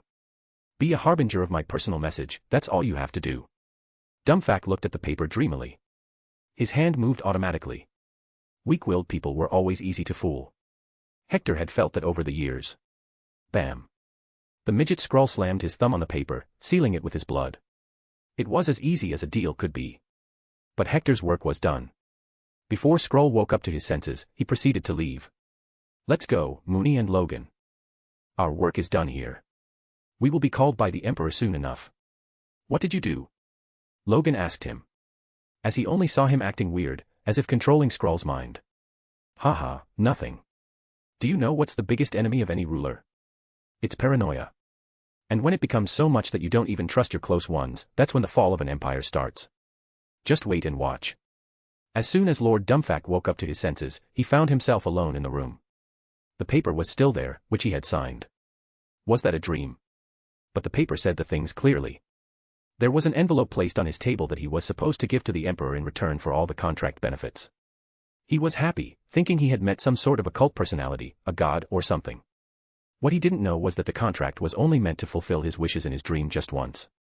As he had never mentioned that he wanted all these things while being awake. Hence, once he has his dream, he will die automatically. He quickly gathered his items and ran off to the Imperial Palace. He fought all his seniors and got himself a meeting with the Emperor by any means.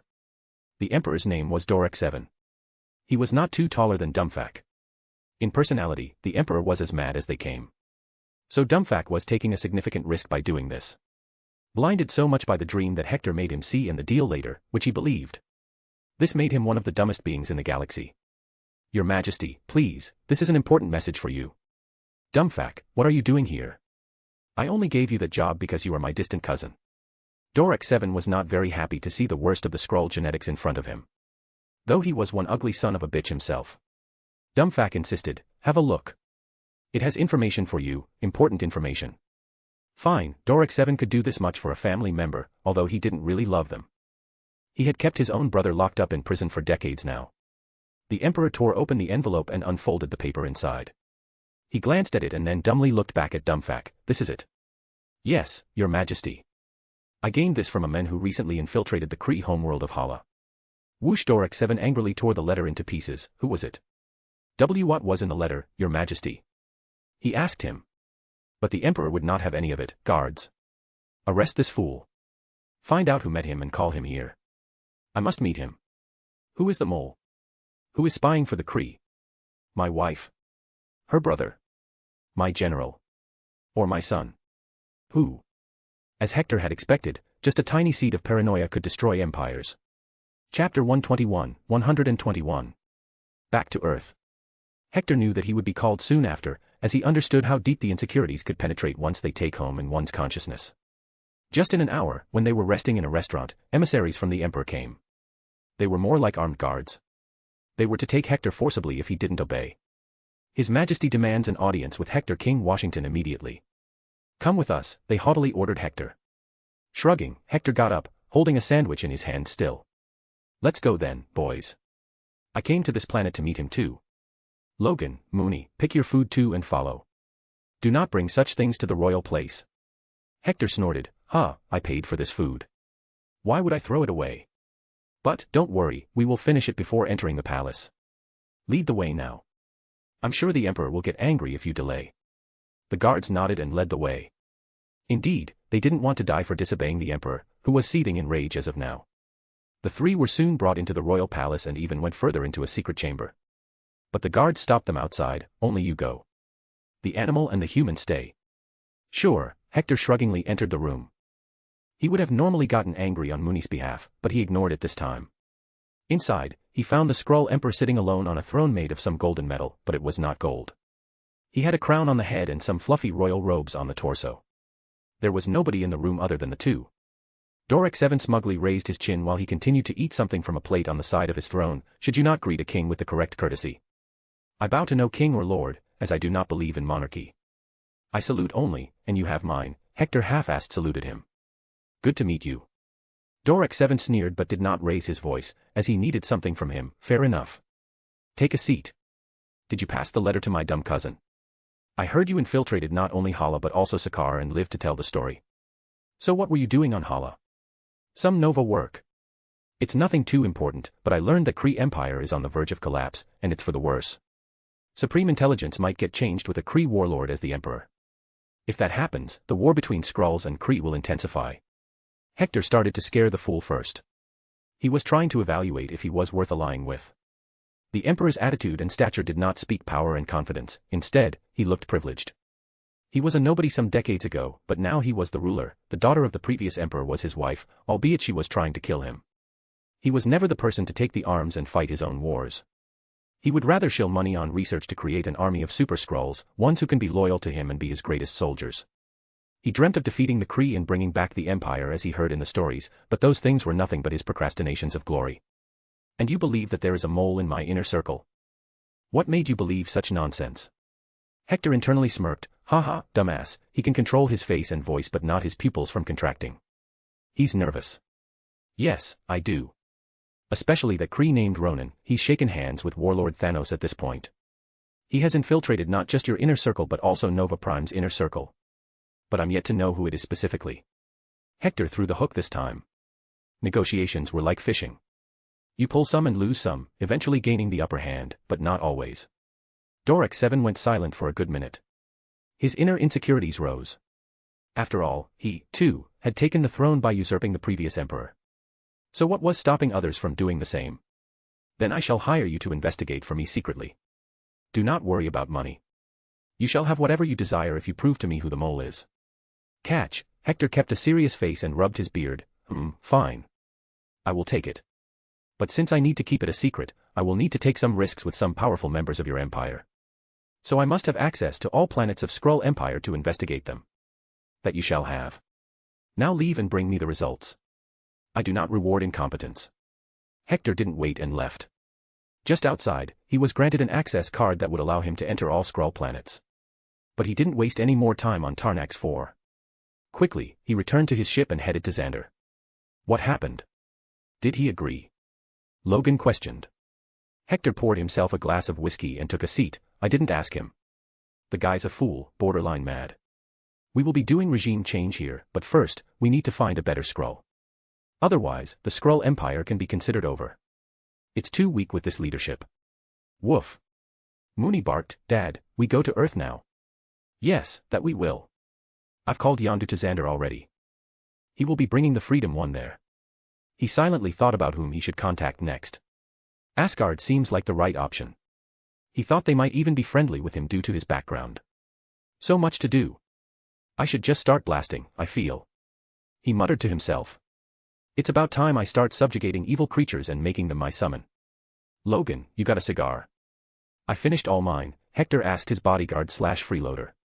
Logan denied it quickly. No, I only got 2 left now. Sorry, I don't compromise in this. I demand it as your president. I deny it accordingly as my rights allow me to do so. Hector sneered. Boy, we're going to Earth anyway. I will buy you a container full of Cuban cigars. So give me one. No. Mooney. I order you to take the cigars that Logan has, Hector ordered his son. But Mooney didn't even budge and continued to chew on his favorite plushie. Dad, smoking is injurious to health. _ We are immortal. Then I smoke too. Mooney asked, tilting his head a little to look very cute. Hector sighed and slapped his chair in annoyance. All right, you won. Earth. Let's see what else the old man wanted me to do. As president, I only have a year left, Kennedy said in the White House's Oval Office. He took out his diary again and read some points. He skimmed through all bullet points and stopped on one. Now this makes sense. The internet exists now, as he predicted. So he wants to bring all internet companies under the First Amendment's right to free speech.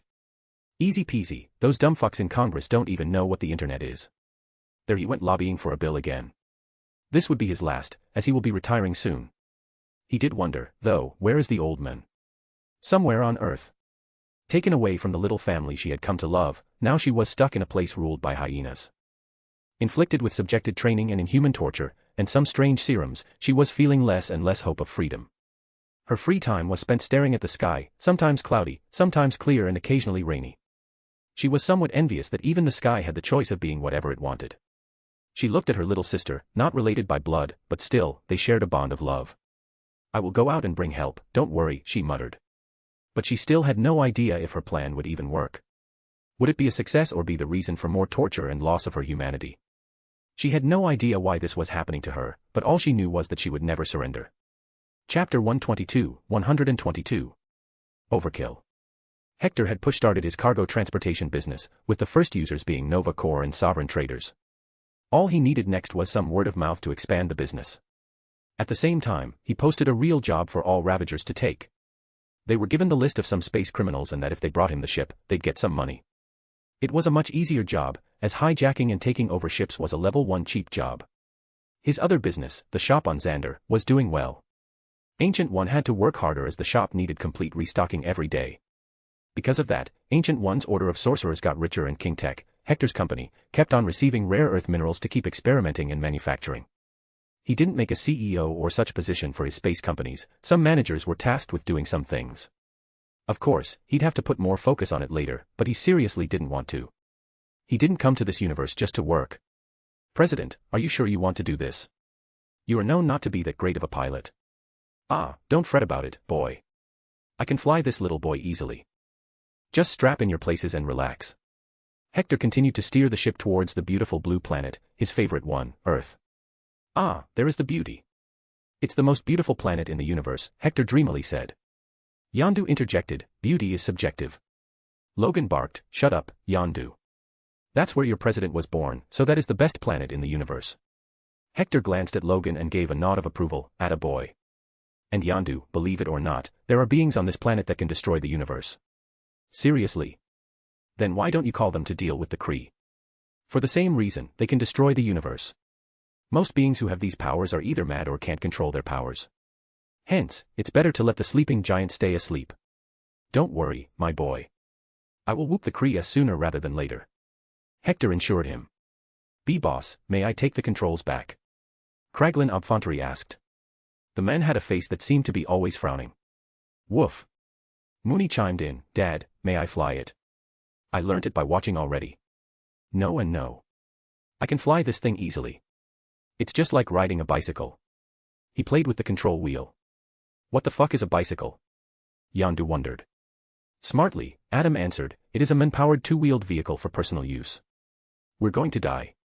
A few minutes later, the ship started to fall through the atmosphere, clearing away the clouds like a hot knife on butter. Hector enjoyed his time while his favorite song played. Even Mooney was wobbling with it. It was the good old Mr. Blue Sky. "Crank up the volume, son," he ordered. Mooney quickly came to the console and tried to roll the turner with his cute fluffy paws. However, he also mistakenly pressed a switch. Mooney. That's the button for shutting down the landing pads. Hector scolded him, but sad for him, the pads had already started to get folded. Damn it, just when it was going nice. "Strap on, boys," Hector shouted the command. "We're all going to die. I can't believe this is how it will happen. After so many years of risks." Yondu prayed to whoever God his people prayed to. Logan and Mooney had no care. They couldn't die from injuries anyway. Hector was focusing on the ground at the same time. He had pressed the button to erect the landing pads again, but they would take time, and they were descending too fast. "This is going to be a rough one, sons." There was a lot of snow on the surface, for as far as he could see, there was a sheet of ice. But Hector knew he was not over any lake. Great, a nice place to crash land. He made the ship gain some speed instead of just falling straight down. Then he decreased the speed and let the ship slowly touch the ground. The launch pads were useless in this situation. Fuck. It would damage the ship. Hector, shocking all of them, got up, opened the emergency hatch from the control room itself and jumped out. "Adam, come and help me," from the back of the ship. He jumped straight to the front of the sliding ship and dug his feet into the snow. He tried to lift the ship's front with his mighty muscular manly arm that tried to shred his coat. Haha, it ain't that heavy. But he kept on sliding. The ground was too slippery. So he kicked the ground, plunging his feet into it, giving him more friction than necessary to stop the giant Freedom 1. Whoosh. After traveling a few hundred meters, the ship stopped. They were able to minimize any damage. But one thing was clear. Hector didn't know shit about flying. "We're alive." The crew of the clan jumped out of the ship, kissed the ground, and started making snow angels and snowball fights. "Haha, I told you. It was just a little bumpy landing." Peter facepalmed. "Land. We crashed, old man." "Woof woo. I could have landed it too." Hector glared at Mooney. "Boy, we crashed because of you." "That's it, no ice cream for you now." Mooney scoffed and ran around to eat the snow from the ground. "I got unlimited of it," he barked. Sniff sniff, but all of a sudden, Mooney stopped and started to smell something. His nose physically moved. Then he excitedly exclaimed, "Kitty friends." Hector followed the good boy to the other side of the ship, where there was nobody. But, as soon as they arrived, they noticed a young little red-haired girl, looking distraught. She was scared by the barks of Mooney and of getting caught. But then she saw the old man's face and instantly recognized, "Why you? I read in the books. Mr. President." Hector walked toward her as he felt she looked a bit familiar to him. He knelt down to her level. "Well, you know me already, so why don't you introduce yourself, little one?" However, she quickly leapt at him and wrapped her arms around his neck to hug him. She put her head to his side and stayed silent, not crying. "I am Natalia Alienovna Romanov. Help me, my sister, and..." Hector tried to remember if he had seen any movie related to this girl but could not remember it. "Oh no, I have no idea what happened in the movies that came after I died in my past life." Still, that didn't mean he'd leave things aside and let this little child be in distress. "Sure thing, child. What help do you need?" "The Red Room, they have kept my little sister, she's just 5 years old. They will, oh no, they will do the same things to her. Please help her," she pleaded to him wholeheartedly. As she had promised her sister, she would bring back help. She had learnt about Hector in detail when she studied in a school in the United States. Each book had his mention, be it science or history. Each classroom had his posters. There was always one kid dressed as the old president on Halloween. There was always something being talked about the old president on television. She thought the man was dead, but here he was with a spaceship. So she latched onto the first source of hope she found after wandering for days in the cold. Her hope was the man who was said to have saved the world. Hector lifted her up and put her on his shoulder. She was small for the age of 11. He reckoned that it must have something to do with the torture she must have faced. Woof. Mooney barked at Hector angrily. "Haha, calm down, boy. You can play with her later. But, for now, let me help her." He walked back to the other side of the ship and found the Ravagers. "Listen up. We have a mission. This young child here revealed to me that she, her sister and many more young girls are being tortured by a secret evil organization not far from here. It's called the Red Room." Logan grunted in disgust. "Ugh, fucking Soviets." Hector continued, "So pick your arms, for it is time for purge.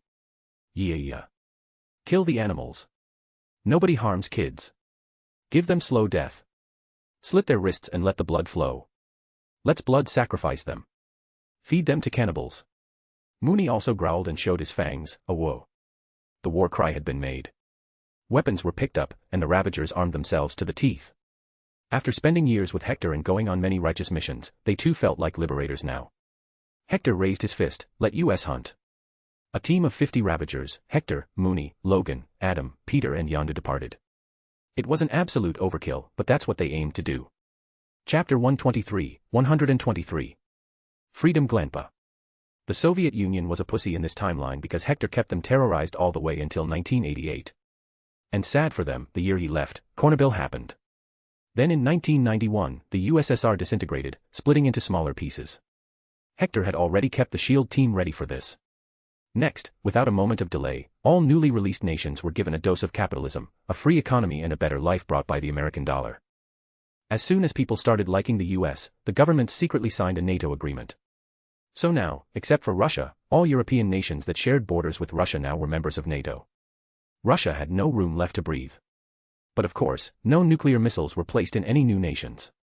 This time, Russia was not as strong because Hector had ensured that nuclear weapons technology would not fall into their hands for as long as possible. Hence, the Soviet Union made the nuke years from when they were supposed to. This ensured that the United States could do whatever it wanted for a long time under him. This consisted of isolating the Soviet Union, ensuring that they couldn't sell their products outside. In this timeline, India was an ally of the United States. Hence, a major market and friend for the USSR was lost. A total of 7 nations had the United Nations Security Council's permanent seat here. This included the United States, the United Kingdom, France, South Africa, Russia, India, and China, the Democratic one, because Nixon never came to power this time. This ensured that the Soviets only had the support of the Chinese. Meanwhile, China never got to create nuclear weapons, as the moment the Soviets made it, Hector made the UN pass treaty on the non-proliferation of nuclear weapons, and he directly enforced it with his fist of freedom.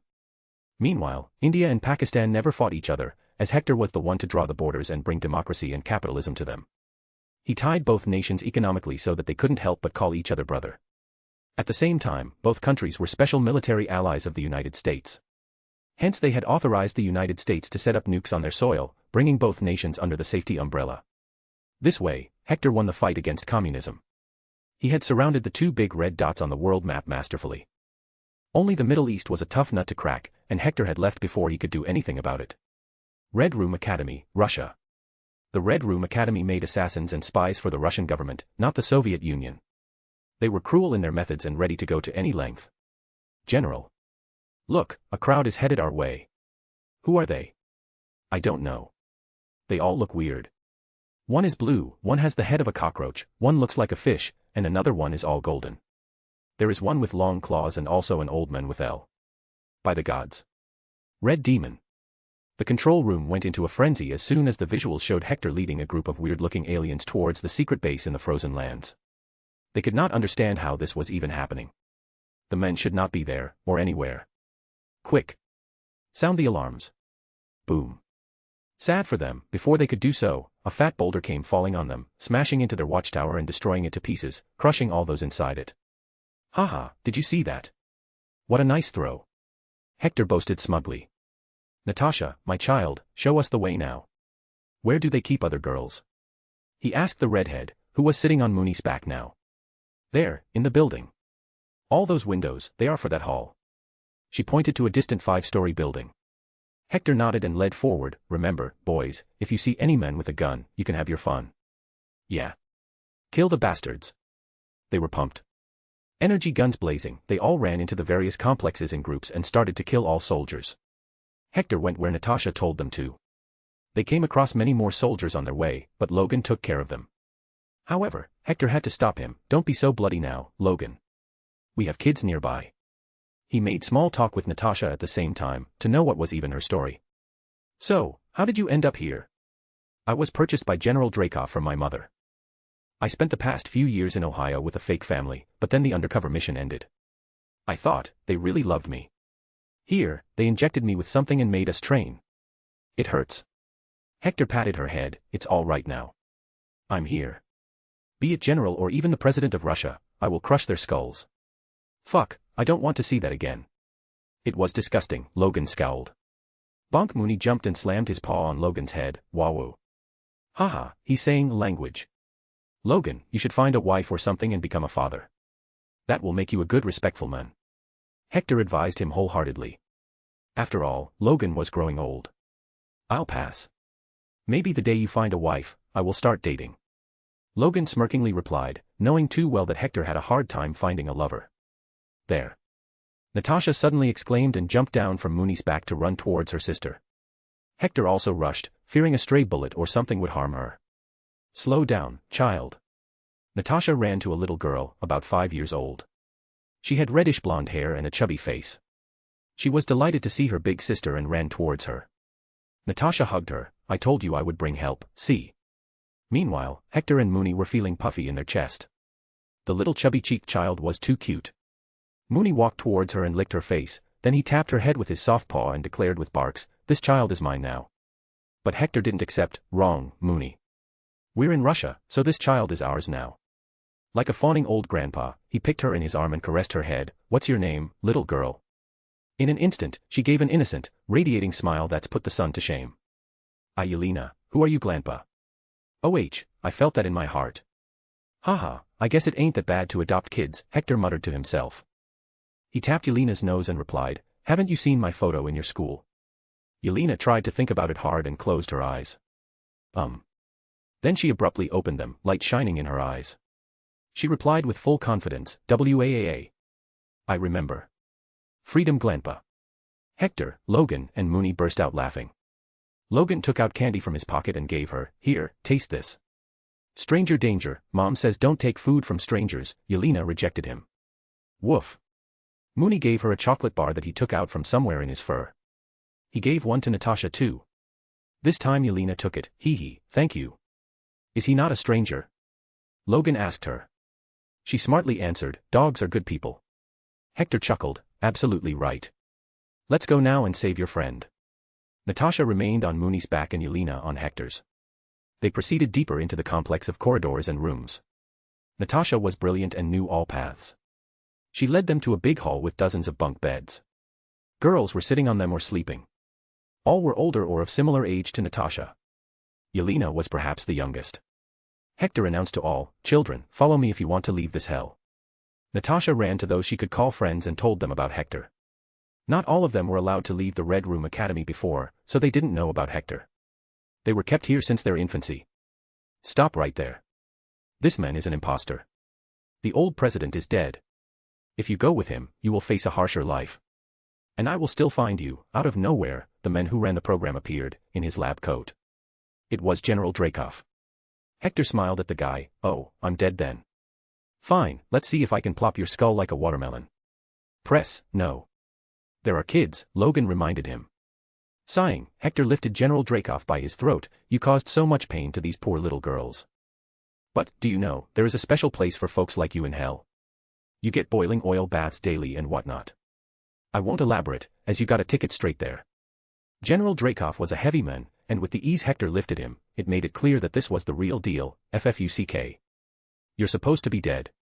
Nah, I'm just on vacation. Good night. Crack, the neck broke, making the head wobble like a lifeless snake. Thud, Hector threw him away to the floor. Now, there is supposed to be another woman, right? How can I not kill her? I believe in gender equality, after all. Ting. However, out of nowhere, he felt something hit him on the back of his forehead. It didn't hurt him, of course, but the strength was enough to make him take a step forwards.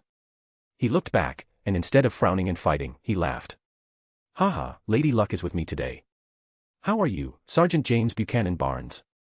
Oh, a metal arm, Winter Soldier it is then. Chapter 124. Disneyland. Bam. Bucky was in the middle of punching Hector in the face. But his fist got caught by the old man easily. Next, what happened was comedy. Bucky tried to pull his fist back, but it wouldn't budge.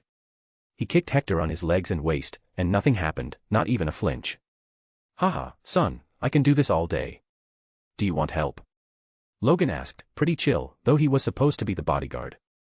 Hector denied, I got it covered. There is supposed to be another mastermind behind this operation, a woman. Get her too. Grr. At the same time, Mooney had fallen in love with Bucky's metal arm and only wanted to chew it.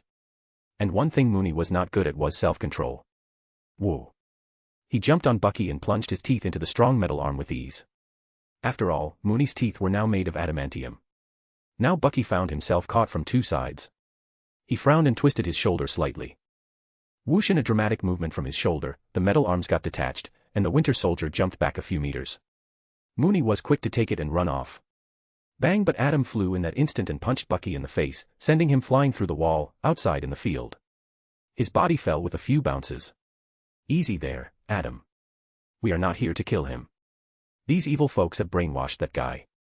He's a good man otherwise. Hector reprimanded him and decided to end this. He jumped out of the 5th floor of the building, right on top of Bucky's body. Then, he pressed him down with a foot on his chest. Stay down, lad. Don't you seriously remember anything? Steve. Steve. Big cock. Bucky muttered the name as if he felt it was familiar. Yes, he was like your brother. Don't know about any cocks though, another friend. Come on, wake up, son. These fools have been using you. Hector yanked his body. Unhand me, you mongrel. Just then, Logan arrived. On his shoulder was a woman, screaming and wriggling to be freed. Logan didn't budge and just threw her to the ground. Fucking bitch, she scratched my head like a satanic cat. I guess I will take answers from her. Bucky, good night. You will wake up with your best bro soon. Bam. Hector punched Bucky on his head and knocked him out. Then he walked toward the woman. She seemed middle-aged and had a face that only a mother would love. What's your name? How? How are you alive? You have to be an imposter. She was shaken by seeing Hector there. Mercilessly, he slapped her, breaking a few of her teeth, instantly making her cheek swell and bleed. Answer to what I asked. What is your name? Tears fell from her eyes, feeling completely weak. I'm called Madam B. Yondu, Logan, and Hector burst into laughter. Mooney, too, howled. Pa. Another slap was received by her other cheek. Madam Bitch, tell me the code you used to activate Bucky. I don't know. She cried in pain. I'm just responsible for training female assassins. He slapped her again. That makes you even worse. Woof. Dad, she's not lying, Mooney voiced. I know, boy. But she deserves these slaps. She's going to die anyway. Hector lifted her by grabbing her from the hair. Then tell me where the code is written. You are second in command of this academy. Now, don't say you don't know. I have more means to make you speak. He looked into her eyes. Fear sticker, in pain, she hung in the air like a lone banana on a tree. It's in the book. In Dreykov's office. Hector nodded and tossed her at Logan. Take her somewhere secluded and execute her. Hydra, Red Room, and all such organizations only deserve death from me. No. Don't kill me. Hector didn't spare a glance. I wonder how many poor girls said the same last words to you. Bucky was still lying unconscious. So Hector looked back up at the building from where he jumped out. The Ravagers had already swept clean the base and were now helping the girls. Natasha and her little sister were looking at Hector's ruthless form from the broken wall. Pick the armless lad. We will bury him in the Arctic. And it's time we head to the United States. I don't know if Captain Marvel has crashed by now. He ordered Yondu and Adam. He went back to the dormitory where the girls were. The Ravagers were helping them pack their bags. Kraglin Obfantry had used the system scanner feature of the datapad to copy all data from the Red Room's computer systems. The world was in the year 1995, and computers had become much better. Even better because Alan Turing was still alive and innovating with computers. President, I got the addresses of 18 of the girls. The rest of the 12 are orphans with parents either killed by these folks or naturally abandoned. What should we do to these girls? Hector took the datapad and read the details. The girls had come from around the world. Natasha and Yelena had no parents, though. He could bring the girls who had parents back to their homes. But what about the rest? They have been given the serum and can't possibly be left out there to be exploited. Get them all to enter the ship. We will drop them all off at their homes. He ordered. Then he walked to Natasha and Yelena. Well, where do you two want to go? Disneyland. Yelena chirped excitedly. Fine, Disneyland it is. Hector wanted to rush to the United States, but he couldn't just leave these girls on their own. From Brazil, Europe, America, the former Soviet Union, and Asia. The girls had been brought from everywhere. But unfortunately, records revealed that not all girls survived the mind-breaking training. The success rate was just 5%, which means that these were selected from a batch of 600, and the rest died. That made him feel like all he did with the Red Room was right. They deserved to die. Not just that, he destroyed the damn location with a bomb from his ship. Hopefully, they didn't have the recipe for the serum anywhere else. Hector accompanied each girl while being disguised. He first saw if the family was decent or not, if they even wanted the girl back or not. Almost 15 of them were good folks who had their daughters abducted. Hector gave them a gold brick to help them and also a demon contract, punishing them if they break it. The remaining 3 girls had crazy parents who sold them for money. He didn't banish them to another life of pain. Hence, now he was in Disneyland, with a Mickey Mouse hat over his head, babysitting 115 kids. Yes, the Ravagers, Yondu and Mooney were no different than the kids. The funniest part was that they could be aliens, and nobody said anything since people thought they were wearing costumes. Heck, many people came up to them to take pictures. But they had to divide the responsibility. Logan and Adam were serious folks. Logan especially was only interested in smoking and the punch measuring game. Adam was not amazed by anything. So they babysit the Ravagers. Yondu, too, stopped being a fool after getting smacked. Hector was responsible for the little girls and boys. Mooney and Peter were supposed to behave, but they too joined. Woof. Dad. They won't let me on the roller coaster. I wanna, Mooney complained. Sighing, Hector walked to the park manager and bribed him $100. That was a lot of money in 1995. So what if he was supposed to be the upright Mr. President? He would do anything for his son. Soon, loud, excited howling and laughter resounded. Hector was left with Yelena as she was too young to be on the roller coaster. So, where do you want to go? She looked left and right, trying to think of what to eat. Soon enough, her eyes fell on a small stall that was selling some good-looking food. Her stomach growled, and she held it. Cutely, she stared at it for a few seconds, then fiddled in her skirt's pockets. But, her face turned sad soon after, nothing. Hector shook his head with a sigh. She was too innocent for her age. It was understandable. She was young, so her training had not started. Without waiting, he let her hand go and picked her up to place her on his shoulder. Ah, I am feeling hungry.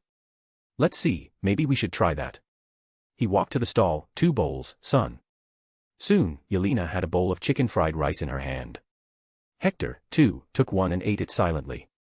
But Yelena enjoyed it a bit too much as she wobbled on his shoulder in happiness after her first bite. Waah. This is so tasty, Freedom Glanpa. Hector chuckled and proceeded to the next stall. He'd be lying if he said he adored children. In fact, he didn't like them and only preferred Mooney. But, he was not an evil man. Yelena's cuteness was enough to even make Captain Marvel's emotionless face show some good acting. What next? Ice cream or cotton candy? He asked her. By now, she had forgotten to worry about money and chirped, both. Wahahaha, fine, but don't complain if your stomach goes bad later. She sat on his shoulder, holding his long white hair like they were the reins of a horse. She shook her head and cutely answered, I be good. Mommy and Daddy never gave tasty food. I ate secretly from the kitchen. Mommy scolded me for eating bad food, but I never got sick, hee hee. She showed her little biceps and proclaimed to everyone from the height, I'm strong. The poor child did not even know she was not being cared for very well. Hector felt terrible for her and some anger at her fake parents. If I ever meet them, I will rip their hearts out to see if they feel any pain. Chapter 125. Anger erupts. Their one-day trip to Disneyland went pretty well. Yondu and the rest of the clan members all bought souvenirs, ranging from Mickey Mouse caps to whole bodysuits. They were fascinated by the adventure and culture of a low-level planet. Because in modern space planets, most tourist attractions were whores, food, drinks, and some extreme rides. But it was time to do something about these girls. They needed a new home, and there was no orphanage where they would be safe. If not Hydra, then S.H.I.E.L.D. will take them in. He didn't want them to have such a life. They deserve to study in a regular school and do whatever they want in their life. So, he asked all 20 of them one question, do you know about X-Men? Yes. There was an overwhelming reply from them all. It was understandable, as X-Men were world-renowned superheroes already. Just restricting them to being heroes in natural disasters ensured that all countries loved them. Then, I am sending you where they all live. They will be teaching you, and you will complete your normal school from there. Okay. He offered them, knowing well that they'd be better taken care of there. Beep beep suddenly, alarms started to sound across the giant ship. Kraglin Obfontery came running, President, 2 ships were detected by the sensors. Are all Kree? No, one Kree and the other one is unknown. It appeared out of nowhere, as if dash. It was always there, Hector completed his words, knowing that this was the Marvel's ship. Okay, Logan and Adam, you two will take a smaller craft and drop the girls off at school for gifted children. I will deal with the Kree. He ordered them. Adam was needed to fly and Logan for the address. Understood, Adam prepared to leave. The girls also followed up since they didn't have any attachment with Hector. Well, maybe except for one. She didn't care about Hector but rather Mooney. Yelena jumped onto the fluffy boy and hugged his neck. Mooney felt loved and caressed her with his head. No. I won't leave Mr. Mooney. Hector frowned. He didn't really want to take another child. He was no Angelina Jolie. Taking Peter and Eric was already pushing it. Dear, you need to study at a normal school. And I live in space, meet aliens, fight in wars. What I do is very dangerous. Yelena pouted her face and hid it on Mooney's fur. Her muffled voice was still audible, "No. I stay." He had no choice but to use Natasha. Why don't you persuade her? Space is dangerous for you. Natasha silently glanced at her little sister. She was still not comfortable enough to open up to anybody. Then she looked back at Hector. She was still coping with the fact that the president was alive. He was in space, and aliens were real. A bit too much for an 11-year-old. But did she want to stay on Earth? The place that brought her all the bad memories and possibly where she will be hunted by someone again someday. Not having an answer to that, she let fate decide. I go where my sister goes. Degree. Woofu. Mooney said something, Dad. I'll be her papa now. __. No. You can't. How would you do that?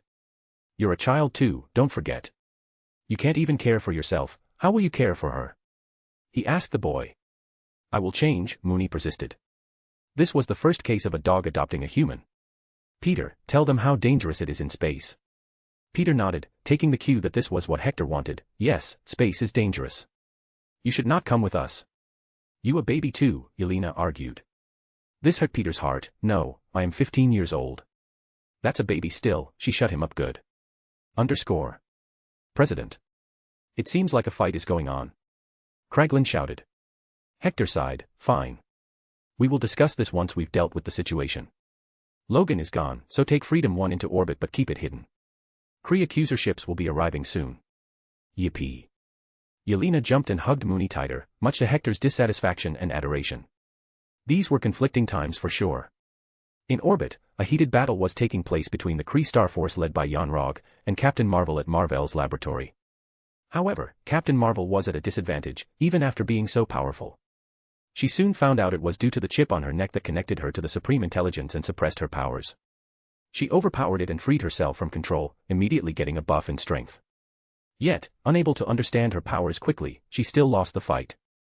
Jan Rog and Minerva quickly took the lab space pods to follow Nick Fury, the Skrulls and Maria Rambeau to get the Tesseract, but as he tried to take a pod to follow them, Captain Marvel got to him and tried to damage the pod. He used his gauntlets to knock her off the pod mid-air and went after the Quadjet and shot at it, causing minor damage to it.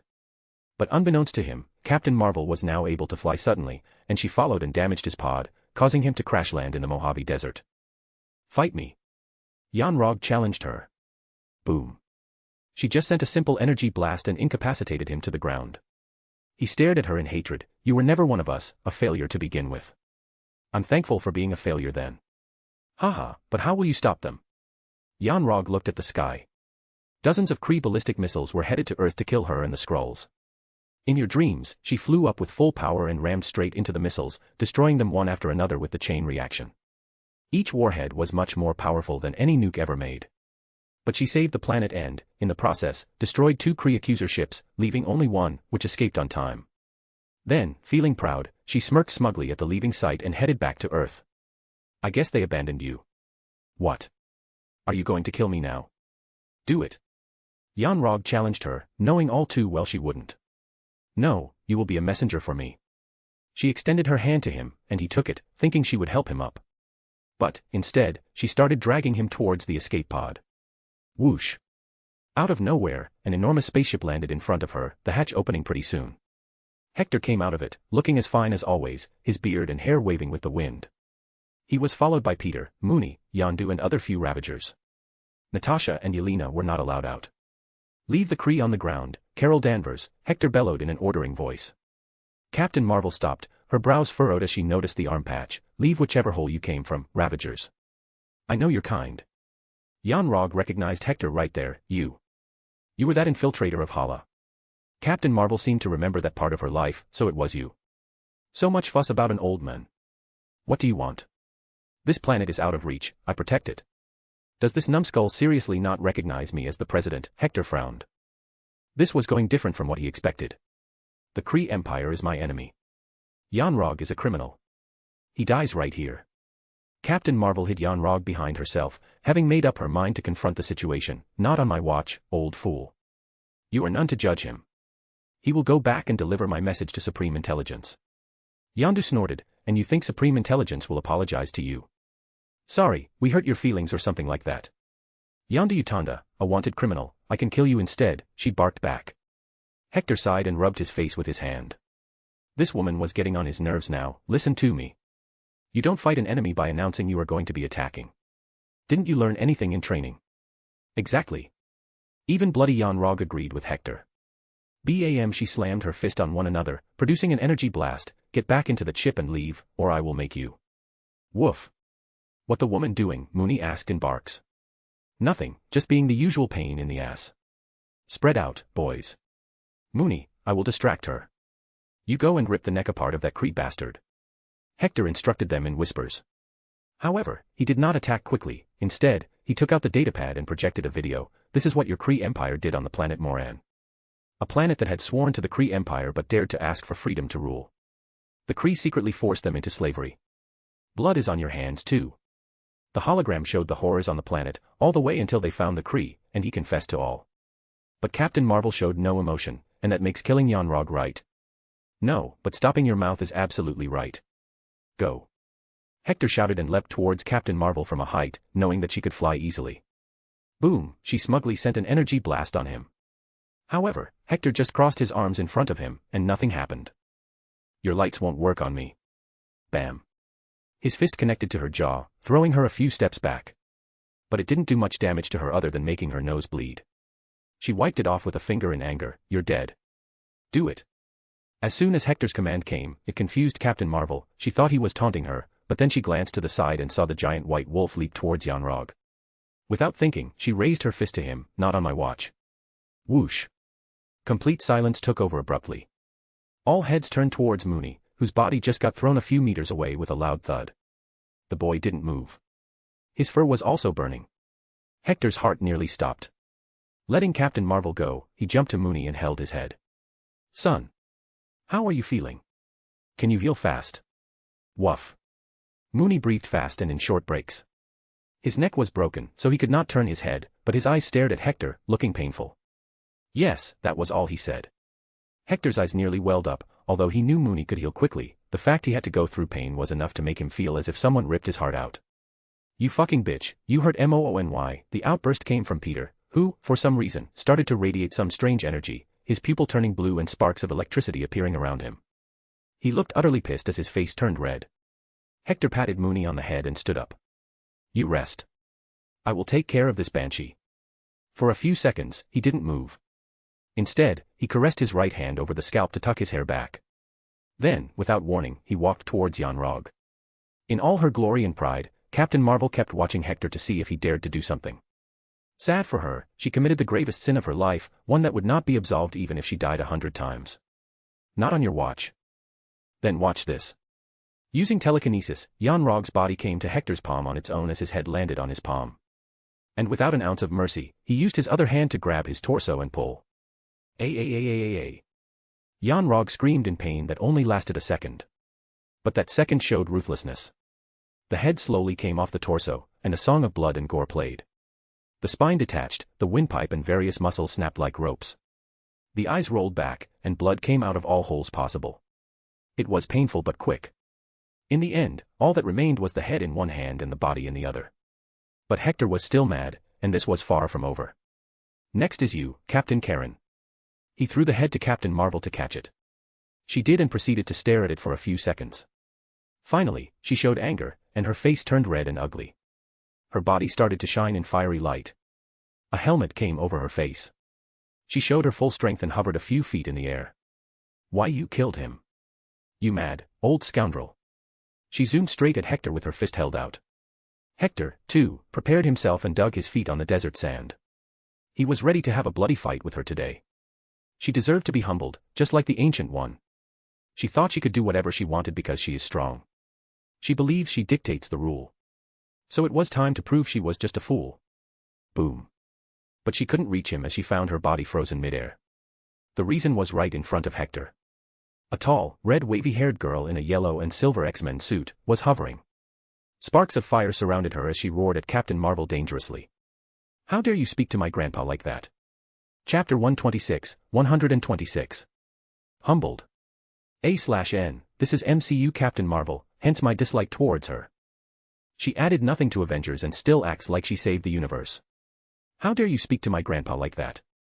Jean Grey appeared, all grown up into a beautiful woman now, glowing like a flower blooming under sunlight. She radiated an aura of strength, much more so than Captain Marvel. Hector chuckled, "It's good to see you again, Jean." She let Captain Marvel fall to the ground and turned around to hug him. "Grandpa. I missed you so much." Hector hugged her back and patted her head. "Look at you, grown up, so pretty. And you learned to control your secret powers." "I'm trying to, but it's no problem in beating likes of her." "Who is she? Why is she acting so arrogant, and where is my favorite professor?" She launched a barrage of questions. She's a human but was taken away by a galactic empire. She thinks she's the boss everywhere because of her powers, and she hit Mooney. Hector pointed to the side. "Woof." Mooney barked. His neck had healed by now, but his body was still getting better.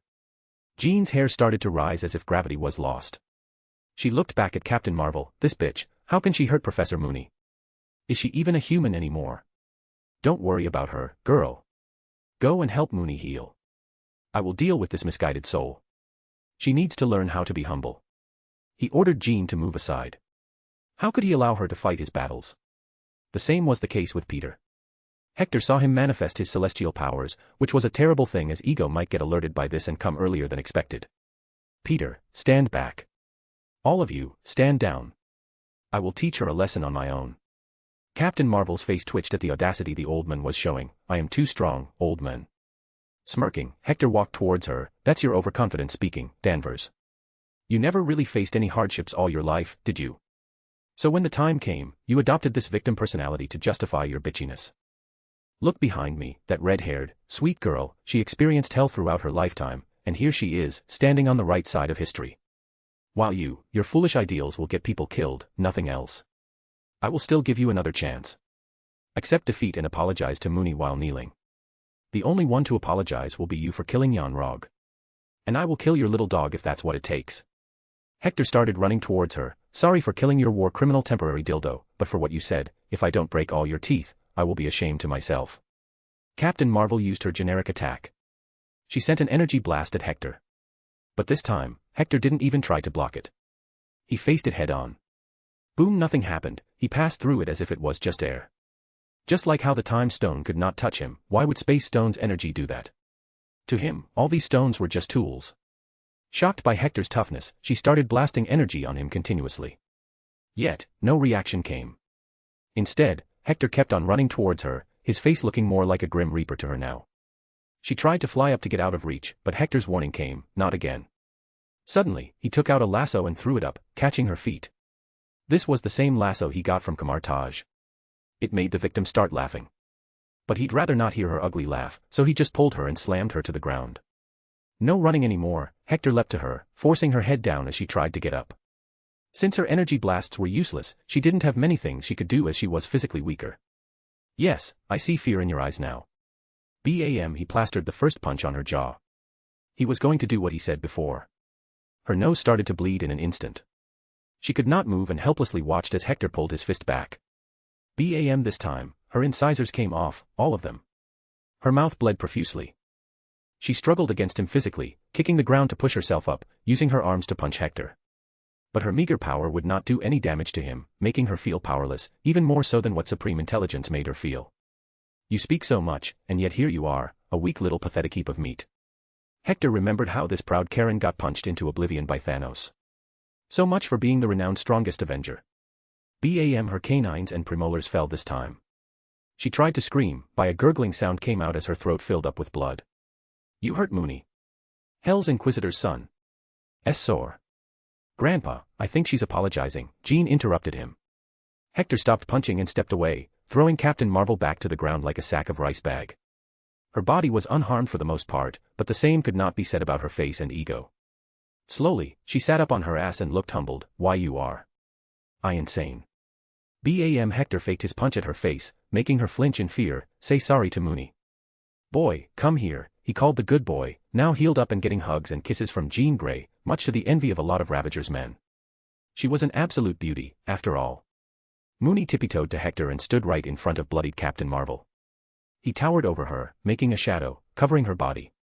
Looking up, a drop of tears slid down her swollen eyes. It was a rare show of emotion. She never thought this fight would be so one-way. She was not just beaten but also humiliated. She could not remember the last time someone beat her this bad. Now, with her confidence and will broken, she was ready to apologize. Sorry, I hit you, she apologized to him. Mooney breathed happily, his big tongue falling out of his mouth. He stared into her eyes for a minute, creating some sort of a connection. Then, for some reason, Captain Marvel truly burst into tears. How could I hurt you? Mooney's charm seems to have worked on her, too. The realization that she hurt such a cute and fluffy boy hit her heart faster than the blast that made her Captain Marvel. Woof. Mooney barked softly and put his paw on her head. He says he forgives you, Hector translated, still showing contempt in his voice. Motherfuck dash. What's going on here? Captain. And there it was, the entry that can be recognized with just a single word. Then his eye fell on Hector, and a more significant response came, Mother of Jesus. Grand General. I mean, Mr. President. Wait, am I seeing ghosts? Is this my mutant ability? I hope I'm right. Sorry to break your bubble, Agent Fury, I'm real. How are you? Hector nodded toward him. Why, you are alive. How? I thought. Man, I cried like a bitch at your funeral. I want my tears back. Fury stuttered heavily in his words. Hector chuckled, leaving Captain Marvel alone. Well, now you can be happy. You get to cry someday again when I die for real. How? At that, Hector asked, why? What's with this crap? How did I die? Fury shrugged and replied honestly, I don't know. They even held a big funeral for you. Nobody found you for a year, so everyone thought you had passed away somewhere secluded. Since your last location was near a forest. I always felt fishy about it. Now I know why. Ugh. This is going to be a problem later. Anyway, where are the Skrulls that were with you? I need to speak to them, he commanded. Fury acted like a good soldier and revealed everything. They are still in the Quinjet. We came here to find the captain. What's going on? Is that her? What happened to her face? And Jesus, that's Jan Rog's head. So much had happened in so little time that Fury found it hard to process everything. Captain Marvel's face, in particular, was swollen beyond recognition. If she was not wearing the red and blue suit, he wouldn't even know. Why, you know him, Fury? She asked him weakly.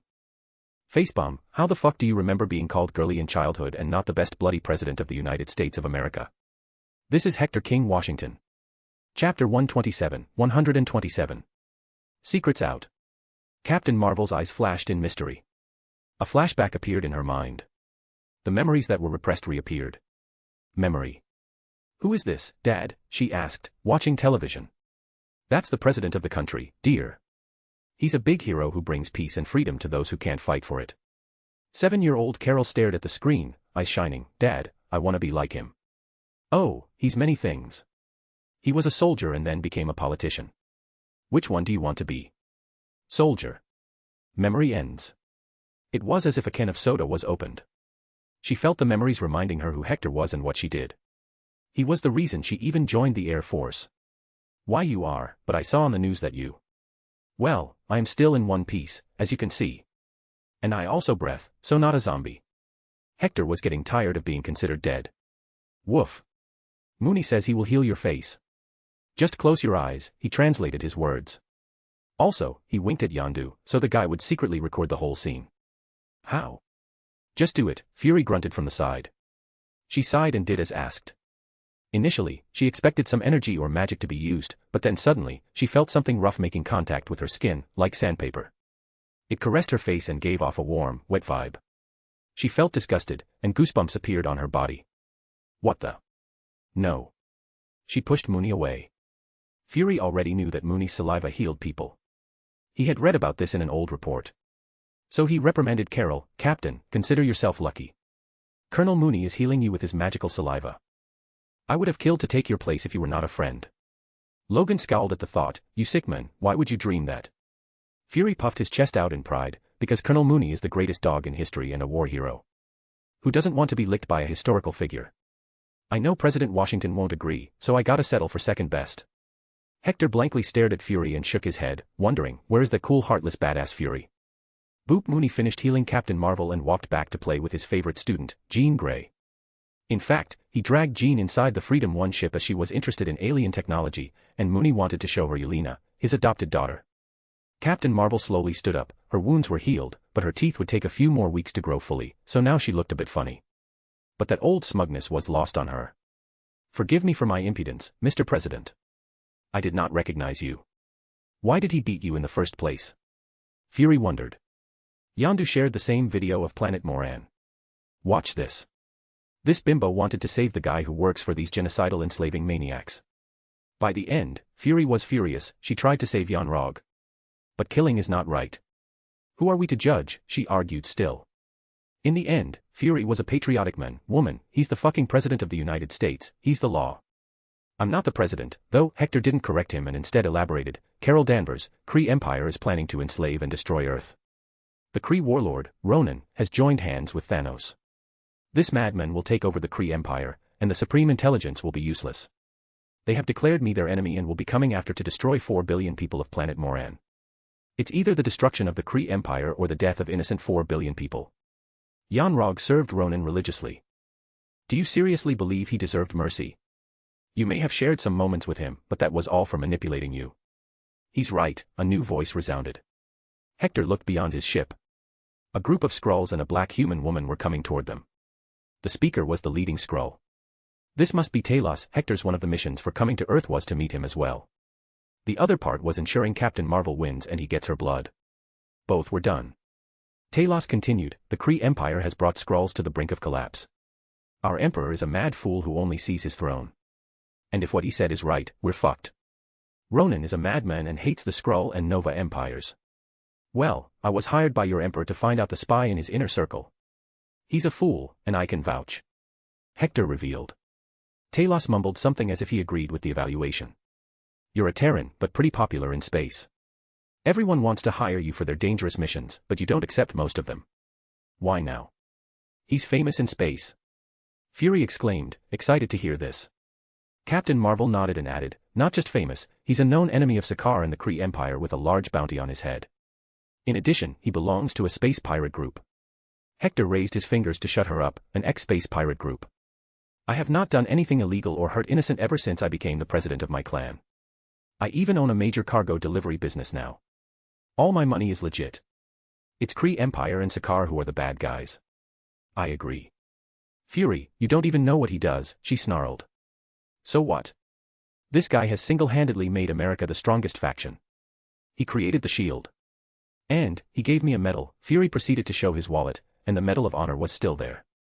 Talos frustratingly commented, that's a bias right there. Anyway, can you give me a lift to my command ship? I'm still a Skrull general.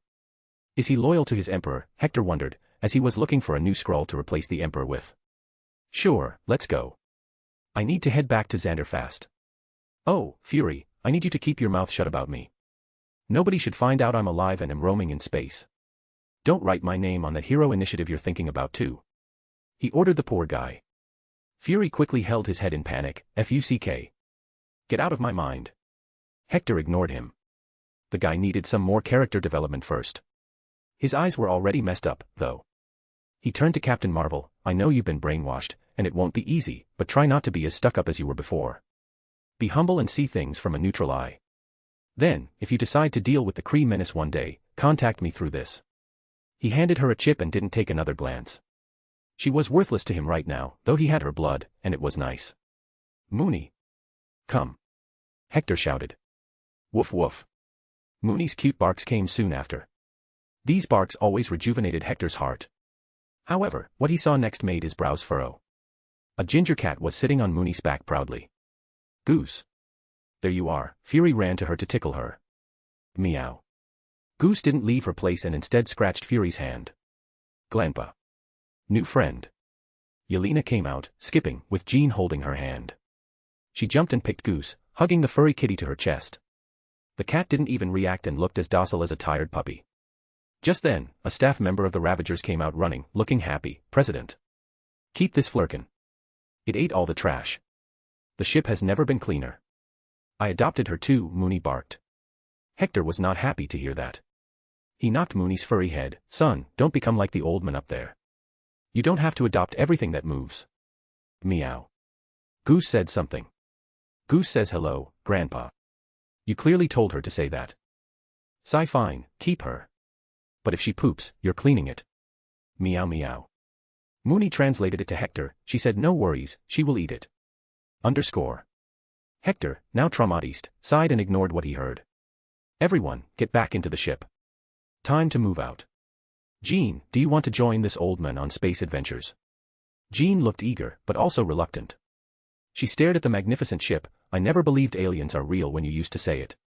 Now here I am, seeing a real-life Smurf. But I can't. I'm nearly done with my PhD. What the fuck's a Smurf? Yondu protested with a question. Nothing, just a fictional character, I will show later. Go inside, boy. Prepare to take off. Hector sent him away and continued to talk with Jean. Is everything okay? How is Scott treating you? She grinned. He's a good boy. Oh, I'm also going on a date with him tonight. Hector nodded. He can't force her to come along, good, but don't forget to use protections. Arg. Grandpa, no. Don't say such things. It's so awkward. And I'm not that easy. We've only kissed. I'm not letting Scott get close before he truly commits. She clarified, looking smug. I feel bad for the kid now. Hector sighed, knowing the pain of virginity. Just then, Fury blurted, I remember now, President Kennedy wrote in his book that Mr. President has always been single and virgin. Is that still true? Kennedy wrote fucking what now? Chapter 128. Eater of Worlds. He wrote a book after the end of his first presidency. He titled it, The President's Secretary. He wrote many things in it, like how you often complained there were no women of your age. Like how you would randomly throw tanks at the enemies in wars. Like how you would have barbecue Sundays with the soldiers. Scratch that, a whole history book about you is taught in 8th grade, and there are college degrees specializing on the 33rd president. Hector sighed to himself. He expected to become a historical figure, but when did he complain about being a virgin? Grandpa, you're still a virgin? Jean asked, her eyes slanted and face showing a wicked smile. Hector shuddered, Dear Jean, it's okay. You don't have to try to match me with someone. Hee hee. I know a few beautiful old ladies. I'm sure you will like them. No. I am leaving now. Fury, keep your mouth shut, or I will whoop your ass when I return. And tell Kennedy that his presidential immunity won't save his ass from his commander. Bastard smothered my name. Just wait, I will write a book too now. Humph. He didn't spare another glance, gave Jean a hug, and patted her head. Take care, you can contact me anytime, and I will come to take you. Space is much more exciting than you can imagine. Thanks, Grandpa. I will think about it after I complete my PhD. Bye-bye, please find a grandma for me. She didn't forget to pull his leg one last time. Chuckling, Hector left. The ship's hatch closed down, and the engines started rumbling. Gusts of wind hit those around, thrusting the ship up. Jean, Fury, and Captain Marvel were left standing alone. Fury gave Jean his card. If you ever want to do more, here is my card. S.H.I.E.L.D. is a great path. She scoffed and flew up. Grandpa told me to never join S.H.I.E.L.D. Bye. Fury frowned. Why? Wait, am I in the wrong profession? Then his eyes fell on Captain Marvel. Where will you go now? She was confused and just watched the ship vanish into space. I don't know. I think I will stay on Earth for a bit and try to find some answers. You're always welcome to live with me, Maria Rambo suggested. And you can always join S.H.I.E.L.D. Thank you, but I want to have some alone time. And I think S.H.I.E.L.D. is fine without me. I'm not as reliable. Carrot.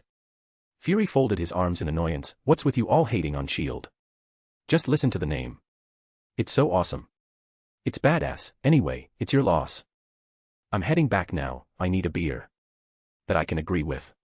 Captain Marvel also followed. Freedom 1. A crowd of all Ravagers sat in one location, faces looking stiff and serious as if someone had just ripped their hearts out. They had a complete focus on the scene in front of them, and nobody made a noise, not even a cough. No, it was not a war meeting. Instead, it was a cute little poem recital by the one and only Elena. She wore a cute little white dress and looked like a little angel. Beside her was Mooney, wearing a dress of a sheep, only his face revealed he was a good fluffy boy. Clap clap. Everyone vibed with Yelena's swinging body as she sang. Natasha sat beside Hector, clapping for her sister with an emotionless face. Yes, yes, continue, little one. Hector cheered her on when she seemed to be stuck. The children's music continued, and she tried to think and sing. Ah, bah, black sheep, have you any wool? Yes, sir, 3 bags full. 1 for my master, 1 for my d-dam. And 1 for the little boy who lives down the lane. Bah, black sheep, have you any wool? Woof. Mooney barked, showing his fluffy fur as if telling that yes, he got the wool. Ha ha ha. Marvelous performance, little ones. Hector gave them the reward in the form of chocolates. Yelena skipped toward Hector and jumped onto his lap. I still need practice. We will all practice with you, an angry-looking Ravager said, fawning over the little child. The rest of the Ravagers were the same, looking at Yelena as if they'd kill or get killed if it came to protecting her. The whole ship had been made child-friendly already. All weapons were kept in safety with guards. Talos was somewhat taken aback by the scenes. I thought you were a group of lawless pirates. Haha, that's in the past. Now, we're a legit business that sometimes takes high-risk jobs. By the way, what will you do after this? Back to Tarnax 4. He asked, starting the conversation that mattered. Tarnax. Why would I go there? Only the pampered lords live there. I also need to find a new home for these folks. It sounds like you're not happy with the Skull administration. He read the in-between lines. Are you trying to get the words out of me to help your mission? See if I'm a traitor. Talos glared at him.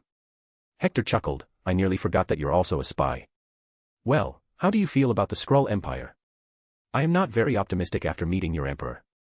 Especially not after how easily I was able to plant paranoia in his mind that there is a traitor so he would hire me.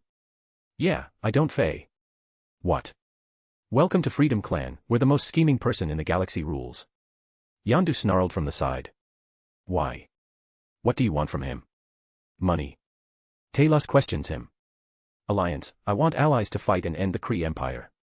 I am building a great army of thousands of warships and 1 billion troops. But that won't be enough. Shi'ar Empire is not interested in fighting. The Nova Empire is signing a peace treaty.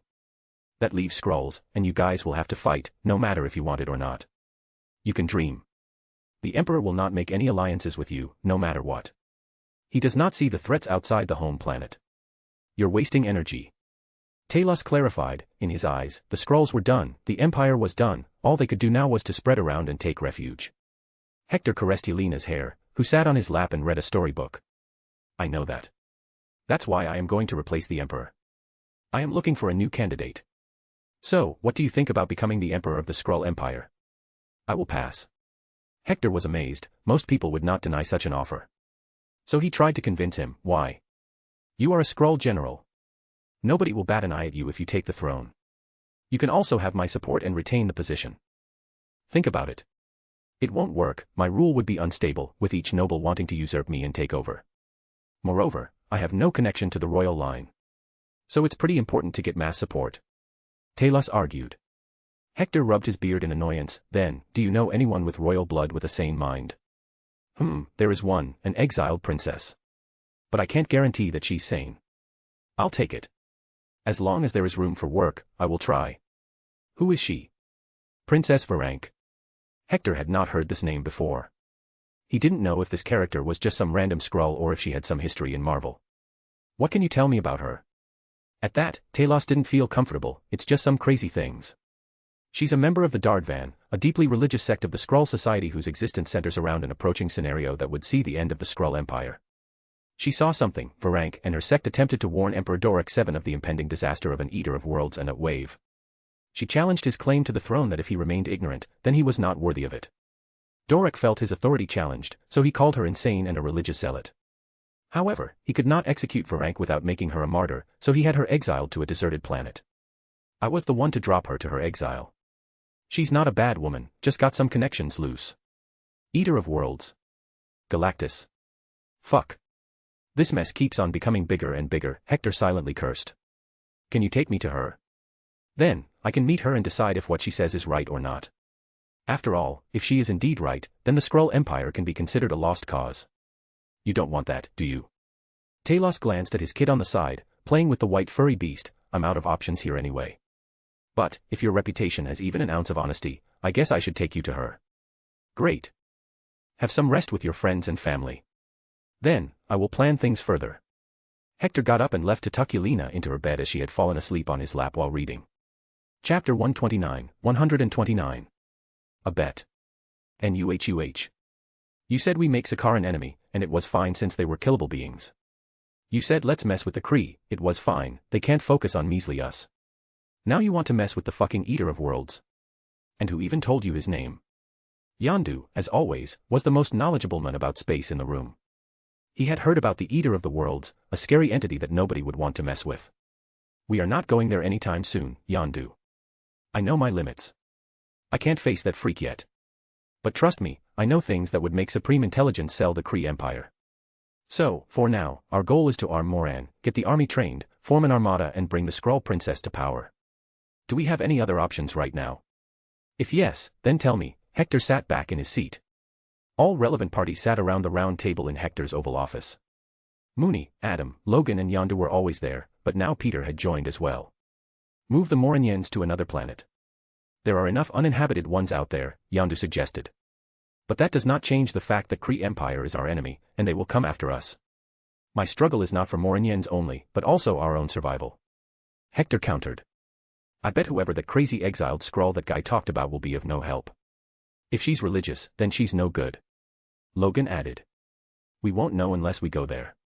So calm down and train yourself. We have a war to fight. Adam, what about you? Did you find the location of Vormir? Hector asked. He had given him the task so he could get the Soul Stone. I have not found any mention of a planet with such a name, Mr. President. I don't understand where to begin the search. The universe is vast.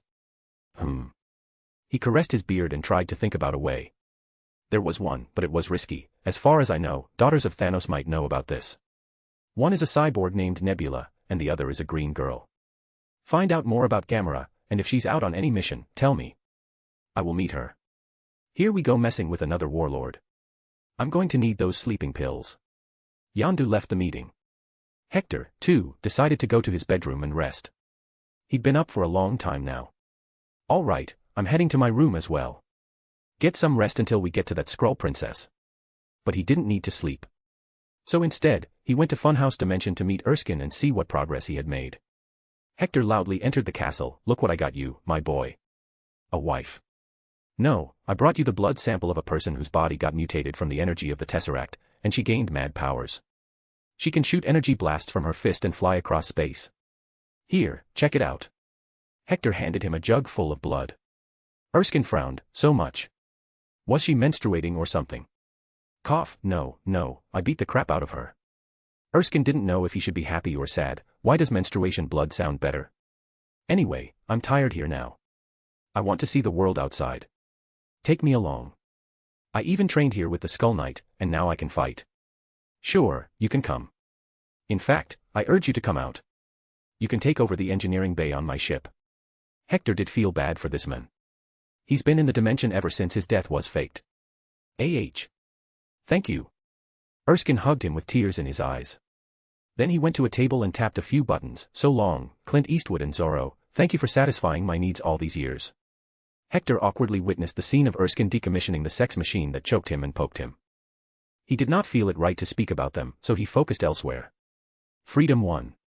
The ship was silently traversing through the various star systems, jumping from one point to another. Talos had revealed the location of the planet. It was space, so there was no day and night time. Instead, there were shifts according to which they slept and stayed up. Natasha and Yelena were given a small room to sleep in. It had bunk beds and an entertainment screen. The bigger sister held the little one in her arms as they shared the same bed today. Yelena was so small that she seemed to disappear in Natasha's arms. Why do you act so close to all of them? We barely know them. You can't just trust people like that, Yelena. Natasha warned her little sister, the only true family known to her. She knew they were not blood-related, but Yelena saw it that way. Yelena abruptly turned her face up, shoving her hair on Natasha's mouth. But Freedom Grandpa is so kind. He gave chocolates and, Mr. Mooney. It's Grandpa, not Grandpa. And they gave us chocolates in the academy too, but did you like that place? Natasha reasoned. No, I hated Madam B. She yells at me. As soon as she said that, her bad experiences resurfaced, and her eyes watered up. Big sister, I don't want to go back there. Is this why she acts so close to everyone? So they won't push her away and send her back, Natasha wondered silently. It was plausible, as Yelena was also selected for the Black Widow program, and she also had exceptional talent in mind and body. Wanting to make her feel good, she hugged her tighter. Don't worry, nobody is coming to take you. The academy was destroyed, remember. Where do you think Mom and Dad are? Yelena wondered then. Natasha hugged her tighter, knowing very well how fake it was. Probably somewhere on Earth. It's better if we don't see them for now. What if it puts them in danger? Okay. Whoosh. A magic portal appeared, and Mooney entered their room from it. Woof. Mr. Mooney. Yelena jumped to hug the furball. Mooney even took out a bar of chocolate from his fur and gave the two. Then he jumped in between them, allowing them to hug him. Mooney also fell asleep right there. He was a dog from heaven, after all. If not him, who else would understand children the best? 6 hours later. This is amazing. The level of technology, even a single patch of this ship has more technology than Earth. This is madness. Erskine was out of his hole, and like a mad scientist, he was going around, checking things. He even looked at the prosthetic limbs of Ravagers. But all quickly started respecting him as everyone loves an in-house mechanic. This means they won't have to go to some planet to get their stuff fixed. Calm down, Erskine. We're on an important mission today. First, Yondu, land the ship. Talos, are you sure nobody is watching this planet? Well, there is no reason to. The place is so deserted, folks don't even get lost here. Talos ensured. Logan grunted then she's probably dead. Look at the place, it's a desert. And even if she's somehow alive, she'd be just skin and bones. Let's bet then, Hector suggested. Logan was always ready for such things. He did it often with Mooney. Sure, what's the bargain? If the Skrull princess turns out to be alive and well, you will call me Oni-chan for a week. If you win, I will call you that. Hector proposed, extending his hand out to him.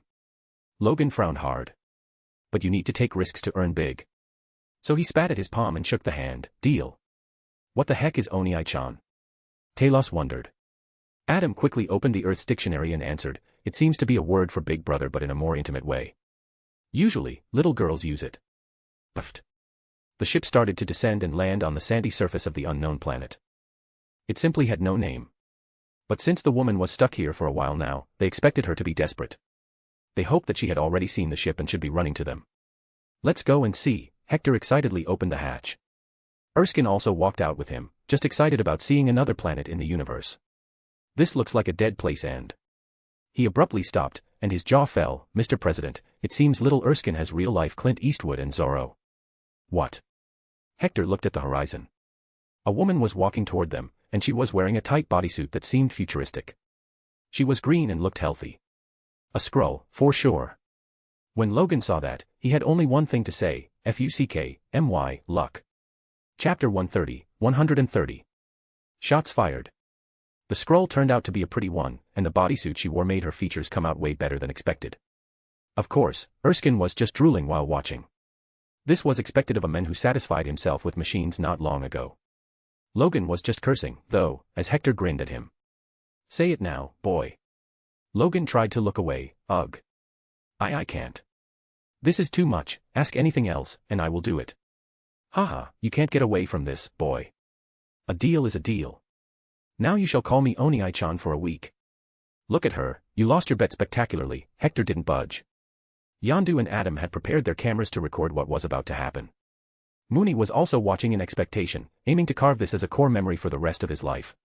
Fine, ugh. Logan's claws came out due to the amount of cringe he was feeling. On. I can't. Hector didn't say anything and just looked him in the eyes. Logan made a puppy face, but that didn't help. And now, all the staff of the ship was out, watching. Natasha and Yelena were also there, getting told by Adam what was happening. Logan decided just to say it fast and get it over with, Oni-chan. Now fuck off. Oh. The crowd made noises. Bwahaha. Hector laughed heartily. Never he had imagined a day like this would come. Bam, I love you. What the? Suddenly, they all felt their attention being taken away by someone. They had nearly forgotten that the Skrull princess was coming toward them. What they saw amazed them. The engineering officer of the ship, Dr. Erskine, was currently brawling with the princess. And it seemed that the princess attacked him first. He just reciprocated but was also enjoying it. Haha, dear, I know you want me, but you can calm down now. The princess was growling and madly fighting him. She was out of her senses, Hector realized. Of course, after living for so long in solitude, she has lost her sanity. She probably wishes to take the ship after killing us. I will go and stop her. Hector walked forward, avoiding Erskine's happy giggles. The man was a textbook mad scientist at this point. He truly needed love. Step back, Erskine. Bam! He performed a rear choke on her, pinning her neck in his arm. Calm down, girl. We are not your enemies. We have come to take you out of this place. Well, Banshee, calm down. Have you forgotten that you're a Skrull? Adam, bring the kidnapper's gas. He ordered. This was one of the tools in Ravager's inventory that was used in kidnapping missions. Though they didn't do those things anymore, they also never threw them out. Poof! The gas ball was smacked in her face, and she fell like a dead body. Hector put her on his shoulder like a sack of rice and headed into the ship again to handcuff her with the medical bay bed. Talos followed in. She seems to have gone mad. Not really. Hector took out a small bottle that was filled with water. But it was not water. It was Mooney's saliva. As disgusting as it sounded, Hector and Mooney's saliva was the cleanliest and most potent medicinal liquid in the universe. So, it can also work as saline, a much better one. With this, she will be fine. Underscore. Yondu, Logan, and Adam, who knew what it was, felt like the secret should never come out. Ravagers, too, used the saliva every once in a while in battles, but not everyone knew what it was. We just need to wait until she wakes up again. Let's get back to the classroom. I haven't taken your classes yet. Hector took all of the crew to an auditorium. He trained them all to become great generals in the future. He taught them everything, from how to use psychological warfare to how to plan battles and such. He will need a lot of commanders in the future, and they need to be people he can trust. Who better than those who already revered him? But what they didn't know was that Natasha would also sneak inside the classroom to see what was happening. So, whenever an enemy corners you, it's better to surrender than to fight. Your focus should be on preserving lives at that moment. But, of course, surrendering would be a distraction. Each of you should always have backup plans. Have a few trusted men trained for infiltration and prepared to act in situations like this. This is where psychological warfare comes into play. Whenever an enemy tries to extract information from you, resist for a while, then tell them what they want to hear instead of what they need. Make believable stories, keep them vague, and include the tidbits of real intel. What if there is no way and we all end up being caught? One guy asked. In that case, you can wait. Each of you should have a method of contacting other allies, a way to send distress signals as quickly as possible. Remember, you must always walk 10 steps ahead of your enemy. Have backup plans for the backup plans. This is the reason why not all soldiers can become successful generals or leaders. The amount of planning it takes is immense, and that's why the generals get paid higher. Pulling a trigger is easier than finding a way to win without pulling any trigger. This is also why spies get paid a lot more, as a spy is one of the most valuable assets of a general. Getting enemy intel before any war can be the decider of fate. Hector taught them all he could. Natasha, hiding in the back, noted down a few things in her diary. She watched and listened to Hector with all her focus. Every once in a while, she would feel as if Hector was looking straight into her eyes, but she would feel it was just her nervousness the next moment. He's so different from the academy, she thought. The class lasted a few hours, and then Hector returned to the medical bay to see the Skrull princess, Varank. Talos had already told her about her situation. So you wish to overthrow Derek 7? She spoke the moment Hector entered. Yes, but before that, I need to know what exactly your prophecy said. Varank closed her eyes and started to recite, there will come doom to Tarnax 4 when the Eater of the Worlds will devour the planet, throwing the Skrull Empire into disarray. Then the wave will come, destroying what was left. The only place Skrulls can live again is one small planet, Earth. We must take that world as ours. Underscore. Bam. Hector knocked his manly fist on her head, making her fall unconscious once again. She wants to infiltrate my home planet. Talos, is this why you came to Earth? I don't even know what she's saying. Hector rubbed his chin. Fuck, I remember hearing about the secret invasion by Skrulls. So this was the reason. He glanced at the unconscious Skrull again and wondered what her use was for him now. Get back, Oni-chan. It's better to kill her. Logan entered with a shotgun in his hand. He was still salty about losing the bet due to her. It was the perfect payback time. Wait. Calm down, son. We can still use her. Her biggest fear is Galactus and the wave. I can deal with all those things. She doesn't have to infiltrate Earth. And I can ensure she doesn't mess later with a simple contract, Haha, an evil laughter did leave his mouth at the end, making Talos and Logan feel a sense of danger. Woof. Just then, Mooney entered and started to cry in his language. Wowo. Dad. You beat her again. No more saliva for free now. I know you steal some when I sleep and drool. What do you want? A whole fried chicken every Wednesday, Mooney barked, his drool falling already. Haha, are you sure you want to become fat? That KFC chicken is not how it used to be anymore. It's now very greasy and unhealthy. Woof-woo, I'm immortal, Dad. But not immortal from getting fat, Hector argued. Mooney pouted, his eyes slanted, Dad. I hate you. You also lied to me so much. Where did that come from? I never lie to my beautiful son. Why you said, you will find me a bitch. Where is my bitch? __. Cough boy, it's wife, not bitch. And I told you, I'm trying to find the right one for you. One that will treat you right and care for you all the time. Hector said, sounding as genuine as possible. But Mooney scoffed with a low woof and turned around. I don't want to be a forever virgin like you, Dad. Hector's jaw fell wide open, shots were fired by the goodest boy, and they hit him right in the heart. Chapter 131. Fate fulfills.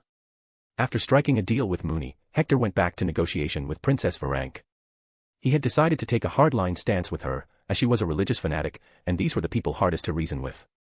He wrote a devil's contract that would bind her to fulfill her duty of allying with Hector and never invading Earth. In return, he will make it so that she becomes the queen and the wave does not destroy Skull Empire. Bonk. Mooney's diluted saliva with water was thrown at her face to wake her up. Good morning, Princess Varank. I have a different proposition for you. You see, I am enemies with the Kree Empire and want to end them. I have an army of 1 billion soldiers and thousands of warships in my armada. But to overwhelm them, I need the Skrull Empire's alliance. I can help you become the queen and stop the wave. You can still gather the Skrull Empire under you, but I will not allow you to infiltrate Earth. That's my home. He warned her at the end, making it clear with his aura that he'd kill her right there if he had to. I did not know a person like you existed in the galaxy. General Talos told me about you and your wishes. My religious beliefs tell me not to go against the visions, but if you can do as you wrote in the contract, I have no reason to invade Earth. But what about the Eater of Worlds? She asked him back. Now was the time to tell her his plan. Him I cannot stop, nobody can stop him. Galactus is the name of the Eater of Worlds. He's a force of nature. He's the god of destruction. But, what we can do for you to become the Empress of the Skrulls is dethrone Derek 7 and then save the people of the planet. I will go and meet this Eater of Worlds and ask him to eat Tarnax 4 earlier than planned. Once he starts nearing the planet, stage a coup and take over the planet. Evacuate it and move to another planet with the population. You will have my support in the meantime. Talos and Varank's faces fell. She asked, then, the end of Tarnax 4 is inevitable. Sadly, yes. There can't be birth without death. What you have on Tarnax is a crude Skrull society that is based on greed and corruption. Derek has done a terrible job. Do not worry, however, you will have enough time to evacuate. I will lend you my ships as well. Here is the contract. If you are okay with it, sign it with your blood. You two can talk to each other. I will leave. Hector left the medical bay. However, he was not mad enough to allow the two to talk privately seriously. Erskine was still there, and he brought a few medical equipments to check her. Please raise your arm a little. I must do some medical checks to ensure you are fine. Varank looked at him strangely. You are a human, correct? Erskine nodded while using the machine skillfully. Yes, just a bit stronger one. And you still find me attractive? I learned that humans were racist creatures. Then why would you feel lust for a green-skinned being? She inquired. Erskine scoffed. That's right, humans are racists. A lot of them are. But things have changed. Racism is going out of fashion. And who cares about the color of the skin? You are still beautiful. Open your mouth, please. He used a flashlight to check her teeth. Amazing, you are perfectly fine in all ways, even after staying in a desert all this time. Well, I'm done. Take the blood report later from me. While Erskine was moving away, she looked at his wide back. He was not a frail old scientist, the super soldier serum had made him pretty muscular. What an amusing human. Talos snorted. What? Have hots for him. You have time to think about him later. Tell me what you plan to do. Take that man's offer or not. Varank read it. What does essence mean? I have no idea. It must be something like honor or whatever. I've heard these words a lot on Earth, Talos suggested. She nodded and proceeded to sign it with her thumb. Prophecies can change. I saw it firsthand. Initially, you were supposed to come and free me years later with a shining woman. But my vision proved to be false, and you came with someone entirely different. Ah, that's Captain Marvel. She got her teeth knocked out by that man. Why? Talos went on to tell her the whole story of how he found Captain Marvel, and eventually, it led him to Earth to witness history's best as whooping. In a private room on the Freedom 1 ship, Logan sat by the big window that looked out at the vast empty space. Stars blinked everywhere and looked beautiful. The ship docked just above the desert planet gave a fantastic view. A cigar in his mouth and a nice glass full of ice and whiskey rested on the coffee table. He put his feet on the working desk and rested back on the chair. A diary was in his hand on which he wrote something. 648th monthly diary entry.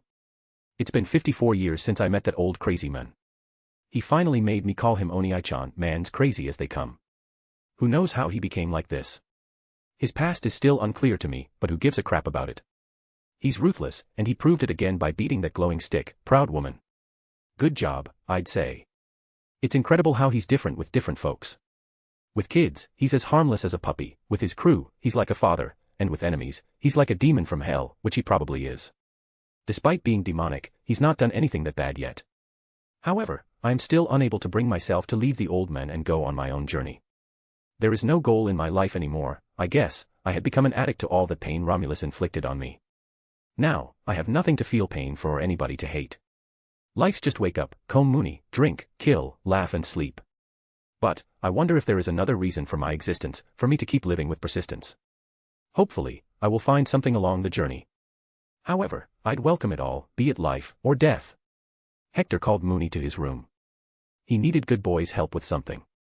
He sat beside Mooney on the floor, putting the boy's head on his lap so he could groom his fur. Boy, I need you to learn about a spell that can allow you to live in a vacuum. In the coming wars, we will have to fight tooth and nail. Mooney enjoyed the attention from his dad dearest, woof. Understood, Dad. Ah, can you scratch behind my ear? Bwahaha, sure, son. Hector combed him nice and good. To him, Mooney was all he had, the only family across the omniverse. He did wonder, though, is there any woman written in my fate? But he didn't know that the universe had its way of bringing together two souls. It didn't matter how far they might be. If fate decides, fate fulfills. 24 hours later. Earth, Kamartaj. A young Wong ran to find the Sorcerer Supreme, his face pale. Master. Emergency. Tea there. Breathe, Wong. You're about to become an assistant to a master, be more careful, Ancient One calmed him down. There, in the library, something. Dark forces have invaded the library, Master. Loud and growling monster. Wong detailed to her. Confused and amazed, the Ancient One simply walked toward the library with utmost focus and alertness. As soon as she entered, she too heard the noise. Stay behind me. As she got closer, the noise became clearer to her. Whoa whoa whoa whoa whoa, grrrr. Crunch. Crunch. Ancient One inched closer without making a sound. At last, she was just a turn away.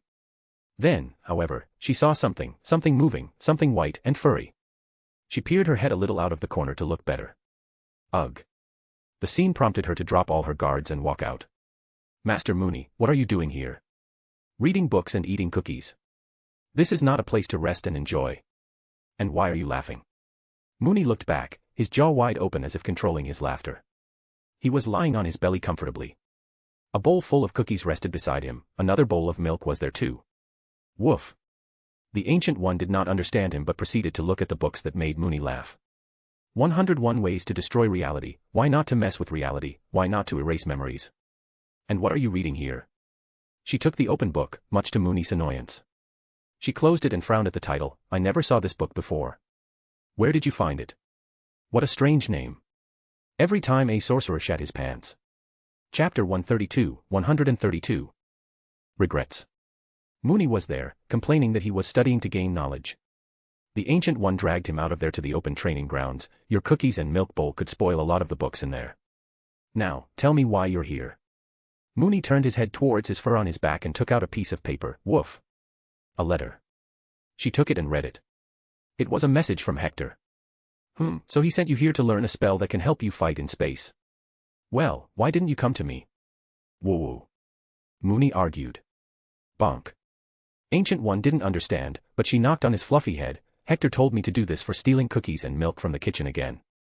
Mooney, the drama queen he was, made crying noises and rolled on the floor, gaining the attention of some students practicing nearby.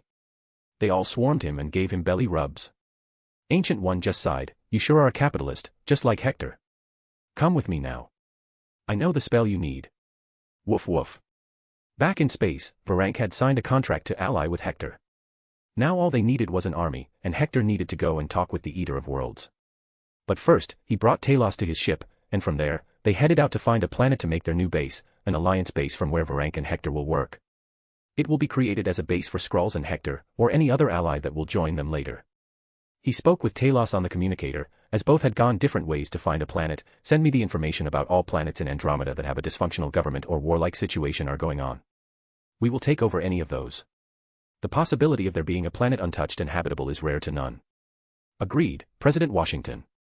I don't have a list of all of them, but there were some famously reported ones. I'm sending you the coordinates for them all. As soon as they got them, it was time to roll. Time was of the essence. The moment the Kree found out what happened on planet Moran, an all-out war would ensue. Time and space went by too fast. Traveling took much of it anyway, and often they would get in contact with time dilation that can slow or fasten time for them. Just in search of a planet, 2 years passed. It was taking so long because most of the intel was old. Oftentimes when they arrive at a planet, it's either already uninhabitable or an empire or a warlord has taken it over. But, of course, they don't want any conflict before the big battle, so that they would look elsewhere. Hector's business was expanding fast, and with his provided missions to the Ravagers Syndicate, he had amassed an armada of 6,420 ships.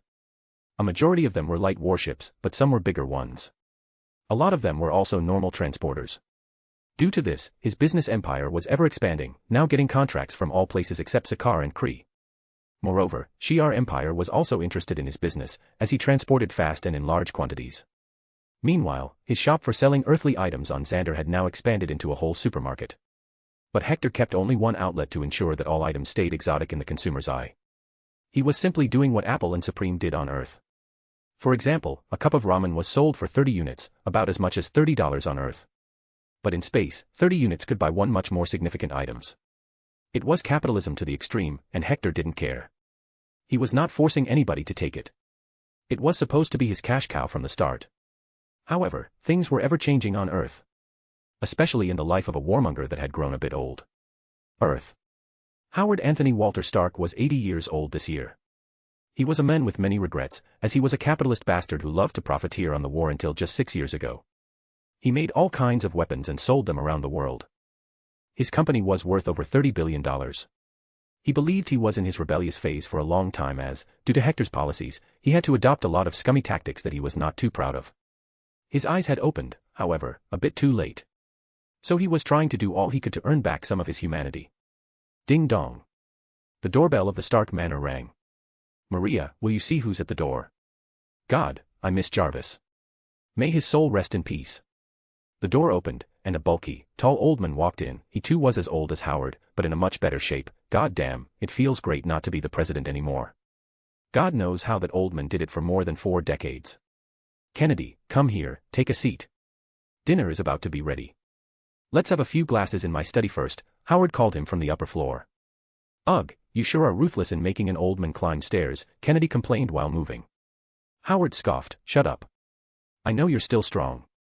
While I have to wear bloody diapers, goddamn diapers." The two old farts sat down in Howard's private study room. No sound could leave or enter there. Howard poured him a glass of wine. "Cheers to your successful presidency." "Thank you. Congratulations on letting Tony take the helm of Stark Industries." Howard sat down and sighed tiredly. "Yes, I had to do it after what happened in '91. Can't believe the old man saved me even when he's not among us." Howard remembered the day when he had successfully developed the super soldier serum and was going to the Pentagon to hand it over and then to a party with his wife. On that lonely road, a man on a motorbike stopped their car at night. But just before he could harm them, Eric appeared in his X-Men clothes and twisted the man's metal arm. Howard and his wife's life was saved.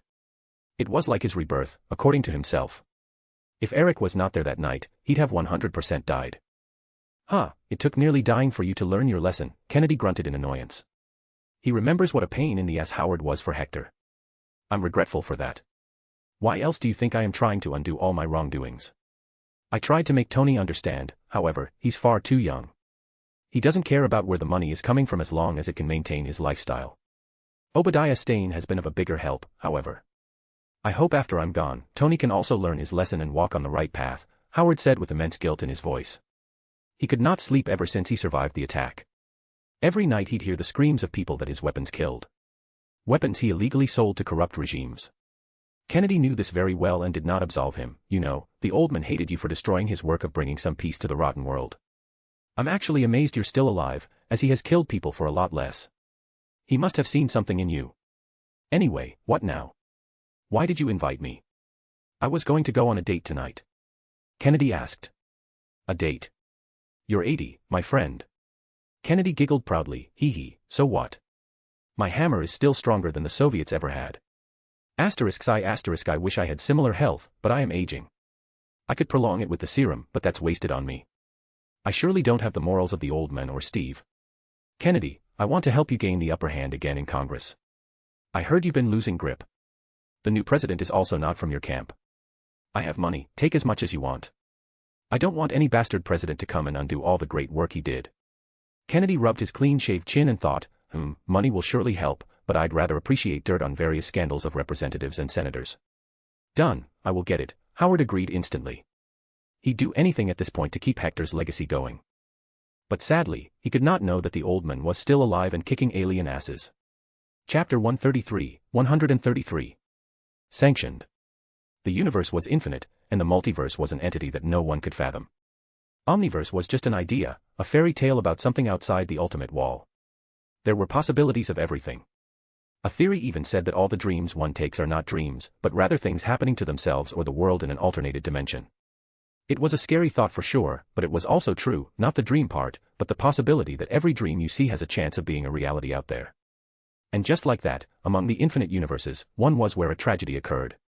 Now alone and tired, as the last remaining living being in the universe, a woman drifted through space. Having rolled herself into a cocoon, like in a womb, she wondered what was the reason for her existence. There was nothing for as far as she could see. All her friends and family had died, leaving the burden of isolation to her.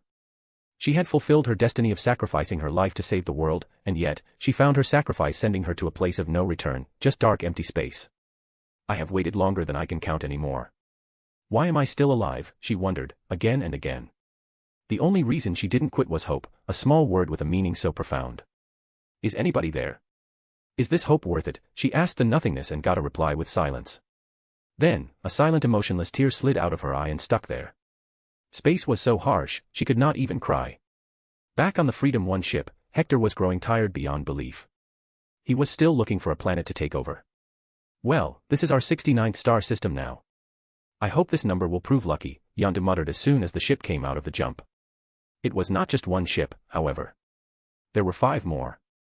Hector had decided to act like a galactic power and exert his influence. He also had an army of 1 billion gettings trained, and it was necessary to give them field experience.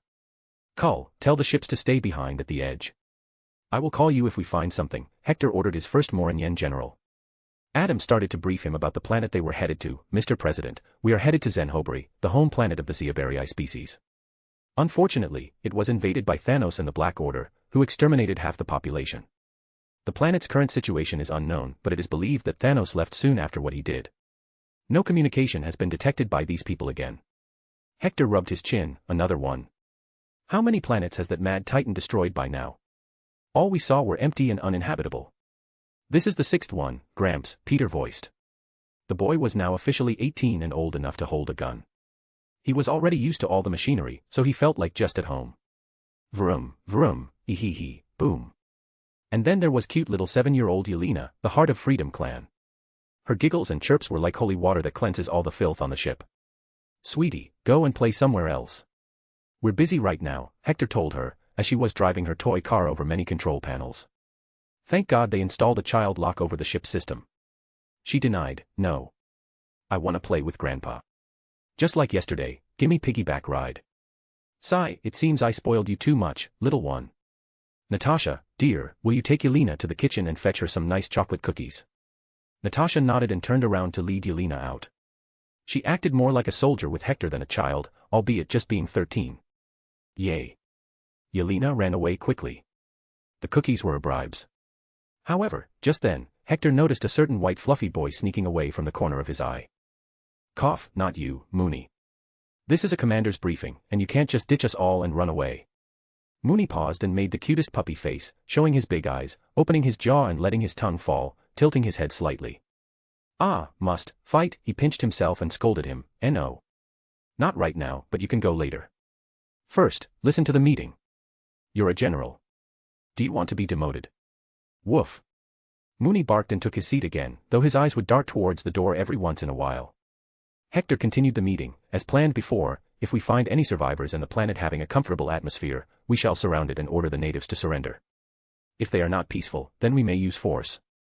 But no killing. They have already suffered enough. Still can't believe you met Thanos and got free ships as gifts, Yondu muttered distastefully. Me too. I can't believe we had a one-on-one talk without erupting into a brawl. But I guess he indirectly brought his own downfall. Hector said, thinking about the endgame. Was it even going to happen?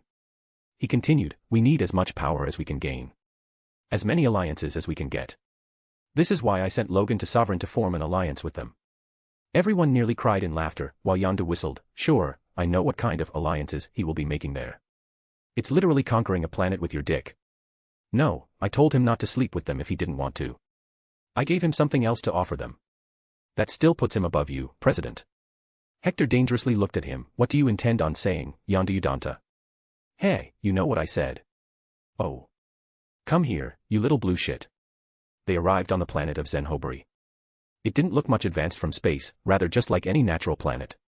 But, as they used better sensors to look at the surface, they saw the horrors. The planet still lay in ruins, nothing was untouched. Nature had overgrown over them. But they did see life activity happening on it, as some green people walked around in tattered clothes. There were small slums placed every here and there. The planet certainly did not become prosperous. But Hector, at that moment, had a different shock. Wait, this is that planet. Damn, this will help me greatly. Yondu, this is from where Thanos picked up his green daughter, Gamora. He massacred her family.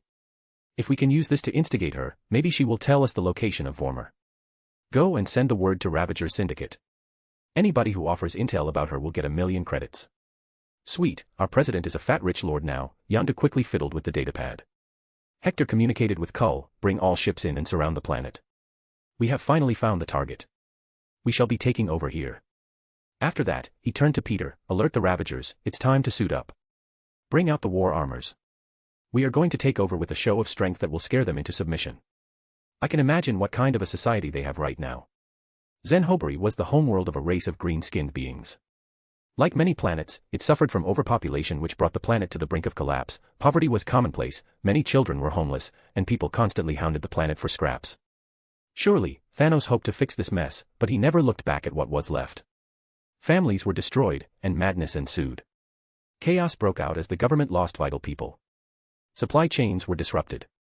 The broken planet broke even more. Now, nothing had changed.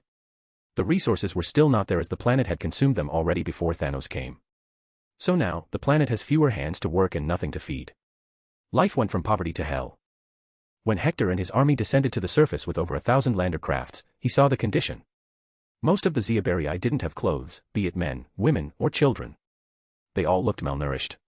But he did notice something. There were some males among them that were fit and armed with weapons. They were the security forces. Adam read his mind. Soon, Adam gave a report. It seems the planet has been divided among the previous leftover military generals, Mr. President. They are using power to make people work, exploit and enrich themselves. Hector sneered in disgust. Such madmen could be found on Earth too. Fine, spread the army around, deal with these warlords. I will head to Xander to gather some supplies for everyone here. You try to spread around the announcer bots and tell them that aid has arrived. Understood. Hector took Peter along with himself, leaving behind Yondu, Adam and Kull. Adam was the leader, however, as he made the most correct choices in situations. Hector's wish to head out was not just to bring supplies. He also wanted to bring Nova Corps there to show them what Thanos had done and try to instigate a war between the two sides. The possibility was high as the Nova Corps saw themselves as the saviors of the galaxy. If everything goes according to the plan, we will have the upper hand overall. He muttered. However, he seemed to have jinxed himself today. He had failed to see something, a crucial development that just recently took place in the galaxy. One that would have long-term implications. As the ship landed on Xander and Hector walked out with Mooney, about a dozen Nova Corps officers rushed to him, guns aimed at him, followed by the Nova Prime, Irani Rail. She first read something to him from her datapad. Human, Hector King, Washington. Your business, Moonspeed Corp., has been found guilty of transporting illegal cargo to various planets. Until the investigation is over, the company is hereby sanctioned from doing business anywhere in Andromeda Galaxy. Furthermore, monetary institutions will not conduct your transactions either, and all your accounts will be frozen. Hector was taken aback by the sudden turn of events. What is all this? I have not violated any terms and even paid my taxes. My business is as legit as it comes. Nova Prime didn't budge, but she avoided looking into his eyes, showing her own guilt in doing this. That's for us to decide. Also, not only this, you are a level X wanted criminal by the Kree Empire. You are to be arrested and deported to Hala to face trial. Nova Corps, arrest him. As soon as her order arrived, the officers took out the energy handcuff to put on him. Hector was calculating what just happened, and he could not help but laugh when he realized it. Haha, how did I not see this coming? You just signed a peace deal with the Kree, didn't you? Sigh, you're going to regret it. So naive. President Washington, we hate to do this, but we are treaty bound. They specifically asked for you, she coldly said, and just left, as haughtily as she came. Hector came to hate that woman more and more now. Still, he didn't panic but rather joked with himself. So this is what countries I used to sanction felt like. Chapter 134. Prison. You are under arrest. Please cooperate so this can happen without the use of force. Hector took a look back and sighed at Mooney. Boy, go back and tell everyone that they don't need to worry. I will soon be back in one piece. Woof. Haha, sure, I will beat their asses. These puny weak beings can't hold me for too long. He said that loudly with no care about his captors. The Nova officers felt awkward and decided to ignore this, as Hector was pretty famous in space already. He was then arrested by the Nova Corps and was put on a ship that would transport him to a Kree space prison, where he would wait for the trial to begin. Thankfully, Mooney was not arrested, nor was the staff on Freedom 1. It was just him. So the Freedom Clan was bound to find out about it soon. But it was not as if Hector could not just leave the prison if he wanted to. He was just planning the next step carefully. Now, the Nova Empire had shot itself in the foot, and they were being fooled by the sugar-coated promise of peace by the Kree, refusing to see the fact that the Kree civilization had been brainwashed into the ways of violence. They only know war and expansion. Sooner than later, they will once again strike and destroy the Nova Empire. This was clear from the fact Ronan had joined Thanos. Sadly, often politicians are blinded by short-term gains, just like in the case of Nova Prime. They have brought a major dent to my business now. How will I pay for my army, he wondered. There was only one thing he could do now, rather than wait all the way until 2014 when Ronan attacked Xander. He needed to do something about this alliance. It needed to be broken. There is only one way to do it. It was not easy to manage a planet. Zenhoberi's society had collapsed years ago, which made the moral values go down the drain. The people here were ruthless and dared to fight. But the Ravagers offered them what nobody else did, food. After all, the real fight on the planet was for resources, and the more resources one had, the better food one got. Meanwhile, the various warlords that set up regions on the planet were of no use other than as material/dead bodies used for heating houses. They all fell fairly easily as soon as Hector's army entered. Ravagers already had their own uniform of a black overcoat, like his own, just a different color. Meanwhile, the army from Moran also had an overcoat, but it was deep blue. They all swept the planet clean in a well-organized manner. After that, all they had to do was wait for Hector to return, but the bad news came, which made all leaders worry. I knew they couldn't be trusted. So now, how do we get him out? Yondu burst into anger first. Does he need help? Did you not see what he did to that half-Kree woman? She alone destroyed 2 Kree accuser ships, and Mr. President toyed with her like she was a child. Adam was the smartest thing. Mooney was also sitting there. He had something to say as well. Woof woof wow oh wo bow woo. _____. Peter ruffled his head. We don't understand you completely but know what you are feeling. Don't worry. We will get him out soon. _. This time Mooney looked at them with a judging gaze. He was saying something totally opposite. Dad said he will come back on his own. Oh no. How do I make these dummies understand me? Where is he being locked up though? Cole wondered. We'll find out. Get the men ready. We're going to bust him out soon. Yondu decided. Hector was not taken to Hala immediately. Instead, they first brought him to the space prison, a ship in the space that was as big as a small moon. It was initially an asteroid that was used as a base for the prison. Since the Kree Empire conquered many different worlds, it was customary to assume that they also had a lot of enemies and dissidents on planets. So all of them get thrown out here. Hector knew this, and that's why he didn't run away. Where else would he be able to find other people who hated the Kree as much as he did? Clothes, put them here. A bucket was passed on to him. The Kree guards followed him around as he removed his clothes. Even the underwear was to be removed. Then, they showered him with some sort of blue jelly. But Hector stood tall, but naked. His awesome muscular frame was visible for all to feast their eyes on. The thing Kree prison had done was that they made a glass wall for prisoners inside to see the process that newcomers would go through to humiliate them. After seeing Hector's abs, his back muscles and hips that could destroy planets with a thrust, many of them whistled. But unfortunately, the guards were no better. That's the most beautiful dick I have seen in my life. His partner looked at him in suspicion. Wait. Do you see dicks regularly? No. No. I was just, oh, he's done. Let's go. Hector was unfazed. Why would he be ashamed of being naked? His body was made by Satan himself, and he had the best of everything. Next, he was given a light blue tracksuit to wear as prison clothes. Good thing the prisoners included folks of all heights. Yawn, I hope they give tasty food, he muttered. But just as he arrived at the last gate before being pushed into the common hall, a Kree officer scanned his face. Your date for the hearing has been set up. You will appear before Supreme Intelligence in 1 week. Is she hot? He asked them. Underscore. Ha ha ha, just joking, like hell would I let a machine be my first. But I sure will fuck up your Supreme Intelligence someday. See ya. He jumped into the common hall, where all prisoners sat around in groups. Some loners were there too. It reminded him of the prison in the Guardian of the Galaxy movie, but this was a few times bigger and blue color was the theme. One thing it had in common, though, was that there were mixed genders. Growl, yes, food first. He looked around at various signs, eventually finding the logo for the food station. It was like any other prison on Earth, a window from where one would take plates. He walked up to it. Hello there. Oh, you're the new one. So handsome. Here, the one to distribute food was a female, old and looked yellow with human features. Seeing she was already charmed, he asked, so, any advice? Just avoid the sissies. They will come after your body. Don't start a fight, the guards are brutal, and oh, don't go and sit near the 10-foot-tall big furry guy. He's like the plague. Everyone avoids him, and whoever sits near him gets punched. Poor fella, something must have broken him. She spoke like a chattering neighborhood auntie. But she did give him extra food. However, ignoring all her warnings, he went ahead and sat in front of the guy she told him not to. Hector didn't look for trouble. He just saw the table was empty. I wonder how the food tastes here. Nom nom, not bad, need some more spices. A few seconds later, he realized that no sound was being made around them and all were just blankly staring at his table. Hector knew what was happening. He looked up at the behemoth of a being, the gorilla with dreadlocks. He greeted him, nice meeting you, big guy. I didn't know space also had gorillas. Bam.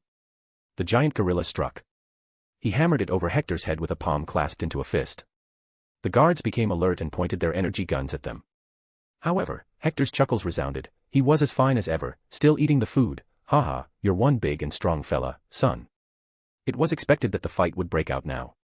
All aliens that sat around them moved quickly to give them space. The giant gorilla was known for his temper. However, for the first time in 6 months since the gorilla arrived, it spoke, strong. You are allowed to sit before this emperor. Chapter 135. The Escape. I am Hector King, Washington. I am Fong, Emperor of Biastia Planet. Now there was an awkward silence among the two strong boys. But Hector was finished, and it was time to start networking. He needed to go around and ask them why they were here. But first, he needed to assert dominance, so nobody dares tell him a lie. Fighting was obviously out of the option. What else was left? How can strong people become brothers and sisters fast? Idea. He put his plates away and stood upon the table, of course, not the one on which his new gorilla friend sat. Listen up. Some of you may, and some of you may not know that I am the owner of Moonspeed Corp Cargo Company and also East Xander Trading Company. I have an offer today. Anyone who can beat me in a match of arm wrestling will get 1,000,000 credits from me. At first, there was silence. Then there was more silence, until one orc-like guy spoke, what's in it for you? Haha, I'm just bored, my friends. So, who wants to be a millionaire? Yeah. Me. Crazy took over the place, and all the strong ones started to come forward. Hector nodded. This was the reaction he hoped for. Let's do it then. Clear the table. He sat down on the side, and it would be his permanent base unless someone beat him. The first person to come was a giant, 7-foot-tall alien with red skin and humanoid features, except for his ears, which were long, pointy, and perked up.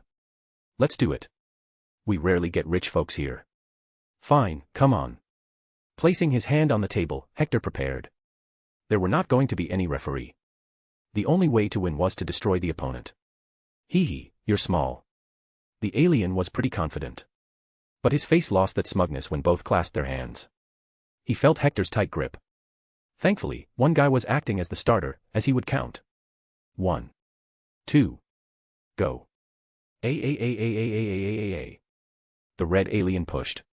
He gave his all as even his eyes started turning red. However, Hector's hand didn't budge more than an inch.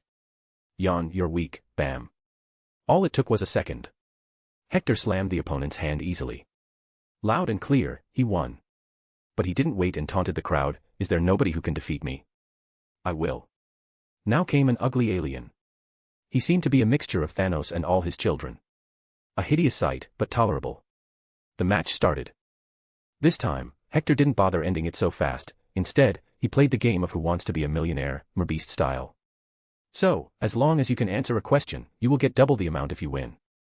If you can't answer the question, you lose it all, the match ends. So, double. Or keep going. Double.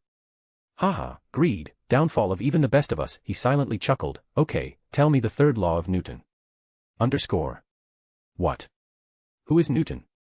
Sad, you should have focused more on school. You just lost 2 million credits. Next. Hector let him go and started another round. Once again, he asked weird questions that no one could answer. One by one, he thinned out the crowd until nobody was left who would challenge him. Thump. But then, the big gorilla walked over and took the place of his opponent.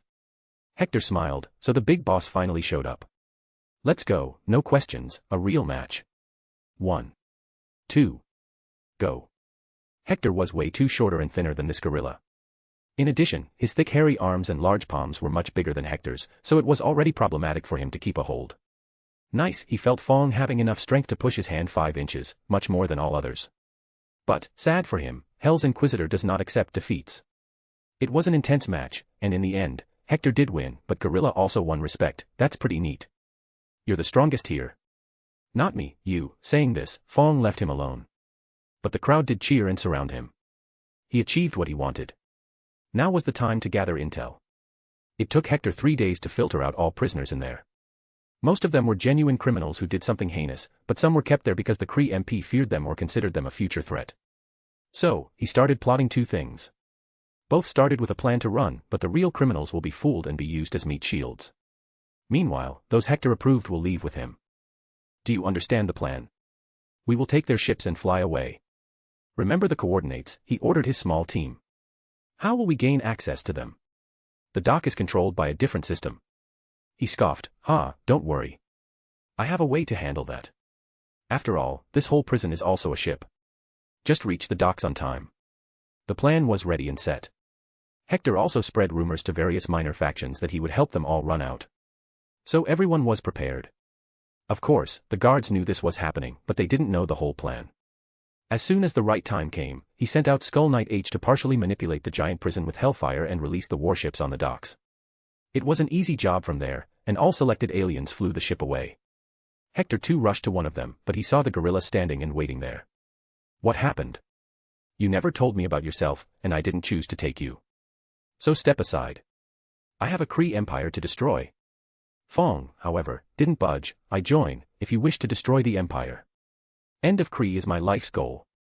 Well, who was he to deny another hater of the Kree? Come on in. 6 major Kree warships left the prison and headed out to enter the jump and leave the Kree space. Hector was excited about this prison escape, as this was just the start. They had planted bombs all over the place, and as they escaped, they started to blow up spectacularly. He had no guilt about doing this as only criminals were left there now. Them and the Kree guards. It was war, and everything was fair in love and war, though now he'd have to become a bit quicker as the Empire will come after him with all their might. Haha, good. Now we just need to be a little care dash. He stopped midway after noticing a few ships coming out of the jumps and going opposite, towards the exploding prison. Hector hailed the ship. What the fuck are you doing with Freedom 1? Turn around quickly. President, we came to save you. Yondu's ugly mug appeared on the screen. You fools, I told Mooney, there is no need to save me. However, as soon as he finished speaking, a swarm of small, golden spacecrafts appeared like a wall. Only one of them was bigger and different than the rest. Beep beep, the communicator prompted. Press, I gathered their military as quickly as I could and came here to save you. It was Logan, along with Sovereign's High Priestess. It seemed the alliance talks went neatly. But Hector had a headache. Sigh, you all are fools. They are all dead. You must all leave this place immediately, or a battle will start if the Kree forces reach. Logan shrugged, but then he noticed something. Wait. Is that a gorilla behind you? Hector proudly nodded. Say hello to Fong. He will be joining us. Woof, Mooney appeared on Yondu's screen, snatching the datapad from the guy, but the boy was so close that only his forehead and nose were visible. New friend. That was what Mooney wondered. Hector chuckled. Haha, of course, everyone is Mooney's friend. What about Yelena and Natasha? Are they okay? Grandpa. Now Yelena fought Mooney to plaster her face on the datapad, and she was also too close. Hector felt warm in the heart. Wahaha, easy there. I will be there soon. We all will go to an amusement park after that. Then I will initiate the downfall of the Kree and possibly Nova Empire too. Assholes backstabbed me. This is unacceptable. Chapter 136, 136. Can Hector do it? Beep beep beep.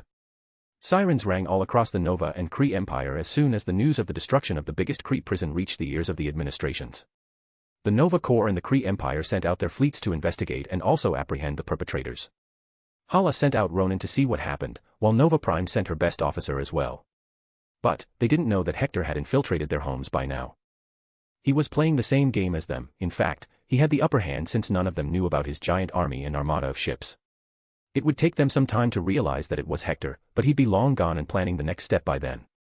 The vast space was Hector's help at this point since information travels a lot slower. Freedom 1. A serious meeting took place on the Freedom 1 ship. Hector called all generals and the leaders of alliances to himself. Then, in his Oval Office, they all took a seat. A new addition there was the High Priestess of Sovereign.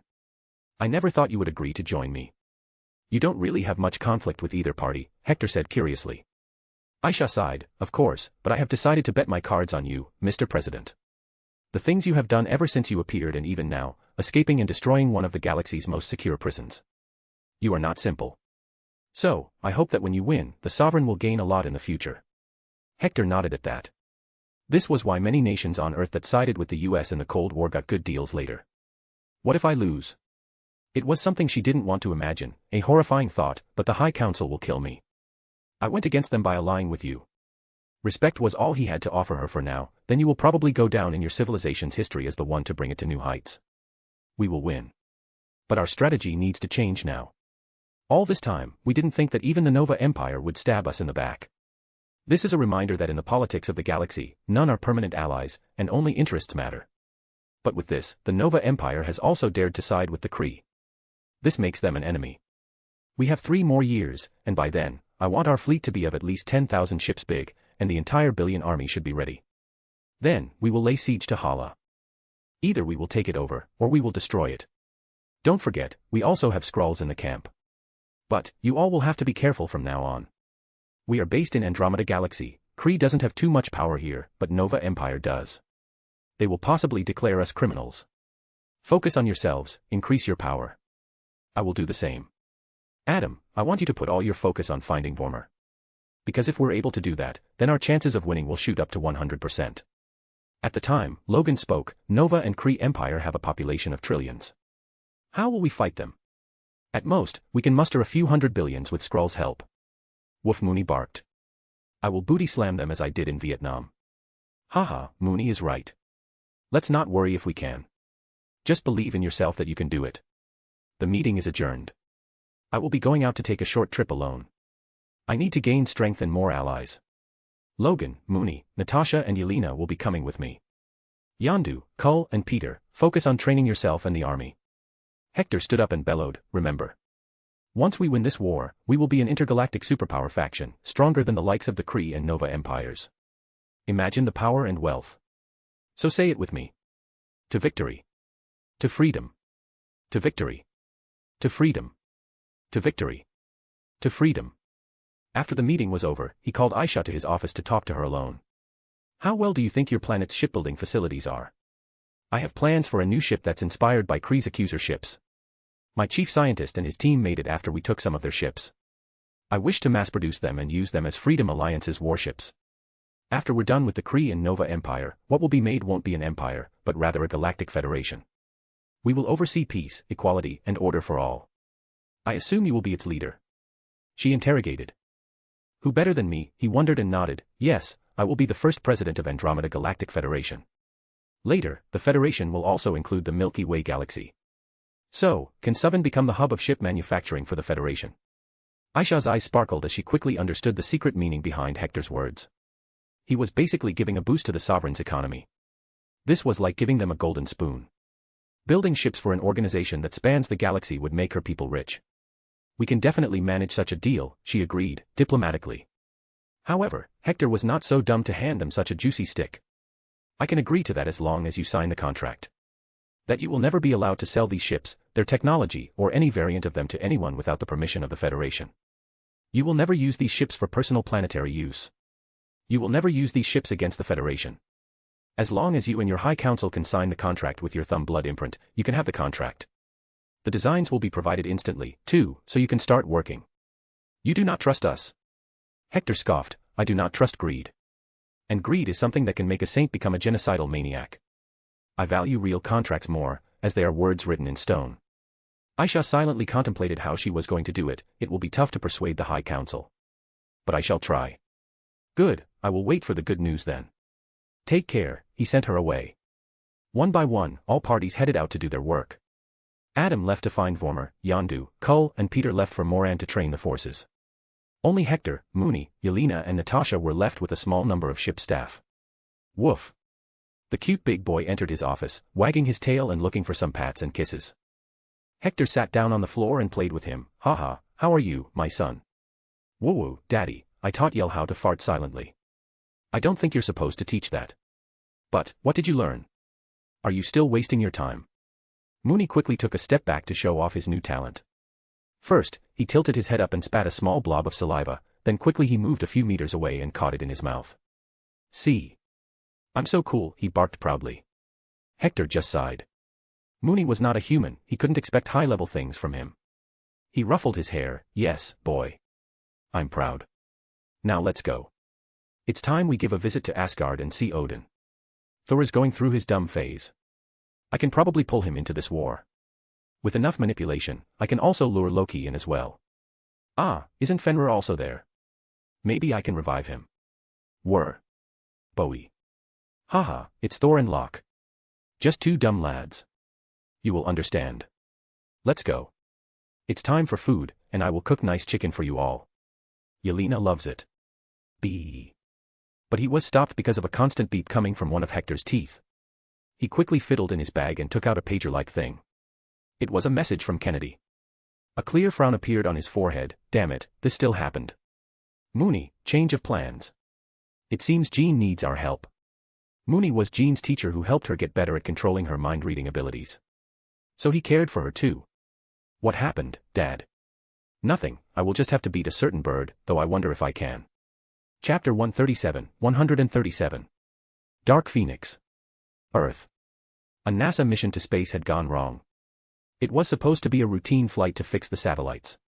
But something went wrong as Space Shuttle Endeavour sensed a solar flare approaching them. They could not move in time, and it ended up frying up their systems. In the meantime, the new President of the United States, one not completely under Hector's faction's control, asked the X-Men to help this time, as it was akin to a disaster. The X-Men did have the ability to intervene as they had their own jet that could fly to space. So they agreed without any conditions. Charles and Eric were still influential members of American politics as they served as senators twice. Now they had many subordinates who were senators and representatives. They didn't need anything. The team went out under the command of Eric. There were Jean, Raven, Nightcrawler, and Cyclops. The plan was simple. Eric would use his powers to pull the shuttle closer to their ship's entry bay. If the crew on the ship were unconscious, then Nightcrawler would bring them in. However, plans often don't go as planned. What they predicted to be a solar flare was something completely different. Primordial energy that creates and destroys anything and everything. As they were evacuating the crew, Jean noticed something coming toward their jet. And just like that, she felt her mind being swept away. Words would resound in her mind, come to me. We can be one. Jean. Eric woke her up after seeing another flare coming. We need to get away. We can't, Jean replied and jumped directly out of the ship in her spacesuit. Eric used his powers to pull her back, but she won't budge. Jean looked back and told them to leave, go. It's here for me. It won't leave otherwise. Raven was in the pilot seat, and she had no choice but to at least move away from the path of the solar flare. Stay there. We will be turning the ship.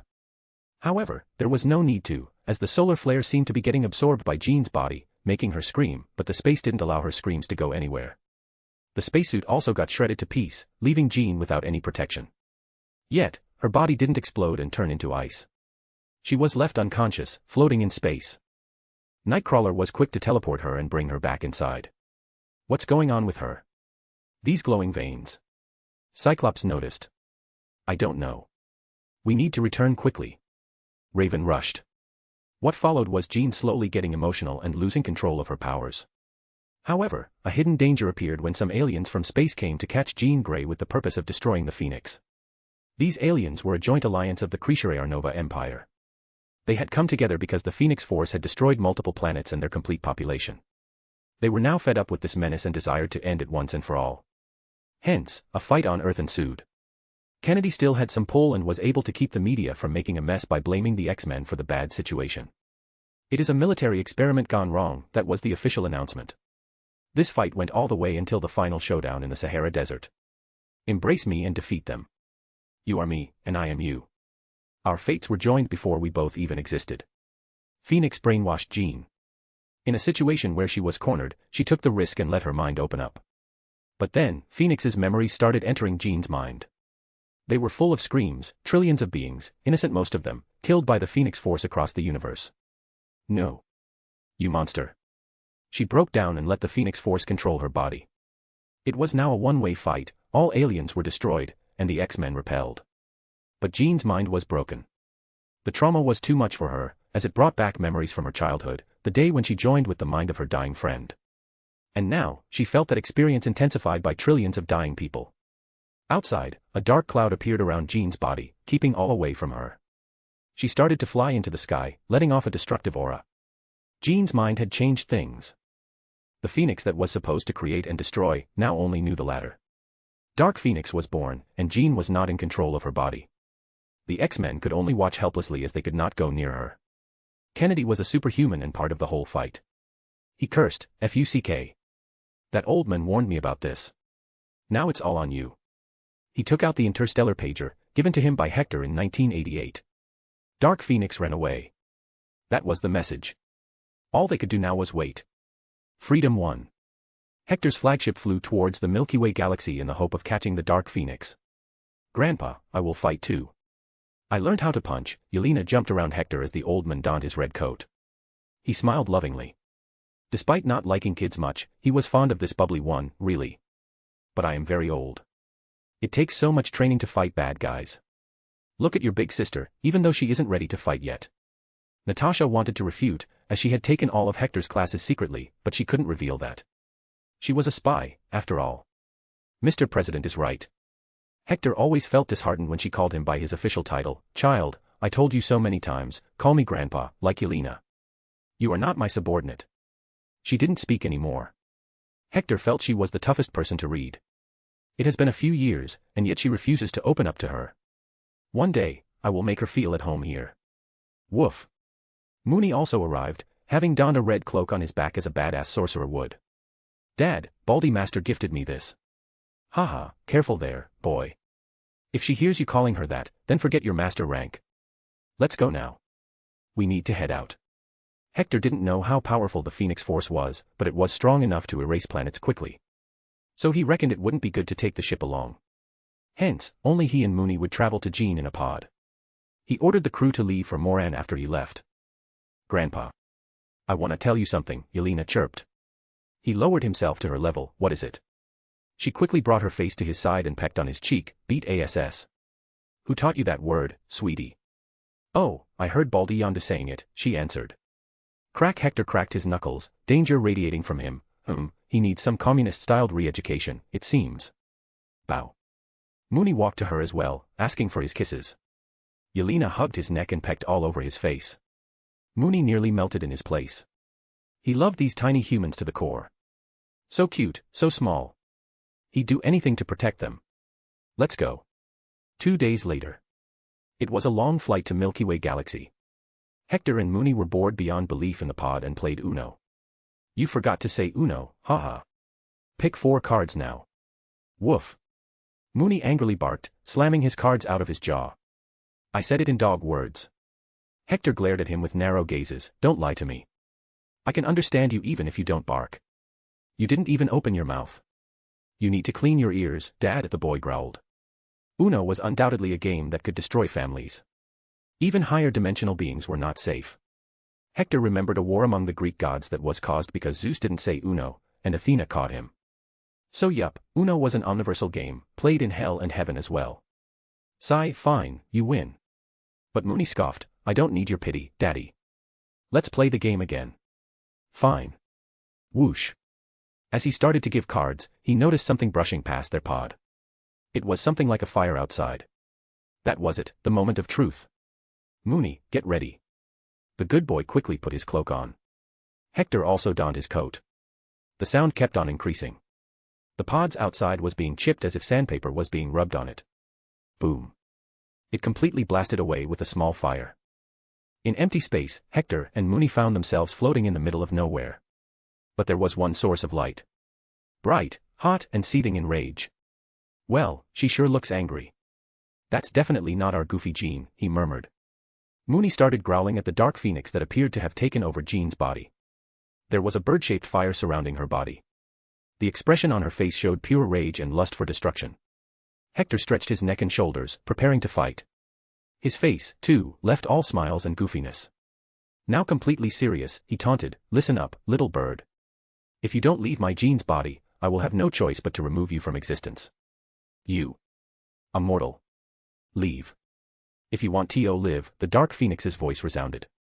It was not coming from Jean's mouth, instead, it came from the fire surrounding her. It felt demonic, like how ghosts speak with muffled, intertwined multiple voices. Hector sighed for a second. After staring at Jean's body being misused, his anger started to rise, and he bellowed, then you leave me no choice. To me, your fire is like a child's ire. Your anger is useless. Your dark pride has clouded your mind. You stand before Hell's Inquisitor, my job is to deal with your kind. Chapter 138. Erased. The Dark Phoenix was not a dark being originally. It's supposed to be the god of creation and destruction. However, due to being in possession of a body that was going through mental trauma, the Phoenix was also affected by her psyche. Now, it being something dark made it a perfect feast for Hector's overpowered powers. He was Hell's Inquisitor, and he had spent an unknown amount of time killing and exorcising these kinds of beings. Still, he had some doubts, so he didn't rush to attack this thing. But one good thing was that its flames could not affect him, perks of being a lord from hell. Mooney, you go from behind. I go from the front. Most likely, when I fight, she will try to enter my mind. It will mess her up. That will be when I will exorcise her, he ordered the good boy, his little partner in crime.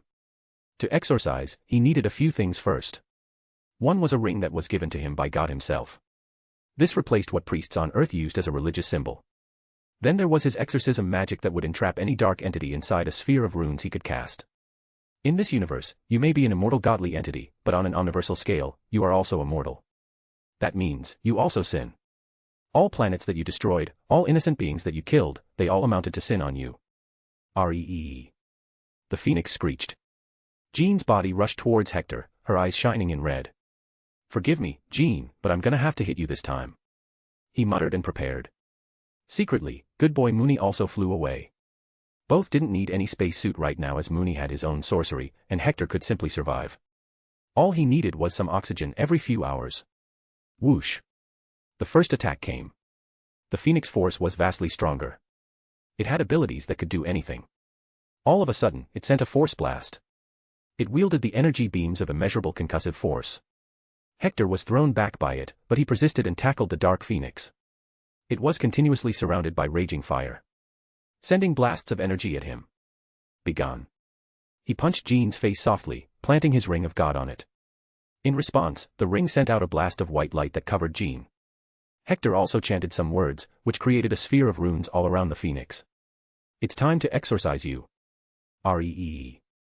The Phoenix, like a newly caged bird, tried to fight the rune sphere. But this was Hector's ultimate ability. No dark being can ever escape it. The struggle was futile. It's time to drain the phoenix out of its dark force. He started to mumble some words that made a connection to omniversal hell. The body of the dark phoenix started to lose energy, sending it to hell. Hector waited calmly to see the phoenix force losing its dark side. But even after what felt like an eternity, nothing happened. This doesn't seem right. It hasn't lost anything yet. You mortal, do you think you are stopping me? Foolish thought. You made me do this. You made me tap into the energy provided by life force reserved for future generations. You caused the deaths of trillions of beings, thus denying them existence. What the? It has such powers. Hector didn't even know the phoenix could do this. And that made you an even bigger sinner. Mooney, come, we're entering the sphere to beat it physically. He ordered the good boy. The two ran towards it and jumped. The rune sphere didn't stop them from entering, as Mooney was a heavenly good boy, and Hector was the master of the magic. Boom. An exorcising beam came out of his ring as he punched the dark phoenix. Mooney also opened his jaws and threw a white beam. These were powers that could only exorcise dark beings, and they didn't touch living beings that were kind. So Jean was unharmed, but not Dark Phoenix. The more you harm me, the more I devour the universe. Dark Phoenix screeched. Bam. Well, my punches will keep you busy here till eternity then. It seems you still have not realized who I am. Hector initiated his Crossroads Soul Buyer powers, revealing his demonic head. I am Hell's Inquisitor of the Omniverse. I am a being much higher than you can fathom. Your resistance is futile. Your death is imminent. Woof. And I am a good boy from heaven. Dark Phoenix tried to devour Hector's energy without saying anything. After all, they were all stuck in the same place now. However, a mere second later, it stopped.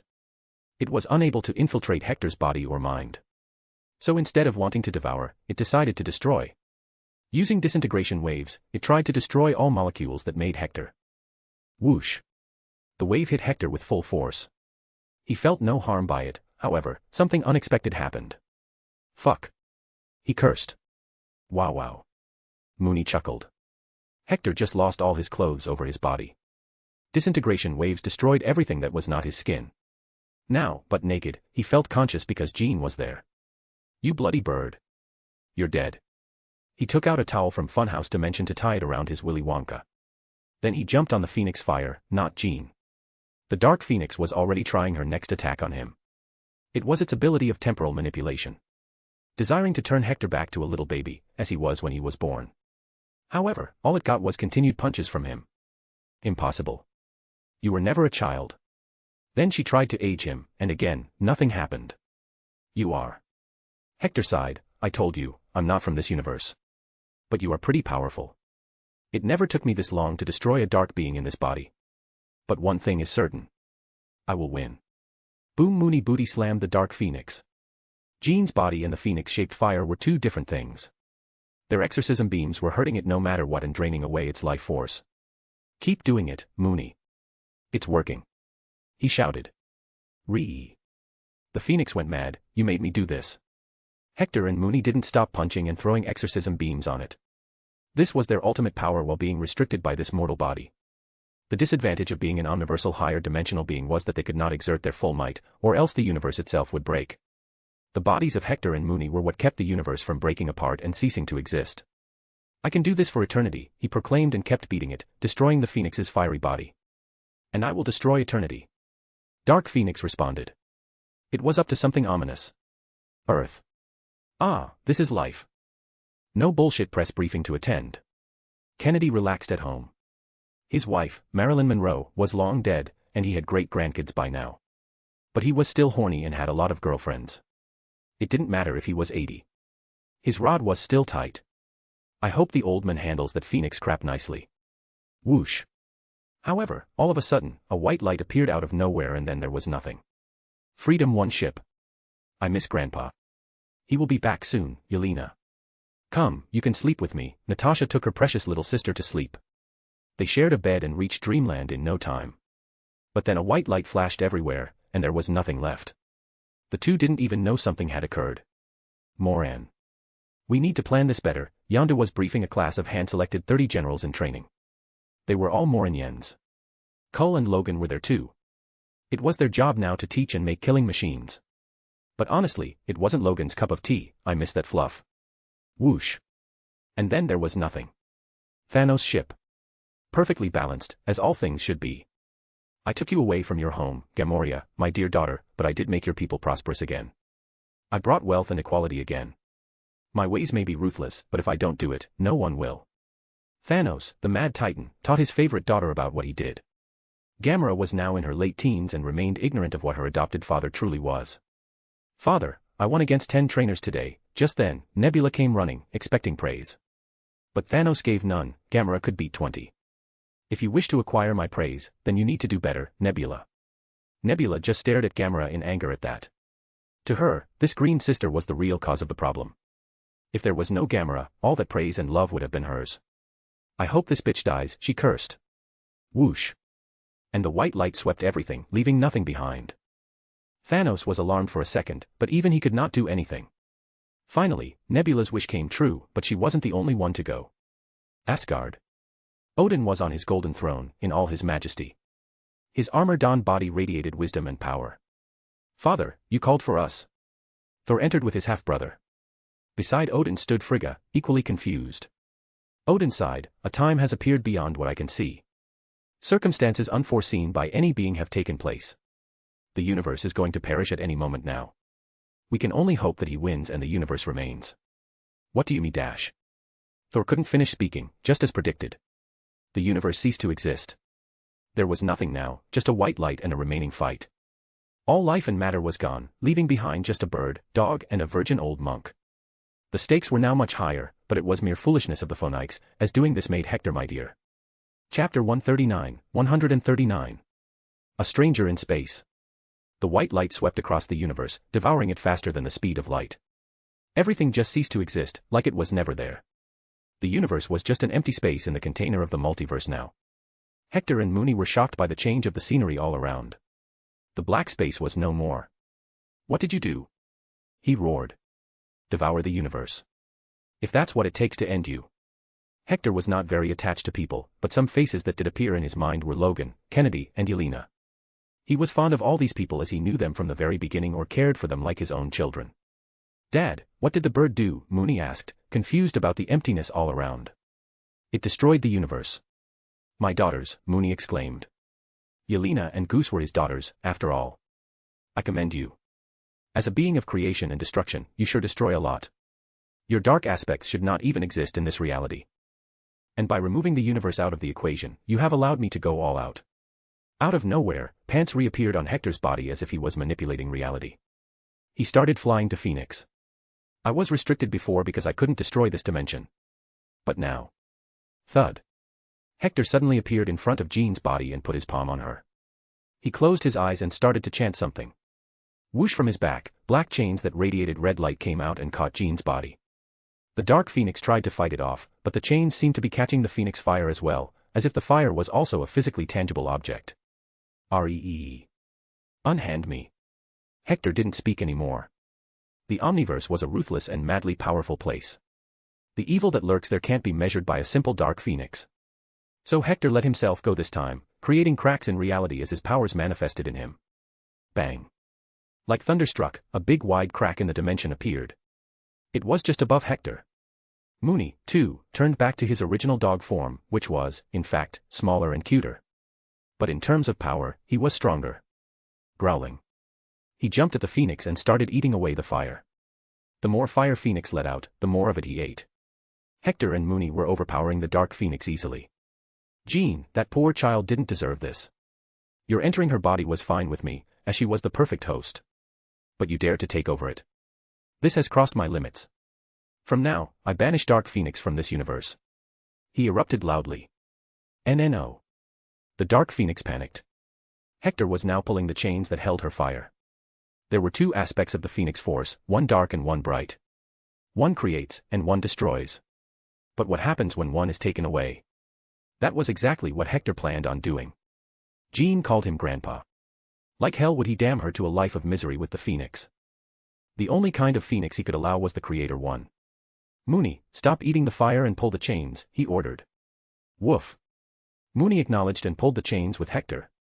The Dark Phoenix started to scream madly and struggle. Hector didn't allow it to. I told you, resistance is futile. Ree. Both started to drag the dark phoenix away.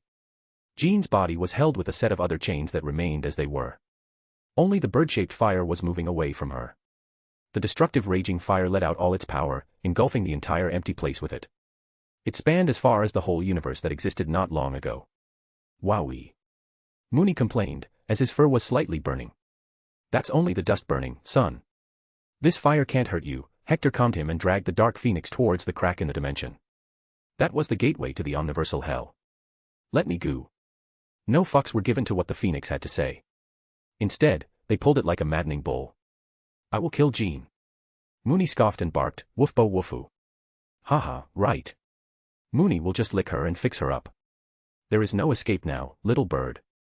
The fight had already lasted days, and it took them a few hours to drag the whole bird out of Jean and close to the crack in the dimension. The crack looked red as if the fire was raging from it. Hector could swear he saw Satan's face peeking out of there. Just another meter, Mooney. 50 centimeters. 10 centimeters. Here they come. Come and take this beast, boys. Hector pushed the dark phoenix towards the crack. The chains of Grim Reapers came out of it. Then came the Grim Reapers themselves, their skeleton bodies under the hood and the scythe shining as always. He pushed the dark phoenix, looking absolutely badass while doing it.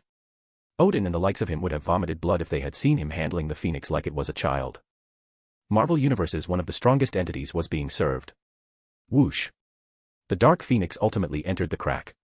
Then, like a vacuum cleaner had started, all the raging fire started to get sucked into it. Eventually, only the empty white space and Jean's body were left floating, still unconscious. How are you doing, my friend? Hector looked up at the crack, the source of the sound. Ah, Satan, my best bro. How are you? Satan sighed, when I told you to help me by exorcising some dark entities, this wasn't exactly what I meant. But, whatever, this is your universe to mess with. Oh, I wanted to tell you, the old man god also watches your show and loves it. So keep doing it, ciao. Zip. Like a zipper, the crack in the dimension got fixed. It only left Hector confused, what show was he talking about? Woof. But he couldn't think much about it as Mooney's spark caught his attention. Jean was still unconscious, and that made him worried. Both Hector and Mooney had returned to normal, and just the universe was missing now. Jean. Wake up, child, he shook her body. But she won't budge. Mooney also tried, woof woof. She was one of the only few people who could understand Mooney due to being able to read minds. So, his barks were also the ones who reached her mind deeply. Jean was suffering from the pain and sense of loss from the lives that Phoenix Force had killed since its birth. It was too much for her mind. So, like a cocoon, she knelt in her place and stayed still. She had no idea what happened outside with her body. That was until Hector smacked her face with his fist that had God's ring. Her eyes opened, and she looked around. She was tied to chains in an endless pit of fire. There were 2 red eyes through which she could see what happened outside. Grandpa. No. Oh. He's naked, but, how is he still at this age so by, Cover yourself. She could see and feel everything going outside. The dark phoenix destroyed the universe using her body. This added more to her grief. But then Hector started pulling the dark phoenix out of her body. As the dark phoenix left her, she found the chains holding her breaking apart. The fire that surrounded her started to turn into warm yellow light. Then, in the end, she broke free from the chains. However, now she was lost in that warm space with no way out. She was a prisoner of her own mind. Woof. Jean, where are ya?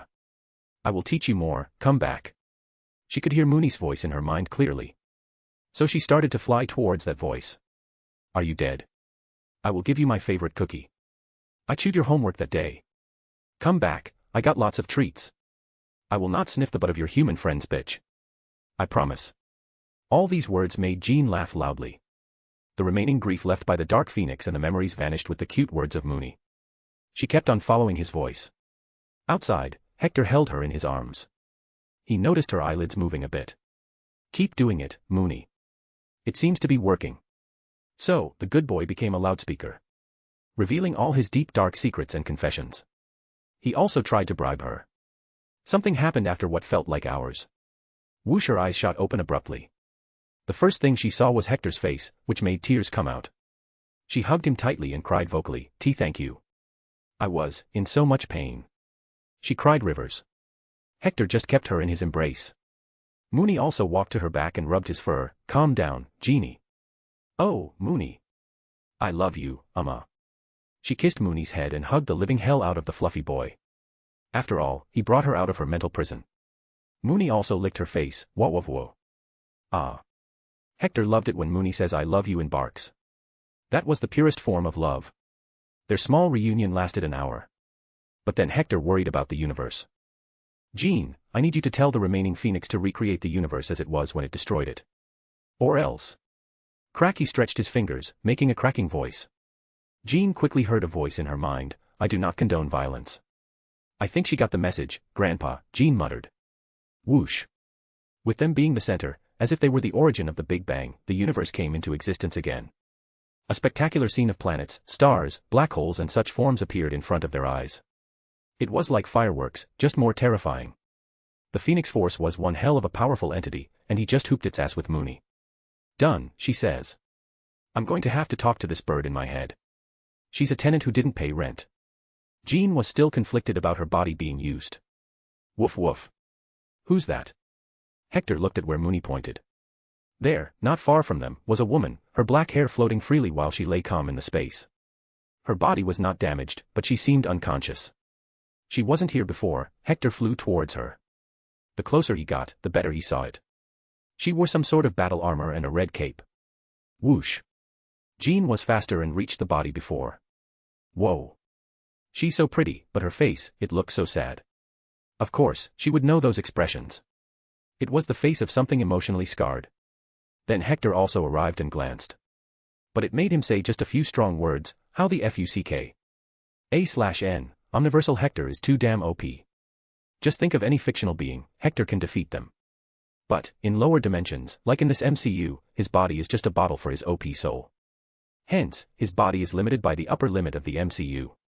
In his buff president's body, his peak strength can only be above all, not more than that, because then he would break open the universe, as he did now. Chapter 140. A multiverse apart. Woof. Mooney barked at the unconscious woman. Dad, isn't this that woman? Wandering woman. Hector laughed, haha, well, this one certainly is a wandering one. But she does look sad. What is she even doing? She also looks old. She's hot, Jean muttered. Come on, Jean, don't be rude. And tell that little bird that I need to talk with it. He requested.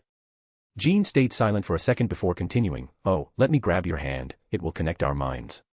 Whoosh. Hector found himself standing in front of a giant fiery bird. This one was only warm red and looked peaceful. Phoenix, what have you done? I told you to bring back the universe as it was. Why is a being from an entirely different multiverse stranded here? I did not bring her. She was always here, just not in this dimension. I do not know her, nor do I know what happened. As even I cannot tamper with things outside this multiverse. Sai, can you send her back? As I said, I cannot tamper with things outside the multiverse. I do not know where she is from either. Fuck, another headache. Wonder Woman, an old one. I guess I will ask her what happened when she wakes up. By the way, heed my warning, I will say it only once. If you dare take over Jean's body again, I will end you. You exist now as her little pet, as her power source. Understood. He threatened the Phoenix. In all honesty, he could not do anything to the normal Phoenix as it did not have anything dark related to it. But there was no harm in a bit of bluffing. I do not condone any violence, Phoenix replied, indirectly saying she wouldn't do anything like that. Hector nodded and flew to the bird, then patted its giant head. Good, I shall leave now. Coming out, Jean looked at him weirdly. Grandpa, you're so mysterious. I heard everything you said to the Dark Phoenix. Hell's Inquisitor, Omniverse, and now this Wonder Woman. So many strange words. Hector looked away, whistling, really. Well, those were just some code words. I'm sure you won't tell that to anybody, right? She stared at him and moved her brows, oh ho ho. I now know my grandpa's secret. I wonder what I can get for keeping my mouth shut. Wee. Mooney also took Jean's side. I want 100 cookies. Underscore. Hector was more amazed by Mooney's bullshit. What the heck are you blackmailing me for? My secrets are your secrets. But, he relented, there was no harm. Fine, Mooney, you get 10 cookies. In response, the good boy quickly shook hands. Then came Jean's turn. What do you want? I want to stay with you in space. I'm fed up with Earth and earthly matters. Everyone seems so dumb. Including Scott. He asked, narrowing his gaze. She huffed, humph, especially Scott. How can he cheat on me just because I won't let him in my bed? God, I wish all men were like you, Grandpa, so patient and self-controlling. Underscore. Sigh child, nobody wants to be a virgin by choice, Hector muttered to himself. His pain no one could understand. Being a man with old thoughts, he was against flings and using hookers. But his sad life was that he had not found love yet. Fine, you can stay with me. It will surely help me with the coming war with the Kree Empire. Let's head back now. He first took off his long coat and covered Wonder Woman with it, as her small skirt showed things that he should not see, and they made him feel things he should not for a helpless woman. She was freaking hot, after all, he couldn't help it. Then he held her in his arms. Nice, chivalry is not dead. Jean gave a thumbs up at his gesture. Hector chuckled and looked at Wonder Woman's face that rested near his shoulder. What happened to her? She looks old, even got a strip of white hair. Never even knew she could grow old. Let's go. He took out his Godpad Pro with the little he could move his hand and opened the portal to the Funhouse dimension. This. It's like Doraemon's powers. Jean exclaimed. Doraemon. What's that? Ah, just some carton about a fat robot cat from the future. Kids in school love it. Where does this portal lead to? Can you make portals to everywhere? What's that thing in your hand? Is it your ability or science? Can I have it too? Hector was left dumbstruck by how quickly she could blurt out questions. Sigh, let's just go first. Hector arrived in the hellish dimension instantly and closed the portal behind himself. The various spirits of vengeance bowed to him immediately. But he didn't wait and opened another portal. This one led to his office in Freedom 1. Is this hell? Jean wondered. No, just a minor dimension which I seized from a demon. Let's go to my ship now and get this sleeping beauty checked. Whoosh. Freedom 1. Yelena and Natasha didn't even know that the universe had been erased for a few hours. They just slept merrily and woke up feeling fresh. Yawn, big sis, pick me, Yelena requested. Sighing, Natasha put her little sister on a small stool so she could brush her teeth beside the sink. They had gotten completely used to the lifestyle of constantly moving around. It was mostly studying and playing for Yelena, while for Natasha, it was playing and secretly training. Will Grandpa return today? I don't know, Natasha replied. This question had been asked dozens of times. Woof. Yelena got alerted. Phew. She spat out in the sink and jumped away. It's Mr. Mooney. She ran as fast as she could and soon found Goose snuggling around Mooney. She, too, jumped in to join. You're back. Woof. Mooney licked her face like a good dad. He was worried for these two since he knew they had died for a while. Hector chuckled. Did you just wake up? Take a bath and come to me later. I'll comb you. Jean's eyes were shining. She quickly lifted the cute little Yelena in her arms. Aw. So cute, so squishy. I saw you last time but never got to hug you. One more pretty big sister. Yelena giggled in the hold. But then her eyes fell on the woman in Hector's arms. Who is she, Grandpa? She is a sick lady, dear. I need to take her to the medical bay. Hector walked towards the backward section of the ship and laid down Wonder Woman on a soft bed. There were a few health monitors that he quickly connected to her body. The heart rate seems normal. Her blood pressure and pulse are good too. She's physically fine. He quickly diagnosed. At last, he tapped on her forehead to wake her up. But nothing happened. Let me try, maybe it's something related to her brain, Jean suggested. Hector shrugged, be my guest. Jean sat beside the bed and put a finger on Wonder Woman's temple, and closed her eyes. A few minutes passed. Mooney had come to the medical bay with Natasha, Yelena, and Goose by now. He cared for Natasha, too, after all. This was the duty of a doggo from heaven. And it wasn't hard for him to feel something. Wowf. I know, Mooney. I can see it from her face. She's been through trauma or something. He agreed. But as someone who knew DC to some degree, he was confused about which Wonder Woman it was. He wasn't too much into the DC lore. Ah. Jean woke back. I can't enter her mind. I mean, I can enter, but I can't read anything. It's as if she has made a cocoon around her memories and locked herself there. The only way is to break open her mind, but it might hurt her. I can't imagine for how long she's been like this. Hector glances at her in pity, wondering what sad story this heroine had. Bam.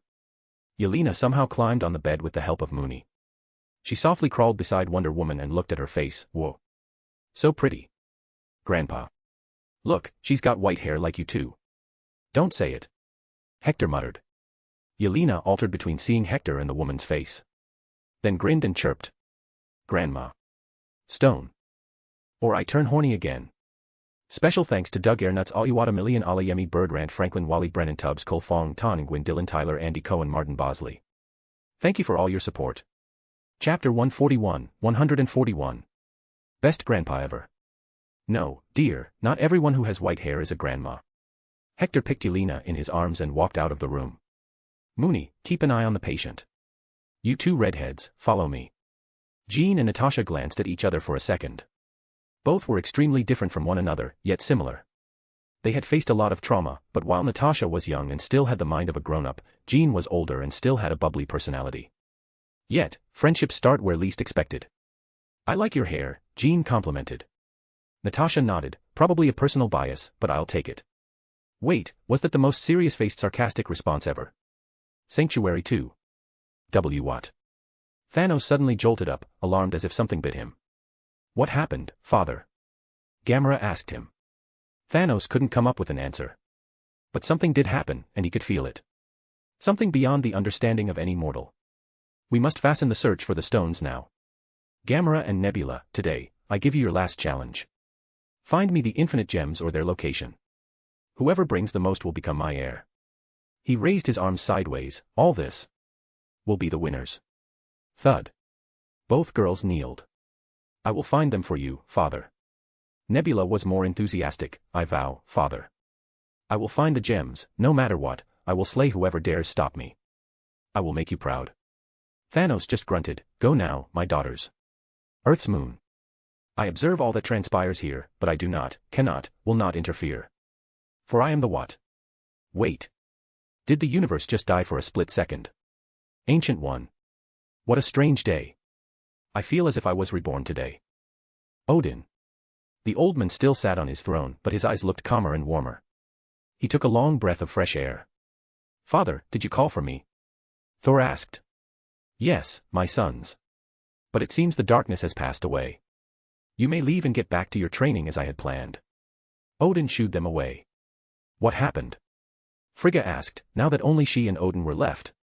He sighed and replied, something that shouldn't have, but it has passed away now, and there is no need to talk about it any longer. Zenhoberi. So, you people can change your body to any shape and size. Erskine spoke with Princess Varank. She indulged his questions as he was someone close to Hector. Yes, that's how we evolved. It is also one of our strengths that has allowed the Skrulls to continue to live in harsh situations. How do you think I survived on that desert planet? That's amazing. I wonder if I can have your DNA. I am working on a superhuman serum. If I can somehow add some abilities from a Skrull to it, then maybe it will improve. Varank was secretly elated about it. She knew about the project to make Super Skrull. Can I take it as well?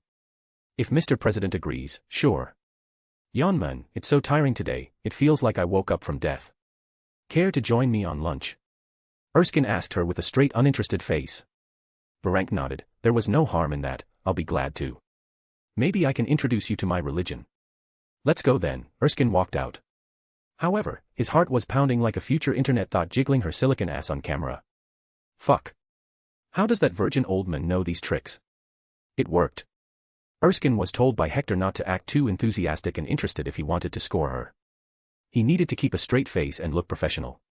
Do little things that would make her happy. Do not creep her out, or it would make her erect a mental wall. Well, Erskine's wish was coming to completion now. Sadly, at this rate, the only virgin left would be Hector. Back on Freedom 1 ship, Jean was interested in various technologies on the ship. From the blaster to the ship itself. But, she first wanted to understand the structure of the universe. So, Hector handed her an extra datapad on which she could just search for information. She was much stronger than before, the good Phoenix was totally an add-on to Jean, rather than being a parasite. Soon enough, she came running to Hector and shouted, Holy shit. So you're fighting an intergalactic empire. 2 intergalactic empires, and mind your language here, Hector responded, his hands already covering Yelena's ears. He was sitting on the floor, with Yelena in front of him, getting her hair combed. But, how are you going to fight them? She asked for more, as not all juicy details were in the datapad. Hector thought about what to say, well. Remember that torch girl on Earth that I beat? She was a human, got kidnapped by Kree, and got turned into half Kree. The Kree also enslaved a planet, so I freed them, and now I have an army of 1 billion strong soldiers. An armada of 10,000 warships and still increasing. Now I even got you. Plus, another galactic empire of those green people is going to join me. Also, I'm going to get very strong. I might also bring a few gods for help. This is so exciting. I'm never going home now. Who doesn't want to be a part of history? Just like George Washington, in space, Hector King Washington will become the liberator and bring democracy. I sure as heck want to sign a galactic declaration of independence or something. Haha, calm down, little girl. There is still some time before we can do it. Come, I will comb your hair too, make the same ponytails as I did when you were small.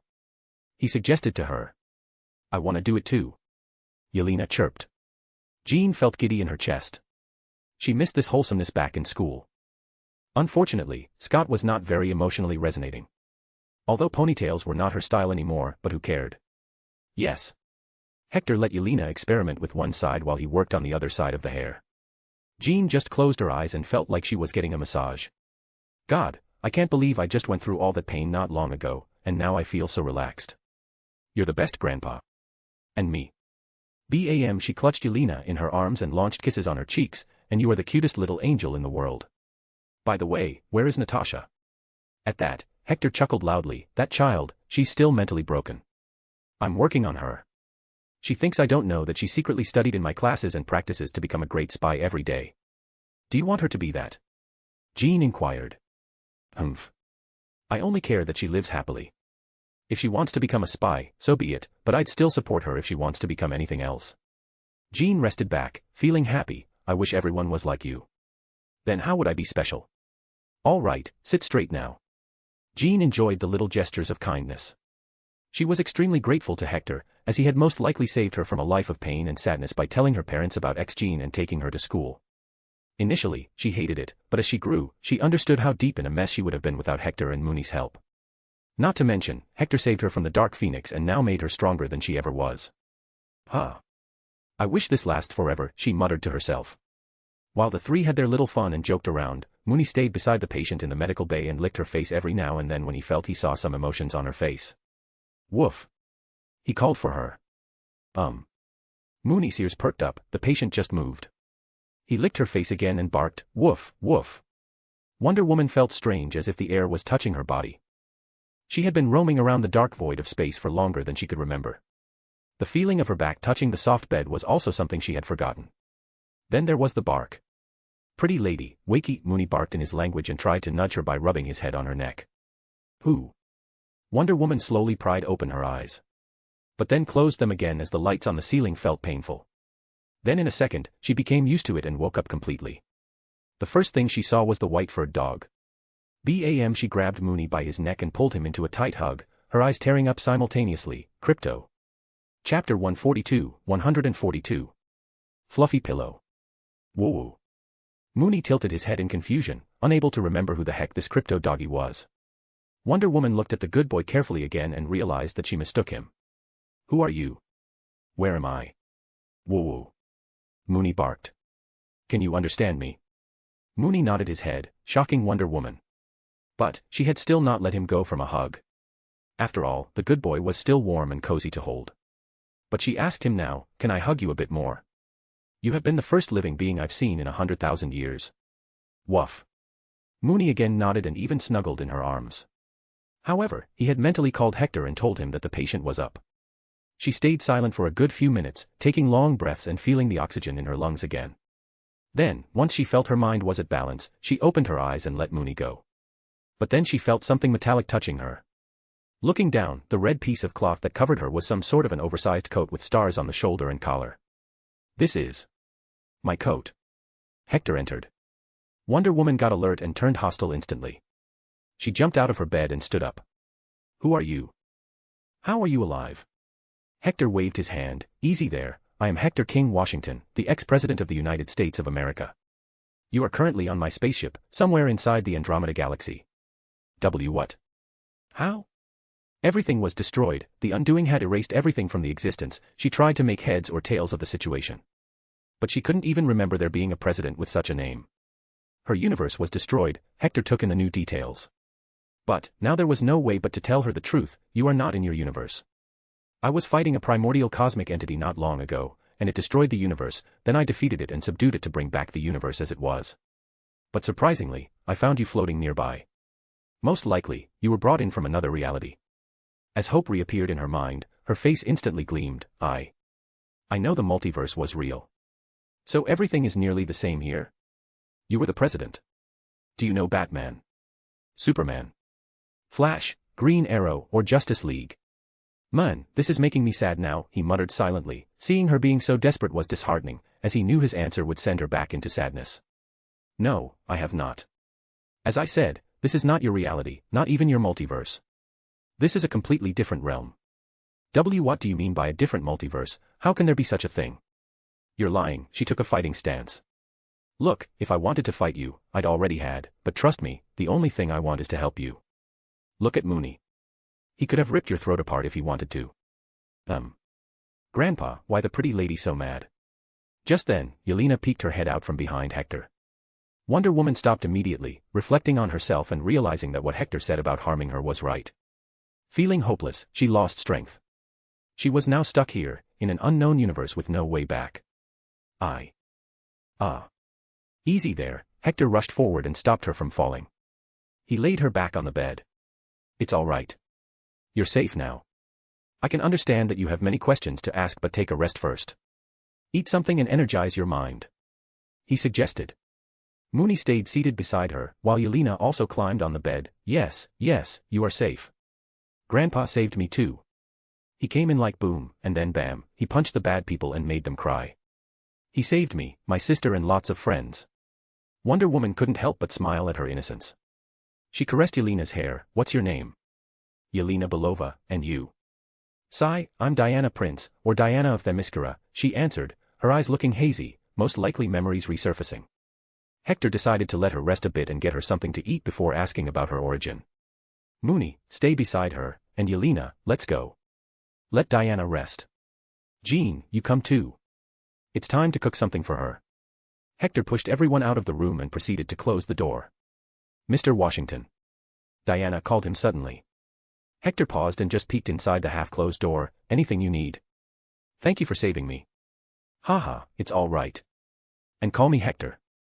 May you have sweet dreams. Mooney, you're in charge. He shut the door close and left. Woof. Mooney saluted with his one paw on the head, looking cute.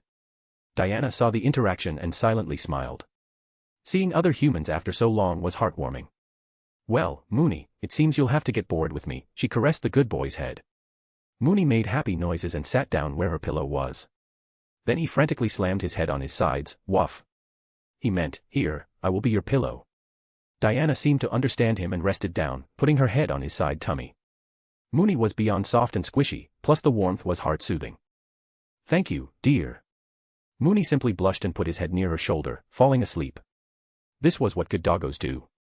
They make you feel happy. Hector was in a relaxed mood. He did not think much about Diana, as she was here already, and he was yet to get answers. Instead, he had decided to get some rest as he had just fought the Dark Phoenix. There were a few things he did wonder. Satan had said that my body is that of Hulk. Doesn't that mean I should get stronger with time? Not just this, he also had to plan to go to Asgard and also meet Galactus to put Varank on the Skrull throne. Once that happens, he will strike the Kree Empire. But it was also time to weaken the Nova Empire first. One thing Hector hates is backstabbers. Nova Prime betrayed him, and for that, she will get nothing but animosity from him. Oh. Grandpa. The rice, it's about to burn, Jean suddenly exclaimed and took the spatula from his hand. Then she giggled, hee hee, looks like someone's lost in thoughts. I wonder if it's something for that lost lady. Hector scoffed, come on, Jean, I'm not a sex fiend who starts salivating at every woman. I was thinking about the war, planning for the next move. Sigh, why do I forget you have Washington in your name? Grandpa, please promise me you won't die a virgin. I read the book Uncle Kennedy wrote. The nation sympathizes with you. There is even a cult that claims you didn't die, but rather got elevated to angelhood because you remained a virgin for more than 100 years. Haha, it's ALRI. They what? Oh. Jean nodded her head innocently. Yup, before all that Dark Phoenix debacle happened, the Catholic Church was even thinking about naming you a saint. But. I'm not even Catholic. She shrugged, that's the thing, nobody knows your religious orientation, so everyone says you followed their religion. I think we need to end this war quickly and return home. Jean patted his back, don't forget the damsel in distress. Ah yes, I need to help her too. Poor woman, away from her universe. Maybe I can send her back somehow. Sigh, this is why you're still a virgin. Grandpa, learn to realize golden opportunities, strike while the iron is hot. Hector jolted as if he remembered something. Oh yes. She has still not taken off her iron boots and armor. She must be feeling hot. Facepalm, I'll just cook food. Hector internally chuckled. He was just acting dumb with Jean. Of course, he was attracted to Diana, but to take advantage of a woman in distress who was going through a mental trauma was something his honor would never allow him to do. The best he could do was to wholeheartedly help her while focusing on the war for the freedom of galaxies. A/N, this isn't going to be a fast romance, as Hector is not a hentai protagonist for whom the women would spread their legs apart at first sight. Wonder Woman here is called Immortal Wonder Woman. She's at the peak of her power. This version is from the comic called Future State, Immortal Wonder Woman. She went through many tragic experiences, and they will be revealed in this FIC as well. If you can't wait, I suggest you read this comic somewhere online. You will better understand her character. At this moment, Wonder Woman is mentally not sound and has some other problems. As a result, the romance will progress slowly while the plot moves. Hector and Diana image comparison.